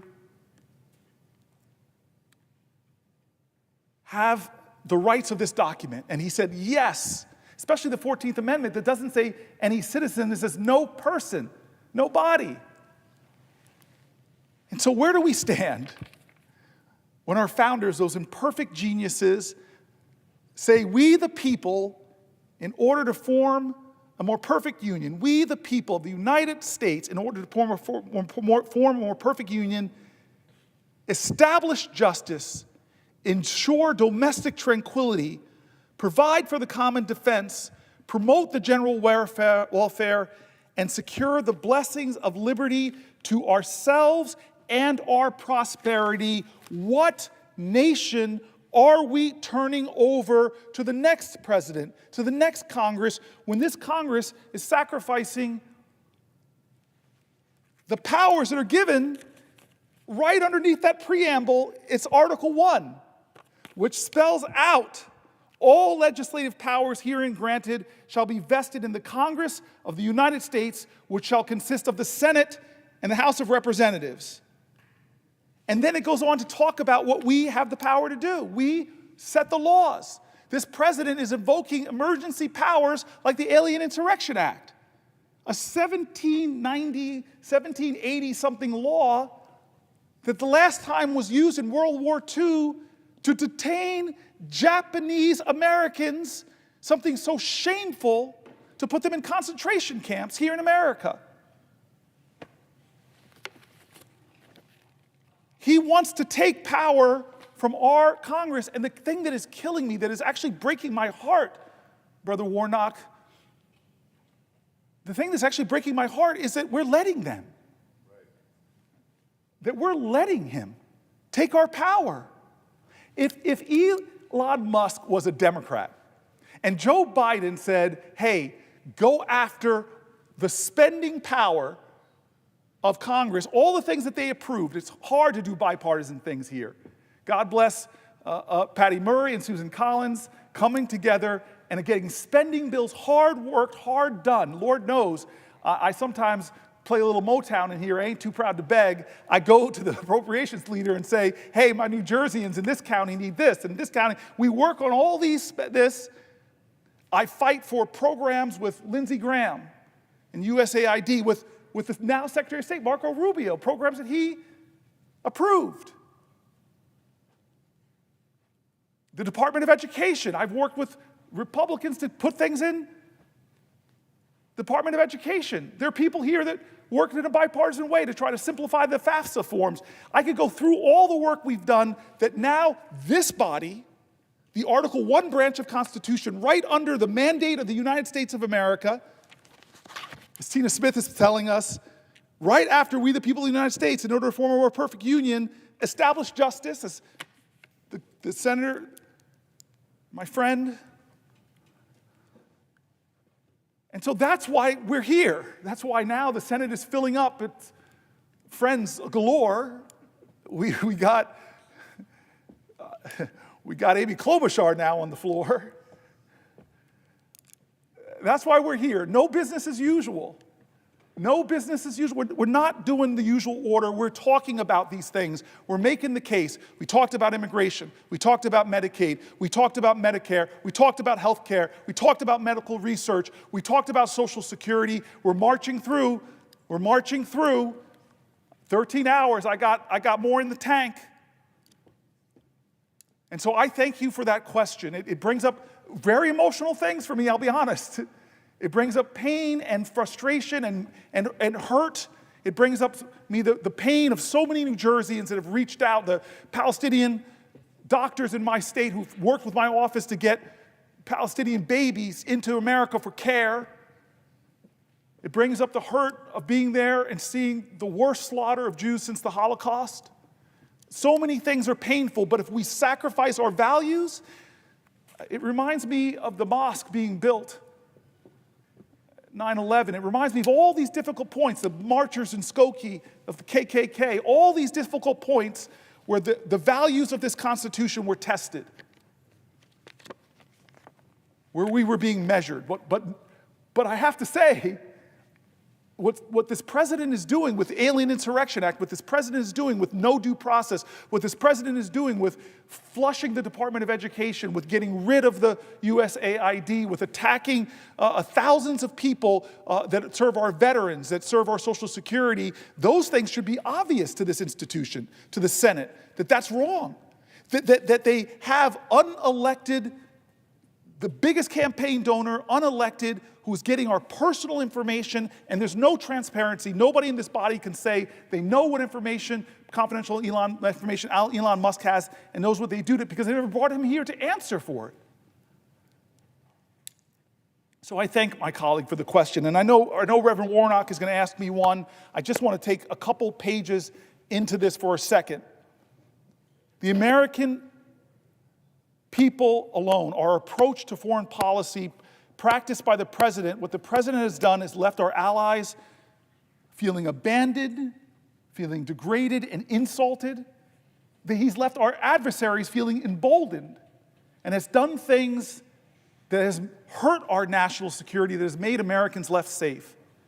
In the short time President Trump has been in office for his second term, Americans have already been put in harm's way because of the reckless approach of the administration. It all begins, in fact, with his extremely poor judgment. This administration has prioritized the obsequiousness to Donald Trump over the expertise when it comes to some of the most important national security jobs, and it has sidelined dedicated professionals who've devoted their lives to keeping our country safe. This administration has also demonstrated an inability to distinguish between America's adversaries and America's allies, and a disturbing failure to understand how America's partnerships and investments abroad protect and benefit communities here. I'm reminded of General Mattis to say, if you're cutting things like the USAID or the State Department, buy me more bullets. But this is something that folks on the floor have talked about. I see one of my friends and somebody I really look up to. I see Tim Kaine, who sits a little bit higher up on the dais than me on the Foreign Relations Committee, somebody I've turned to many times. And he was astonished by this. And I know he, like me, has had private conversations with our Republican colleagues about this. But this body has not called for one hearing or one investigation, no accountability. What am I talking about? It's when last week we learned Vice President J.D. Vance, Secretary of Defense Pete Hegseth, Secretary of State Marco Rubio, Director of National Intelligence Tulsi Gabbard, Director of the CIA John Ratcliffe, Trump's National Security Advisor Mike Waltz, Special Envoy for the Middle East Steve Witkoff, and several other high-ranking officials in the Trump administration discussed attack plans against the Houthis in Yemen in a group chat over the commercial messaging app Signal. We learned of this because the president's National Security Advisor mistakenly invited the editor-in-chief of The Atlantic, Jeffrey Goldberg, on the text chain. And after Jeffrey Goldberg published a story describing this jaw-dropping national security failure where they could have broken at least 2 laws that I'm aware of, just by doing that, from the preservation of public records all the way to disclosing national security, highly classified information, the president and his cabinet members didn't step up and say we made mistakes, didn't step up and say this is clearly, abjectly wrong, didn't step up and say there will be accountability, didn't step up and say we'll take actions. No, what they decided to do when they were exposed is actually target the reporter with a barrage of insults and not acknowledging any wrongdoing. Unsurprisingly, the Trump team's response led Jeffrey Goldberg to publish the rest of the Signal chat messages, which exposed more administration lies. We're going to go into that, but I really want to turn to my brother. And I said earlier about Senator Murphy's speech, one of my favorite I've ever heard when I was in the Senate. Brother Warnock gave a speech that was one of my favorite in the Senate too, when he talked about the difference between January 5th America and then that fateful day, January 6th. He has been a friend of mine for a long time, and I think he might be the only person in this body. I started this talk 13 hours ago by talking about getting into good trouble. I think you might be the only person in this body that was arrested in this building for protesting before you came to serve in this building as a United States Senator. I'm going to stick to what I'm told to say. If you ask me that you'd like to speak, you have to say that I'd like to ask you a question. I think that's how this goes. Will the senator from New Jersey yield for a question? Why, yes, I will yield for a question while retaining the floor. Well, good morning, and let me just say, Cory Booker, how very, very proud I am of you. It's a real honor to serve in this body. I know that all of my colleagues who are here agree that it's an honor for the people of your state to say that when we take stock of all the issues that we wrestle with, as we look into the eyes of our children and consider what we want for them, and in the eyes of our aging parents as they deal with the blessings and the burdens of getting older, that since all of us can't go to Washington, we're going to send you. And we're going to trust that in rooms of power, where decisions are being made, that you're going to center the people and not yourself. You're going to be thinking about ordinary people. And so, Cory Booker, I want to thank you for holding vigil. As I prepare to ask you a question, I just want to thank you for holding vigil for this country all night. Rabbi Abraham Joshua Heschel said that when he marched without the king, he felt like his legs were praying. And so in a very real sense, your legs have been praying as you've been standing on this floor all night. And thank you for praying not just with your lips, but with your legs for a nation in need of healing. I just got off a prayer call that I do every Tuesday morning at 7:14 a.m., 2 Chronicles 7:14, if my people who are called by my name would humble themselves and pray, if they would seek my face, turn from their wicked ways, then I will hear from heaven, I will forgive their sins and heal the land. The nation needs healing. And we need spiritual healing, we need moral healing, but literally there are people all across our country who need healing, who need health care. And so that's why I was so proud to come to this Senate after being arrested in the Rotunda a few years before that. Proud to join you in the Senate. Proud that we were able to pass, just a couple months after I got here, the American Rescue Plan, which did so much incredible work. In that American Rescue Plan, there was the expanded child tax credit, which literally cut child poverty more than 40% in our country. I wish we could get it extended. But one of the other things we did was we lowered Georgians and Americans' health care premiums by hundreds of dollars on average. We passed a tax cut, and that's so relevant in this moment because that's what this body is prepared to do right now, I guess, in the next few days. Pass a tax cut, but that tax cut is literally going to be for the richest of the rich, the wealthiest among us. But we passed a tax cut that brought health care into reach for tens of thousands of Georgians and millions of Americans in the American Rescue Plan. These tax credits are so critical that the nonpartisan Congressional Budget Office said that the number of Americans without health care would grow by 3.8 million people in just 1 year if the premium subsidies were allowed to expire. Forgive me for my phone ringing. My 8-year-old and 6-year-old are calling me. They're not impressed with what I'm doing. That's an important call. They're not impressed. But we know that this would impact thousands of Georgians who've only recently been able to receive health care. So we passed in that American Rescue Plan these tax credits which put health care in reach. And now they're set to expire if we don't do our work. And that's why what you're doing, Cory Booker, is holy work. It's within a political context, but this is holy work.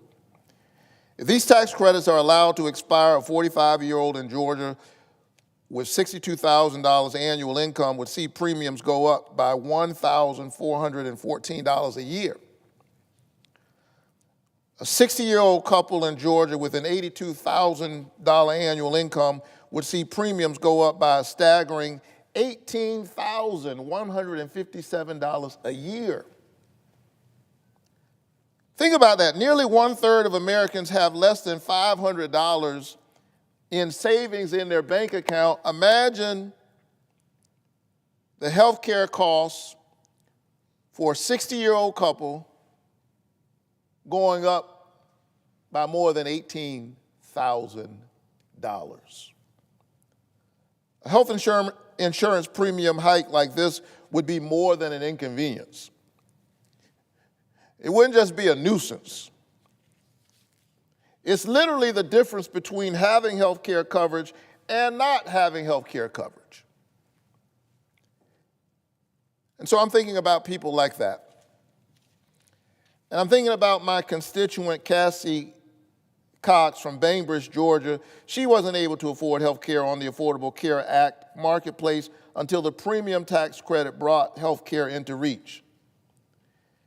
And shortly after she became insured, she severely cut her hand, which landed her in the emergency room with 35 stitches.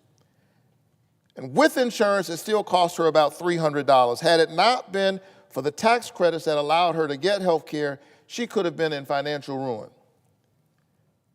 She's one of the hundreds of thousands of Georgians at risk of losing their coverage if these tax credits are allowed to expire, if we don't do our work. If we're more focused on the wealthiest of the wealthy rather than the concerns of ordinary people. Senator Booker, should Democrats and Republicans come together to extend the premium tax credit for hardworking folk in New Jersey and in Georgia? What do you think? My easiest colleague question I've gotten over these 13 hours, yes, they should. I was talking in the healthcare section about while there's these big issues that we should be concerned about, $880 billion from Medicaid, cutting all of that out to give the wealthiest, as you said, God bless them, they don't need our help. They don't need more tax cuts, to give them tax cuts and explode the deficit. This is literally taking from working Americans, the letters we read, the voices of Americans, the fear, the anguish, the hurt, the worry, people who were suffering from Parkinson's, who had children with disabilities, who had elder parents living with them. So many people telling them, not $880 billion they were seeing, that their whole financial well-being was hanging on a thread and just cutting the transportation programs involved. But I said, while all that was going on, the Trump administration was still doing other things to attack ACA enrollment, to attack the tax credits that people are relying on, doing other things to drive up costs. I know some of my colleagues were on the floor, like Amy Klobuchar. We've centered the lowering of prescription drug costs, and he is doing things to drive out-of-pocket costs up. There's a cruelty in that. And I tend to still be standing at noon when we have to pause in the Senate for the pledge and the prayer. And Pastor, I want to talk to you in the way that you talked to me last night. I called my brother, called my friend and told him I was doing this. And Warnock shifts gears a lot in my life. Sometimes he's my colleague, sometimes he's my brother. Sometimes we talk about the state of two unmarried guys in the Senate. I don't mean to put you on blast, sir. But the bald-headed caucus. But the one time you shift those gears into being my pastor and my friend, we prayed together last night. And most Americans identify in our faith, Christian faith. And you and I know, I would yield for you to ask a question, but I'm yielding just to have you talk about Matthew 25. Right. I'm a Matthew 25 Christian. You and I both, that's what we hold in common. And it's a long chapter, but the section we're talking about, yes, in Matthew 25, Jesus says, I was hungry and you fed me. I was thirsty and you gave me something to drink. I was sick. What were you? I was in prison and you came to visit me and someone asked, Lord, when were you sick? When were you in prison? When were you an undocumented immigrant? Yes, yes. And the answer comes, inasmuch as you've done it to the least of these, you've done it also unto me. Another part of that text says, and when you don't do it for the least of these, you don't do it for me. The scripture says that the one who gives to the poor lendeth to the Lord. This is holy work.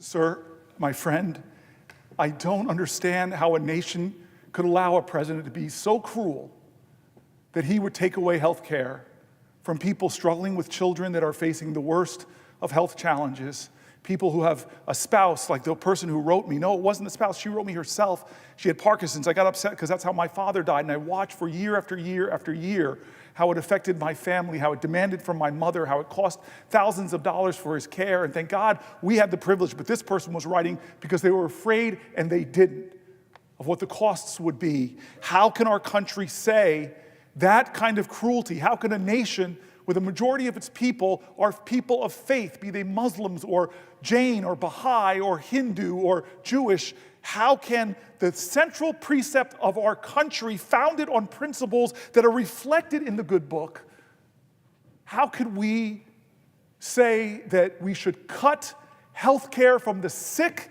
and the needy to give bigger tax cuts to Elon Musk? Well, the senator from New Jersey. I will yield to you, my brother, while retaining the floor.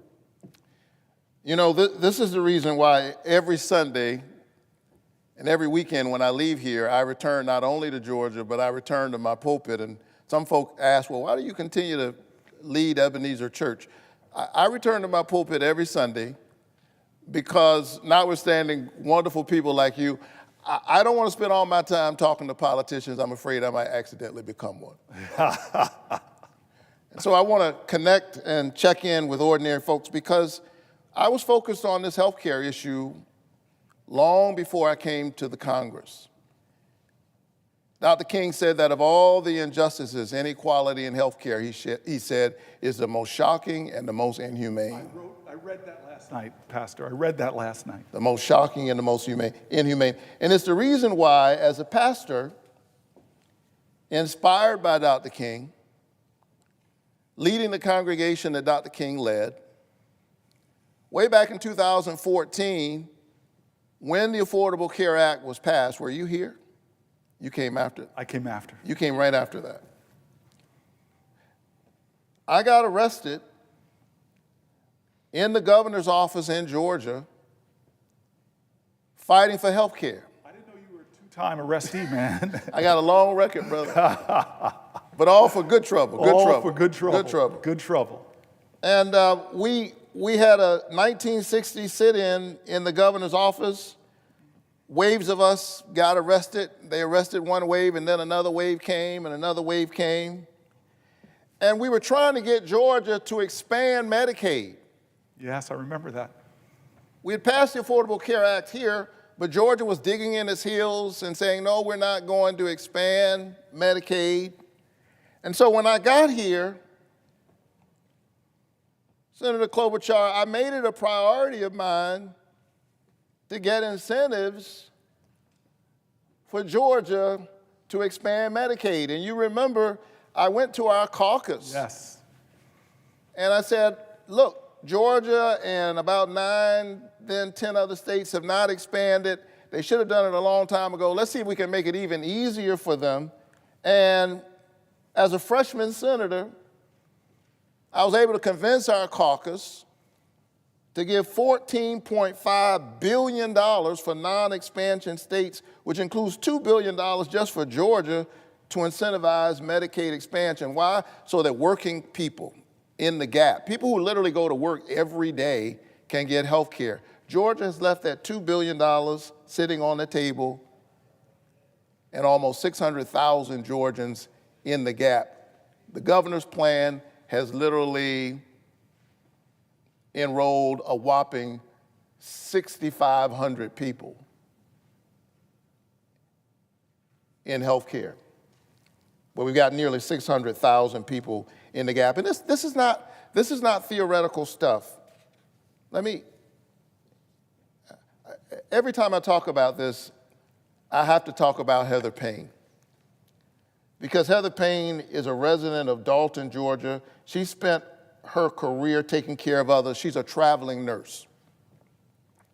Heather worked throughout COVID as an ER and labor and delivery nurse, yet often she did not have health care coverage herself because she fell into the health care coverage gap. Sometimes she had health insurance coverage, sometimes she didn't. She made too much money to qualify for Medicaid, but the only coverage options available to her were unaffordable, costing anywhere between $500 and $1,000 a month. And so about 2.5 years ago, Heather Payne, a traveling nurse, noticed that something was wrong in her body. And even though she noticed that something was wrong, Senator Klobuchar, she literally had to wait for months before she could see a doctor to save up the money. And then she finally went and saw a neurologist who said, you know what, you've actually had a series of small strokes. And even after getting that diagnosis, She had to put off serious medical procedures because she cannot work as an ER nurse anymore and is still waiting to get approved for disability so she can get Medicaid coverage. And so this nurse who has spent her whole life healing other people can't get health care. I think it's wrong that in the richest country on earth, we don't want to lower the cost of health care for people who are working hard in our communities every day, literally keeping us healthy. I'm going to ask you another softball question, Senator Booker. Should people like my friend Heather Payne have access to affordable health care? Yes. In the first few months of the Trump administration, it's been clear that this administration is not working for ordinary people. Just to try to stay in the parliamentary loan, I yield for a question while retaining the floor. I yield for another question while retaining the floor. The administration is working for billionaires. They're working for people like Elon Musk. Healthcare is a human right. Healthcare is basic. And while we're speaking about health, we've got to cheer on our federal workers who are keeping us healthy. And there are folks in this administration who say that they want to make them the villains. That's what Russell Vought said, that when they wake up in the morning, we want them to not go to work. Our federal workers, because they are increasingly viewed, he said, as villains. I got news for Russell Vought. The people who staff our VA hospitals are not villains. The people who keep our food safe and our water clean are not villains. The people who keep our military bases operating are not villains. And so we stand with them in this moment because they are indeed keeping all of us healthy. And so in closing, and nobody believes a Baptist preacher when he says in closing,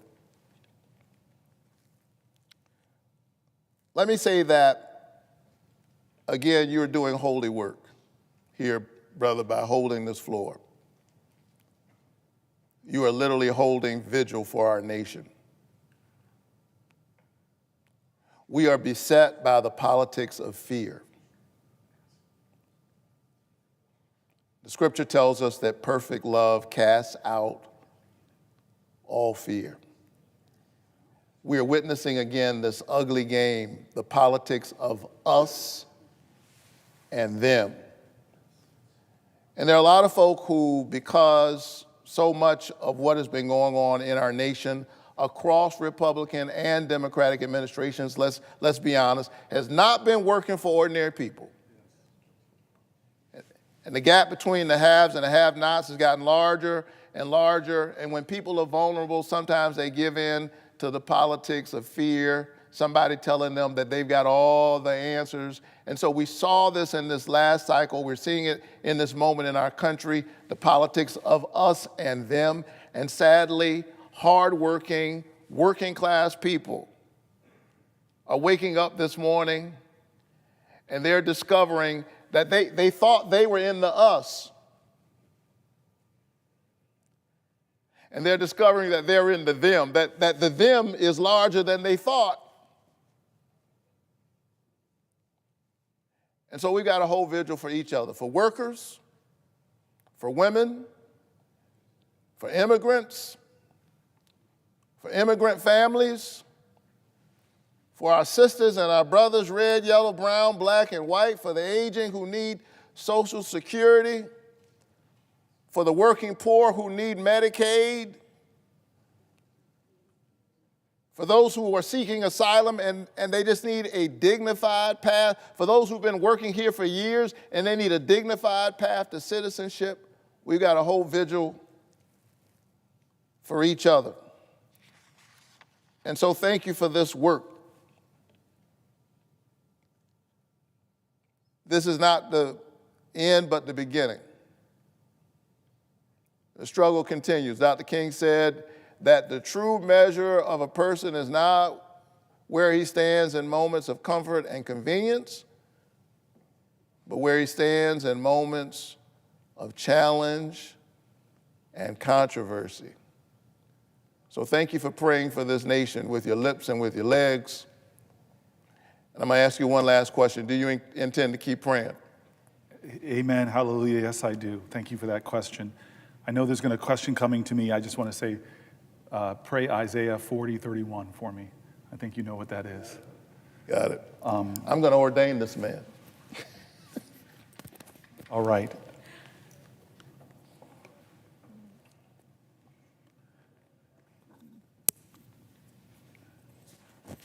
The article I was going to start reading. Senator Booker. I yield for a question while retaining the floor. If the senator has a question, I yield for a question while retaining the So floor. you'll yield for a question. Yes, while retaining the floor, yes. Very good. I want to, first of all, thank you. Thank you for waking us up this morning, literally. All night, as Reverend Warnock would tell you, I know you were in here doing your work, but it was raining, there was thunder, it was really bad. And then when we woke up this morning, you were still talking. You were still talking and the sun was out and you're giving people hope. When I think about what you're doing, you're like an alarm clock right now for this country. And slowly but surely, we've seen people realize this isn't just a bunch of campaign rhetoric that's going on. This is actually happening. And people are stepping up. They're fighting it in the courts. They're fighting it in Congress with what you're doing today, with what, as you know, last week when we got the horrible news that the Defense Secretary of the United States was using an unauthorized line to just talk with his friends like he was spiking a football about putting the lives of our service members at risk. People stood up. Democrats stood up. They asked the tough questions. And one of the things that bothers me is that it is so hard to see your way out of it. A lot of people feel like we're just wallowing right now. But what you're telling us today is there is another way.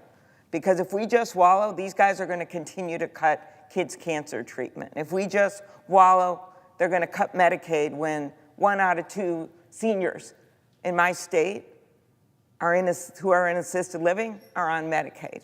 Or they're going to continue to mess around with these tariffs, which really are national sales tax, something like $2,500 for every single family. They are going to continue to be callous. I had someone say to me last night, do they care? Do they care when those U.S. aid workers who devoted their lives to feeding the hungry around the world, when they have to stand outside their building and watch them literally take the name of their life's work off the brick on that building? Do they care? And one of the things that we have done, the Democrats have done, have stood up. And what is coming upon us in these next few weeks is this tax bill that basically will give billionaires tax cuts on the backs of regular people, ransacking the government, firing veterans, messing around with Social Security. I had a guy tell me that he spent 3 days after his wife died in Minnesota, Reverend, 3 days just trying to figure out how he gets the death benefit. Why did this check show up at his door? He's trying to do the right thing. He calls, he gets put on hold. He sends an email, no one writes him back. He drives into Brainerd, Minnesota, 30-mile drive. He's like 80 years old. He drives in there, and then they finally help him. Then he gets back, then something else goes wrong. Then he tries to call again. He finally ends up at our door, at our office, and we figure it out for him. There's 70-some million people that's going to happen to. These guys don't get their act together. So it's a real good question, do they care? But when we have this tax bill coming up in front of us in these next few weeks, I think people got to understand what's going on. They have to understand that even in the House budget that came out that'll be the subject of this, it's over $2 trillion tax cuts for people making over $400,000 a year, like Elon Musk, that don't need it. And so there's actually a way to stop it that's in the hands of the Republicans right now. If just 2 or 3 of them stood up on the House floor and did what you did, Senator Booker, who they said no? And if 4 of them in the United States Senate, 4 of them stood up, 4 senators stood up, then we could have the discussion about, okay, let's make government work better, we're all in, but let's not do it on the backs of regular people. Let's not do it on the backs of kids that are in cancer research or veterans who are trying to simply get their well-earned benefits because they put their lives on the line in the battlefield. Or let's not do it on the backs of farmers in Minnesota and Georgia who are simply have these small farms and they're trying to get by, and then suddenly, wham, Donald Trump decides, shock and awe, let's do a tariff and let's get mad at all our allies across the country like Canada. Oh, that's a good idea. Those are the things that they're doing. So my question of you is, how many people need to stand up in the U.S. Senate to make this happen? Because I know Democrats are united. I know we're all standing up. But tell me how many people can stand up on the other side. If they stood up and joined you, what a difference it would make. So I want to thank the senator for the question. And when I think of people who stand in adversity, I still see you standing in a snowstorm and the strength that you've had as you stood up to fight for affordable health care, stood up and fought for affordable prescription drugs, stood up and fought for farmers and for police officers and for communities. You are that kind of person that gives me strength, that I've learned so much from. And you have brought this issue up. What you just said on the floor to let you know this is not performative for her. She has brought this up in our small meetings with Chuck Schumer. She has brought this up in our caucus meetings. I've seen her talk about it in her own state. This question of what will it take? And here's something that pains me to hear. That Elon Musk is calling Republicans up and saying, if you take this stand, I'm going to put $100 million in a primary against you. That they are bullying people who dare to stand up and say, maybe this appointee is not the most qualified person you could find to lead this cabinet position, or maybe it's wrong to cut this agency that we together created in Congress. There are people who are asking those questions, but we have seen them get dragged through X, mob attacked when it comes to their virtual presence, and threatened to be primaried. But we know, because you're somebody that works on both sides of the aisle, that there are really good people of conscience on both sides of the aisle. And as the great pastor said, there are enough sins in this body to go around for all of us. But this is not a partisan moment. It is a moral moment. This is not a left or right moment. It is a right or wrong moment.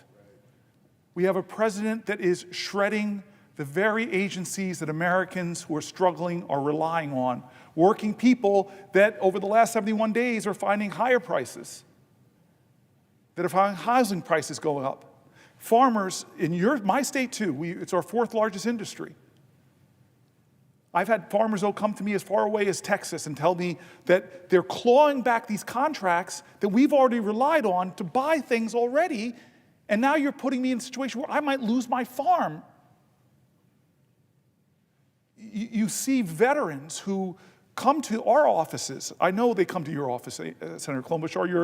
You're a senator from Minnesota, but you are a national figure, so I know they're coming to your office. And they're saying things to me like, I'm a veteran. I could go do other jobs. I wanted to work on suicide prevention and mental health issues, and I'm being fired? And you said it right. I've heard you say it in private. I've heard you say it in public. I know it irks you because you're one of these sort of balanced people. Okay, we have a big deficit. That is a real problem. Maybe they're trying to lower the deficit. But they're not. That's the irony. They're not.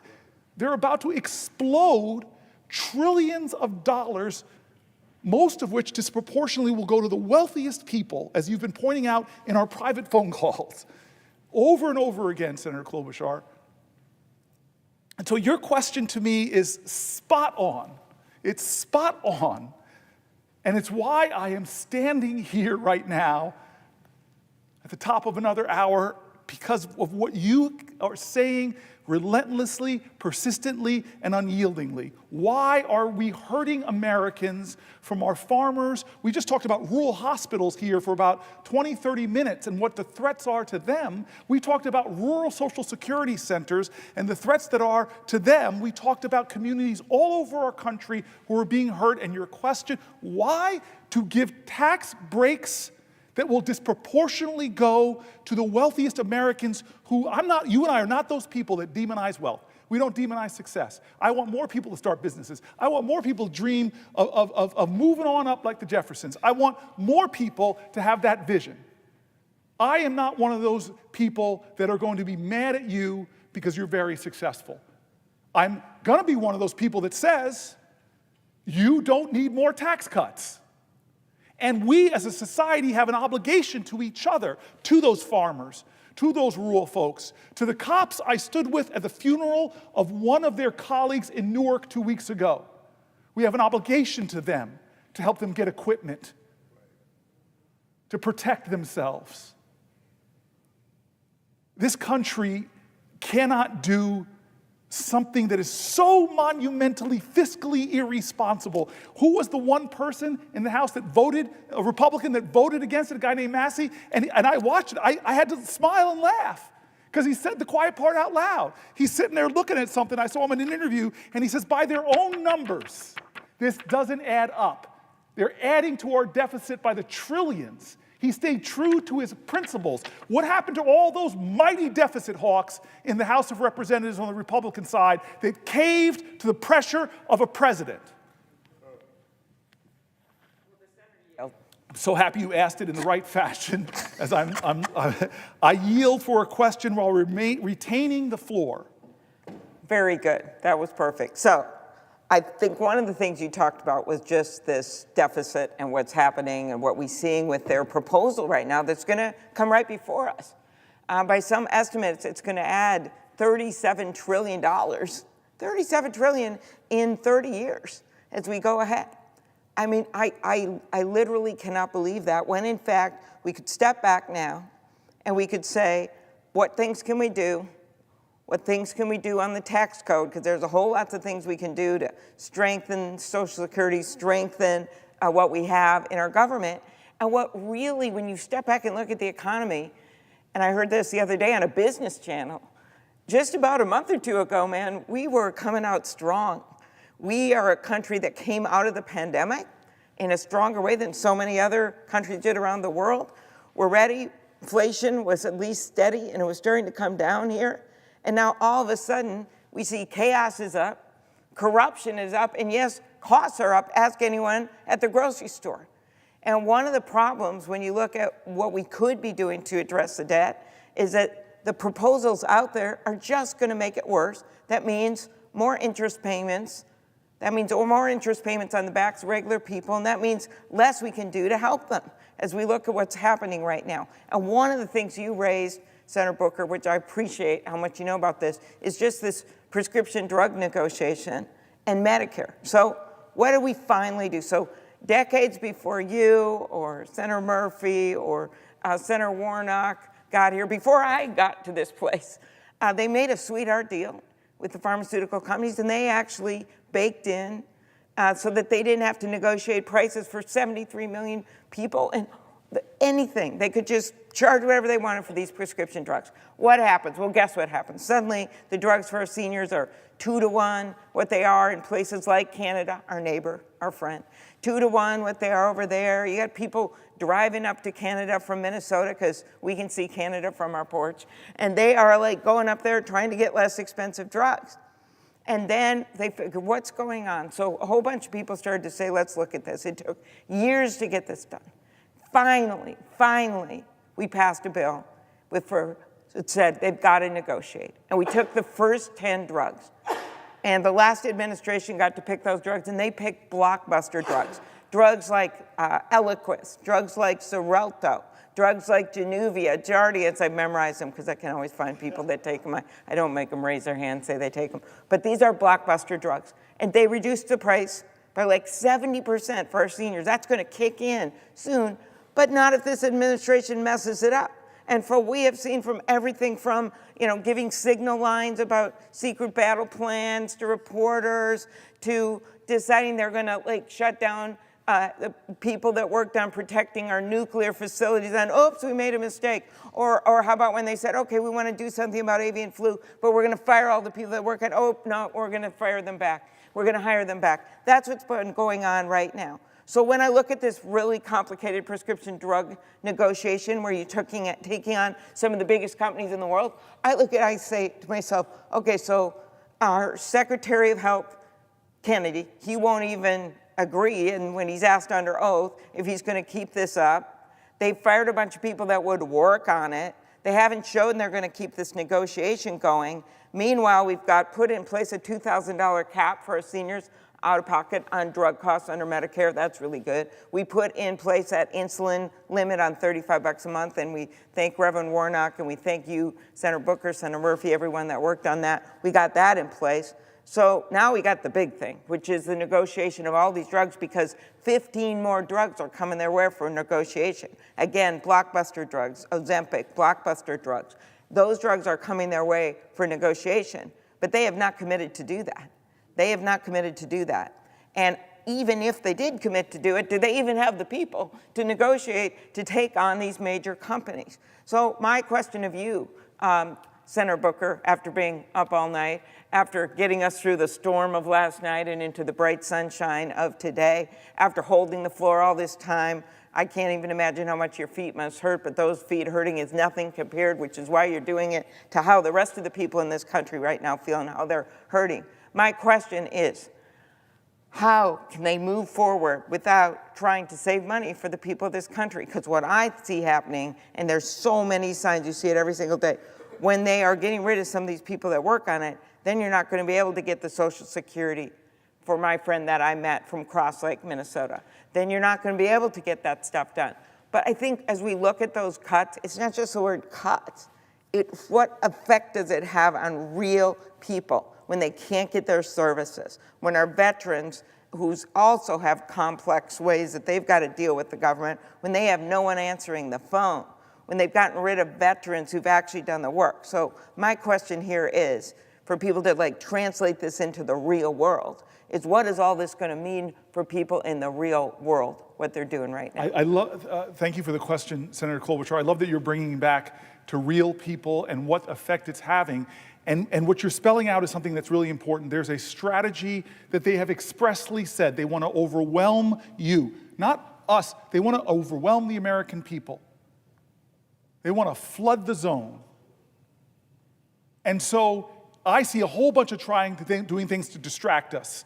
Gulf of Mexico, Gulf of America, Greenland, all these things to try to whip us up and not pay attention to what most Americans are concerned with, is can they make ends meet?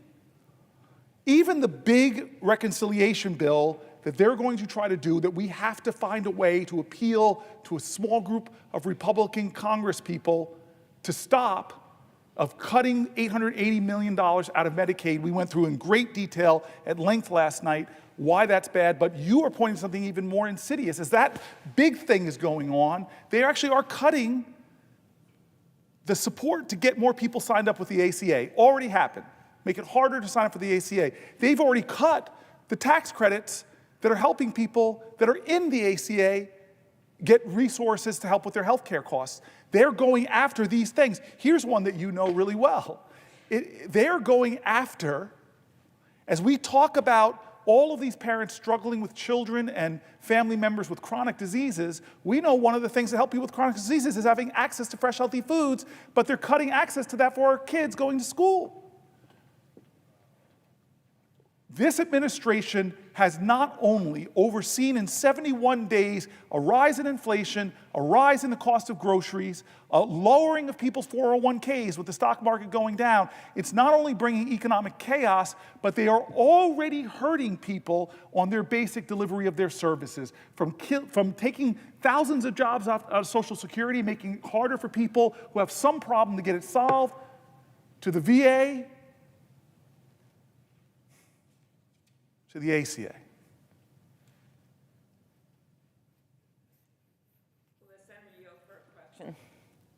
I will definitely yield for a question while retaining the floor. I was thinking as you talked about the Affordable Care Act and all the work that went into it and what came out of it, I was remembering the constant attempts to repeal that bill. I was remembering when Senator John McCain, I think you were here for this, came in and kind of did the unexpected, right? He went in here, he bucked his party, and he said no. He didn't agree with Donald Trump about this. He didn't agree with his leaders on this. He did what he thought was right. And my issue is that we all have those moments where we have to make decisions about what we think is right. And I think about Donald Trump, and that's just this week, he said he wanted to violate the Constitution, which he says practically every single hour, but he said that he would try to serve another term, that he would do this, he would do that. He is literally treating this presidency like he's the king, and I guess Elon Musk is thus the court jester at his side, or the White House IT guy. But the point is that he's treating this like a king, and you serve on the Judiciary Committee. You know, you are a student of history. You're also a scholar in terms of understanding this government and how it works. And I think one of the things that's most unsettling for people that they just don't understand is how you could have a president in place that doesn't respect that democracy. I remember when we all gathered for the inauguration, and I had 4 minutes because of my job with the Rules Committee to address those gathered in that rotunda. And I noted that our democracy can be a hot mess right now, but it's still the best form of government that we've got, that our democracy is truly our shelter in the storm. It's our shelter in the storm, to quote a great songwriter from the state of Minnesota. That the reason that we don't have, I know you may have a few songwriters from there. If the Senator could yield for one question, who is your best songwriter and singer from the state of New Jersey, just to make clear who is. Oh, is that your question? Will you yield for a question from me? Yes. I will answer that question by avoiding it. Because in New Jersey, there are so many great patron saints, from the great Bon Jovi to the great Bruce Springsteen to the incredible Queen Latifah, the chairman of the board from New Jersey, the great Frank Sinatra. So I'm not going to pick. We have so many great singers, rappers like Redman. We are just a thriving state of Count Basie. There's just too many. I would not force you to do that. Of course, it's Prince, I think, from your state. Bob Dylan. But that aside, I'm very impressed, Senator Booker, that after 12 hours now, 13 hours, that you still are able to make sure that you mention every songwriter. But that aside, Bob Dylan once had that great line, "Shelter in the storm." Our democracy is shelter in the storm. And then I noted that day that in some countries, presidential inaugurations, they're held in gilded palaces, not in the United States of America. In the United States of America, it's held in the People's House. That's what you're doing right now, Senator Booker, because the People's House is where the action should be. That's Article 1. And the Constitution specifically says here, we have equal branches of government.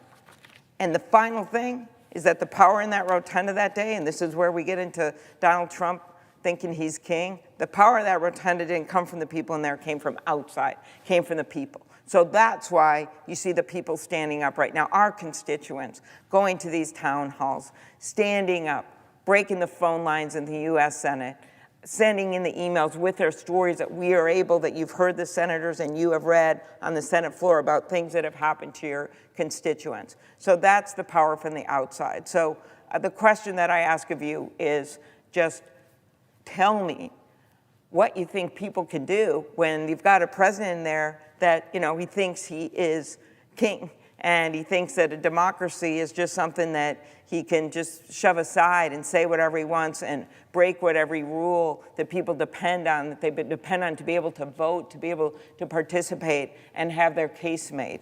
Tell me what you think. What's the answer to that? Thank you, Senator. I'll answer that. And I see Ron Wyden has come to the floor, who's, for both Amy and I, one of the chair people or at this point, ranking members of one of the great committees. To Amy Klobuchar's question, I read a lot of angry letters People who are demanding of me to do something to stop them, do something different. Stand up, speak up, Senator, I'm afraid. Stand up, speak up, Senator, I'm so angry. Stand up, speak up, Senator, the services for my disabled child are threatened. Stand up, speak up. So it's one of the reasons why I'm doing this, why my staff and I talked about this for so many days, to do something to show, to let our constituents know, to elevate their voices on the floor, to read their letters, to read their statements, not just New Jerseyans, but like you, the hundreds and hundreds of people that are calling us from other states. But I am most moved by the letters who tell me about their pain or their challenges or their fears, but they end that question with your question. But I am here to help. Tell me how I can help. I am here to help. Tell me I can help. And you said it, Senator. I read the letter of John McCain last night. His letter explaining his vote. It was so beautiful. It was tough like he was. It was hard on the whole body. But he called to principles. Senator Schumer was here when I read it. It was eerie because he was describing what went wrong then, which is the same thing here, that we do need to make our country better. We do need to have a bolder vision for healthcare, a bolder vision for Social Security. We need to make them work for the people, but we're not doing it here in this body. And this man who's not acting like a president, but is trashing our constitutional traditions, is violating our laws as he's getting tied up in court, but ignoring court orders, and when he gets a decision he doesn't like, he trashes the judges so badly that the Supreme Court itself finds that it has to go out and tell him to stop it. What stopped health care from being taken away in the last time wasn't the persuasive powers of anybody in this side of the political aisle in the Senate convincing anybody over there. I would like to think it was my eloquence with Lisa Murkowski. I would like to think it was my high-minded intellect that somehow it was damaged playing too much football, but that somehow I got a right argument to Susan Collins. That wasn't it. I'd like to think it was my ability to stand up to John McCain himself. No, none of that. It was the people. It was the people. You remember the little lobbyists in their wheelchairs rolling up to senators and speaking their heart, telling them of their pain and their fear. It was people coming here and marching, people coming and flooding the calls like they did, like they're doing now. People writing letters, people marching, people in their states from all political spectrums coming in and saying, this is wrong, this is wrong, this is wrong. And so if you're asking me what we can do, I know what we can do, but we've got to, as the great song. Senator Klobuchar, I had my staff print a bunch of things I sent them. I sent them because I knew they were some of my favorite people from history. There's one here, Webster. There's one by Jefferson. There's the letters from the Birmingham jail, Langston Hughes, something by Harper Lee, Emma Lazarus. But here's one. Here's the answer. In a poem, and forgive me for reading this. I wanted to do it at some point today, and this is perfect. And I see my senator here. He may have a question, but I love this poem. It was written and put to song by a man named James Weldon Johnson. He was an educator, a poet, a diplomat, a civil rights activist. He was born in the great state of Florida. And he said that this is what we have to do. Lift every voice and sing. Lift every voice and sing till earth and heaven ring. Ring with the harmonies of liberty. Let our rejoicing rise high as the listening skies. Let it resound like the rolling sea. We must sing a song full of the faith that the dark past has taught us. Sing a song full of the hope that the present has brought us. Facing the rising sun of a new day begun, let us march on, let us march on, let us march on until victory is won.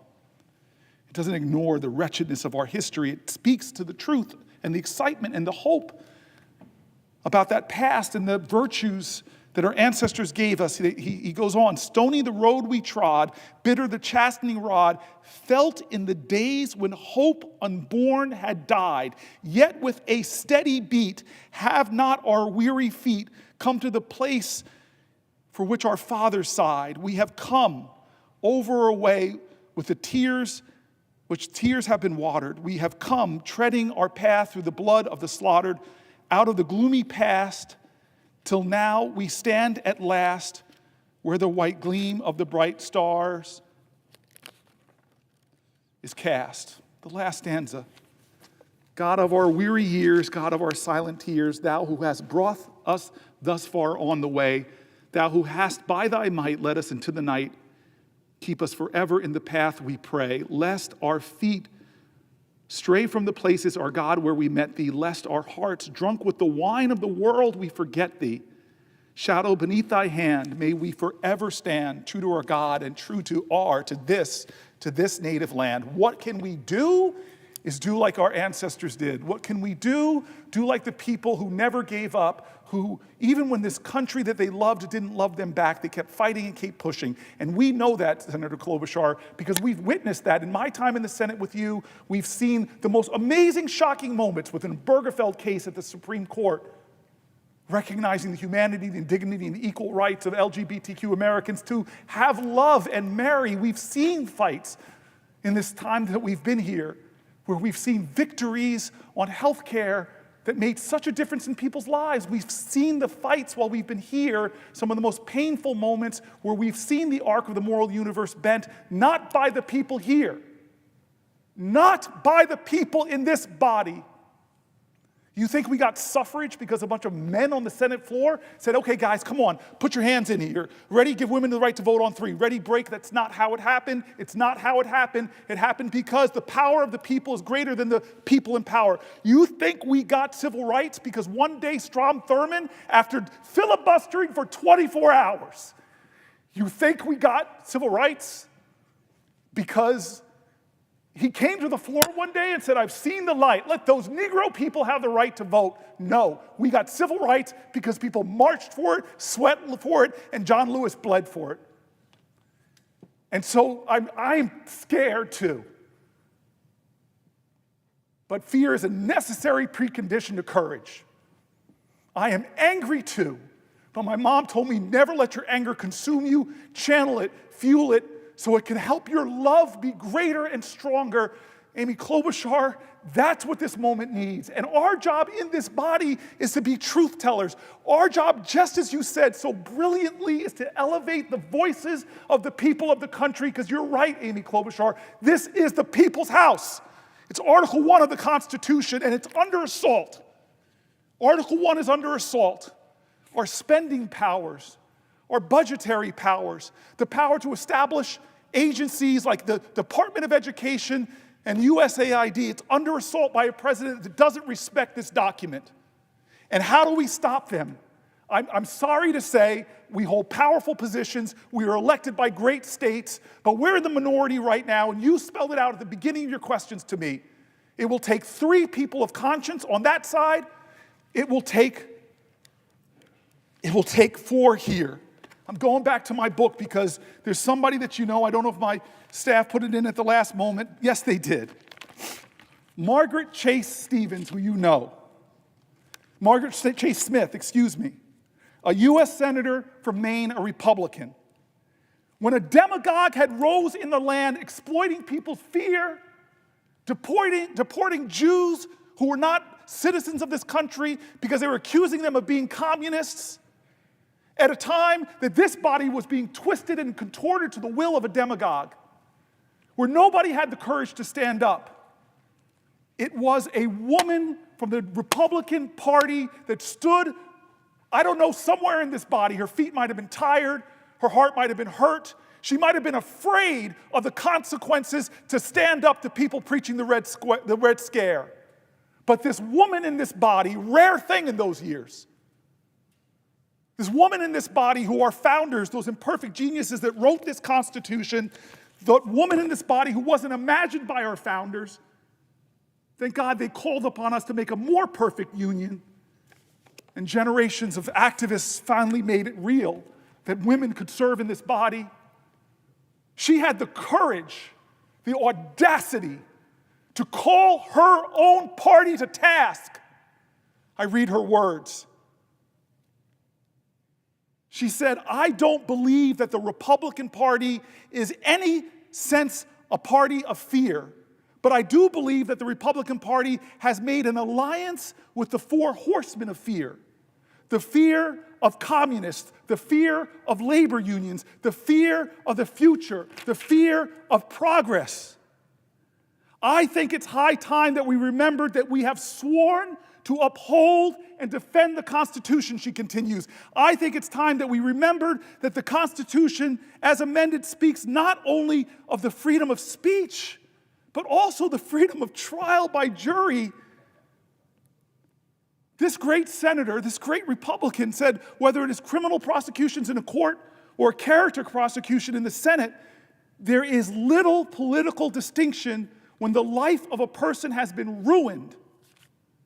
Those of us who shout the loudest about Americanism, in making character assassinations all too frequently, those who, by our own words and acts, ignore some of the basic principles of what it means to be an American.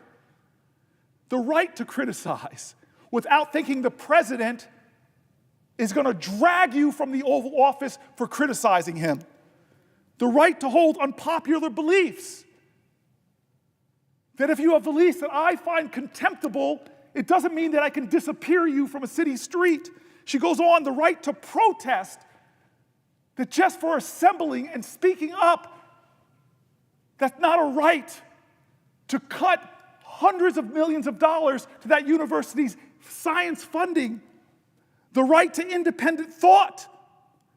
The exercise of these rights should not cost one single American citizen his reputation or his right to a livelihood, nor should he be in danger of losing his reputation or livelihood merely because he happens to know someone who holds unpopular beliefs, like a law firm that represents suing the president and now has their very firm, their very livelihoods, the legal secretaries and others come after them.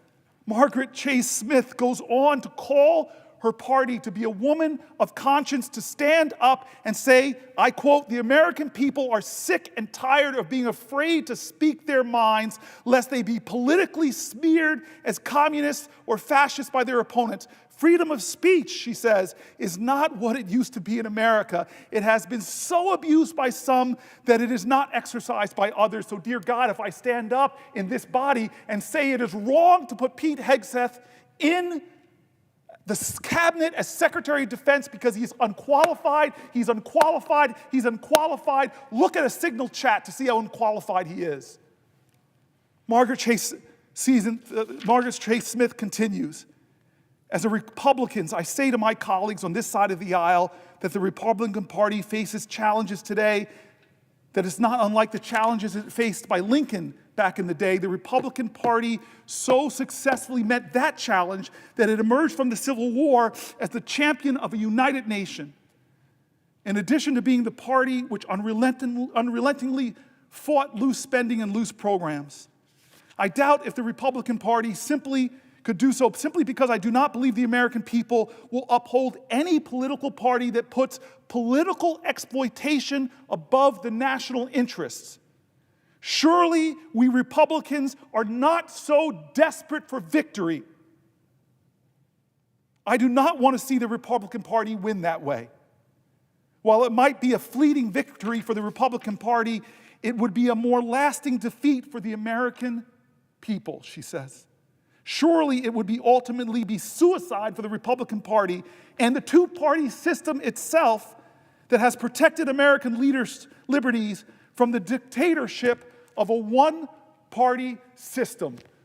You ask me, Amy Klobuchar, what do we need to do? We need to call to the conscience of our comrades in the People's Branch and say, how could you go along with a reconciliation that will put trillions of dollars of debt on our children and our children's children? How could you go along with cutting $800 billion from Medicaid only to give tax cuts to the wealthiest, disproportionately go to the wealthiest. How can you in good conscience, if you're a fiscal hawk, if you're a Christian conservative, how could you hurt the weak to benefit the rich and powerful? That is the answer to your question. The people of the United States of America, all of us, have to stand up and say, no, not on my watch. I'm a Republican, I'm a veteran, I'm a police officer, I'm a firefighter, I'm a teacher. Not in America. We won't allow this. We won't allow this. We won't allow this. Will the senator yield, the senator from New Jersey yield for question? I will yield for a question while retaining the floor. I thank my colleague, and I have been listening to this, and a Herculean presentation for hours and hours, and your remarks reflect the urgency of our times, Senator Booker, and I thank you for it. Let me frame the question this way.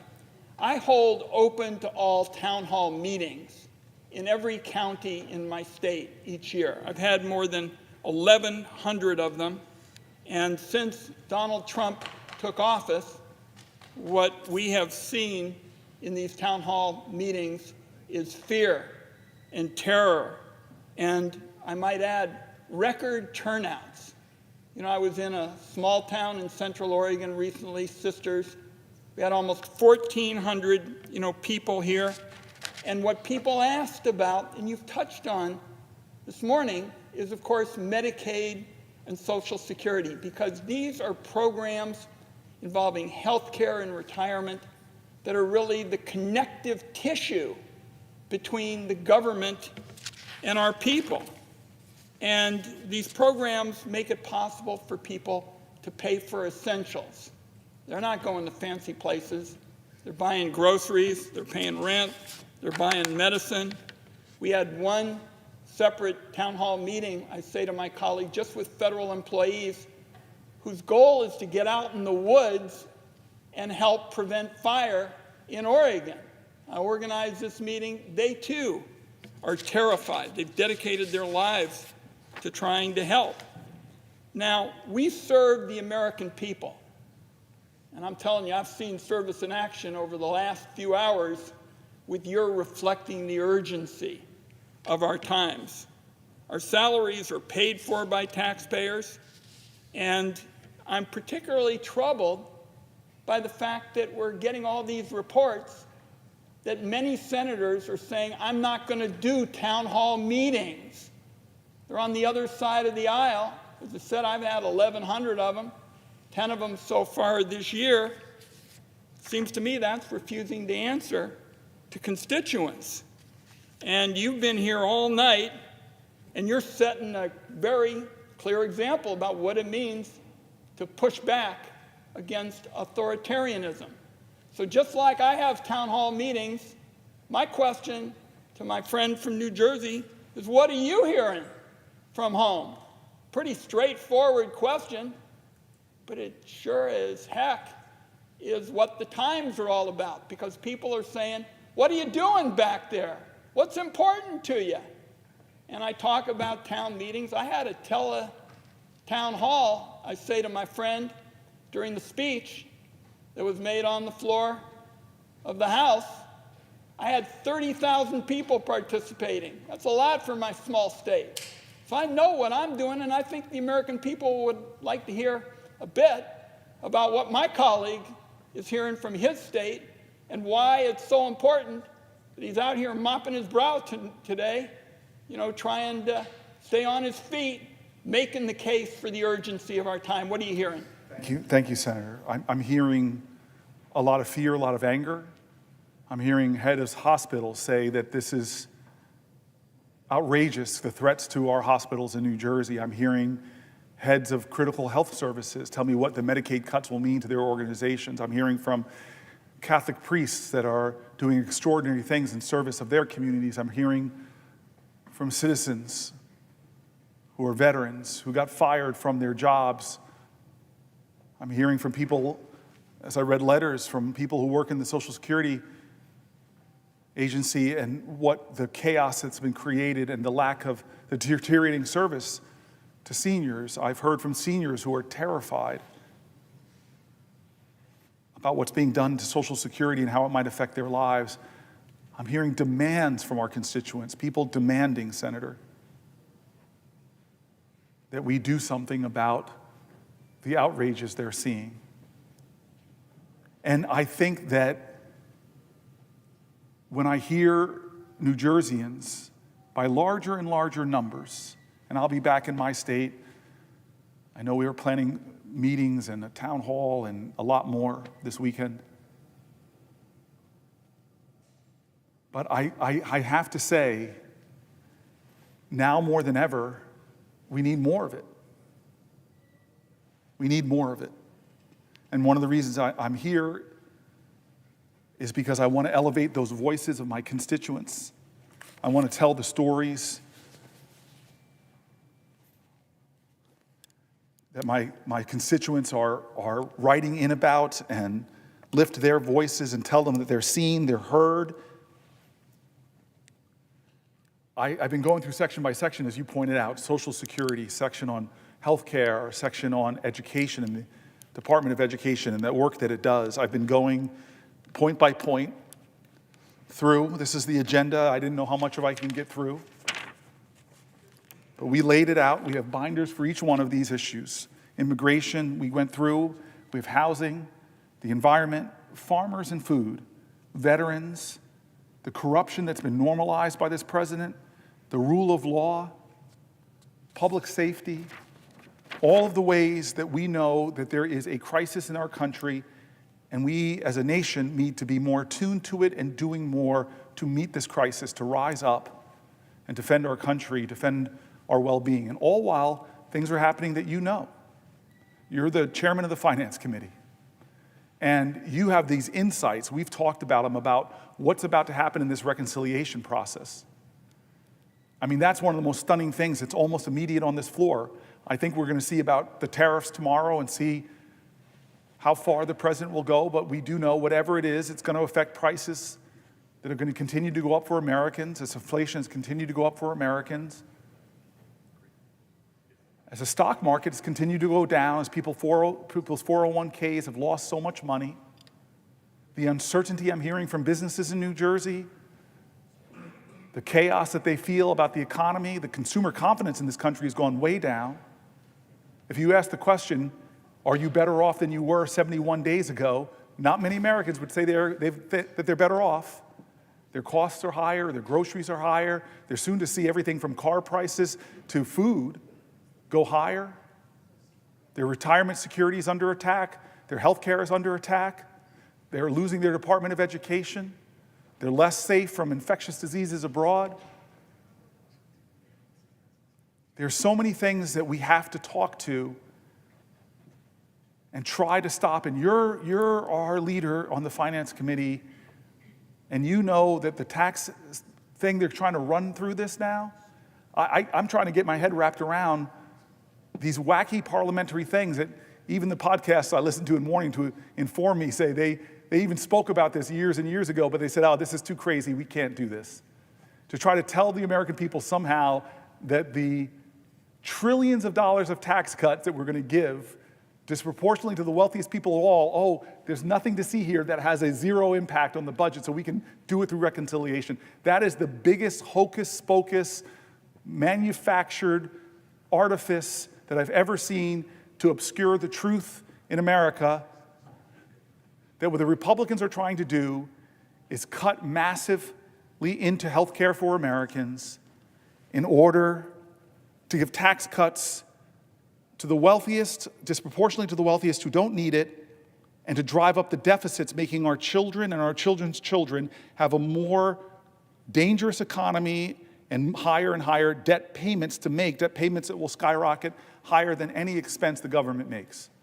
We are literally about to see something go through reconciliation that threatens to sacrifice our children's future so the richest of the rich can get richer. And so I know there's a lot of people who are angry, who are worried, who are feeling overwhelmed, who are struggling to make ends meet, but I know of only one way to do this, and I'm trying to do it myself, is to do things differently, to stand up, to speak up, to not act like this is just normal in our country. There's not a president from Eisenhower to Reagan to Bush on the Republican side that could ever imagine a day where in a UN vote, we side with Russia and China against the Western democracies that we saved in World War II, that we stormed beaches of Normandy for, that we did the Berlin airlift for, that we did the Marshall Plan for. We designed the world order, and now we're turning our back on it. We designed the rules-based world order, and we're turning our back on those organizations. From trashing NATO to getting out of the World Health Organization to getting out of the group of countries coming together to deal with climate change. We're not leading the planet Earth anymore. Our allies are saying openly they can't trust us. The quotes are unbelievable by our allies.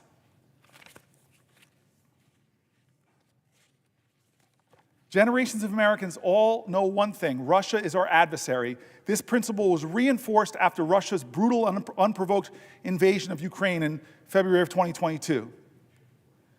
The American public knows a lot about Putin and his cronies and what they've done to the brave people of Ukraine. Russia has abducted over 19,000 children, taking them from their families and homeland. Russia has targeted civilians, bombing hospitals and schools, including a strike on a children's hospital during the supposed ceasefire negotiations just a few weeks ago. Russian forces have raped and assaulted Ukrainian civilians, and Russia has tortured prisoners of war. One would think, given all the horrors inflicted by Russia, that the United States would continue to treat Russia as the adversary and the pariah that other Western democracies treat it. But that's not what Trump has done. He's done the opposite.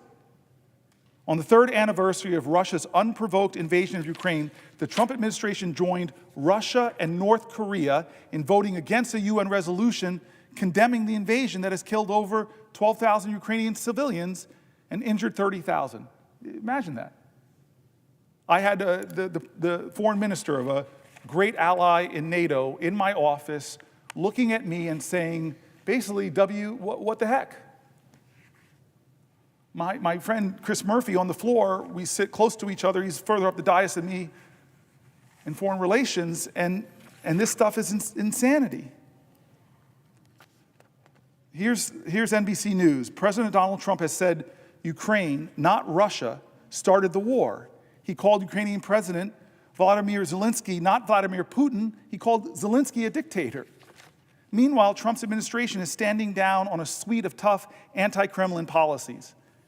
In just over a month, Trump has executed a startling realignment of American foreign policy, effectively throwing U.S. support behind Moscow and rejecting the tight alliance with Kiev, cultivated by former President Joe Biden. The extraordinary pivot has upended decades of hawkish foreign policy towards Russia that provided a rare area of bipartisan consensus in an increasingly divided nation. Trump's recent moves have drawn international attention, unsettling U.S. alliances, and thrilling conservative populists who favor a turn away from Zelensky. The new posture was put in stark relief on Friday during a tense Oval Office meeting. We all remember this. Between Trump and Zelensky, the leaders clashed in front of the press, raising questions about the future of American support for Kyiv. Alliances and partners around the world are our biggest strength against any U.S.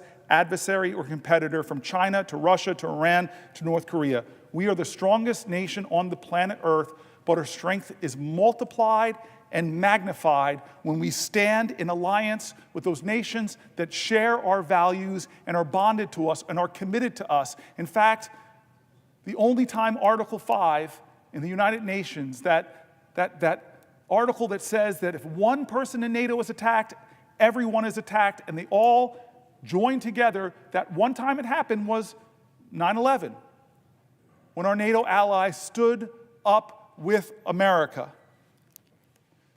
And so look at NATO. It's been the bedrock of the international order for 80 years. It was created in 1949 by 12 countries, including the United States, to provide collective security, and in many ways to provide collective security against the Soviet Union. Since then, 20 more countries have joined NATO through 10 rounds of enlargement, bringing the total number of NATO countries to 32. The most recent additions were Sweden in 2024 and Finland in 2023, who applied to join NATO in 2022 after Russia invaded Ukraine, because those countries are realizing that the authoritarian dictator that Putin is, who threatens his smaller neighbors, those other nations have realized they should be standing with NATO. That we have a principle of collective defense, as I said, enshrined in Article 5 of the North Atlantic Treaty. Collective defense means an attack on one ally is considered an attack against all allies. A strong NATO has made America safer and stronger and more prosperous. My colleagues on both sides of the aisle have recognized this. I've been in this body for 12 years. I've been told by people who I've learned from about foreign policy when I came here as a mayor and leaned on people like Chris Coons and leaned on people like Chris Murphy, leaned on people like John McCain, leaned on people like Lindsey Graham, leaned on people like Senator Rubio. He helped pass a law that enshrined congressional action before the president can withdraw from NATO. That law passed with overwhelming bipartisan support. 87 senators voted yes. Senator Rubio, now Secretary of State, said, and I quote, "NATO serves as an essential military alliance that protects shared natural interests and enhances America's international presence. Any decision to leave the alliance should be rigorously debated and considered by the U.S. Congress with the input of the American people." 2 weeks ago, though, on March 19th in 2025, in response to news that the Pentagon may give up the role of supreme allied commander in Europe, a position held by an American general since the NATO alliance was formed in 1949, Republican Senator Wicker and Representative Rogers signaled their oppositions in an extraordinarily joint statement warning to Donald Trump that change would, quote, risk undermining American deterrence around the globe. I want to read some of the comments of NATO partners about the damage that has been done in just the last 71 days of Trump's leadership in upending the world order that has helped to keep America strong and stronger and safer and more prosperous. The EU's top diplomat said the free world needs a new leader. Think about that. Think about that. The EU's top diplomat has said in response to Donald Trump that now the free world needs a new leader. Every president of my lifetime was seen as the leader of the free world, and now the rest of the free world, its top diplomat is saying it's time for that to change. The new German chancellor said, "My absolute priority will be to strengthen Europe as quickly as possible so that step by step we can really achieve independence from the USA." He went on to say, "I never thought I would have to say something like this on a television program, but after Donald Trump's statements, it is clear that the Americans, at least this part of the Americans, this administration, are largely indifferent to the fate of Europe. Our ancestors saved Europe. Our ancestors stormed beaches in Normandy, paratrooped into Europe, liberated concentration camps. Our ancestors sacrificed blood and treasure for Europe. It turned Germany from one of history's worst despotic states into a global economic power and a democracy. We were there at the Berlin airlift. We were there for the Marshall Plan. And now Europe is saying it is clear that the Americas, at least that part of the Americas, this administration, are largely indifferent to the fate of Europe. That is not true. That is not true. And as long as I have breath in my body and blood in my veins, I will join with the other people on both sides of the aisle, God bless you, Roger Wicker, for standing with the understanding that America is the strongest nation in the world, but our strength is multiplied and magnified when we stand with our allies from Germany to Japan, from Australia to Iceland, that when our country stands up, we don't bully our neighbors like Canada, we don't threaten our allies like Iceland, like Greenland, we don't threaten smaller, weaker nations like Panama, we don't upend the world order. Donald Trump does not speak for me. He does not speak for the traditions of this body. He doesn't speak for the people that are buried, Americans that are buried in fields in Germany and in France and all over Europe. Here is former Secretary of Defense Lloyd Austin's speech at NATO and the Atlantic Council. On April 4th, 1949, 12 democracies came together in the wake of 2 world wars and the dawn of a new Cold War, and they all remembered, as President Truman put it then, the sickening blow of unprovoked aggression. That's what Truman said.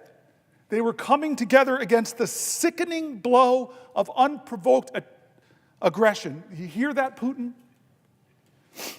And so they vowed to stand together for their collective defense and to safeguard freedom and democracy across Europe and North America. They made a solemn commitment declaring that an armed attack against one ally would be considered an attack against all. Now, that commitment was enshrined in Article 5 of the North Atlantic Treaty. It was the foundation of what NATO, and it still is.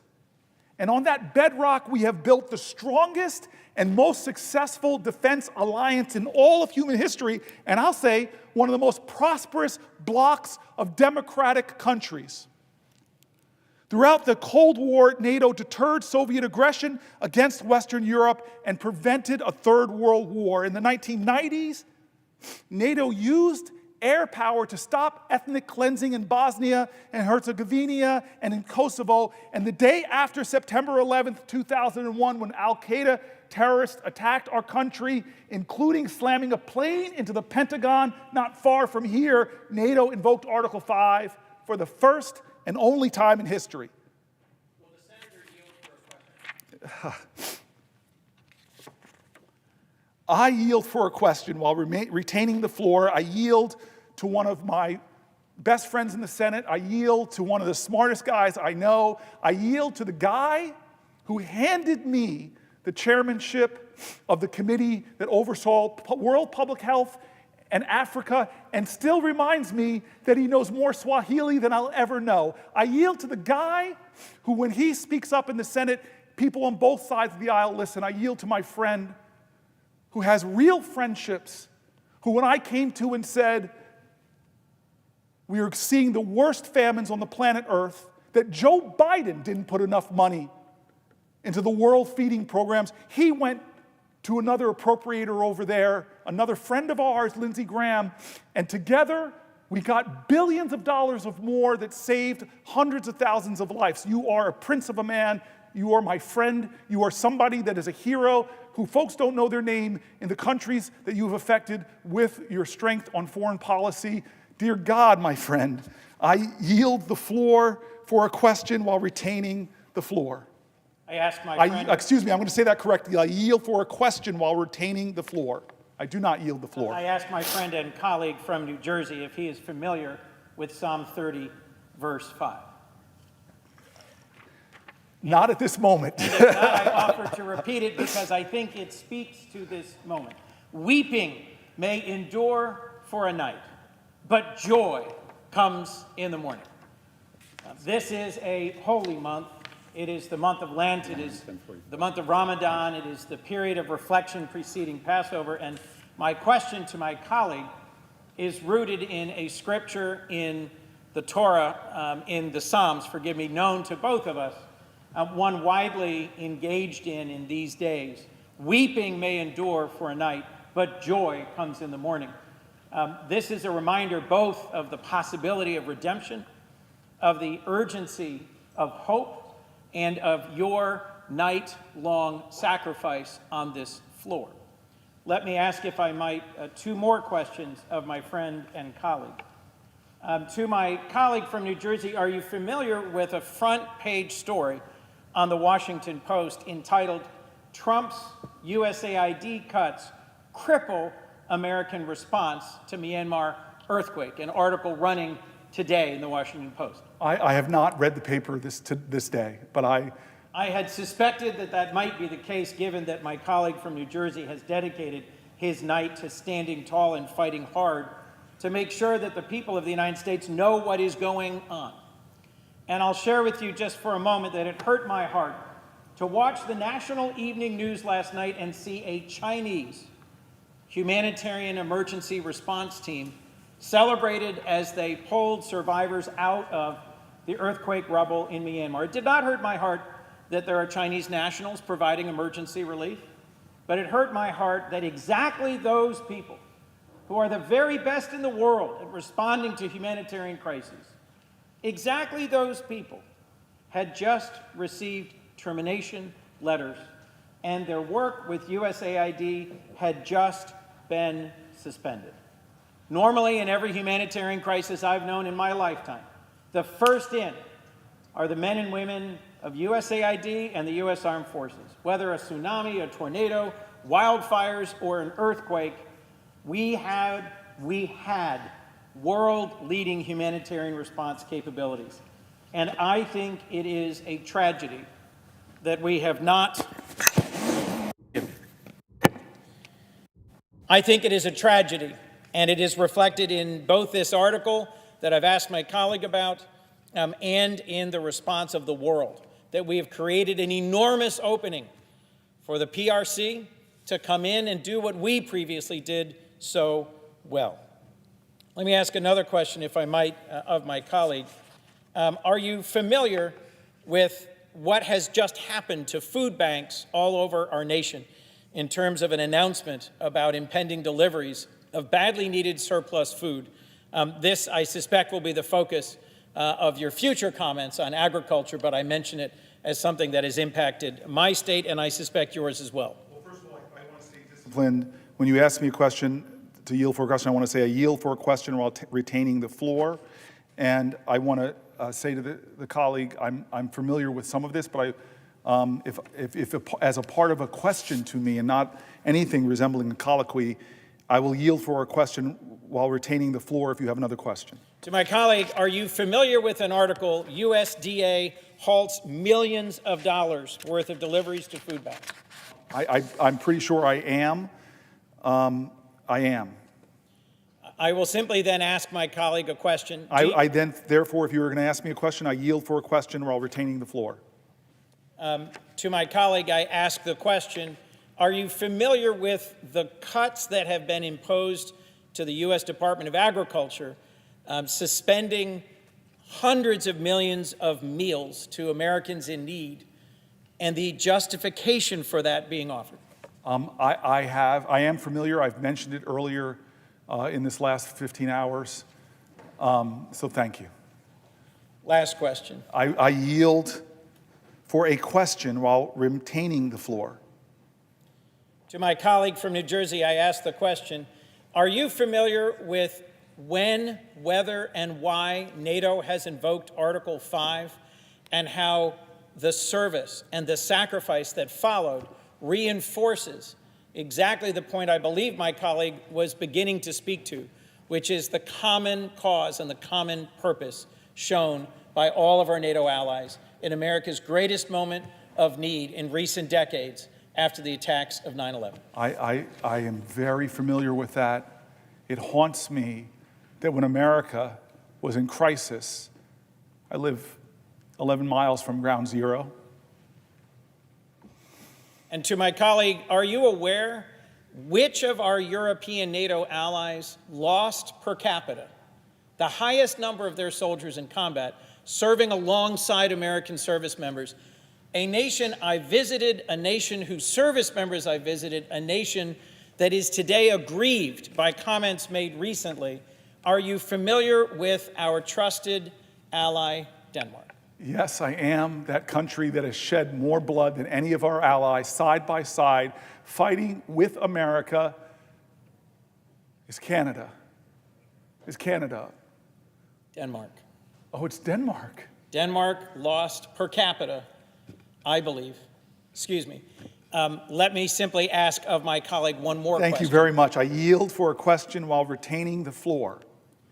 Is my colleague aware that broadly distributed across our NATO allies is service and sacrifice, including the loss of their troops in combat, and that every single loss in combat was a loss of great service and sacrifice by our NATO allies?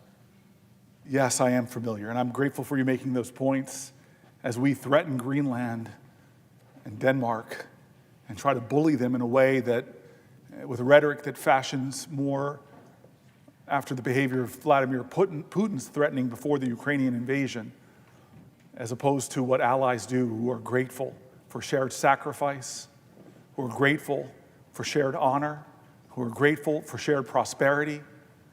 What is happening right now to me is shameful.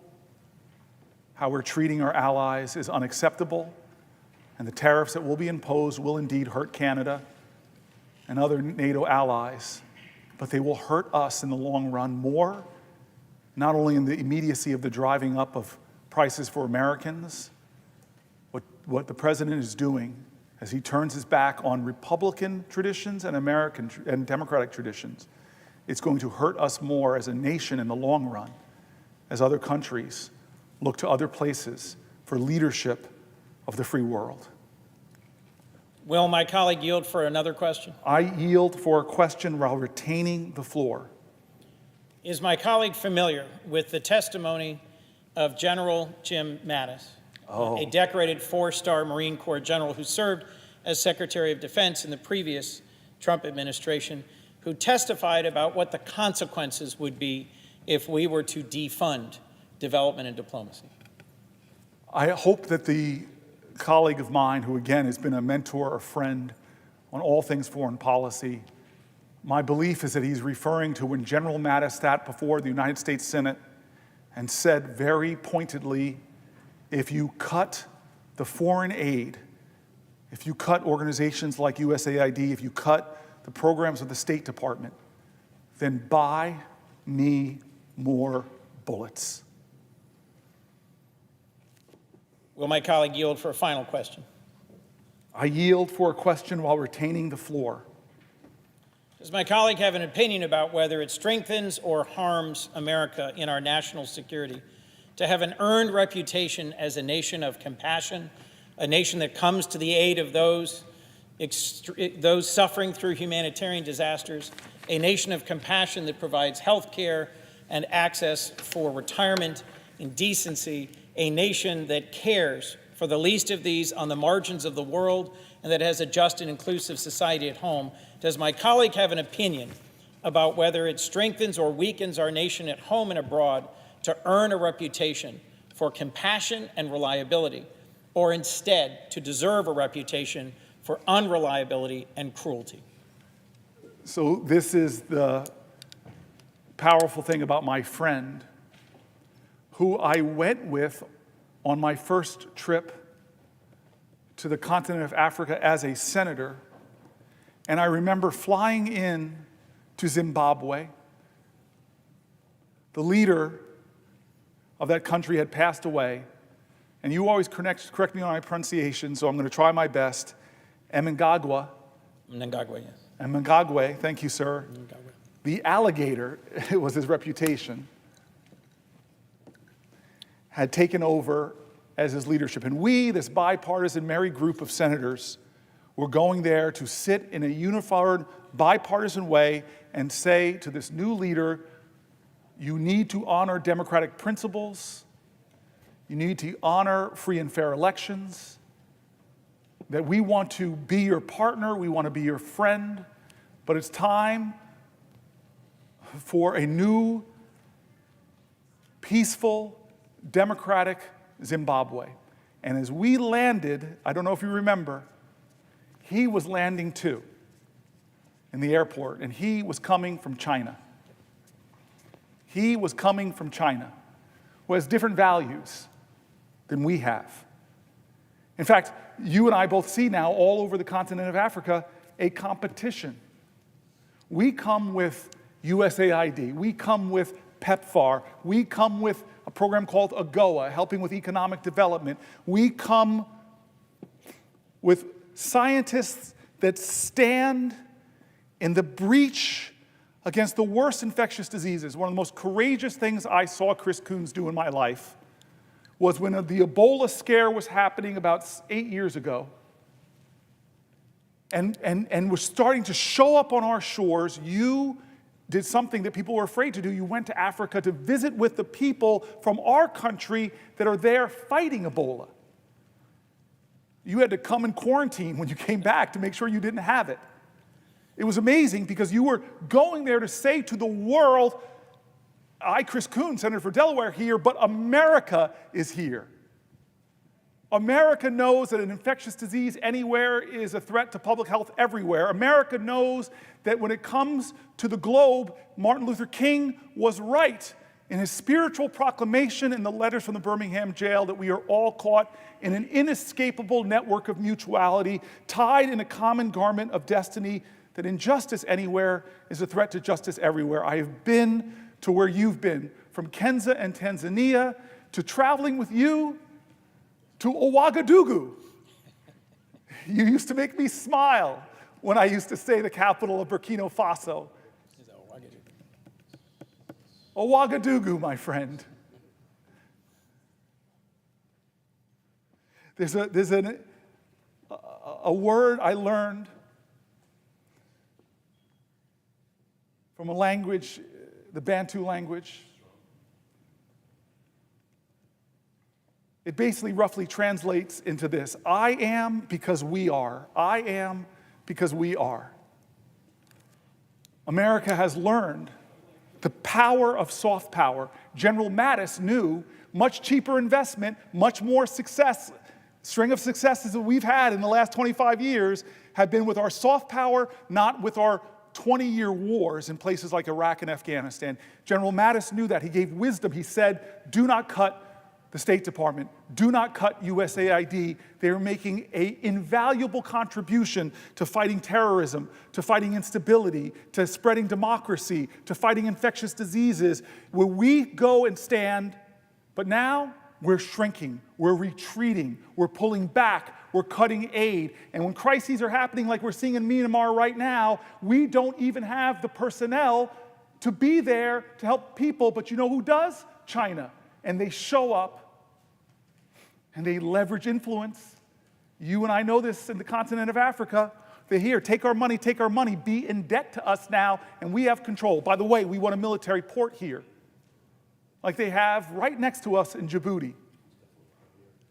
The Chinese are playing a long game, and Trump is playing into their hands and weakening our nation, not just against infectious diseases, not just against the global fight against climate change, not just against the economic opportunities that we're missing out on in the continent of Africa. And guess what? If you don't know this, by 2050, 1 out of every 4 people on the planet Earth will live on the continent of Africa. 1 of every 3 working-age people on the planet Earth will be on the continent of Africa. China's playing the long game. Not only critical rare earth minerals, but the economic power of the most populous continent on the planet. And what are we doing with Trump? We're doing Michael Jackson. We're moonwalking away from that continent, saying, China, go ahead. I love you, Chris Coons. I am the ranking member of this subcommittee inspired by you, Chris Coons. And the work that you and me and Lindsey Graham and John McCain did over the last 10 years is being swept away as our allies are saying frightening things that they have to look elsewhere for leadership and not to the people that saved the free world. It is a shame that we're doing to my grandparents' generation. With my grandmother with her war bonds and her victory garden, and my grandfather building bombers at the Willow Run bomber plant in Michigan. All the country came together and sacrificed for the war effort. We saved Europe. We bled and died on that European continent. There are, and you've seen them, these fields of crosses, and you see some Stars of David, and you see some Muslim graves. You see it all. our American boys died. And yet we still invested in that continent. We still invested with the Marshall Plan. We still invested with the Berlin Airlift. We still stood up to communism. And a great Republican president stood up in front of a Russian autocratic leader and said, Gorbachev, tear down this wall. And what is Trump going to be remembered for? I really love Vladimir Putin. Zelensky's a dictator. You're my friend. You and I both visit VA halls. And occasionally we meet a World War II veteran. In my state, there are some incredible men that still wear their hat. And if they can, they stand with pride. They are called the greatest generation. And what are we doing to their legacy? What are we doing to their legacy, Chris Coons? I'm going to keep talking unless somebody wants to say, will the senator yield for a question? Will the senator yield for a question? I yield for a question while retaining the floor. First of all, thank you so much for what you are doing, Senator Booker. You are drawing our nation's attention to what Donald Trump and Elon Musk and Doge are seeking to do to our country, especially the most vulnerable in our society. And you, Senator Booker, you have been a champion for the poor, for the sick, for the disabled, for those most in need throughout your entire life. That is who you are. You are absolutely a champion for those who need help the most. So as we look at what Donald Trump is proposing, to destroy the Department of Education, just to level it, knowing that Title I money goes to the poorest children in Newark, in Boston, so that they can have as close to an equal footing as is possible so that they too can compete to ensure they enjoy the American dream.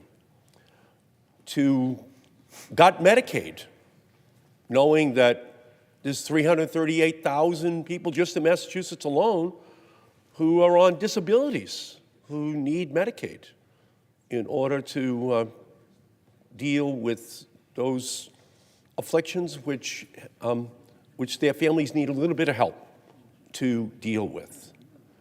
To begin a process of saying that Social Security is a Ponzi scheme. Yes. And knowing that ultimately they need the billions of dollars for the tax breaks for millionaires and billionaires. And they have to get it out of education. They have to get it out of Medicaid. They have to get it out of veterans benefits. They have to get it out of Social Security. We know what their plot is. The plot is to get $2 trillion out of the programs that affect ordinary people in order to have tax breaks for the wealthiest people in our nation. And most of it will come out of health care. It'll come out of Medicaid, ultimately out of Medicare, out of the Affordable Care Act, out of veterans benefits, health care for every family, for the wealthiest in our society who don't need a tax break. The one thing they don't need right now is a tax break, especially when Elon Musk and Jeff Bezos and Jeff Zuckerberg now control more wealth than the bottom 50% of our nation combined. Do they really need a tax break? I mean, I know the president put him right behind him at his inauguration, but, oh my God, the cabinet sits behind billionaires?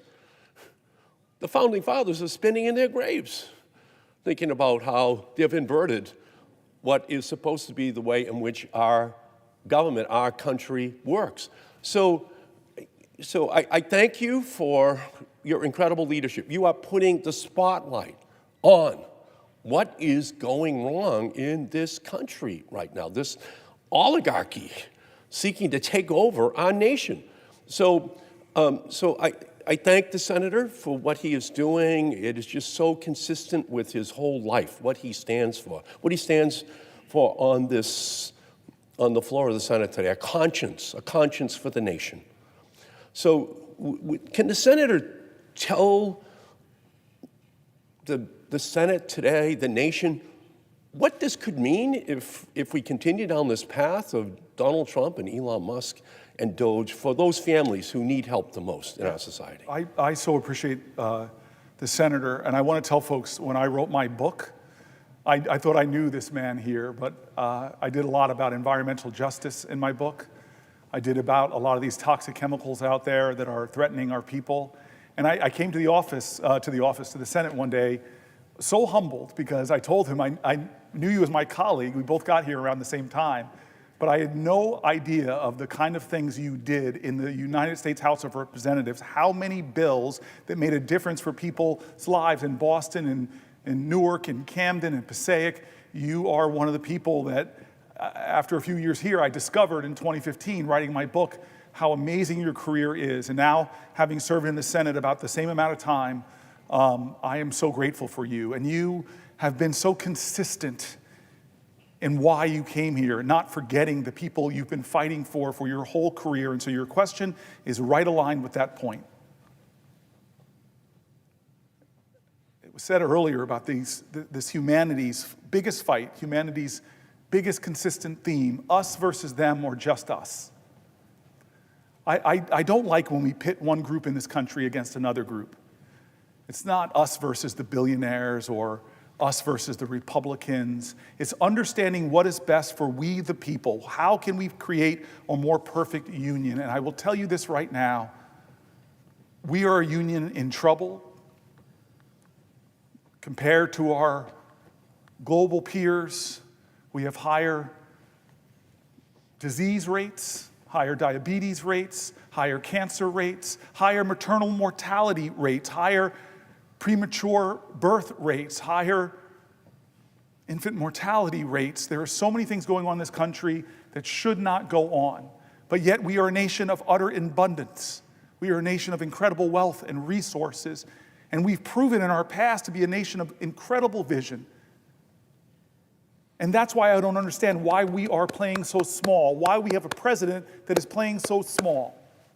It's not coming here like presidents of the past and saying, we together, from Reagan to Clinton to Obama, there's a big challenge, America. We together are going to get into the room and do sausage making, Republicans and Democrats, and we're going to find a way to write great legislation. Whatever you want to say about Joe Biden, he was a big president because he didn't try to do things by executive fiat, or as a quote of Donald Trump's I put here, the primacy of the executive, ignoring our Constitution. You know how many bipartisan bills were hammered out here? I see another dear friend of mine, Mark Warner. You know how many bipartisan bills Mark Warner was at the table for? My senior senator who's chairman of Intelligence. We did bipartisan infrastructure act when Trump in his first term had infrastructure week every other week. We did a chips and science bill. He's trying to claw back the money, but we together, I still remember that skiff, that classified skiff where the whole Senate was there and our national security team and Gina Raimondo put forward the crisis in our country, the vulnerabilities, and we came out of that room, we got into our rooms, and we hammered out a great chips and science bill. Decades went by in this body with doing nothing on gun violence. Decades, and courageous people on the Republican side, friends of mine that surprised me, that stood up like Senator Cornyn and said, we're going to do something. I've got my lines, you've got your lines, but let's find the space in the middle. And we did programs, and if you come to New Jersey, the community violence intervention money is lowering murder rates in places like Newark by over 50%, helping to get it done along with our great law enforcement officers. And the incredible thing about that now is Trump is trying to claw back that money, violating the separation of powers, because we decide how we're spending money in America, not the executive. Read the Constitution. And so you and I both know that a big president would come to here and say, let's do some legislation. But John McCain, and I read it in the middle of the night, but John McCain, it's really important, John McCain, I won't read it, but I'll tell it, voted against the health care last time, the taking away of health care for millions of Americans, and said that's because of the dysfunction of this body that we don't come together and do something bigger and bolder to provide better health care, to bring the ideas from both sides and expand the opportunities for Americans and replace the imperfections of the Affordable Care Act with smarter and better things. Not Donald Trump. He's repeating why the mistakes, but not with the ACA, which affects tens of millions of Americans, with Medicaid, that affects 70 to 100 million Americans. Why? You ask why? Well, we know why. There's two things that this will achieve. Two things. One, as you said it, it is because he wants to not just renew the Trump tax cuts, but expand them that have disproportionate benefits to the wealthiest. And I wish the wealthiest in the country, names that we know, people like Elon Musk would say, I don't want a tax cut. I wish he would say the truth. I don't need a tax cut. But no, that's one of the reasons. He wants to renew a program that gave disproportionate money, but that's not the only reason. There's a cruelty in what he's doing. It's so offensive. He seems to have no respect for people with disabilities. He made fun of a journalist with a disability once. He seems to have no respect for people who are working hard and struggling but still can't make ends meet. No respect for people that are afraid of his language, of his threats. They think that what he's doing to Social Security might mean they don't have it, that what he's saying to Medicare and Medicaid are lies because he's got more registered lies than any president of my lifetime. They don't think they can trust this president not to hurt them because he already is. And so I was told by my parents what defines you as a person is not what happens to you, but how you choose to respond. What happens to us as a nation is not what happens to us. They can bomb us from Pearl Harbor to attack us at 9/11. The American character was defined by how we responded to those crises. And yes, there have been major political crises before, but we responded by bending the arc of our nation more towards justice, taking care of more and more people, saying that we belong to each other in America. It is we the people. It is we the people. I see the standing of my friend, Mark Warner. I don't know if he has a question, but I know what I'm told to say if he asks me to yield for a question. Will the senator yield for a question? I yield for a question while retaining the floor. Well, Mr. President, let me join my friend and colleague from Massachusetts. One, to celebrate the senator from New Jersey's endurance, his willingness to continue to make this case in as clear terms as possible. Not having been here last night at 6:30, I do wonder when he started this speechathon at 6:30 whether the bob and the weave and the move was quite as strong, or was he firmly attached to the podium. The fact that you are going on more than 12 hours now and look like you've got hours ahead and hours before you sleep, and knowing that there are other members who've got a question, including the majority leader. I just want to be brief with mine. You've talked a lot with great passion about the damage done domestically. As chairman of the Intelligence Committee, now vice chairman, I have been aghast at the sloppiness of this administration time after time after time in terms of their treatment of classified information. First 2 weeks of the administration, strangely, a couple hundred CIA agents' identities were revealed on a non-classified chain. These probationary employees, means new employees, the American government had spent a couple $100,000 on each of them. You got to get a security clearance, you got to get them trained. Unfortunately, these folks can't deploy abroad. They can't deploy undercover because their names were carelessly put on an unsecured channel. If you say, well, that was just a one-off. Well, what about a week or so later, the Doge boys, they print a whole list of federal properties that should be for sale. They quickly take it down a few hours later, realizing they once again have screwed up. But in putting up that list, they put on classified dark sites that the American government, again, spends millions of dollars to protect. Or more recently as well, the Doge boys, either ignorantly or maliciously, either one just plain stupid, put out the list of a classified agency, its budget, total head count, again, all classified information. And Senator, one thing I can tell you, and I know you know this as well, if this had happened to a line intelligence officer or a line military officer, there'd be no question. Your butt would be fired. Matter of fact, we got information yesterday there had been a DHS employee who had inadvertently put a journalist on a chat line.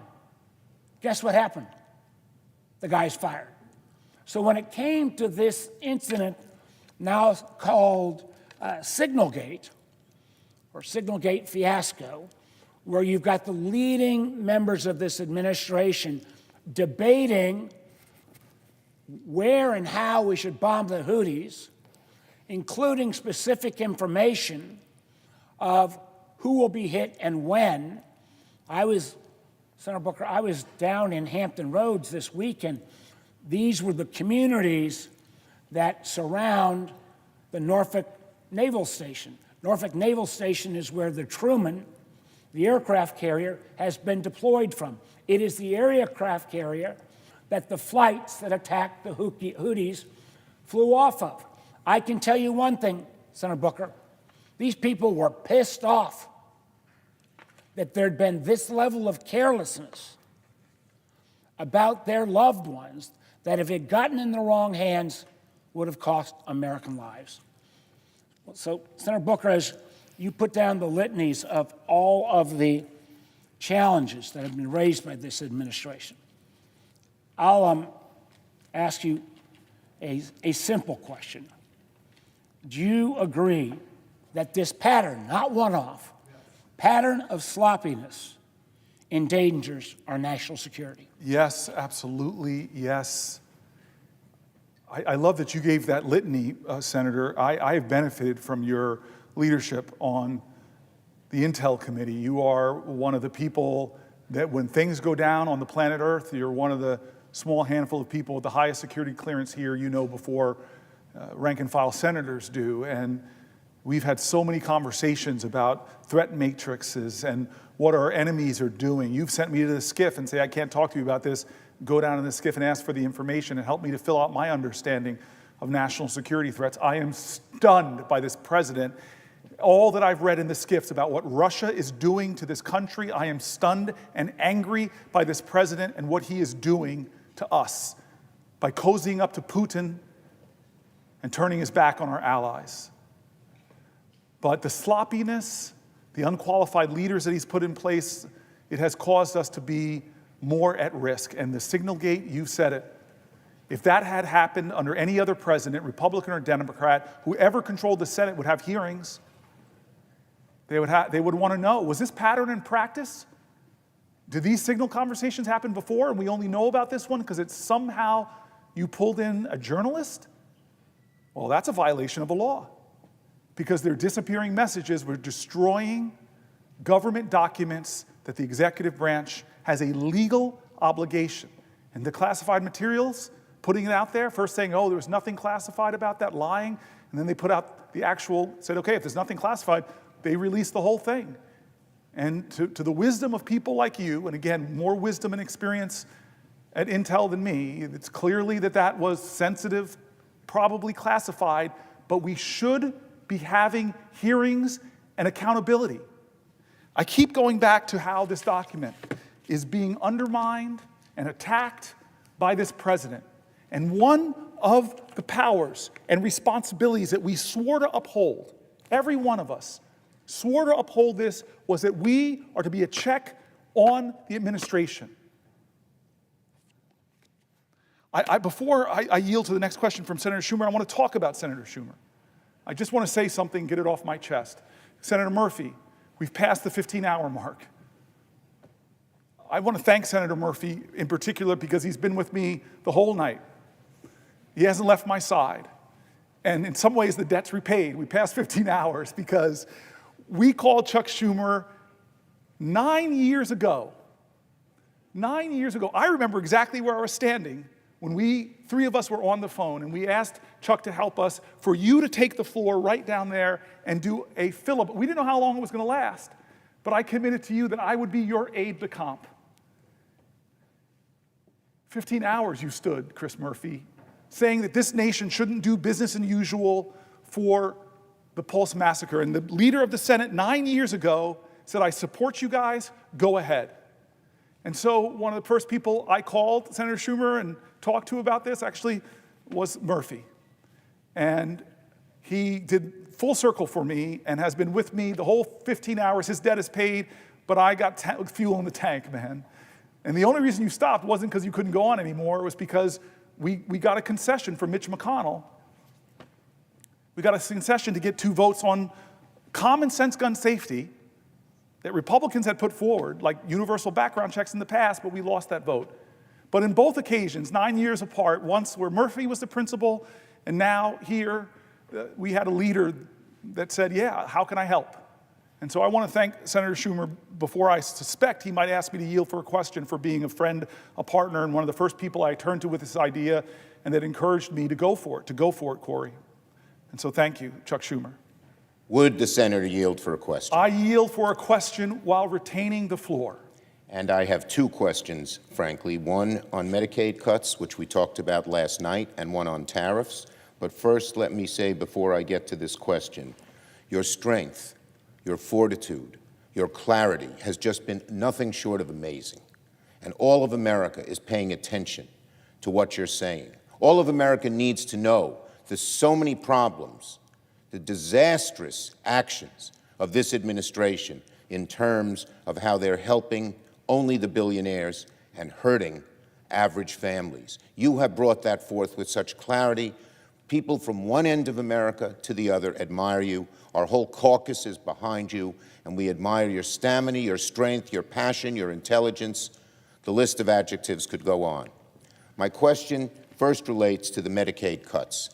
As we talked about last night, I visited three Republican districts, one in Staten Island, one right on the border of 2 Republican districts in Long Island yesterday, to talk about Medicaid cuts. I went to nursing homes, and it was clear that the Medicaid cuts that are proposed in this proposal, $880 billion in the House, would be devastating. On Staten Island, the nursing home we visited, they love it, Silver Lake Nursing Home, would close. 300 people would lose their jobs, hundreds would be thrown out, and most of them said their children can't take care of them. It's their needs are more advanced. And even some who said their children might be able to take care of them didn't have room in the house, et cetera. So it's affecting, Staten Island's a middle class, voted for Trump. But we made a plea to their congresswoman to not vote for any bill that had these Medicaid cuts and the tax breaks for billionaires. And a lot of the people there it was bipartisan, there were both parties there. We estimated that about 18,000 people total would lose their jobs with these Medicaid cuts, creating a recession on Staten Island. We estimated the harm that would have caused. And so this was devastating. Same thing on Long Island.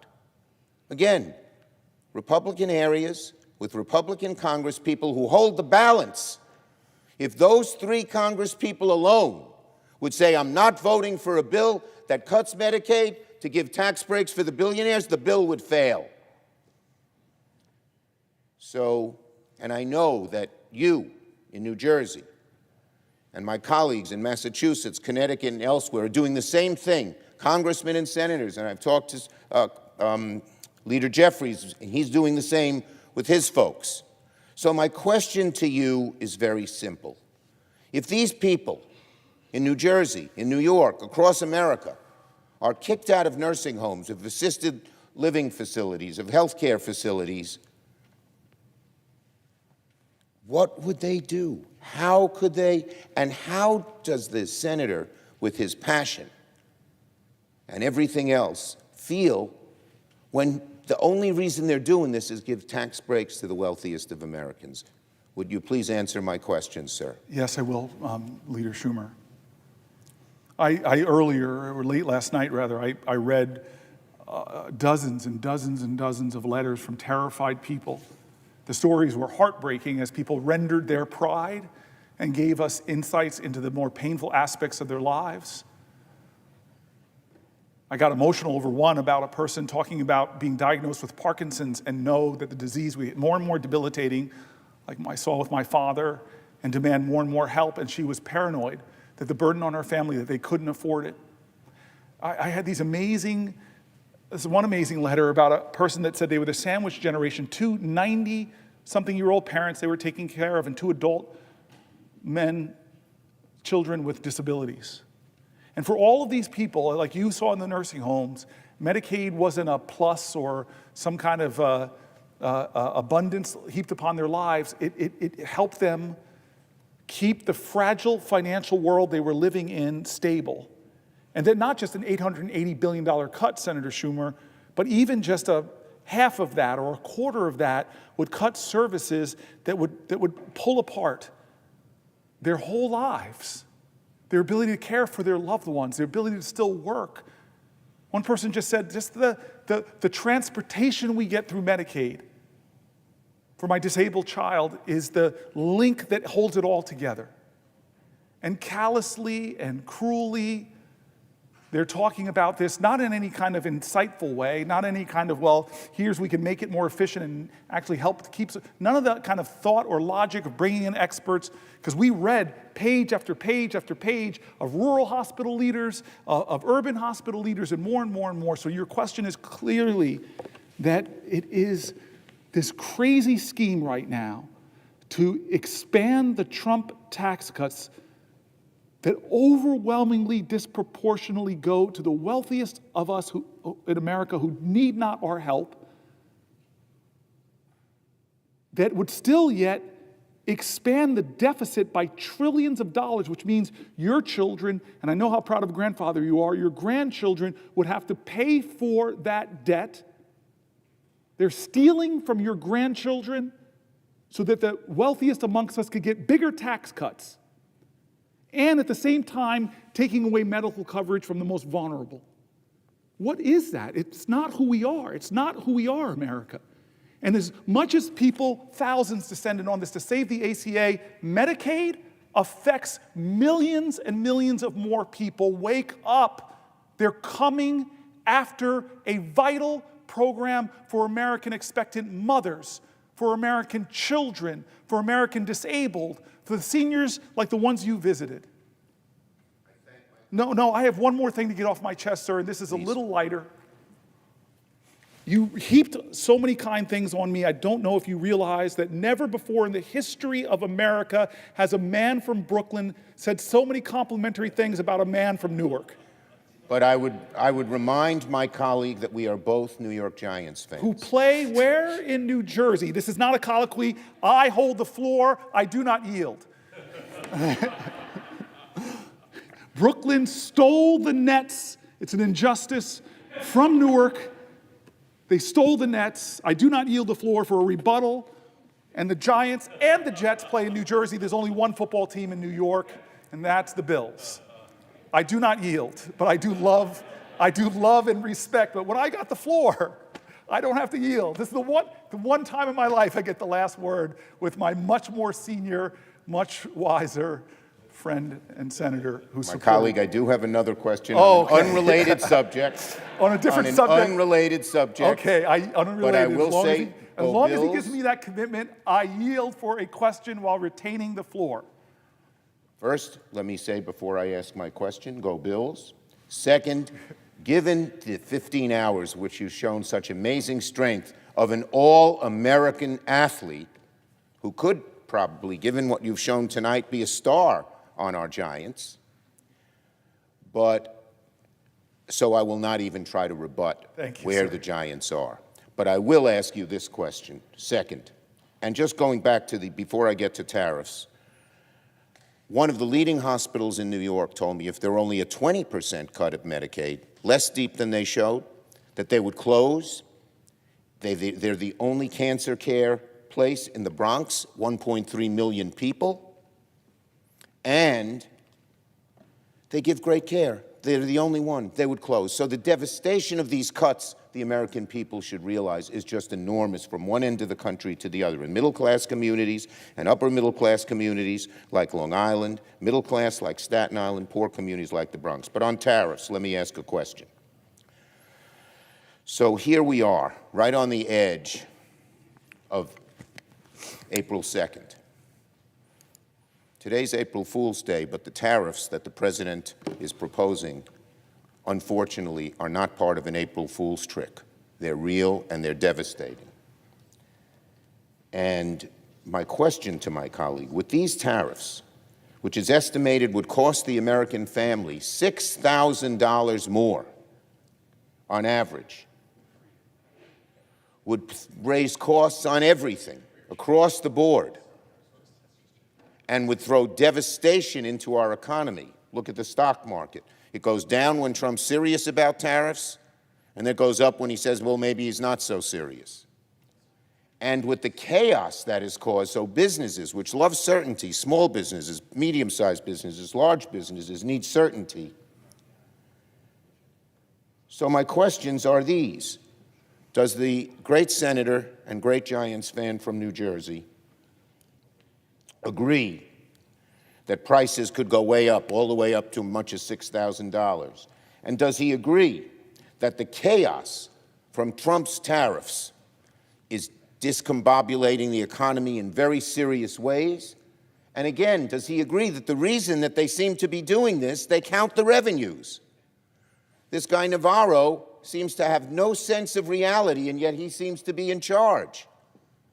And they count the revenues to help them get more tax cuts for the wealthy. Almost everything they do, including tariffs, it seems to me, is aimed at getting those tax cuts for the wealthy, which, God bless the wealthy, as I've heard you say last night when we spoke. We're not against people who make a lot of money. God bless them, but they don't need a tax break. No, they don't.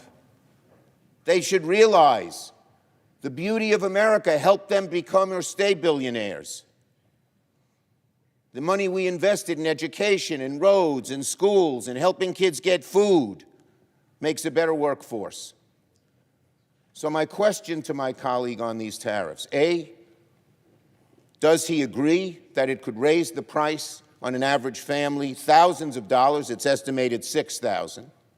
Does he agree that the chaos caused by Trump's on again, off again, this country, this much, that much, this product, that product, is hurting the economy and hurting business people do their jobs? And does he agree that it seems the motivation is tax breaks for the wealthiest people? So Could you please answer my question? I will, yield Leader back Schumer. to him. I will. So you and I both know that in 72 days now, it's the next day, the 72 days that Trump has been in office, he has caused havoc on the American economy, especially given the economy he inherited. Inflation is up. Prices are up. Consumer confidence is down. The stock market and people's 401ks and retirement plans are down. He continues to do things to rattle confidence, to raise prices, and to hurt not the billionaires, the people that can afford these things, to hurt average Americans who find housing prices too high and it difficult to make ends meet. Every time, and I've looked at the tariffs throughout history, in fact, one of my friends sent me this really funny clip I hope somebody will put up for me from, I think it was Ferris Bueller's Day Off, where he was talking about tariffs and was like, Bueller, the reality is, or maybe it was another movie, I'm mixing it up, it shows my pop, what's that? entitled after Thank you. 15 Right hours. now, but the tariffs haven't worked out for Republican presidents who tried them during the Depression. The evidence is here. Learn from our history. Does my colleague remember the names of Smoot and Hawley? Smoot and Hawley. Yes, sir. I definitely remember those names from high school history. God bless you, Mr. Al Gore and Ms. Saru. So yes, what he's going to do tomorrow is going to rattle the markets. What he's going to do tomorrow is raise prices for Americans. What he's going to do tomorrow is lie to folks and say that this is something that China will pay or whomever will pay, when actually it's the American consumers that will pay with higher prices and more economic insecurity. This man, I tell you this quote that Frederick Douglass once said. This I do remember. He said, "The limits of tyranny is prescribed by the endurance of those who are oppressed." How much more will we take of this? How much more will we as America say, cut our Medicaid to give tax cuts to the billionaires? Take the Affordable Care Act and take away tax credits, take away enrollment support. Hey, come after Social Security, cut thousands of people, make customer service get worse, as said the Wall Street Journal. How much more of these indignities will we take as he turns our back on our allies? How much more? How much more of a person that is doing tyrannical things as he takes our Constitution and continues to trash it, as he's running into judge after judge after judge that's trying to stop him, but we've already seen that he wants to ignore judges, or if he gets real rulings he doesn't like, he trashes the judges, and even the Chief Justice appointed by a Republican says to him, no, this is not right, this is not who we are, this is not how we do things in America. How much more can we endure before we, in a collective chorus of conviction in our country, say enough is enough? Enough is enough. You're not going to get away with this. I thank the gentleman for his fortitude, his strength, and the crystalline brilliance by which he has shown the American people the huge dangers that face them with this Trump, Doge, Musk administration. I yield the floor back to my colleague in New Jersey. Thank you. Thank you. Mr. President. I recognize the senator from Massachusetts, but I think you have to ask him for a question. Mr. President, will the senator yield for a question? I yield for a question while retaining the floor. Thank you. I am very grateful to the senator from New Jersey for coming to the floor for such an extended period of time to give voice to all of those around this country whose voices evidently are not heard by the Republicans in the United States Congress. And I wanted to ask a question for the 73 million people who are beneficiaries of the Social Security system and for their families, for the people whose grandma is getting Social Security, for the people whose cousin, whose dad died, who is getting Social Security benefits, about what's happening right now between Donald Trump and Elon Musk, our current co-presidents, and what they're trying to do to the Social Security system. So I start this question with just a basic observation. Social Security is not charity. It is not something we give away to those who are less fortunate, and we do this out of the goodness of our hearts. Social Security is a contract that people who work in America pay into the system for all of their working lives, and when the time comes that they retire or something happens to them and they are not able to do that work, that they can count on the Social Security system and the payments that they are legally entitled to. I want to underscore here, legally. Now, if America wanted to change that contract, the place they have to go is right here, to Congress. Yes. They have to come to the United States Senate, or they have to go to the House of Representatives, and they have to say, we actually want to change benefits for Social Security recipients. And by the way, that has happened dozens and dozens of times in our history, up through the late 1980s, where we made adjustments in the Social Security benefits. For example, for the fact that people lived longer, for the fact that people worked longer. And so we made minor adjustments in the system. We also made adjustments to make sure that there were cost of living changes in how much Social Security would pay out. So anyone who wants to change the benefits that people are legally entitled to has to come here to Congress and make that happen. But it appears that Elon Musk and Donald Trump have tried to figure out an end run. And the end run is to say, okay, we can't directly change benefits, but what we can do is we can effectively cut off benefits. Now, how can they do that? Well, one way is fire all the people who help people get their Social Security benefits. And think of it this way. Someone who wants to collect Social Security, let's just say at age 66, they decide, okay, I'm ready. It's time for me to retire. Can't do this anymore. I want to collect my Social Security benefits. And they try to fill out the form. Turns out it gets rejected. There's a number off somewhere in the system. Somebody's got a confusion over what the name is or where somebody worked, or an employer from decades back failed to fill out the right form. So now there's a problem in the system. So what does the person do? Well, first they might try calling. But if you fired the people who answered the phones, that's not going to work. Okay, so what's the next thing you do? You go to your local Social Security office. Oh, but if they've closed the Social Security office near you, that's not going to work. So what do? You go to the Social Security office that you can find. 2 hours away, 3 hours away, 4 hours away.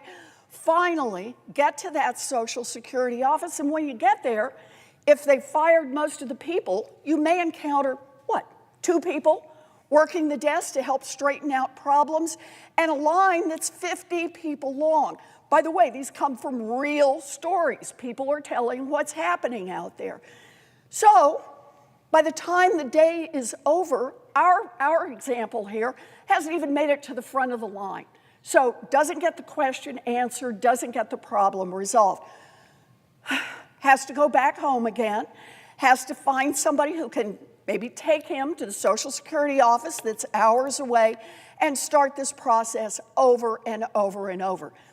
If this person, let's just say, for example, takes 3 months to get this problem ultimately resolved by the Social Security Administration, they don't get the money.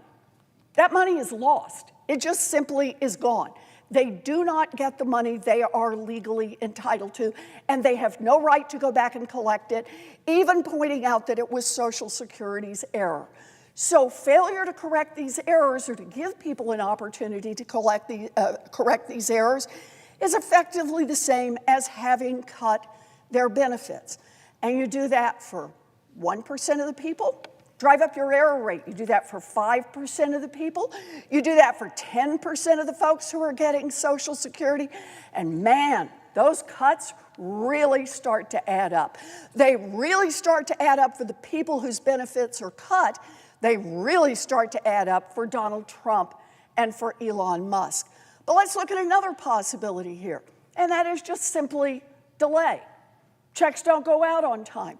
When checks don't go out on time, then the promise that people relied on, that check would come on the 3rd of the month, that's what they count on for rent, that's what they count on to put groceries on the table, that's what they count on to support themselves, it's gone. So maybe they'll get the check next month. Another billionaire Republican, Howard Lutnick, said, don't worry about it. His mother-in-law would simply count on the fact that they'd straighten the problem out. And maybe next month she would get her payment. I suppose if your son-in-law is a billionaire, you can count on the fact that somebody will make sure your rent gets covered and groceries on the table. But for the 70 million Americans relying on that check coming in every month, not so clear what you're going to do. So what do you do? Do you borrow money to make rent? Do you call on relatives if you've got them? Who do you go to be able to make it to the end of this month? And if the problem persists, to the next month and the next month? Where do you go? That is, in my view, as much a benefit cut as Congress having voted to say we're just going to give a 10% across-the-board cut to everyone who receives Social Security benefits. There are a lot of ways to cut benefits, and breaking your promise to 73 million Americans is a benefit cut. It is not a legal benefit cut, but it is an effective benefit cut. And I admire the senator from New Jersey for being here today to speak out for those Americans who face these kinds of cuts and have no recourse. I admire him for standing up and saying to the Republicans who won't go do town halls, who won't go out and meet with these people and listen to them, listen to their concerns, listen to their fears, listen to their stories about what happens as thousands and thousands more Social Security employees are fired, and correcting problems, straightening out your benefits gets harder and more out of reach for more and more Americans. That is what we face right now. So the question that I want to pose to the senator from New Jersey is this. At a time when Donald Trump and Elon Musk are looking for an indirect way to cut Social Security benefits. And let's just pause here, if I can, to say, why? Yes. Why go out of your Yes. way to cut Social Security benefits? Come on now. 73 million Americans rely on this. This has been the backbone of America's promise to its own people, that you did the work, you put in the money, and now you're entitled to the benefit on the other side.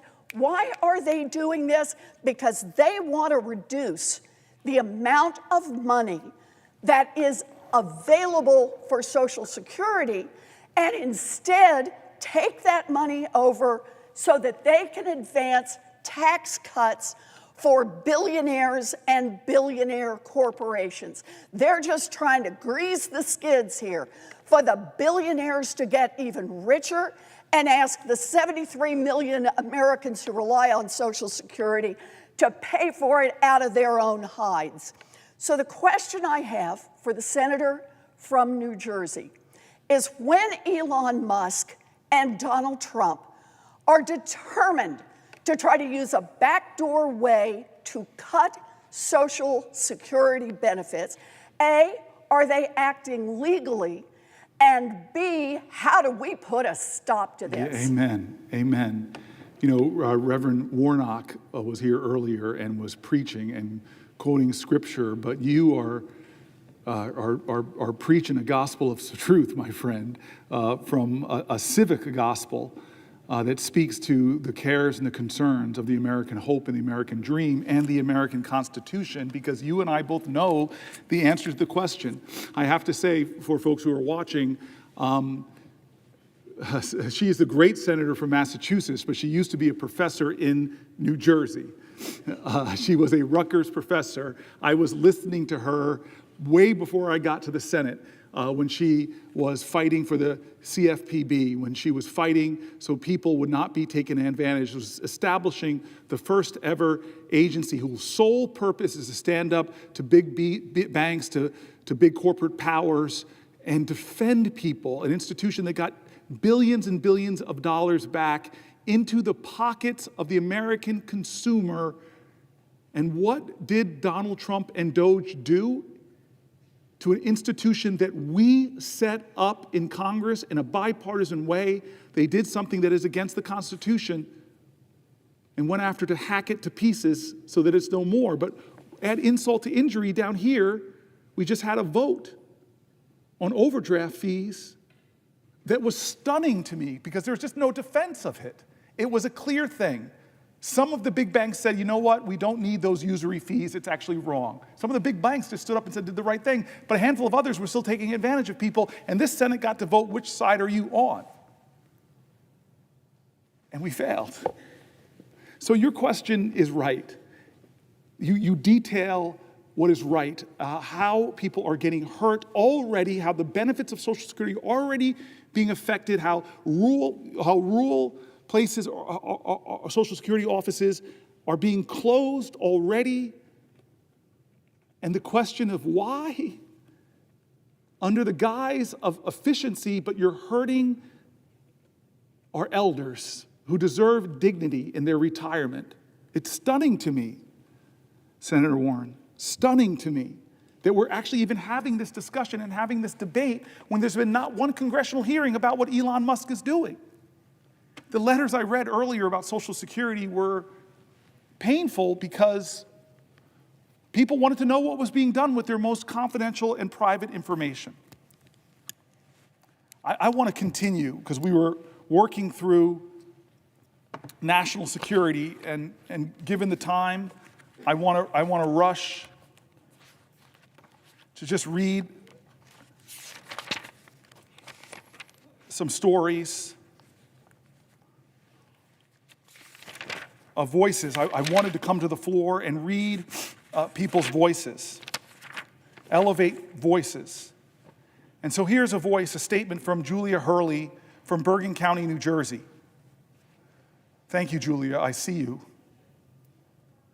My family's roots are deep in New Jersey, all the way back to my great-grandparents, with my mom's side from Bogota, Fairlawn, and Upper Saddle River, and my dad's side from Spring Lake and Wall Township. I have north and south roots. My grandfather started a manufacturing company that my cousin still runs, and my other grandfather ran a trucking company based in New Jersey. I was born and raised in Park Ridge and learned from a very young age about the importance of serving and community. Both of my grandfathers served in World War II. What a family. My family was always involved in charity and our churches, and ever since I can remember, I wanted to help people, doing my first fundraiser for homeless people in Bergen County when I was maybe 8 or 9. The passion for service took an international bent after I went abroad for the first time during an exchange trip to Germany with Park Ridge Junior Senior High School in 2001 and fell in love with travel. Shortly after that, September 11th happened. 7 people from my little town were killed in the towers, and we could see the smoke from ground zero from a hill in the next town over. For those of you who don't know, Park Ridge is very close to where I grew up, and my childhood best friend died in the towers.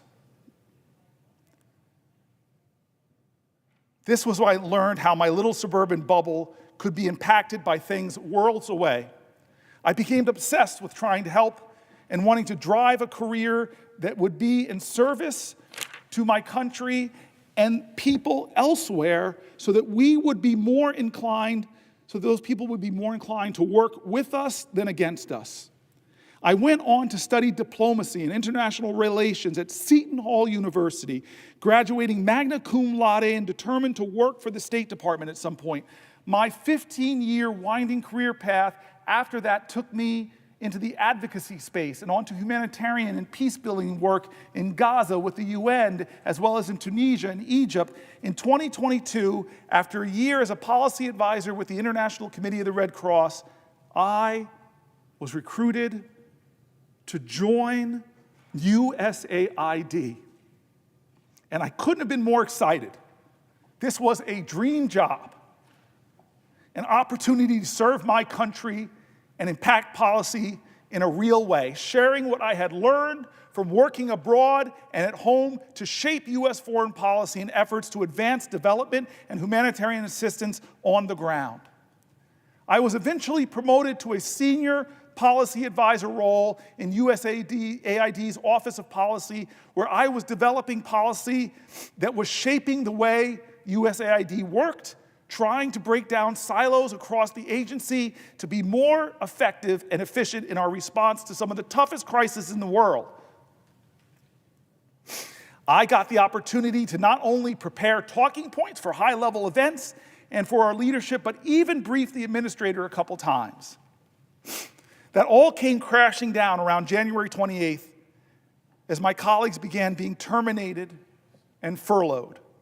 I went into the Trump administration like any other bureaucrat, ready to engage and help because I want every administration to succeed and lean on us as experts to help advance American policy. I worked with our team, and I briefed our political appointee director, who started on Inauguration Day, and hoped to see what I could do to continue building on the reform work I had been doing for a year at that point. Instead, everything quickly unraveled. Elon Musk called USAID a criminal organization that should die, he said. And the President of the United States deemed us radical left lunatics. I was terrified, afraid of what people might do when two of the most powerful men in the world were saying things like that. Our jobs were then in question, and the USAID offices were quickly closed, with our belongings still in them. We were left not knowing what our fate would be for weeks. As Doge dismantled the USAID, I watched in horror as the programs shut down. The people we served suffered. And friends and colleagues from the agency and our partner organizations lost their livelihoods and their mission-driven careers. On March 14th, I was finally terminated. I've been heartbroken since, shifting between deep depressions and rage. Because of the sledgehammer approach that Doge took, the entire foreign assistant architecture was broken. Organizations I would have gone on to work for are going bankrupt, cutting staff, and definitely not hiring.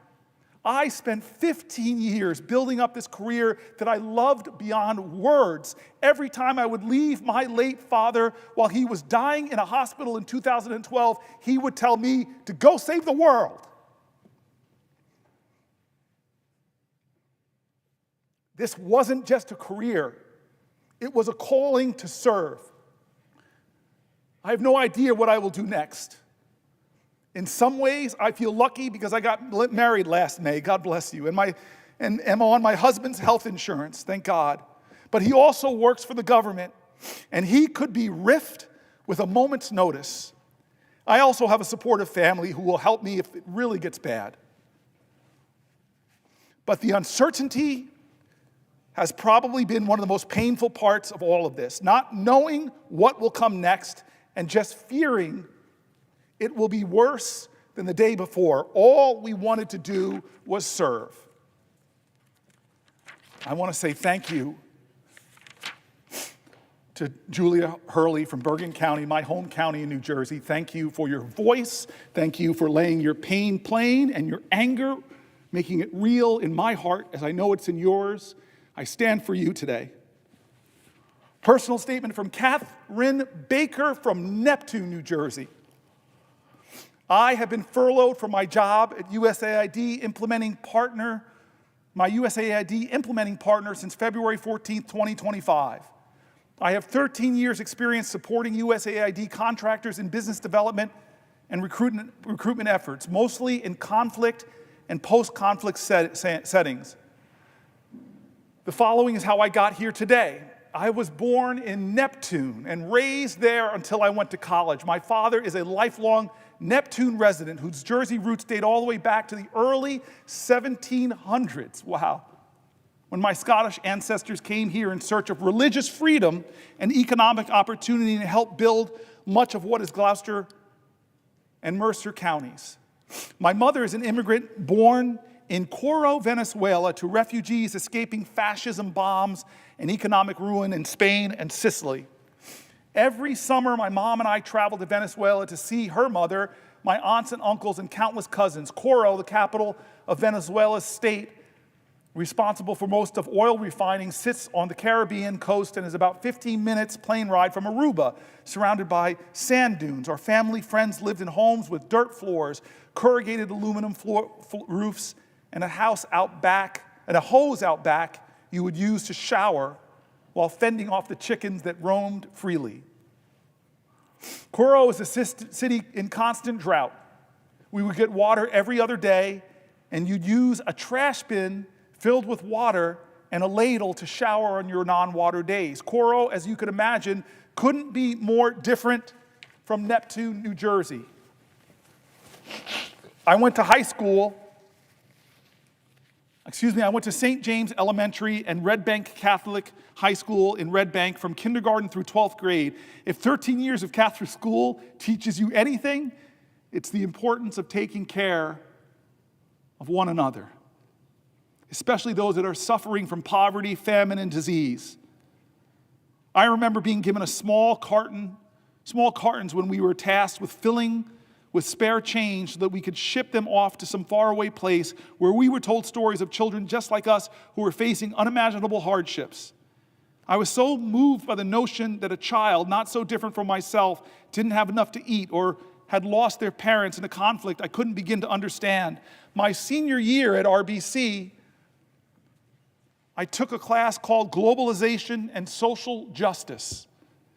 The class was taught by a longtime family friend, Mary Logan, herself a former nun. Miss Logan taught us about the Rwandan genocide and had us watch Hotel Rwanda as a class. She made sure we knew the reasons why this happened, understood how dehumanization and hatred can lead to mass torture and executions, and critiqued the international response to the genocide that led to nearly 1 million deaths in 100 days. That year, Miss Logan took us to Keene University to see Nick Kristof speak about Darfur and made sure we knew the signs of genocide when we saw it. How can we let this happen again, we asked her. I wore my Save Darfur green rubber bracelet and t-shirt everywhere I went. What could I, a kid living at the Jersey Shore, do to help? During this period of enlightenment led by Miss Logan, the Mary Knoll missionaries funded school in Kibera, Kenya, that we were supporting was threatened by electoral violence in December of 2007. We received letters from the nuns there. We were Miss Logan's personal friends. We received letters from nuns there who were Miss Logan's personal friends about how the fires nearly reached the school and the children who were already living in Africa's largest slum stood poised to lose the little they had, including their lives. Upon returning from Christmas break, Mary Knoll Affiliates Club sprang into action. We raised awareness and funds and proudly sent money from bake sales and door knocking to our friends in Kenya. We received media attention from WCBS in New York, and our story got picked up by other channels and newspapers. I was amazed that my efforts in Monmouth County were having such meaningful and real impact on a crisis happening thousands of miles away. I was passionate about this work. I was seemingly good at it, or as good as an 18-year-old could be. Could I actually turn this into a career? Could I help even more people across the world? I'd like to think I did that.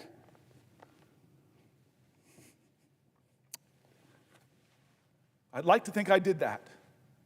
And I'm crying as I write this because I wonder if I ever will do it again. The past 10 years, I've focused on conflict prevention, stabilization, preventing, countering violent extremism, and citizen security in conflict or post-conflict areas. Not only did I conduct desk research and analyze problem sets from behind a desk, but I got to travel to those countries and meet with local governments, civil society organizations, and advocacy groups to hear from them about the issues and discuss solutions. I spoke with survivors of the devastating 2004 tsunami in Sri Lanka and Tamils whose fathers and brothers disappeared during the Civil War and are likely burned in unmarked graves somewhere on the island. I worked closely with a woman my age whose families fled Kosovo to the United States during the war when we were about 9 years old and returned as soon as she could to her home country to promote continued peace between Albanians and Serbs. My recent trips to Kosovo were so illuminating, not because of the pain or struggle of these people, but because of the respect and admiration and gratitude they had towards the United States of America. Anyone who has been to Pristina knows of the Bill Clinton and Bob Dole statues. I didn't know about that. As well as the Hillary Boutique. A few years ago, when I was negotiating an employment offer with a Ghanaian candidate for a USAID-funded Preventing Violent Extremism program, I couldn't meet his salary expectations. He said to me, "That's okay. I will take whatever you can give me. If the United States will make sacrifices for the people of Ghana in support of this program, I'm willing to make a sacrifice too with a pay cut. He proudly accepted the offer. The recognition of these funds could be spent elsewhere was not lost on him. Generosity and kindness are always more greatly appreciated by those who have less. All but one of my company's USAID contracts, which totaled nearly $400 million, were terminated almost overnight by DOGE. Over 80% of our Virginian-based office was laid off or furloughed. I bought my first condo last year, a milestone we all strive for, but too few people my age are able to achieve. I applied to 60 jobs in 1 month, all of which I'm qualified for. I have received 2 interview requests. This after being a sought-after professional in my industry with a strong network cultivated through years of hard work. This has ruined me. My mortgage payment isn't what makes me cry, though. It's our local staff and partners that come to mind every night as I say my prayers. My colleague, a Sudanese refugee living in Kampala, working on a terminated USAID peace-building program from Sudan, texts me every week to ask how I'm doing. He called me to make me smile because he knew I was crying. He now calls me Sad Eyes. And has made it his mission to never see tears fall from these lashes again. I obviously lie to him and say mission accomplished, but it will never be true. Not only is the United States not stronger, not safer, not more prosperous, but the beacon of our democracy grows dim across the globe. Without leadership, other countries hostile to the United States will step in and innocent people will continue dying. When I close my eyes, the specter of very real people from my travels and projects appear, and I hear the echoes of suffering they shared with me. Suffering they were sure to know was alleviated, however temporarily, by the United States of America through USAID. And wherever they could, they would thank me. Whatever they could, they would thank me and America. They would thank me and America for it. Thank you, Catherine Baker from Neptune, New Jersey. And Catherine, I see you. I see you, Catherine. I hear you. I stand for you. But I want to share something with you. One of the most extraordinary trips I've had as a United States Senator was to Chad, to go up to the border of Chad and Sudan and see the horrors. I've been to refugee camps all around the globe, but see the horrors of what was happening again in Sudan. You wore that Save Darfur t-shirt in your earlier days, but the ethnic cleansing is going on right now. I've never seen so many malnourished babies, barely able to hold up their heads, people fleeing tyranny, and they fled across the border to meet Americans, because we were there. With less than 1% of the American budget, we were there, standing for our values, our highest ideals, our faith traditions, the understanding that when we are out there making the world safer, responding to crises, not only were people seeing the help they need, but they saw the light and the beacon of this democracy. And it pains me that Chris Coons comes down here and shares the headlines from today's newspaper that in Myanmar, in this horrific earthquake, the agency that used to respond to that tragedy, that human tragedy,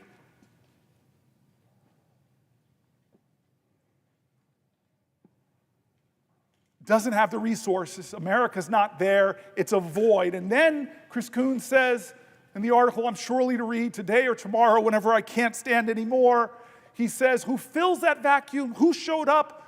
But the PRC, China showed up. Less than 1% of our budget, less than 1% of our budget, and people like the folks I read whose whole life, all they wanted to do was to be the light of the American torch of freedom and hope to the world, and they had the rug pulled out from under them. But here's what's worse, because we've had, Chris Murphy, we've had meetings with some of the people behind the scenes that are savagely cutting And the stories are horrible. People in dangerous places that we sent there having their emails cut, having their phones turned off, pregnant women who don't know how they're going to get out of those areas. And James Mattis, as we discussed, said, if you cut these kind of programs, buy me more bullets, because there'll be more instability. There'll be more political democracies being overthrown. There'll be more terrorism. There'll be more violence.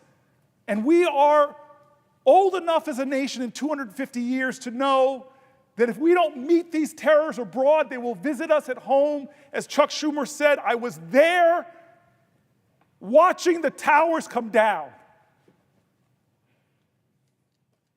And in the Sahel, before I do this in Africa, that's the threat.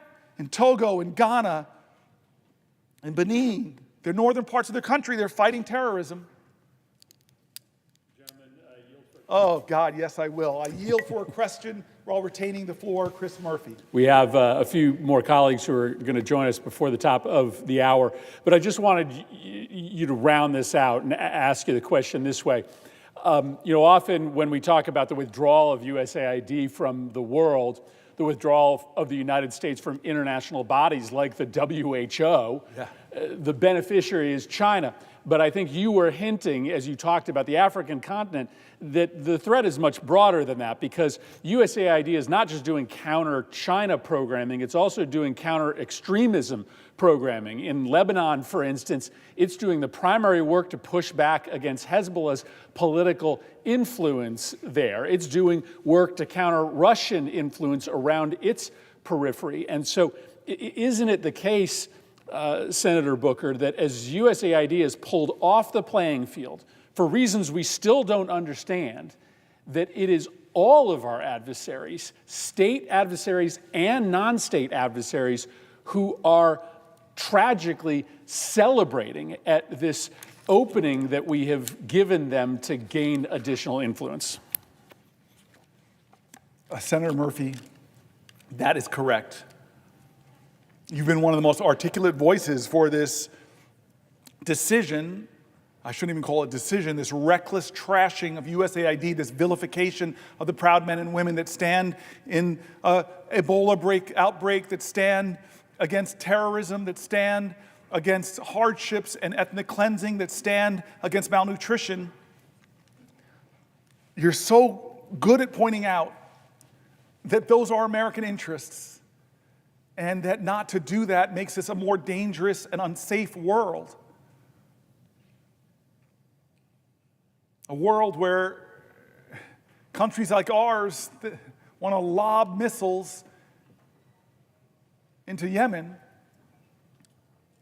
post facto of crises. So I hear you, Chris Murphy, and I answer your question with a simple understanding that what you're saying is right, and I'm going to tell you that I've got so many other to read, but we are way behind the schedule of where we wanted to be at this point. We're way behind at about 16 hours and 24 minutes. And so to obey my staff, as senators are told to do, I want to move quickly to just the housing issues. Oh, I'm sorry, unless, of course. So I want to move quickly to housing and start really with the theme of affordable housing. Again, we keep returning to the economy and how the Trump administration is making things worse in every area, especially for people struggling. And so let me be clear that for decades, under Democrat and Republican presidents, it's become increasingly difficult for working class Americans to afford a home.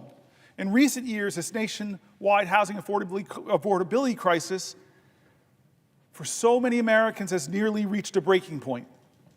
The crisis now impacts nearly all Americans, shared across all demographics, regardless of partisan identification, race, age, gender, education, or whether you own or rent your home. We in America are in a housing crisis. According to the Center for American Progress, 80% of Americans living in rural communities believe housing affordability is getting worse, while 72% of residents in urban areas feel the same way. In October 2024, the Center for American Progress found no matter your zip code, the goal of home ownership in America is drifting further out of reach all across the country. Over the past 2 decades, housing costs have dramatically outpaced income growth in the United States, increasing the rent burden, heightening barriers to home ownership. The Housing Price Index, a gauge of how selling prices for single-family homes have changed over time, was more than 50% higher in July 2024 than it was in July 2019. According to the Brookings Institution, the U.S. housing market was short 4.9 million housing units in 2023 relative to the mid-2000s. Decades of policy at the federal, state, and local level have all contributed to this reality. Let's not blame some rank partisanship. It's been decades in the making. There are far too homes in the United States, and there are far too homes being built in the United States. The cost of housing keeps rising, rents continue to skyrocket, median home prices are on the rise, which makes it harder and harder for families to make ends meet. The vast majority of young Americans are hard-pressed to save for the chance of one day having enough for a down payment to buy a home. Almost half of all renters in America struggle to pay their rent. Almost half of all renters are struggling to pay the rent, devoting more than 1/3 of their income to housing costs. Since the pandemic, rents have jumped more than 12% year over year. Hidden rental fees and other expenses on already cost-burdened tenants continue to mount as landlords assume more and more power and leverage, leaving tenants and prospective home buyers with nowhere to turn. Last year, NPR methodically walked through the supply shortage that's impacting our country. But before I read this article, I see that my colleague, my friend, extraordinary leader from Maryland is here, and I think he has a question for me first. Will the senator yield for a question? I will yield for a question while retaining the floor. Well, I want to thank my friend, and I want to start by thanking the senator from New Jersey, the senior senator in New Jersey, for shining a spotlight on what is happening in our country at this moment, and specifically what is going to be happening here in the United States Senate later this week or next. And I have a question for the senator, but I want to take some of the threads of what you've been saying as I put this to you, because you are shining a light on the great betrayal. And that is candidate Trump went all over the country saying that he was going to be a president for the forgotten Americans, that he was going to be a president that looked out for working people. And he said he was going to focus on bringing costs down and prices down in the United States of America. And yet, ever since he was sworn in, he has done just the opposite. Prices are going up, including, as the senator was talking about, housing prices. Affordable housing is a crisis in this country. And yet we see Elon Musk and his Doge cronies cutting deeply into affordable housing programs over at the Department of Housing and Urban Development. We see also, and tomorrow he calls it Liberation Day, it's actually going to be sales tax increase day. There was testimony that we've got in the Banking and Housing Committee that when you increase these tariffs on Canada, as he's proposed to do, not in a targeted way, but in an across-the-board way, according to the National Association of Home Builders, that will increase housing prices for Americans up to 10% more at a time we're already facing an affordable housing crisis. And of course, the folks who benefit the most are those billionaires who are part of his cabinet and others in the hedge fund industry who are going out and buying up a lot of houses, not because they need the house for their family, but because they want to flip it at a big profit, making it even less affordable to the American people. So the housing crisis is one part of what is getting even worse because of the actions of Donald Trump and Elon Musk. And it's part of this greater theme of the great betrayal. And later this week, Republicans here in the Senate say they're planning to bring to the floor what we call a budget resolution, which is a framework that will be providing for very big tax cuts for the ultra-rich Americans, tax cuts for big corporations, some of which are offshoring all of their profits. Senator Wyden and I were on the floor just last week talking about how Pfizer has half of its sales revenues here in the United States, but books none of its profits here, and therefore by this scheme called round tripping, where you sort of push your money around the world, they lower their taxes, which means the American people get shortchanged.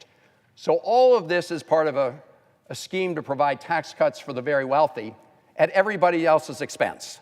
And the senator from New Jersey has been shining a light on what it means when we say this will come at the expense of other Americans, that this tax cut for the very rich and big corporations will come at the expense of the rest of America. So I want to amplify that as I do a wind-up to the senator. Number one, it's Elon Musk and the Doge operation. Let me be very clear that this is part of the most corrupt bargain we've seen in American history. Elon Musk spent $280 million to help elect Donald Trump president, and Donald Trump has turned the keys to the federal government over to Elon Musk, not for efficiency, but to rig the government in favor of people like Elon Musk. That's why they want to get rid of the Consumer Financial Protection Bureau. This is a bureau that has returned billions of dollars to Americans who were cheated by scam artists. And they are coming in to dismantle the CFPB because they want to be on the side of the scam artists and deny American consumers the benefit of getting their dollars back when they've been cheated. So this has nothing to do with government efficiency. It has to do both with rigging the government for people like Elon Musk and trying to lay the groundwork, claiming lots of cuts that they will then use to pay for, they say, tax cuts for the very rich. So who's being cut by Elon Musk? I don't know, Senator, if you saw the other day in the sort of spin room at the White House, did you catch that where Elon Musk and some of his folks were explaining the work they did? They said, we're really doing this with a scalpel. Well, the reason that's especially interesting is it was just weeks earlier that Elon Musk brandished a chainsaw. Yes. Right? Yes. Yes. At CPAC, which is actually, they met over here in my state of Maryland. That's what they're doing. They're taking a chainsaw, and they're taking a chainsaw to departments that help our veterans. These are people who care for our veterans, and our veterans are being especially hard hit, including when they did these firings, arbitrary firings, right, of probationary employees. And veterans were saying, why are we being hit so hard? And the White House spokesperson said, and I'm quoting, perhaps they're not fit to have a job at the moment. That was the response from one of the White House spokespersons, as if individuals who'd served our country in the military were not fit to serve our government as civilians. That's the kind of attitude we've got. We just learned today that the RIFs, the reductions in force letters, were received by folks in the Department of Health and Human Services. So these are people who help with the public health of all Americans. And they do important work at FDA, the Food and Drug Administration, right? They make sure that the foods that we eat and the medicines we take are safe, and that they do what they say they're going to do in the case of medicines. They do work at NIH, the National Institutes of Health, to develop cures and treatments for diseases that hit every American family, and they're cutting there. They're cutting in these places not for government efficiency, but to create what they believe is the space for tax cuts for the very rich. We talked about what they're doing over the Department of Health, the Department of Housing and Urban Development. At the Social Security Administration, which, by the way, has its headquarters in my state of Maryland, we have thousands of workers who are there to deliver hard-earned benefits to the American people. And the reality is that the Social Security Administration operates incredibly efficiently. You know, the former commissioner for Social Security, Martin O'Malley, reminds us that Allstate Insurance Company operates at an 11% overhead. Liberty Mutual operates at a 23% overhead. The Social Security Administration, 0.5% overhead. The Social Security Administration workforce is now at a very low level in terms of personnel compared to what it was years ago, and yet they're serving a record number of Americans, 73 million Americans, and they've never missed a payment. Never missed a payment. So this talk about going after Social Security and they're going to somehow make it more efficient, and of course Elon Musk called it a Ponzi scheme, when the senator and I know it's not a Ponzi scheme, it's a promise to the American people. So first they discontinued telephone service, as if all the seniors could somehow just connect, you know, with by Wi-Fi or whatever it may be. A lot of people, of course, rely on telephones, so they cut that. They said, well, if you have trouble, go to one of the local regional Social Security offices. Well, they're cutting regional Social Security offices, lots of them. And then when you go there and you don't find many people there, well, you know, whoops, we just cut 7,000 people from Social Security. So a benefit isn't meaningless if you can't actually access the benefit. And what they're doing is making it harder for Americans to get those benefits. So when we hear about the Musk Doge operation, make no mistake, not about efficiency. It's about trying to put together some kind of savings that they then want to use to at least partially pay for tax cuts for the very rich. Another way they're doing that, we've heard a lot about that, and the senator's spoken about it, is cutting Medicaid and food nutrition programs. In fact, I think we recall a number of weeks ago, we had a couple of amendments here on the floor of the Senate saying, okay, if you're going to do these tax cuts, at least don't cut Medicaid or Medicare or food and nutrition programs. Every Republican senator voted against those amendments. In other words, not to protect those programs, meaning they're fair game for big cuts to pay for tax cuts for the very wealthy. So that's another area where they're very focused, which is cutting important programs that benefit millions and millions of Americans. There's another way they're doing it, and Senator from New Jersey, and again, thank you for shining a light on all this, has talked about it, which is these across-the-board tariffs, right? So I think all of us know that strategically targeted tariffs, they can be useful at certain points in time to protect strategic American industries. I'm for those. But across-the-board tariffs, and across-the-board tariffs on a friend and ally like Canada or Mexico, all that is a tax increase on the American people. Let's be clear. So these are the areas where Donald Trump, having said that he was going to be there for working people, is doing the opposite, right? These across-the-board tariff cuts are going to increase costs and prices for the American people.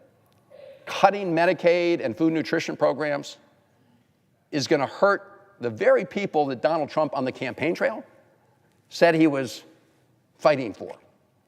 And the Doge Musk operation is taking a chainsaw to important services and important consumer protections that benefit all Americans in order to claim that they're providing some savings for tax cuts for the rich. So it wasn't that long ago that just down the hall here, Donald Trump was sworn in as president. And I remember what he said. He said, this is going to be a golden age for America. And who was sitting right behind him? Elon Musk, the richest person in the world, and other billionaires in the Trump cabinet, including one who just said not that long ago that Americans on Social Security wouldn't miss one of their Social Security checks. Only the fraudsters would notice that. Say that to the 73 million people who get Social Security. But that's the attitude of the billionaires in this Trump cabinet, the people he's really looking out for. And so when he says a golden age for America, that's who he means. He means Elon Musk and the billionaires, Elon Musk who's rigging the government for the billionaires, and all the others in the cabinet who don't think Americans would miss a Social Security payment that they earned. So my question to you, and I want to, again, thank the senator from New Jersey. I know it's been a long day's journey into the night, but it's important that we address these issues in the courts, and the courts are upholding the rule of law, that we address these issues and fight them in Congress, and that we do so in communities across the country, and people need to understand what's happening. So the core issue here, is it not, my friend, that Donald Trump really is betraying the people he said he was going to fight for. And at the end of the day, and we're going to see that later this week in the Senate, the goal is to provide these big tax breaks to wealthy people at the expense of everybody else in America. That is the big betrayal. So if you could just zero in once again on the central narrative that we're seeing play out during the Trump administration. Well, you're putting it right. Donald Trump made commitments to America. We have quotes of him at rally after rally. I'm going to bring your, he used to say, oh, grocery, that's a really great word, I think he said. I'm going to bring down grocery prices. Well, grocery prices are up dramatically. The American dream, and many of us see that as owning a home. Well, you said it. Home prices are already up, but with these tariffs, they could go upwards of 10% more. You can be sure that Canadian lumber coming down here is going to be expensive. You can see Donald Trump making it more difficult to access health care, and this massive reconciliation is going to be a direct attack on working class health care, on health care of expectant mothers, on health care of Americans with disabilities, on health care of the majority of seniors in nursing homes. I'm about to go, my next chapter is all going to be about how Trump is rolling back common sense protections for clean air and water. And Elizabeth Warren said it very powerfully. He's reducing services, which is a service cut to people with Social Security. In so many ways, Americans should see these crises looming, these attacks, but ask yourself one economic question. With the stock market, who just had its worst quarter in years, and people's retirement savings, if they have it in 401ks, is going down. Ask yourself this question. I ask America to please ask yourself this financial question. Am I better off than I was 71 days ago? Am I better off or worse off? And this is before he's even gotten going, because we see what's about to happen. With this whole sham reconciliation process, they're already trying to change the rules to obscure what they're doing. This is what they're doing. 3 things you should take home. Are we going to let them again, like they did with the ACA, with the Affordable Care Act, come after health care for 70+ million Americans by doing their proposed $880 billion cuts? Or are we going to allow them to blow a hole so big in the trillions of dollars, they're going to push it out for over 10 years? Are they going to create such a deficit in our country that our children's children, they're stealing from our children's children and putting on a deficit that they're going to have to pay for? And number 3, are they going to let them do all of that to renew tax cuts that the Congressional Budget Office at every independent agency says very clearly would add trillions, would give trillions of dollars of tax cuts that go disproportionately to the wealthiest in our nation. That's the addition. That's what we know. And it doesn't account for the things that he's doing to our allies. It doesn't account for how he's turning his back on NATO. It doesn't account for how he's praising Putin and calling Zelensky a dictator. It doesn't account for how he's giving advantage to China around the world, from the region in Southeast Asia all the way to Africa. It doesn't account for how he's already made it harder to enroll for the Affordable Care Act. It doesn't account for all the other things he's doing that we wake up and hear every day, not to mention trying to threaten Greenland, trying to threaten Panama, trying to change the name of the Gulf of Mexico. All these things he didn't tell us he was going to do, didn't promise. He promised to lower your grocery prices, they're higher. He promised, I'll be a better steward of the economy. It's worse than we inherited. Over and over, he's breaking promises and doing outrageous things like disappearing people off of American streets, violating fundamental principles of this document, invoking the Alien Enemies Act from the 1700s that was last used to put Japanese Americans in internment camps? Do we see what's happening? How much is enough? That we have to stand and do something different, not just in this body, in America, because you know this. How we stopped him in his last term was the American people rose up, spoke up, stood up, rose up in the most extraordinary nonviolent demonstrations and demands. So thank you. Yield for another question. Yes, I will yield for a question while retaining the floor. And I see that my friend and colleague, Senator Alsterbrooks from the great state of Maryland, is on the floor. So I'm going to be very brief with this question. And I want to thank you for reminding us, of course, of the other great betrayal that's been going on over the last 70-plus days. There's the betrayal against the American people and working people here at home, but then there's the betrayal of our allies, like the Ukrainians, who Donald Trump is throwing under the bus as we speak, and other close partners and allies around the world. And I have to depart here for a moment because we have a hearing in the Senate Foreign Relations Committee, and I'm privileged to serve on that committee with the gentleman from New Jersey. And one of the people before the committee is their nominee to be our ambassador to Turkey. Now, of course, Erdogan just locked up his major opponent, the popular mayor of Istanbul. We've not heard a peep from the Trump administration about the question of how this undermines democracy. But I want to close on the point that you just raised. It's kind of hard for Donald Trump to complain about Erdogan disappearing people when right here in the United States of America, you had a Turkish student at Tufts disappeared by people who showed up without any identification, some with hoods on, and sent her apparently to Louisiana because she spoke out on an important issue of national concern. And the First Amendment is pretty clear.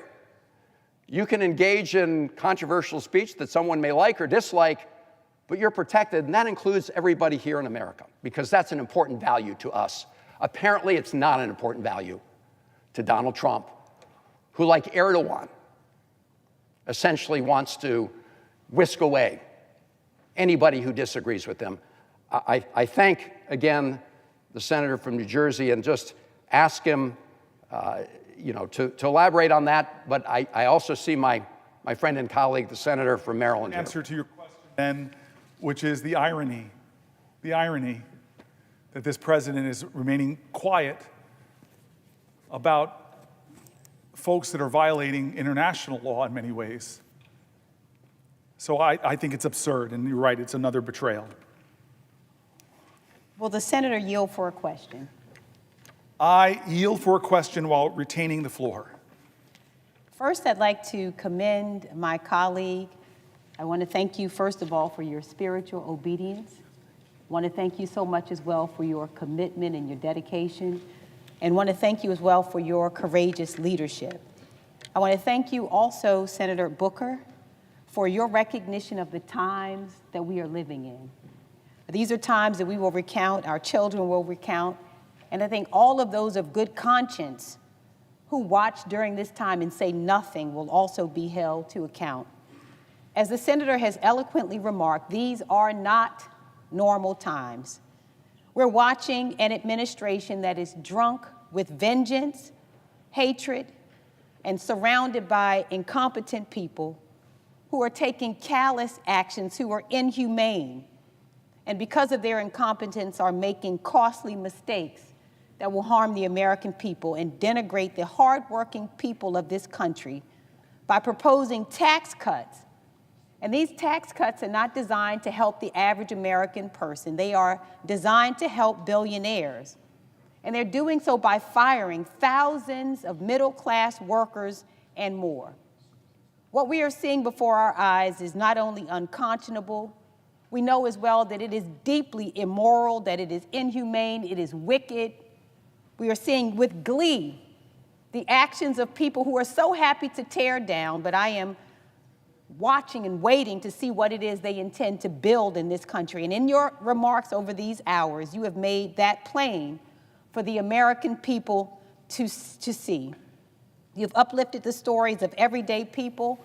And what we recognize as we hear about the firings and we hear about the devastation and chaos is we're not talking about numbers. We're talking about humans, about people.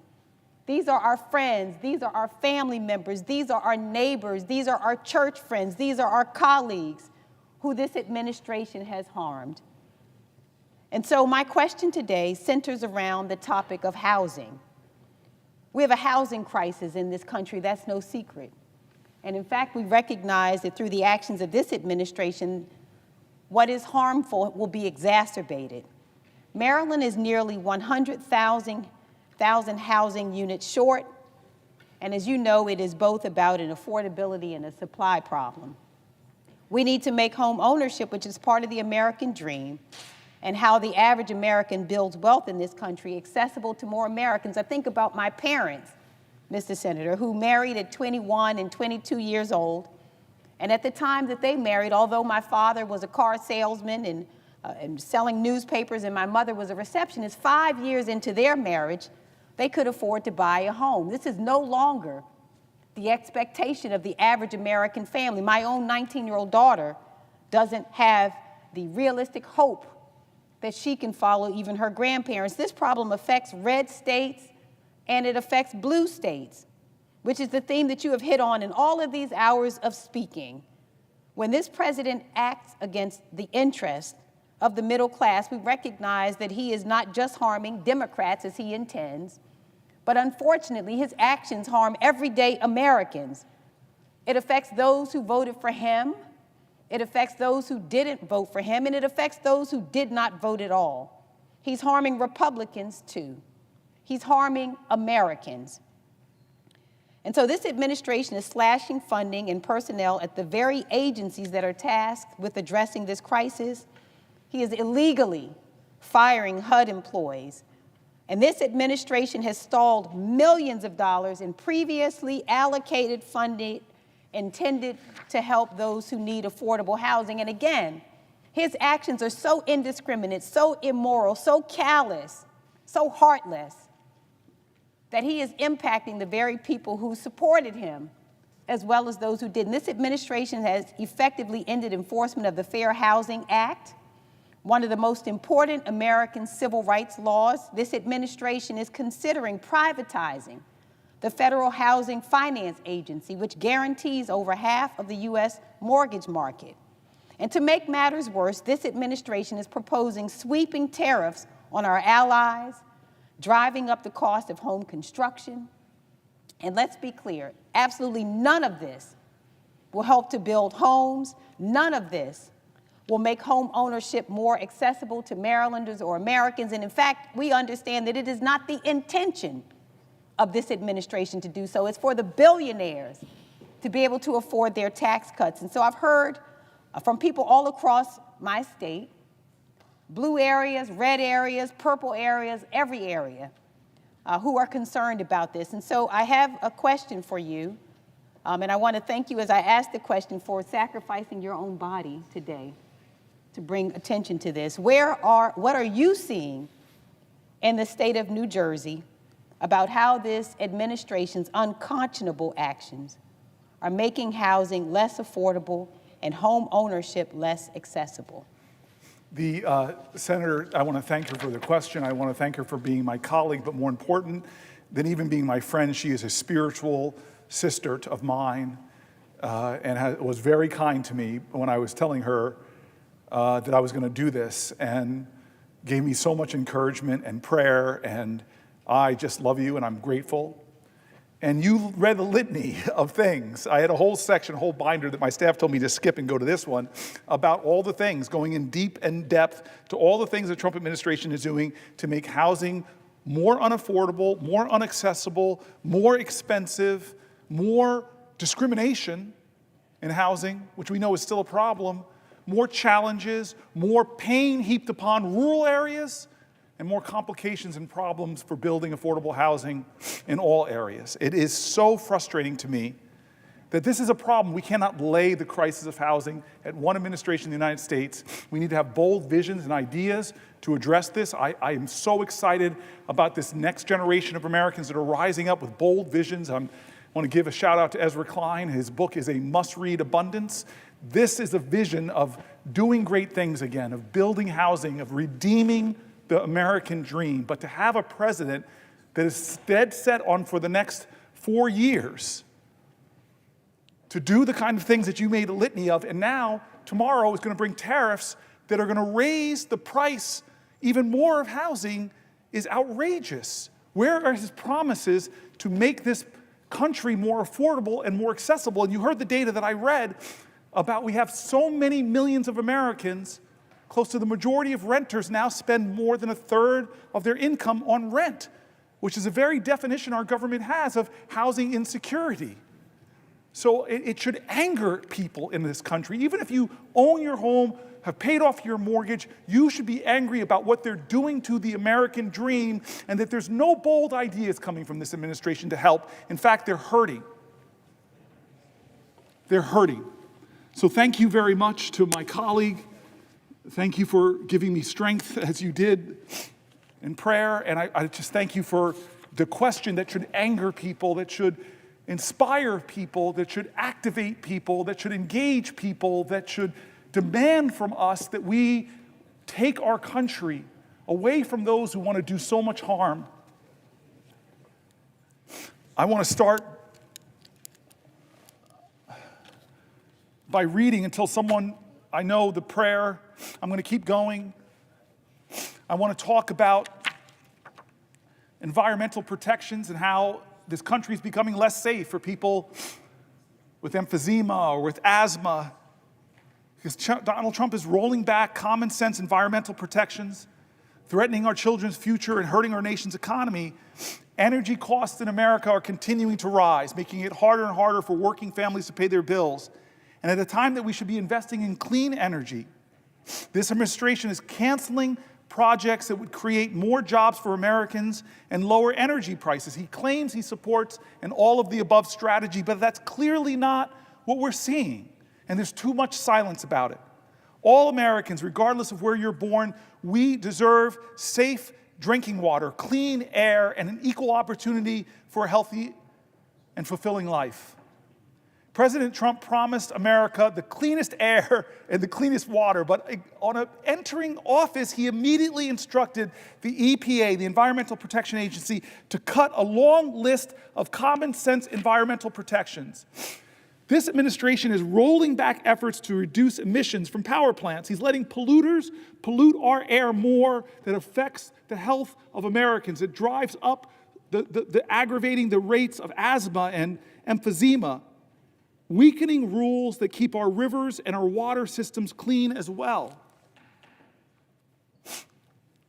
Pursuant to the order of February 29, 1960, the hour of 12 noon having arrived, the Senate having been in continuous session since yesterday, the Senate will suspend for a prayer by the Senate chaplain.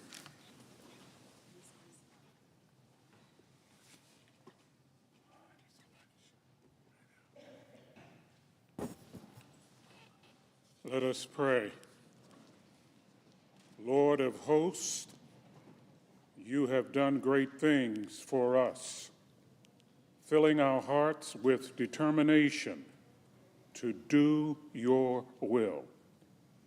You protect us from unseen dangers, supply us with wisdom, and direct our steps. Today, we are grateful for the efforts of the floor staff, the Capitol Police, the stenographers, the pages, and all those who have worked through the night. We pray you give them the strength they need for this day. Today, give our senators the assurance of your presence. Inspire them with a calm faith, a steady peace, and a firm resolve to do your will. Let no weapon formed against them prosper. We pray in your omnipotent name. Amen. I'm going to continue. The senator from New Jersey is recognized. Thank you. I'm going to continue until one of my colleagues asks me a question. Senator, yield for a question. One of my heroes in the Senate, a living legend, my partner on some bills that I'm so passionate about expanding IVF, someone that is just freaking awesome. I yield for a question while retaining the floor. Thank you, Senator Booker, for taking this important stand and for doing so much to make it clear how much pain Donald Trump and Elon Musk are inflicting on the American people in every sector of our society. I'm going to be asking you a question about what you've heard from agricultural businesses in your state about the damage that this administration is doing and the jobs that either have been or will be lost as a result. But I thought I would give you some background on what I'm hearing as well. I want to focus this body's attention on our nation's farmers and ranchers who seem to be getting punched day after day, week after week by the Trump-Musk oligarchy. Whether it's their harmful tariffs that hurt our soy and corn farmers, canceling and freezing more than $1 billion in funding for schools and food banks to purchase food from local farmers, or halting reimbursement and contract payments that our farmers are already owed, the senator from New Jersey and I are both working together to undo some of the most harmful impacts of these disastrous decisions, including joining forces to push his Honor Farmer Contracts Act forward. We're also starting to hear reports from farmers about just how damaging the Musk-Trump dismantling of USAID is. Jobs and businesses right here in America. For example, I don't know if the senator has heard, but in North Carolina, they had $2.2 billion in USAID awards, including for 27 large-scale farmers who were fulfilling orders for humanitarian food assistance, and 4 universities who were receiving agricultural research funding. More than 300 North Carolina workers have lost their jobs as a result of this freeze. In Georgia, they had over $389 million in USAID awards, including 9 large-scale farmers fulfilling orders for humanitarian food assistance and 6 universities receiving agricultural research funding. Arkansas had over $210 million in USAID awards, including purchases of rice, grain, and beans from our farmers. Florida has lost $91 million in USAID awards, including $38 million to the University of Florida to improve livestock productivity and food security in developing countries. Texas lost over $48 million in USAID awards, including 9 large-scale farmers fulfilling orders for humanitarian food assistance and 8 universities receiving agricultural research funding. The list goes on and on. My neighbors in Iowa over time now have lost over $4 million in USDA food commodity sales. They have gained they had a total of over $149 million in purchases through USDA and other programs for USAID. Illinois has lost $245 million in aid in farm income that would go towards USAID and aid programs. I think that our farmers have been hit with body blow after body blow from this administration, an administration that in their first term and even in the second term promised that they would look out for America. But I have to say to my friend from New Jersey, I don't think that this administration has lived up to their promises to farmers. Remember that a nation that cannot feed itself, if we lose those family farms, if we lose our ag sector, we cannot lead the free world. We cannot feed ourselves. And frankly, farmers have been hit over and over again. These incoming tariffs are going to be disastrous for our farmers. I was just in South Central and Southern Illinois, just across the Mississippi River from Missouri, talking to our farmers in St. Clair County, Illinois. And you know what they tell me? They tell me that the tariffs are going to affect their products being sold overseas. Our top products in Illinois: corn, soybean, pork. We're also the largest grower of pumpkins, so if you get that Libby can of pumpkins at Halloween time and Christmas time and Thanksgiving, that's thanks to Illinois. If you ever want to come, I'll take you out to the pumpkin fields. So it's the best pumpkins in the country. But frankly, they are being hurt over and over and over again. And so they're going to see the prices on their commodities affected. They can't sell their products overseas to the top countries that purchase their products. At the same time, their inputs, the fertilizer, the equipment that they need will be more expensive. The tariffs against Canada in terms of steel and aluminum is affecting John Deere. John Deere, hundreds of years old, an American company founded in the heartland of this great nation, is laying off people. And so we have to do better by our farmers, and our farmers have been betrayed time and time again by this Trump administration. They promise big things, but then they come in and by cutting programs like USAID, they are hurting our farmers, their bottom line. I sat down and I met with farmers who were 7th generation, 8th generation watching the teenage son of the farmer, and they're afraid that they're not going to have a farm there anymore. Their products, their margins are so tiny that they don't think they're going to make it. So my question to my colleague from New Jersey is, what are you hearing from farmers, and why do you think this administration is taking so many actions that hurt them and hurt American jobs? I love my colleague. I love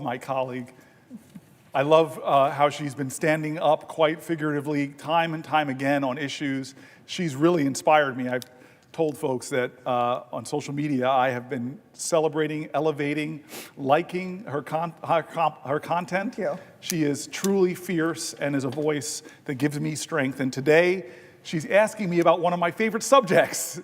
A lot of people were surprised. My staff knows this story well, that I'm on the Ag Committee. And when one of my staffers, a guy sitting over here, Adam Zipkin, who's been with me since 1998, came to me and said, you should go on the Farm Committee, this is going to get me in trouble, I laughed at him. I had committees I loved. And what's that old saying? At first, they laugh at you, then they fight you, and then they finally accept it. He told me all the issues I care about intersect with our farm and food system, that our farmers are such vital parts of America. They need more people standing up and fighting for them, because the American farmers are getting screwed. We're losing thousands of farms in this country. Family farmers are going belly up. The math doesn't work for them. And this president, as you've pointed out, oh gosh, President Trump is causing an unprecedented amount of chaos, instability, and harm for farmers. Farmers already deal with so much uncertainty from prices, weather, pests, and more. They should not have to deal with uncertainty that our government won't follow through, as you said, on contracts. On contracts. I've had farmers from New Jersey to Texas coming to my office about this president freezing contracts that we approved in a bipartisan manner, putting them in financial crisis. One of the first things that Trump and Musk did is freeze thousands of contracts and agreements that have been already made with our farmers. Farmers applied to grant programs and were selected on their merits. They made legally binding contracts, yet starting in late January, farmers found themselves not getting reimbursed, sometimes reading in the news that a particular grant was frozen, or sometimes no information at all, other than that they were not getting their payments processed. I yield for a question while retaining the floor. Thank you. I think the issue of contracts is especially important because so much of these cuts are claimed to be to cut waste in government spending. We have a law in the books that says that if we don't make payments according to existing contracts, then we have to pay the interest on those payments that we are late in providing. And so if we, for example, cut $2 billion in or freeze funding payment on $2 billion in contracts as we did with USAID, that means that we're going to have to pay, say, 2% interest rate, $60 million in interest. I don't see where that is a savings for taxpayers. That is a waste of taxpayer dollars. I think that that is something that we should be talking about. And I also think that, as you were mentioning, the issue with our farmers, they are important to our national security. The SNAP program is a good example of it. That program was instituted after World War II. We had the very famous example of Audie Murphy, who was the most highly decorated soldier coming out of World War II. He could not pass the initial test to enlist into the Army during World War II because he didn't weigh enough due to malnutrition post the Great Depression. And so we created the SNAP program to make sure that America's young people were fed, were no longer malnourished, so that they could get food in our schools while they were going to school. Because it was good for the United States military to have a workforce that could enlist in the military and meet the standards. That is the origin of the SNAP program, and that has been a program that has sustained our farmers over time. And I think that we are losing sight of that. And so my question to the senator from New Jersey is to hear a little bit more. Have you heard about the SNAP program and also the work that the farmers in New Jersey have been doing in terms of organic and sustainable farming, which is really where the beginning of the organic and sustainable farming movement has begun in this country? Yeah, I'm aware of another one of my colleagues. I just want to say, yes, I'm aware of that. The way that Trump, I'm just going to summarize, contract freezes, this is one of the ways Trump and Musk are causing havoc. Program cuts. They've eliminated programs, as you said, that support local food systems, including those that connect farmers with food banks and schools and promote regenerative practices. It's stunning. USDA destabilization.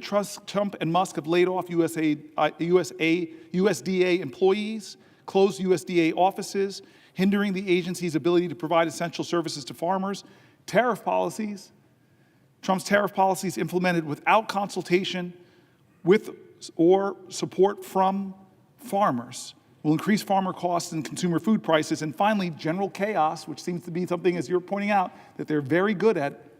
Farmers already deal with so much uncertainty from prices, weather, pests, and more. They should not have to deal with uncertainty from Donald Trump's administration that will undermine everything that they do. A question for the senator from New Jersey. I will yield for a question while retaining the floor. I would like to ask the senator from New Jersey a question pertaining to the Farm Bill. You speak to uncertainty. One of the things that I've heard from my agricultural sector and my farmers, Farm Bureau in Illinois, is the desperate need to pass, for this body to pass a Farm Bill, especially when it comes to crop insurance, the crop insurance program, as well as, again, retaining SNAP benefits.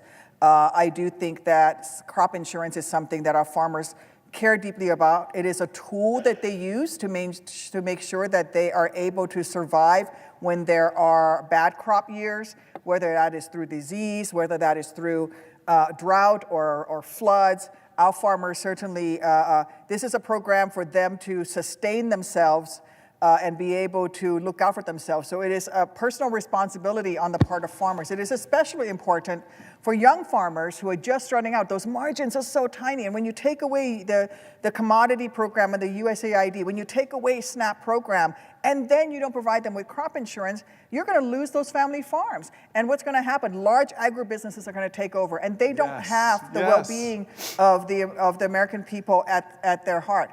And so, I would love to hear from the senator from New Jersey would you agree that what we should be doing right now is not attacking farmers and cutting commodity programs and cutting and freezing funding for USAID that it provides a market for farm products, but instead we should be working on passing a farm bill? Yeah, I love you for bringing these things to point, because by the way, with Adam's